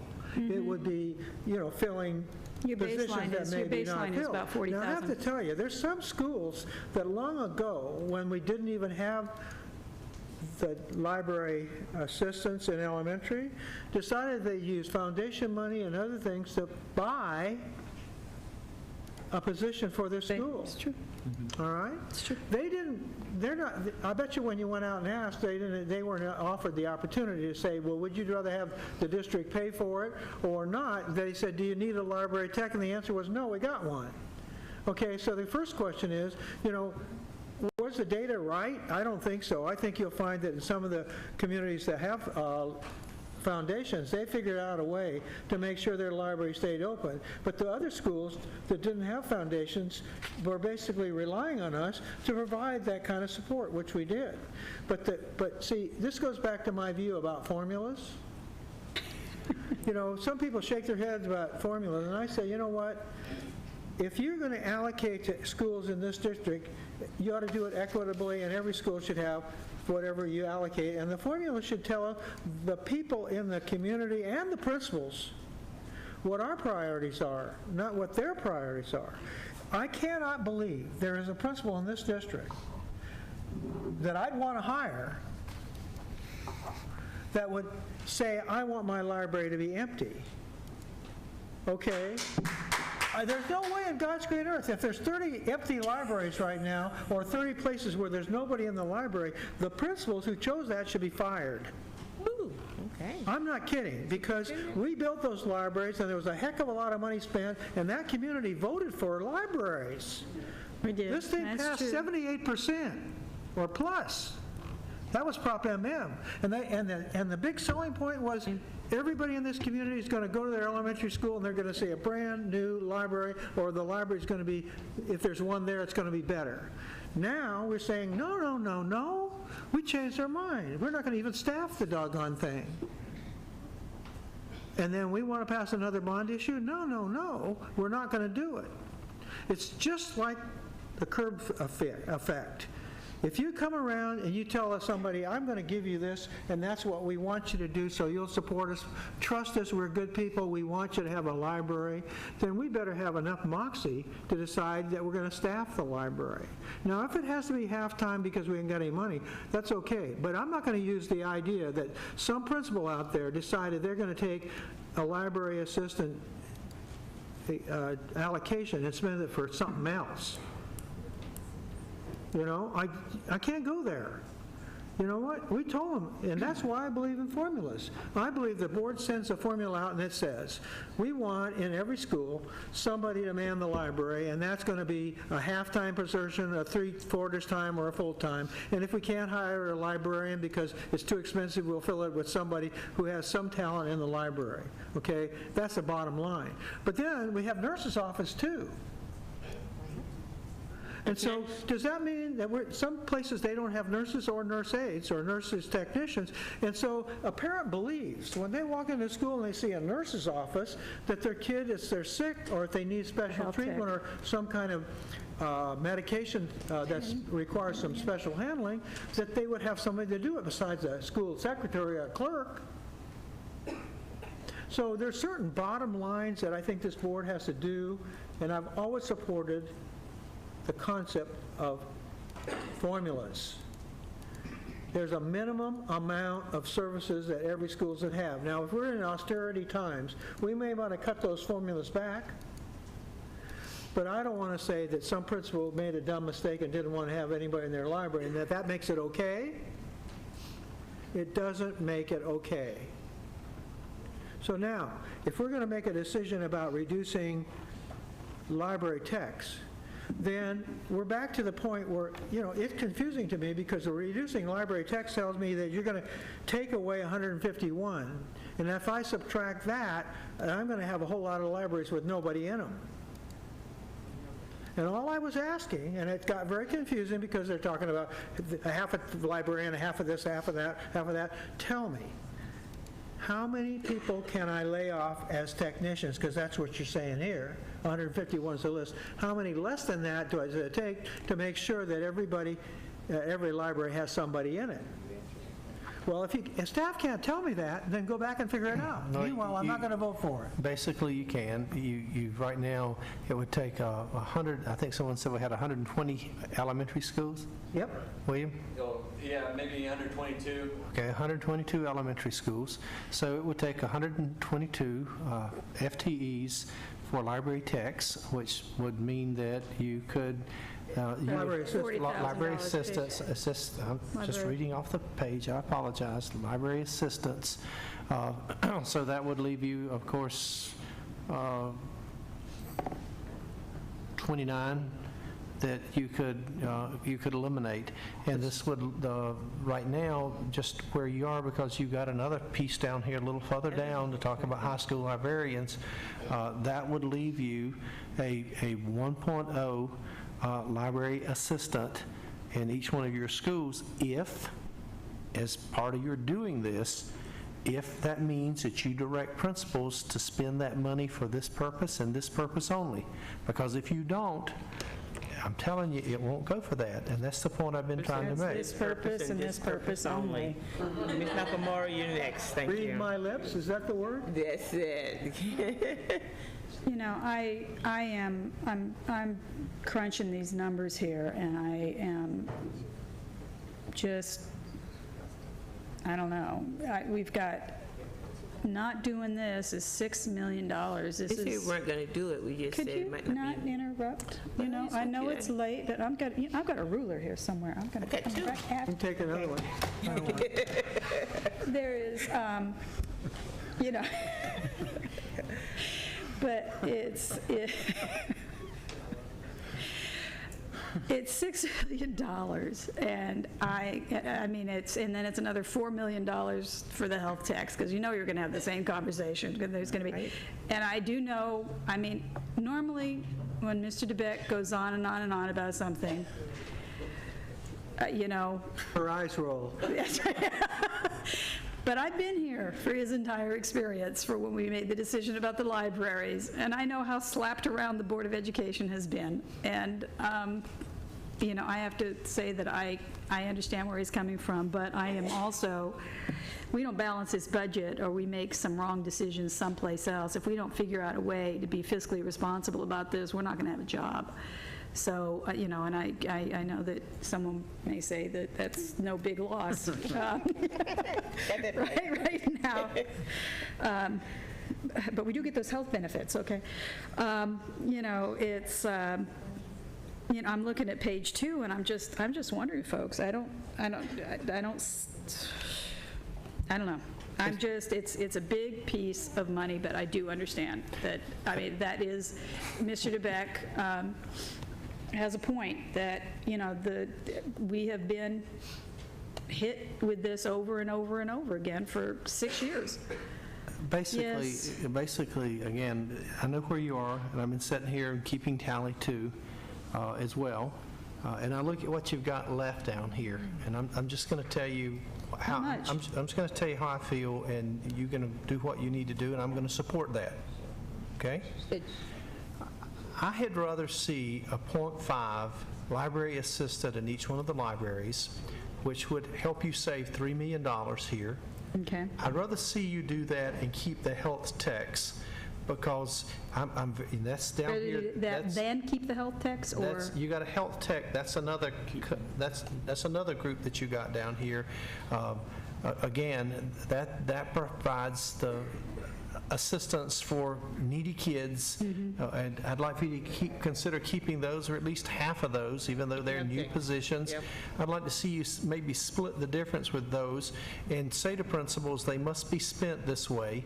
The principals that, like Mr. DeBeck said, that are accountable principals that want to keep those media centers open, we've given them the richest allocation formula they've had since 2004, and they've got enough money, if they want, that they could find enough money, I believe, to add another half-time library tech out of the money we've given them. We're not talking assistant, I apologize, to assistant. You can do that, and then you can get below the gray line down here, and you can take that $7 million and that one-time IDEA money, and you can take this additional $6.9 billion in textbook money, and you can have your budget balanced. And I just... What'd you say? Okay. That's exactly what, you can give I a... keep my half text, all right? Halftime. I keep my half text. So you're recommending keeping 70, it'd be 75, cutting this in half, so instead of 51, 150, you'd say 75 library techs? I'm recommending keeping a full-time librarian in each high school, a full librarian in each middle school, and a .5 library assistant in each elementary school. I know, because I know that funding formula, those principals have enough money. If they want to have a full-time library assistant, they can fund that. They've got the resources to do that if they want to. You do those things and then come back. Right now you're setting at about $17 million. We are. That you're short. And if you come back and look at this, that's $3 million. That takes you down all of a sudden to 14. Now, you look on the back page over here, and you've got pretty close to that amount in those last two items. And then what you decide to do, if you decide to increase your counseling ratio at the high school and middle school by 50 kids per teacher, that's not unreasonable to do, quite frankly. That's $1 million. And that pretty much gets you, and that leaves you nurses alone, which I'd like to be able to do that. That gets you, in my mind, that gets you a balanced budget by the time we continue to work on these other departments that we've told you that we're going to work on between now and the next time you meet. Okay. I want to make a motion to take exactly what the superintendent just I recommended. second the motion. Okay. I was going to speak first. Okay. Okay. All right, It's so a motion and a second. clarify the motion. Okay. The motion. Superintendent, repeat your motion. Okay. Yeah, let's get all these stats I don't have a motion, but my recommendation... Please. My recommendation was to keep a full-time librarian in each high school and middle school, and a .5 library assistant, is that the word? Library assistant in all of our other schools in the district, and Elementary. that's Okay. elementary, that's what I'm talking about. And then basically what I was talking about in addition to that is to, on number 90, line item number 97, to make that small adjustment there in counseling increasing by 50. 90, And 97 is the IB magnets. I'm sorry. 95. It's 95. This is different than the one I got here. I apologize. 95. That's the counseling levels, yeah. That's the counseling levels, and Keep it. we may have to consult on that. If we do, we of course will. Keep it, it's 854. And that would save you $854,000. Again, you'd leave these librarians alone, and your non-IB Magnet Elementary, leave it alone. Leave your nursing allocation alone, and then take your two items below the gray line and implement those. And my question to staff, if we were Which to do... two items again, please? 119 and 120. 119 and 120. And my question to staff, if we were to do that, where are we going to be? Are you working that up for us, William? Well, if you'd done it a little slower, I could have told you. So we'll take the year 2 IDEA, textbook adoption and replacement items, right? Right. Okay, move them up. Gotcha. And I'm going to update that second year IDEA number from 6.2. As we can see, year 1 IDEA. 7.025, I believe. I'm going to update that right now. Okay. And then you would take, I think you would take half of your 151 FTE. Okay, and one half of the 151 library techs and assistant. And I'm wondering, just to verify that formula so I can cost it out correctly, just to repeat, I think you said the formula will be reworked to leave 1 FTE at high schools, 1 FTE at middle schools, and regarding the library assistants, were you doing library, Half. 1 at elementary? Half. 0.5 at elementaries. And we have library techs currently allocated in some situations. This would replace all that. Okay, gotcha. Just making sure everyone understood. Okay, so 0.5. All right, let me cost that out real quick. So, but let me just, if I can understand, I think this, basically, we just disappeared these recommendations, we just made one kind of collective thing. But What do we do with the health techs? You're okay. 0.5, just keep them? Keep it. But the point is that we also then Librarians, ended up keep that acting in a way that says to the people at the schools, you either use it for the library assistant or you lose it. That's right. Okay, And now same thing what with the about health those techs. people that are already doing it? Will they benefit by that money and they will then allocate it another way for themselves or not? Those dollars will have to be spent for the library assistant positions. Or they get Those to that get back. already have library techs, that money could apply to that cost, in my Correct. But what I was getting at is, let me put it another way. A school's already got, an elementary, let's not go into the other schools and all the little half jobs. So, okay, for right now, we just said they want a half-time library assistant in every elementary school. So some elementary school, from some of their current budgets and the budget book they've been working on already, have already decided that they're going to do something about spending some of their money on a library assistant. Basically, what we've done is we've added that money to their book, have we not? That's correct. All right, so that their book now has, if they have already allocated out of their current budget a library assistant, they're going to have that value to use for other purposes. That's correct. That is not, I be don't mean to correct you. Their workbooks already have a allocation for a library assistant. So what you're doing is you're just coming back and saying you're going to use that library assistant and you cannot have any flexibility with it. But they've already been allocated the dollars for But it would be that position. 0.5, not 1. But it would be 0.5, not 1. It would be 0.5 instead of 1, that's correct, where I they were move that we get the allocated. sequencer button fixed. Okay, William, what's our we're number? still working on that. Okay. Anyway, Dr. Evans, did you want to speak? Yes, I did a long time ago. I move we go home. Just a second, John. Okay, Well, calm just down. very quickly, Diane, is that right? Elaine, I'm sorry. Elaine, when you're talking about, basically 63 positions, 30 FTEs, okay. Judy, I'm sorry, everyone, different name. So, that makes sense in terms of it's about a half-time, and so going up. Here's one of the issues that we're going to be dealing with is when, first of all, Dr. Morris is right that we said, okay, you're going to set this fully funded allocation, you're going to have an attendance clerk, like 2 positions that we defined, and everything else was going to be up, we figure out different things, but they can move it around however they want. One of the things I found out yesterday in terms of visiting an elementary school is that one of the ways that they look at, with classified staff and others, at their school site is adults. Okay? In other words, they said we're going to have a health tech or we're going to have a library. That gives us one more person in the office to handle all the stuff that's going on. And I'm sure the same applies with other positions too. So what's going to happen is they've been allocated one position for a library assistant, which some of them used for that, some used for other things, which is going to mean that it's not just going to affect that, it's going to affect, if they put them somewhere else in the office, it's going to affect that because they're going to get bumped. Because we're basically saying we're going from 1 down to 0.5. That's correct. So we just need to know that there is going to be some fumbling around with all of this. Can I just explain how I would see it work? Sure. Currently at those 63 sites right now where we have positions, Right. only 3 of them are more than a .05. Right. And that's, Right. we have those. Right. All the rest are less than 4 hours. Right. So what I see happening,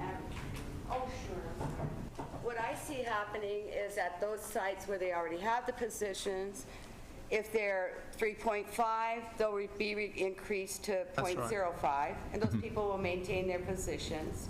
And then at the other sites where they have no one, they will be eligible to hire a .05 That's correct. library assistant.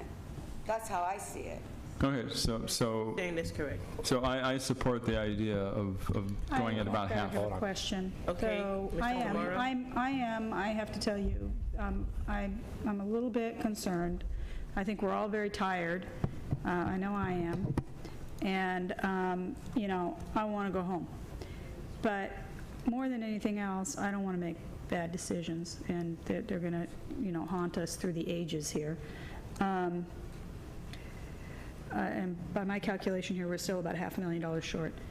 But That's changed. That's chump You know, change. We can find it in the John, I can tell you where, I can tell you where your $500,000 comes what from. is it about me that people need to interrupt? Okay, just hold on. Okay, we've got. I know it's just something about me. It must be because I'm the youngest child. We've got in my family. We've got textbook adoption here and replacement. You know, what does that mean? Does that mean that we're not adopting? Let me finish my thought, Dr. Greer. We're not going to adopt, you know, textbooks next year again, and that means we're going to go 14 years with a particular adoption. For example, that economics textbook that we didn't adopt this year is already 10 years old in content, meaning that we are teaching our children Reaganomics, and will be, you know, in 7 years when we do another textbook adoption. So what aren't we adopting with these textbooks, and what aren't we going to be teaching our kids? And then year 2 IDEA, that's special education money. What are we going to do come next year? Have we just, you know, when you get into a hole, you stop digging, has been, you know, bandied about in this recession frequently. Where are we? You know, I know we're all anxious to get home. I'd rather just take a break and come back and make sure these things make sense. But the textbook adoption and replacement, I mean, this all sounds like, and I know I seconded the motion. What does it mean? Well, basically what it means is what you just said. Next year this time, we will be sitting here as a staff thinking that hopefully we're either going to get some more federal dollars, which we're hopeful that we will. We know that right now, not between now and July 1, so we can't book it now. We know there's more stabilization dollars that are coming from the federal government. Yeah. The big question for us is whether or not they'll scoop it all up in Sacramento or they'll send us our fair share. That could be between $0 and $15 million. Okay. Now that's where we are, and you're exactly right. I have you not see me argue. I agree. But what that means is next year, one of two things would have to happen. We would have to find cuts in other areas next year, or we would have to find additional revenues, or hopefully we're going to start really accelerating what we're trying to do with online textbooks and technology delivery, and be more strategic about which books we buy and which ones we don't. So I don't know that that's a good answer, but it is the answer. Now, one of the things that, you know, Chuck just keeps complicating things. He come up here and he said, well, you know, right now we only allocate right this minute, today, this year, we only have a .5 librarian in each high school and a .5 in each middle school.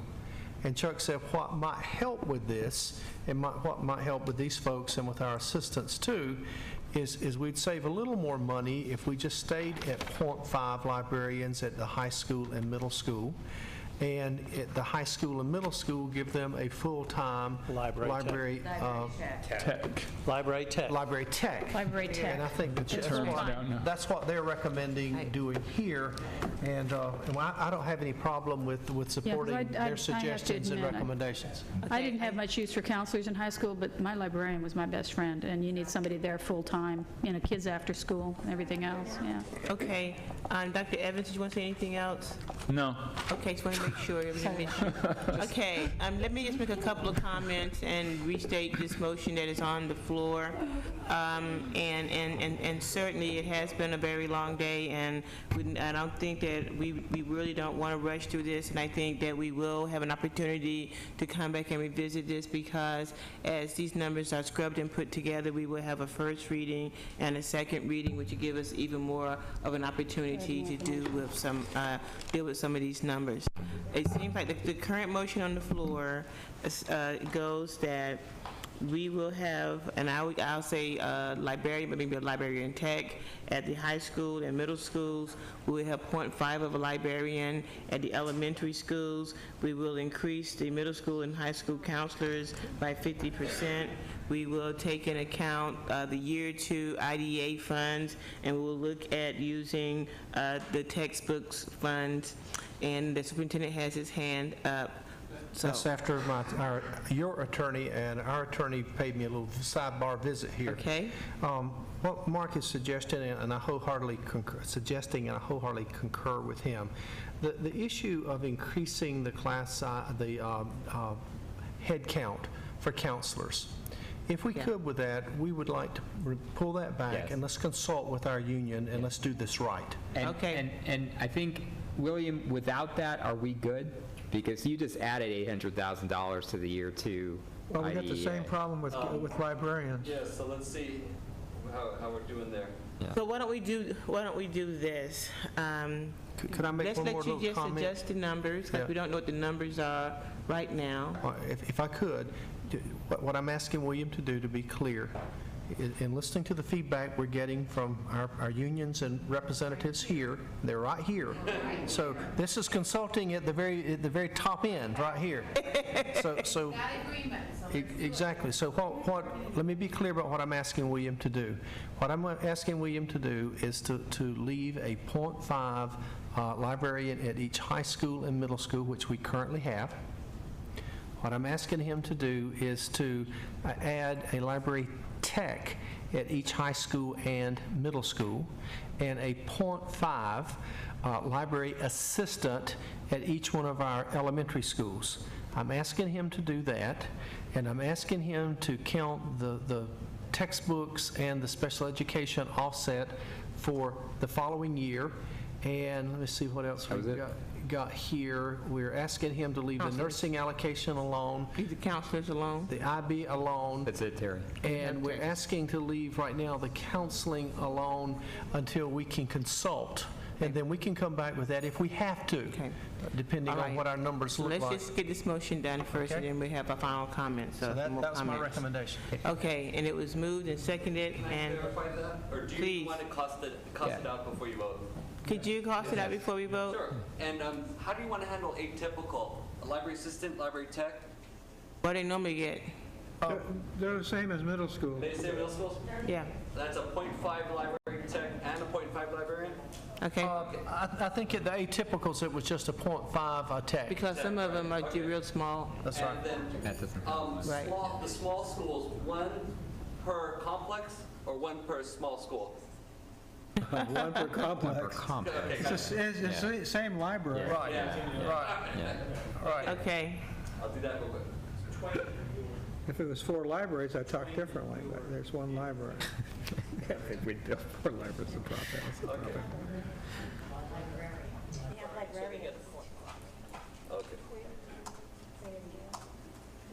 While he's finishing up his numbers, I'll go ahead and start my comments. And my comments certainly, this crisis, budgetary crisis, is not over. And while we have a good handle on it right now, we do need to know that we may be, and I think the superintendent mentioned this a little bit earlier, looking at more deficits next year. We have certainly started pulling some of our funding for next year to use for this year. But what we as a board cannot do, and what you as a staff cannot do, and you as a public cannot do, is to stop looking for other ways to save money. We are certainly sending a message loud and clear that we value some items. We value our libraries, we value our help techs. We're looking at how we're going to work with our counselors and things of that nature. And so certainly while we're sending that message out loud and clear, it doesn't mean in other areas, other departments, that we don't look for additional savings and we don't clarify what those people positions are, librarian versus library techs and all that type of thing. And then to my peers, I want to thank you. It's been a long day, and we've heard a lot of things today, and it's not over yet. Don't get happy. It's not over yet. But because I think we need to have closed session after this. Mr. Counselor, is that right? Mark? You want closed session after this? We can talk about it, I think. Okay. I mean, I was gonna go for it, man. I see a lot of weary faces over there for good reason, so. Oh, okay. Okay, all right. Mr. DeBeck? Yeah, I want to say, as cynic as I was about the budget, I'm really amazed at how well it came together. And I want to say that I really want to acknowledge that the new board has squeezed this district as hard as I've ever seen it squeezed. And, you know, I'm very, very satisfied that you pushed them hard. I'm pretty sure that we might be able to squeeze a little more. Yeah. But let's just let the process go, and we may need that squeeze again. But anyway, I want to compliment the new board on bringing us into a new era of really trying to find stuff. And, you know, I'm pretty much aware it could backfire, because what people expect will be that we could do this again and again and come up with miracle money, and I don't think that's going to happen. I think we're almost to the point of zero-based budgeting as we stand. But nevertheless, we've done as good a job as I would ever have expected, and I want to compliment all the new members on that. Sure. Yeah, I also want to compliment Mr. DeBeck for continuously asking questions. Every time we see, for the last several months, we see figures and statistics, and what does this mean, and what does that mean, because we're just looking at it and our eyes are kind of glazing over. But I think what's really good about this process, because the next step that we're going to go to is really important. You know, I was complaining earlier about the fact that we have this budget which is not completely accurate, and we could, within a number of days, have an information that's very accurate as far as all the money that was spent so far in 2008, 2009, and including the estimates for this month, an actual budget for 2009, 2010, and that we could actually have accountability in terms of this is what we've approved, this is what it is, and you don't, you know, if you go over the budget, you have to come and get special approval to do that. And I do believe that there's possibility to save more money. And so even as we get to the point where we approve the budget, it's going to be an ongoing process of us looking at various programs and departments and so forth and saying, how can we do a better job with the money we have so that we can do some more great things that we want to do. But I just think that we have worked together really well today, and I want to compliment everybody here on the board for that. Ms. Kumar? Yeah, I have to acknowledge that I have spent the last 6 months terrified that we weren't going to be able to do this. It has been really extraordinarily difficult, and I'm still concerned about the textbook adoptions and year 2 IDEA. You know, and eating into those funds makes me uncomfortable, but you know, we managed to save a lot of things that I really didn't think there was a chance we would be able to do. I just did not, I didn't see it happening. So, you know, I extend the compliments as far as pressing this. But a lot of this is one-time money. I would also remind, next year is going to be tough. We're not going to have the early retirement next year. I don't ever want to do this again. You know, this has been absolutely horrendous as far as trying to figure it out. But I do think, you know, we went through it. We made decisions today, and that has been, I guess, what's scared me more than anything else has been that we were not making decisions. And, you know, I know how quickly this date comes up and how quickly, you know, those opportunities can be lost. So we've pulled it together, and, you know, I appreciate it, I really do. But again, let's not forget the textbook adoptions and the year 2 IDEA. And when we comes back and money starts, if we do get an uptick in the economy, I think we really need to show the same discipline of putting the money back in and figuring out exactly where it should go, and not just letting go of that. But I think that we have a staff that has stuck through it, has stuck with us through this, and a superintendent that actually shares many of the same values that we've got as far as making sure the money is pushed out to the schools, and that it's where it needs to go. Mr. Barrera? You have a number yet, William? That's right. I'm still stalling for that number. Keep talking, everybody. He's almost there. Go ahead, Mickey. Almost? I've got, we're short a $500,000. He's got a number. The new formula would save 2.5 million. Let me add that in and see where that takes us. Okay. The new formula for the, is this number? For library assistants. Right. Just a Let's say momentary 2.4 comment. million. I have one other thing that I got to say, that as hard as I am on the staff, and I have been relentless over the years. I don't really pull my punches on staff. Some people recognize that and say, attaboy, and others people say, shame on you. But I want to say the most pleasant thing that happened to me in the last few days was coming in this morning and looking at the bottom line and seeing that we had somehow found a way to get $78 million off the Still table. $1 million short.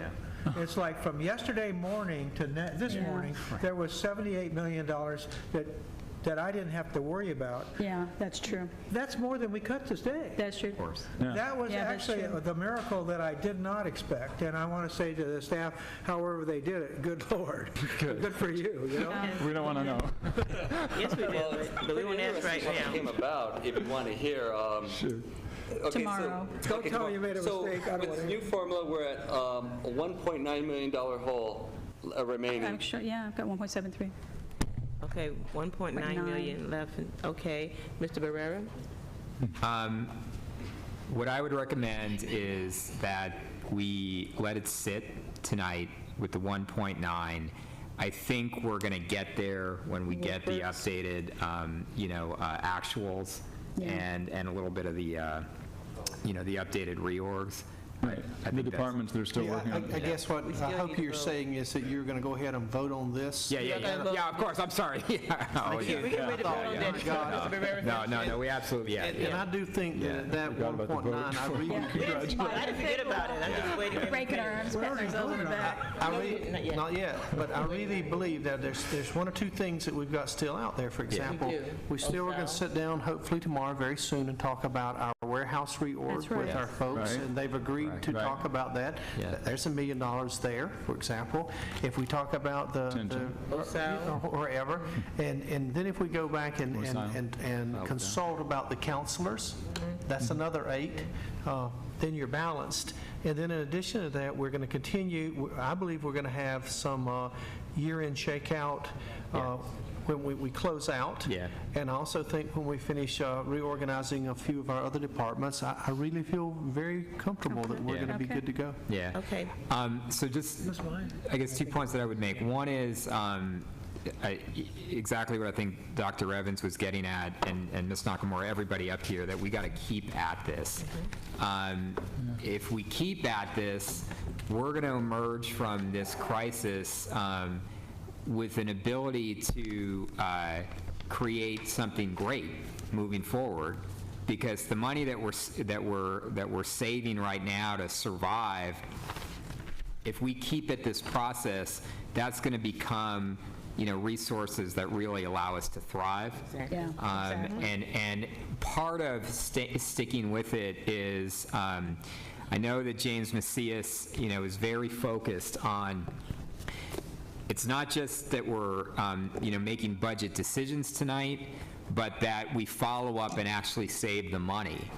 And a big part of following up and saving the money is that every month, every department, every school is going to have to close out and see where they're at. Correct? Yeah, every month that's going to have to happen, so we don't get 3 months, 6 months down the road and we're off track with our budget. And then I just to sort of continue the love fest. No.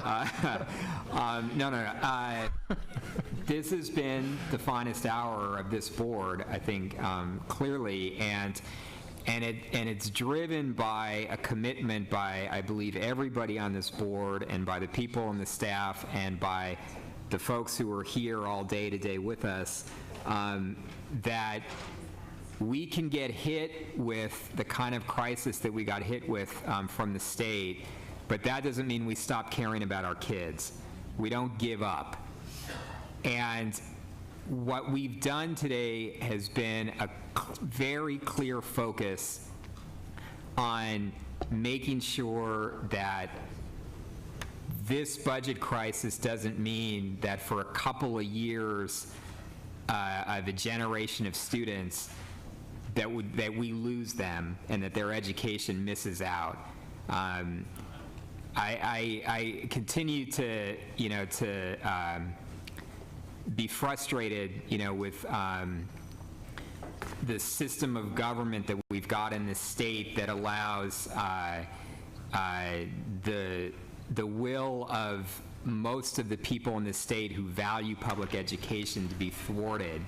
But despite that system and despite the crisis that we're taking on, I think if we keep this commitment to our kids, I think it's going to allow us as an entire community to keep meeting challenges in the way that we've met them tonight. So I want to thank everybody on this board and thank this entire community. Could you please vote on the motion, please? Yeah, we need to vote, Richard. Yeah.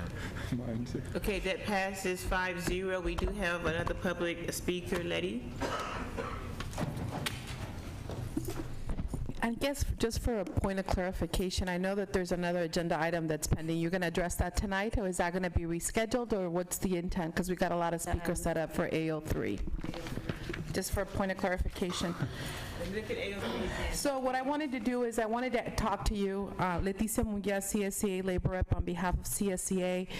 On May 29th, we faxed a letter to your Department of Labor Relations as well as your board office. Collectively, CSCA is coming to you in the same vein that what you did here today, the hard work of getting to do line item by line item. And I've asked, as a collective on behalf of the 3 chapters, that you bring us to the table so we can finally wrap up health and welfare negotiations for 08, 09, and get to work on 09, 010, which is what's in this box. And the reason why I put in a talking slip, not knowing that you were going to make so much progress here today, collectively, and I commend you for that, is that you think about doing negotiations out of the box. I asked Dr. Greer that the first month he came and he met with CSCA, and I said, would you willing to do something different? Are you willing to do something alternative, creative, challenging perhaps, because you've never done it before, about bringing us all at the table? By that I mean CSCA, right? And working with us collectively so we can wrap up and be efficient about that. And that's what the letter said to you, right? That was the first part of the letter.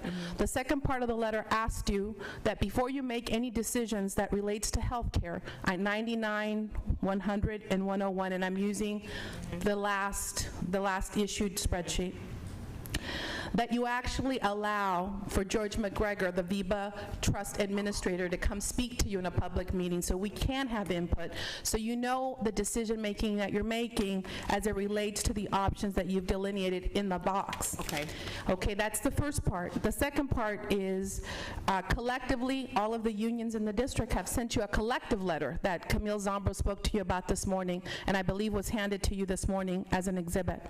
For us to let the Health and Welfare Committee do the work that's in the box. That's always been part of our purview, and we're asking you to look at that again and that you direct your staff accordingly, because we're ready to get to work. We just want to let us do the work and direct your staff accordingly. Thank you.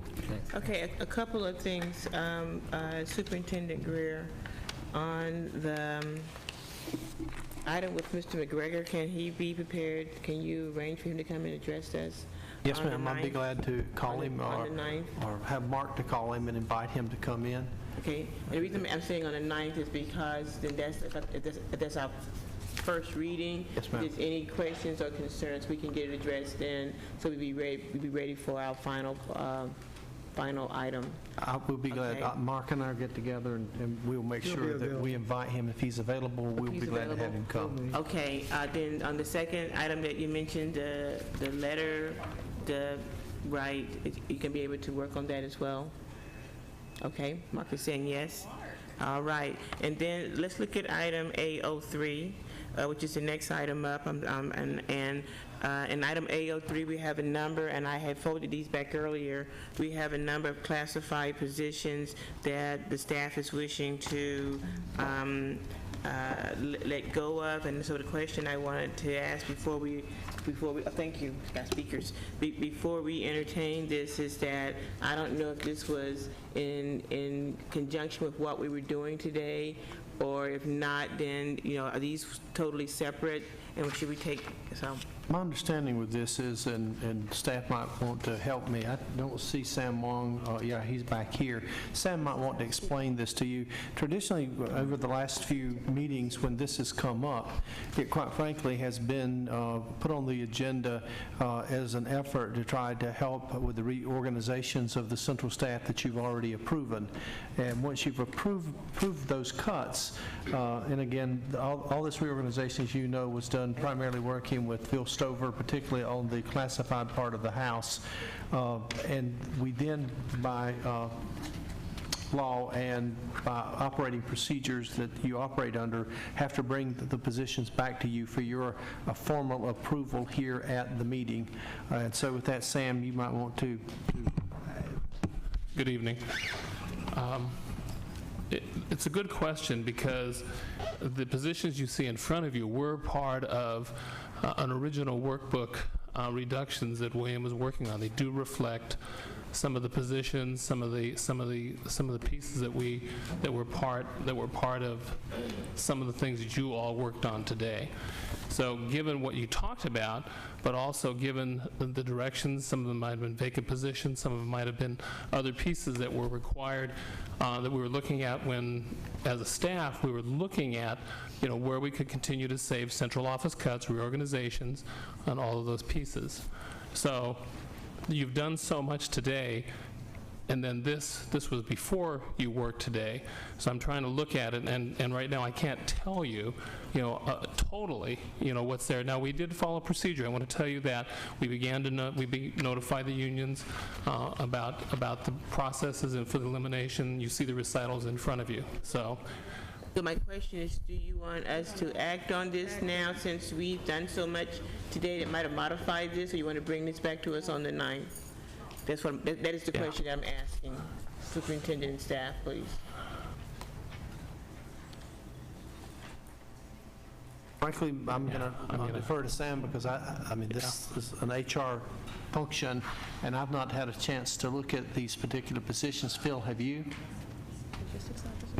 You want to comment on, Phil, is this part of the reorg that we've been doing at the central office? Yes, lots of it were part of the reorgs. If this is part of the reorg, then I would hope that you would go ahead and take action, because we need to give the people the 45-day notices, because if we don't, that continues to push people out further, and once they get the 45-day notices, they can start bumping into other positions that they're qualified for and can be placed. Okay, so let me understand.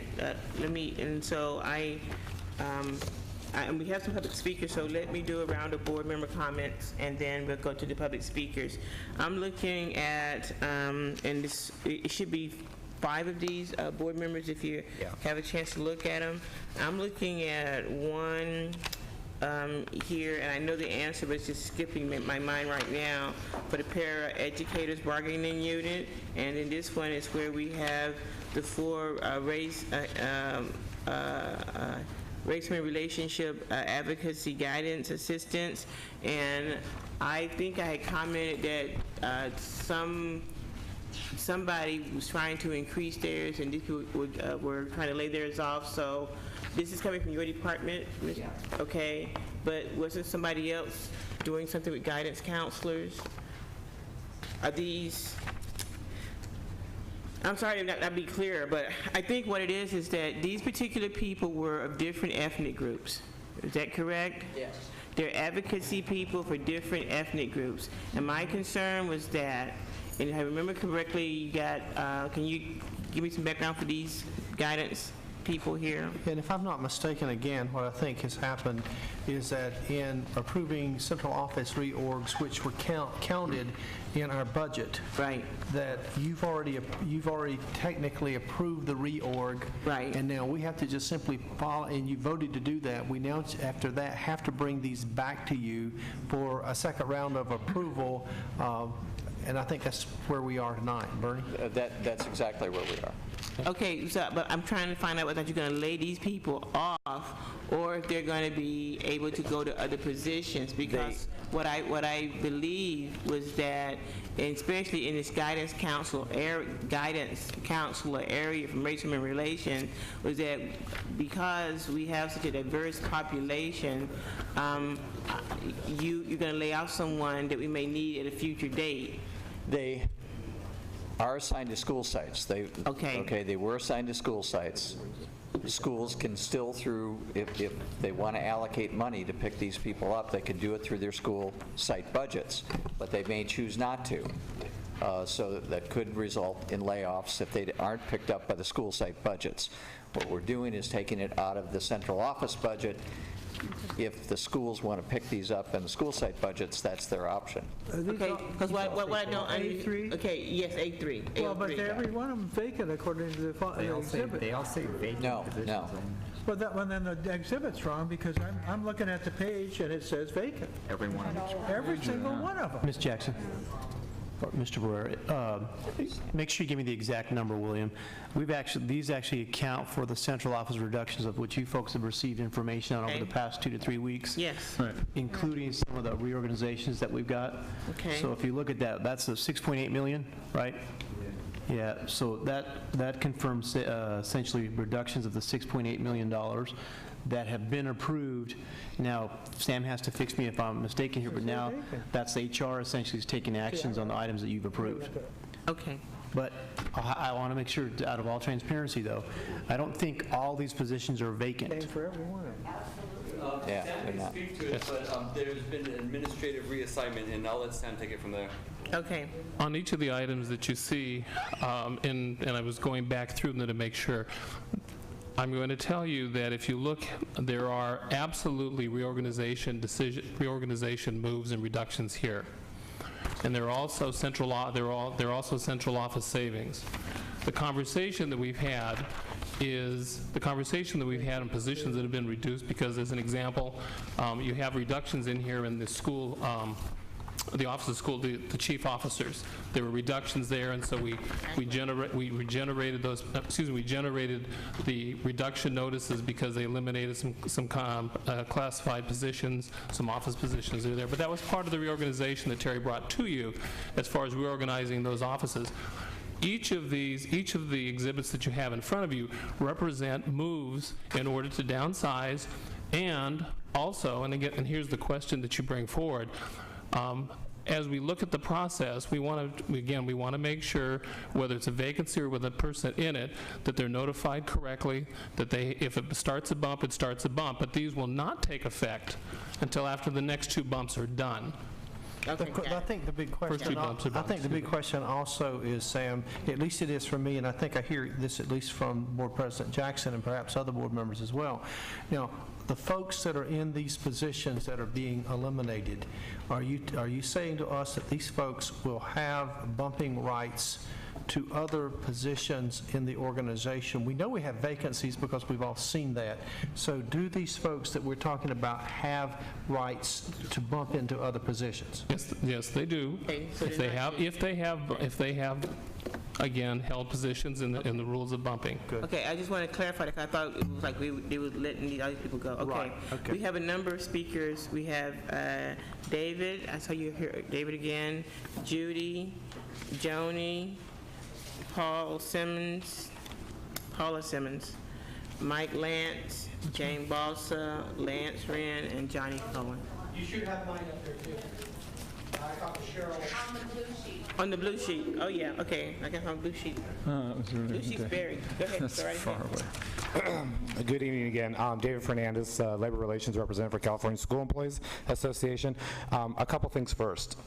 If you go to the actual recital, and for the classified ones, they're all the same, but on number 3 of the recitals, the CSEA has been apprised of the contemplated action in order to afford it the opportunity to exercise its rights under the Education Employment Relations Act.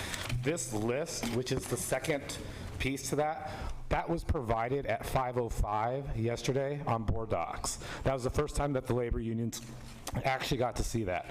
Secondly, I will disagree with Human Resources on this, that these cuts and these layoffs were not part of your original reorganization.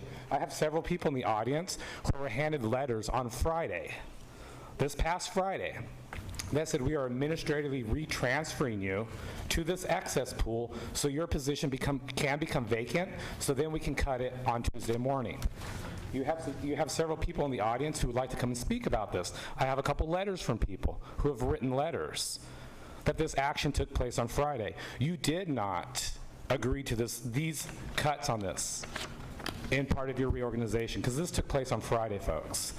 Thirdly, on behalf of the OTBS unit, we sent a letter late last night to Labor Relations and Human Resources.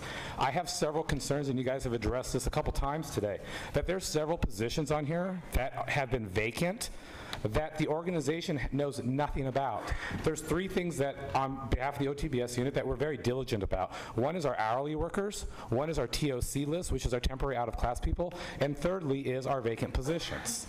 I have some severe concerns if these positions have been vacant and hidden by your administration, because I have people that have rights to these positions that go back almost 3 years or 4 years. And that concerns me that this list without names on it was provided once again last night at 5:05, was put on board docs without even allowing the labor unions to come in and discuss this.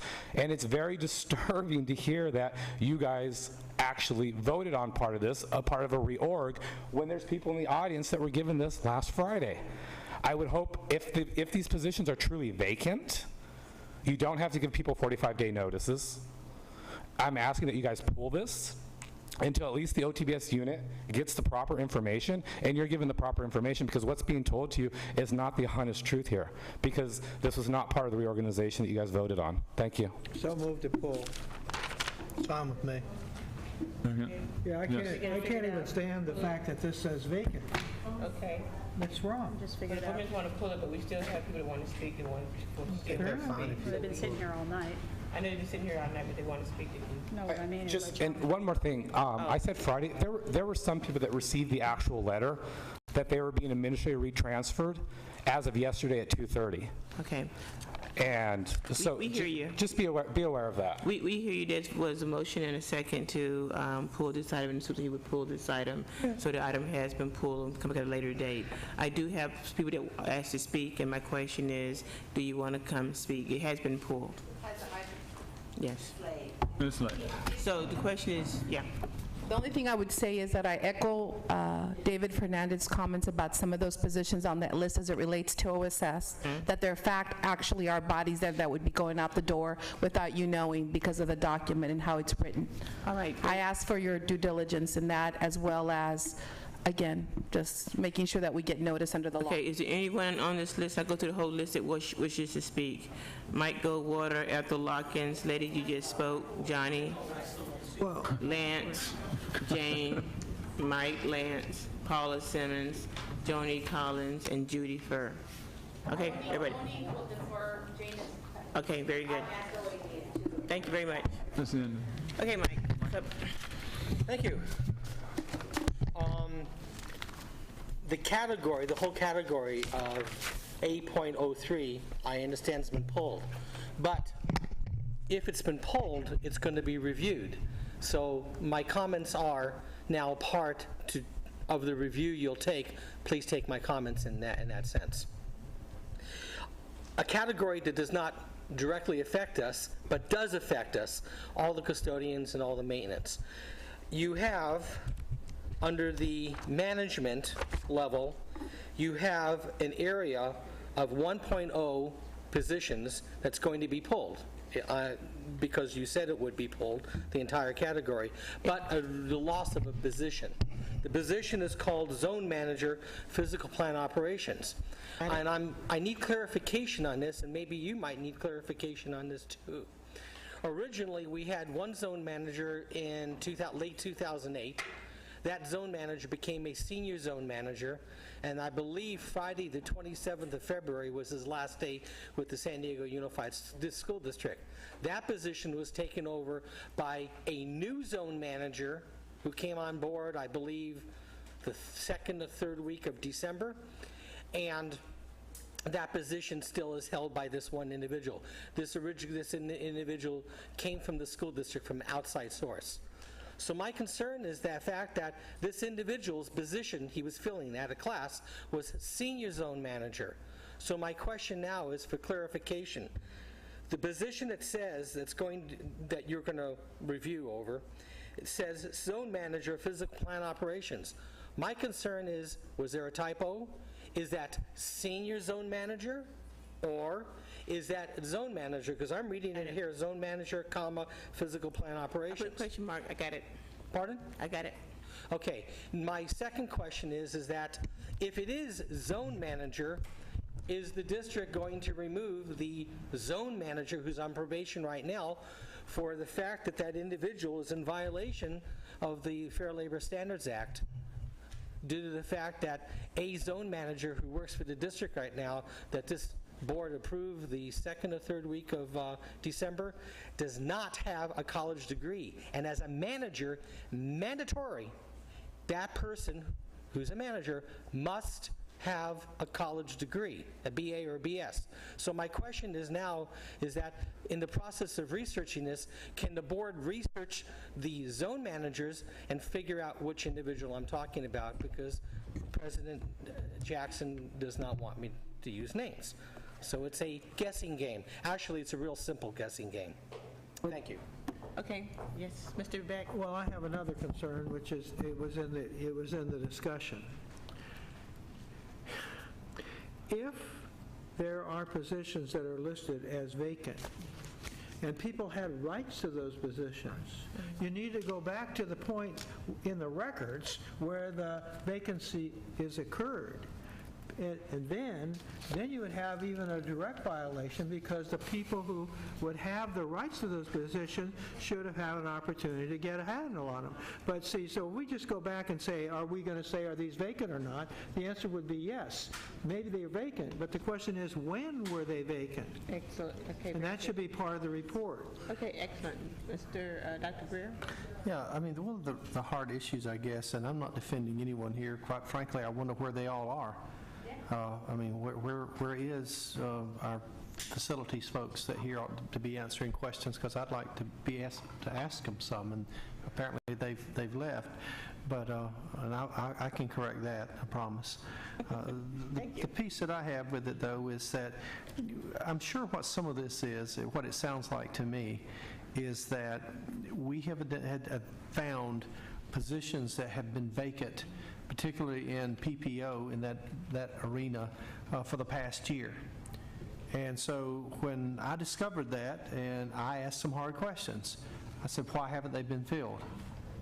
I mean, if you have them, why are they not been filled? Because I think if you don't need them, you shouldn't have them. Well, what I've discovered in the conversation was that this had been pretty much a standard practice in the district for a number of years.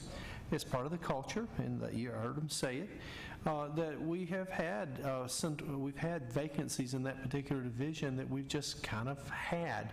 And then when we go through hard budget times, you say you got to give up positions. Well, all of a sudden they pull some out of a bag and say, here they are. And they really haven't given up anything, because that was kind of a pad in that department financially. Well, what we have said is, look, if you need them, you tell me you need them, you justify them, and then you fill them. But what's happened here is we found 45 or 46 or so positions that they couldn't justify to me that they actually needed, because we don't have work orders that are backed up. Our people do good work. And so I said, you to help balance this budget, you've got to eliminate the positions. Well, they can't eliminate the position. The only group that can eliminate a position is you. So quite frankly, to be very transparent and direct with everyone, that's what's happened here. And these are positions where there's no one in them. I don't think there's been anyone in them for a year or who knows how long. And so we've got to get this cleaned up. We've got to start operating properly, and we have to start somewhere. Phil, you might want to make a comment, because I know you were part of this conversation that I was in when I was talking to Drew and others about this. It really depends on the position. The relief custodian positions are all vacant. The trades positions that are on here are all vacant. There are currently 3 zone managers and a senior zone manager. One of the zone manager positions is being brought to you to be eliminated. We have to do a little bit of work yet in the sense of the senior zone manager, because with the appointment of Drew to the Executive Director of Auxiliary Services, we have to make a determination, which has not been made yet, how the senior manager position, I don't mean that senior zone, but the manager position in maintenance will be restructured. But there is an elimination of a zone manager position. You have 3 right now. You have 1 senior zone manager position. The senior zone manager position is a TOC occupied by one of the zone managers. One of those zone managers will definitely go away. The relief custodian positions have never been filled, ever, never, ever. So they've always been vacant. And again, quite frankly, that's very problematic to me, because right after I came to work here, when we went through this reorg, we sat here and made a very good pitch to you about why these positions were necessary. It was part of a situation, if you remember, well, some of you weren't here, but back in June of last year, we presented you a document that created the relief custodial positions. It restored the shift differential. It restored warehouse people and did something else, I forget. 5 of the warehouse people, and it was all fully funded. It was all fully funded. The warehouse people were restored. The relief custodian positions were created. Half of them were never filled, and the shift differential was restored. That's more than you want to know. Okay. Lance, very quick. Yeah, that's not exactly how it worked, okay? Not exactly, Phil, I'm sorry. I was approached by the Director of Plant Operations to create a new position called a Custodial 1 position that would supplant the substitute program that we have, which are hourly workers. That was never done, okay? You voted for it, the former board voted for it. It was never done. Okay, you voted for it, but it was never done. So I went and I said, why aren't we doing this? It needs to be done. How much money is left out of that pool? There wasn't enough money to fund that position. Director of Labor Relations stopped it. The Director of Human Resources stopped it because they wanted to protect their hourly workers.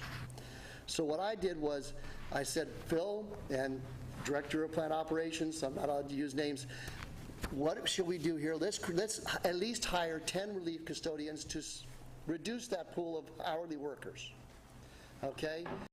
Those positions never got hired, so I said, well, what are we going to do now? And so what I said was, well, let's not hire the 10 positions, because I'm afraid that it's January now. It's been since June, now it's January, and I'm sitting here going, we need to do something, but I'm afraid that come June, you're going to want 10 custodians, and I don't want to take 10 custodians out of my kindergartens, or out of our kindergartens. So I said, since relief custodians basically replace BSSs when they're at the sites, let's hold those positions. And it's a shell game, Ms. Nakamura. It's a political game. I don't like it. I'm sure you don't like it. I know Terry Greer doesn't like it. But I said, hold those positions, and what will happen is when you want 10 positions, that's what you're going to get, those 10 relief custodians. That's what happened, okay? And I'm sorry that I participated in the shell game. Okay, because it was my honesty with you, I've told you before, is very important to me, okay? And it's very important that you believe when I say something that it's the truth. But that is what happened. Well, That's exactly what happened. I personally appreciate your integrity, that's always have, and you're right, I wish you hadn't have done that, because if you need the positions, I believe you when you I've always believed you when you said you needed something, and if we do, we just got to fill the positions, or we can't have them. Okay. But thank you for your integrity. Okay, thank you very much. Okay, with that, we're going to adjourn this meeting. Thank you, it's been a long day, and we're going to recess upstairs, board members, in about 5 minutes. Okay. We have a coffee tomorrow, but I'm going to skip it. I've been here long enough. Oh, yeah, we haven't had the last I know, I'm sorry, but this Me was... too, I know. Okay. I agree.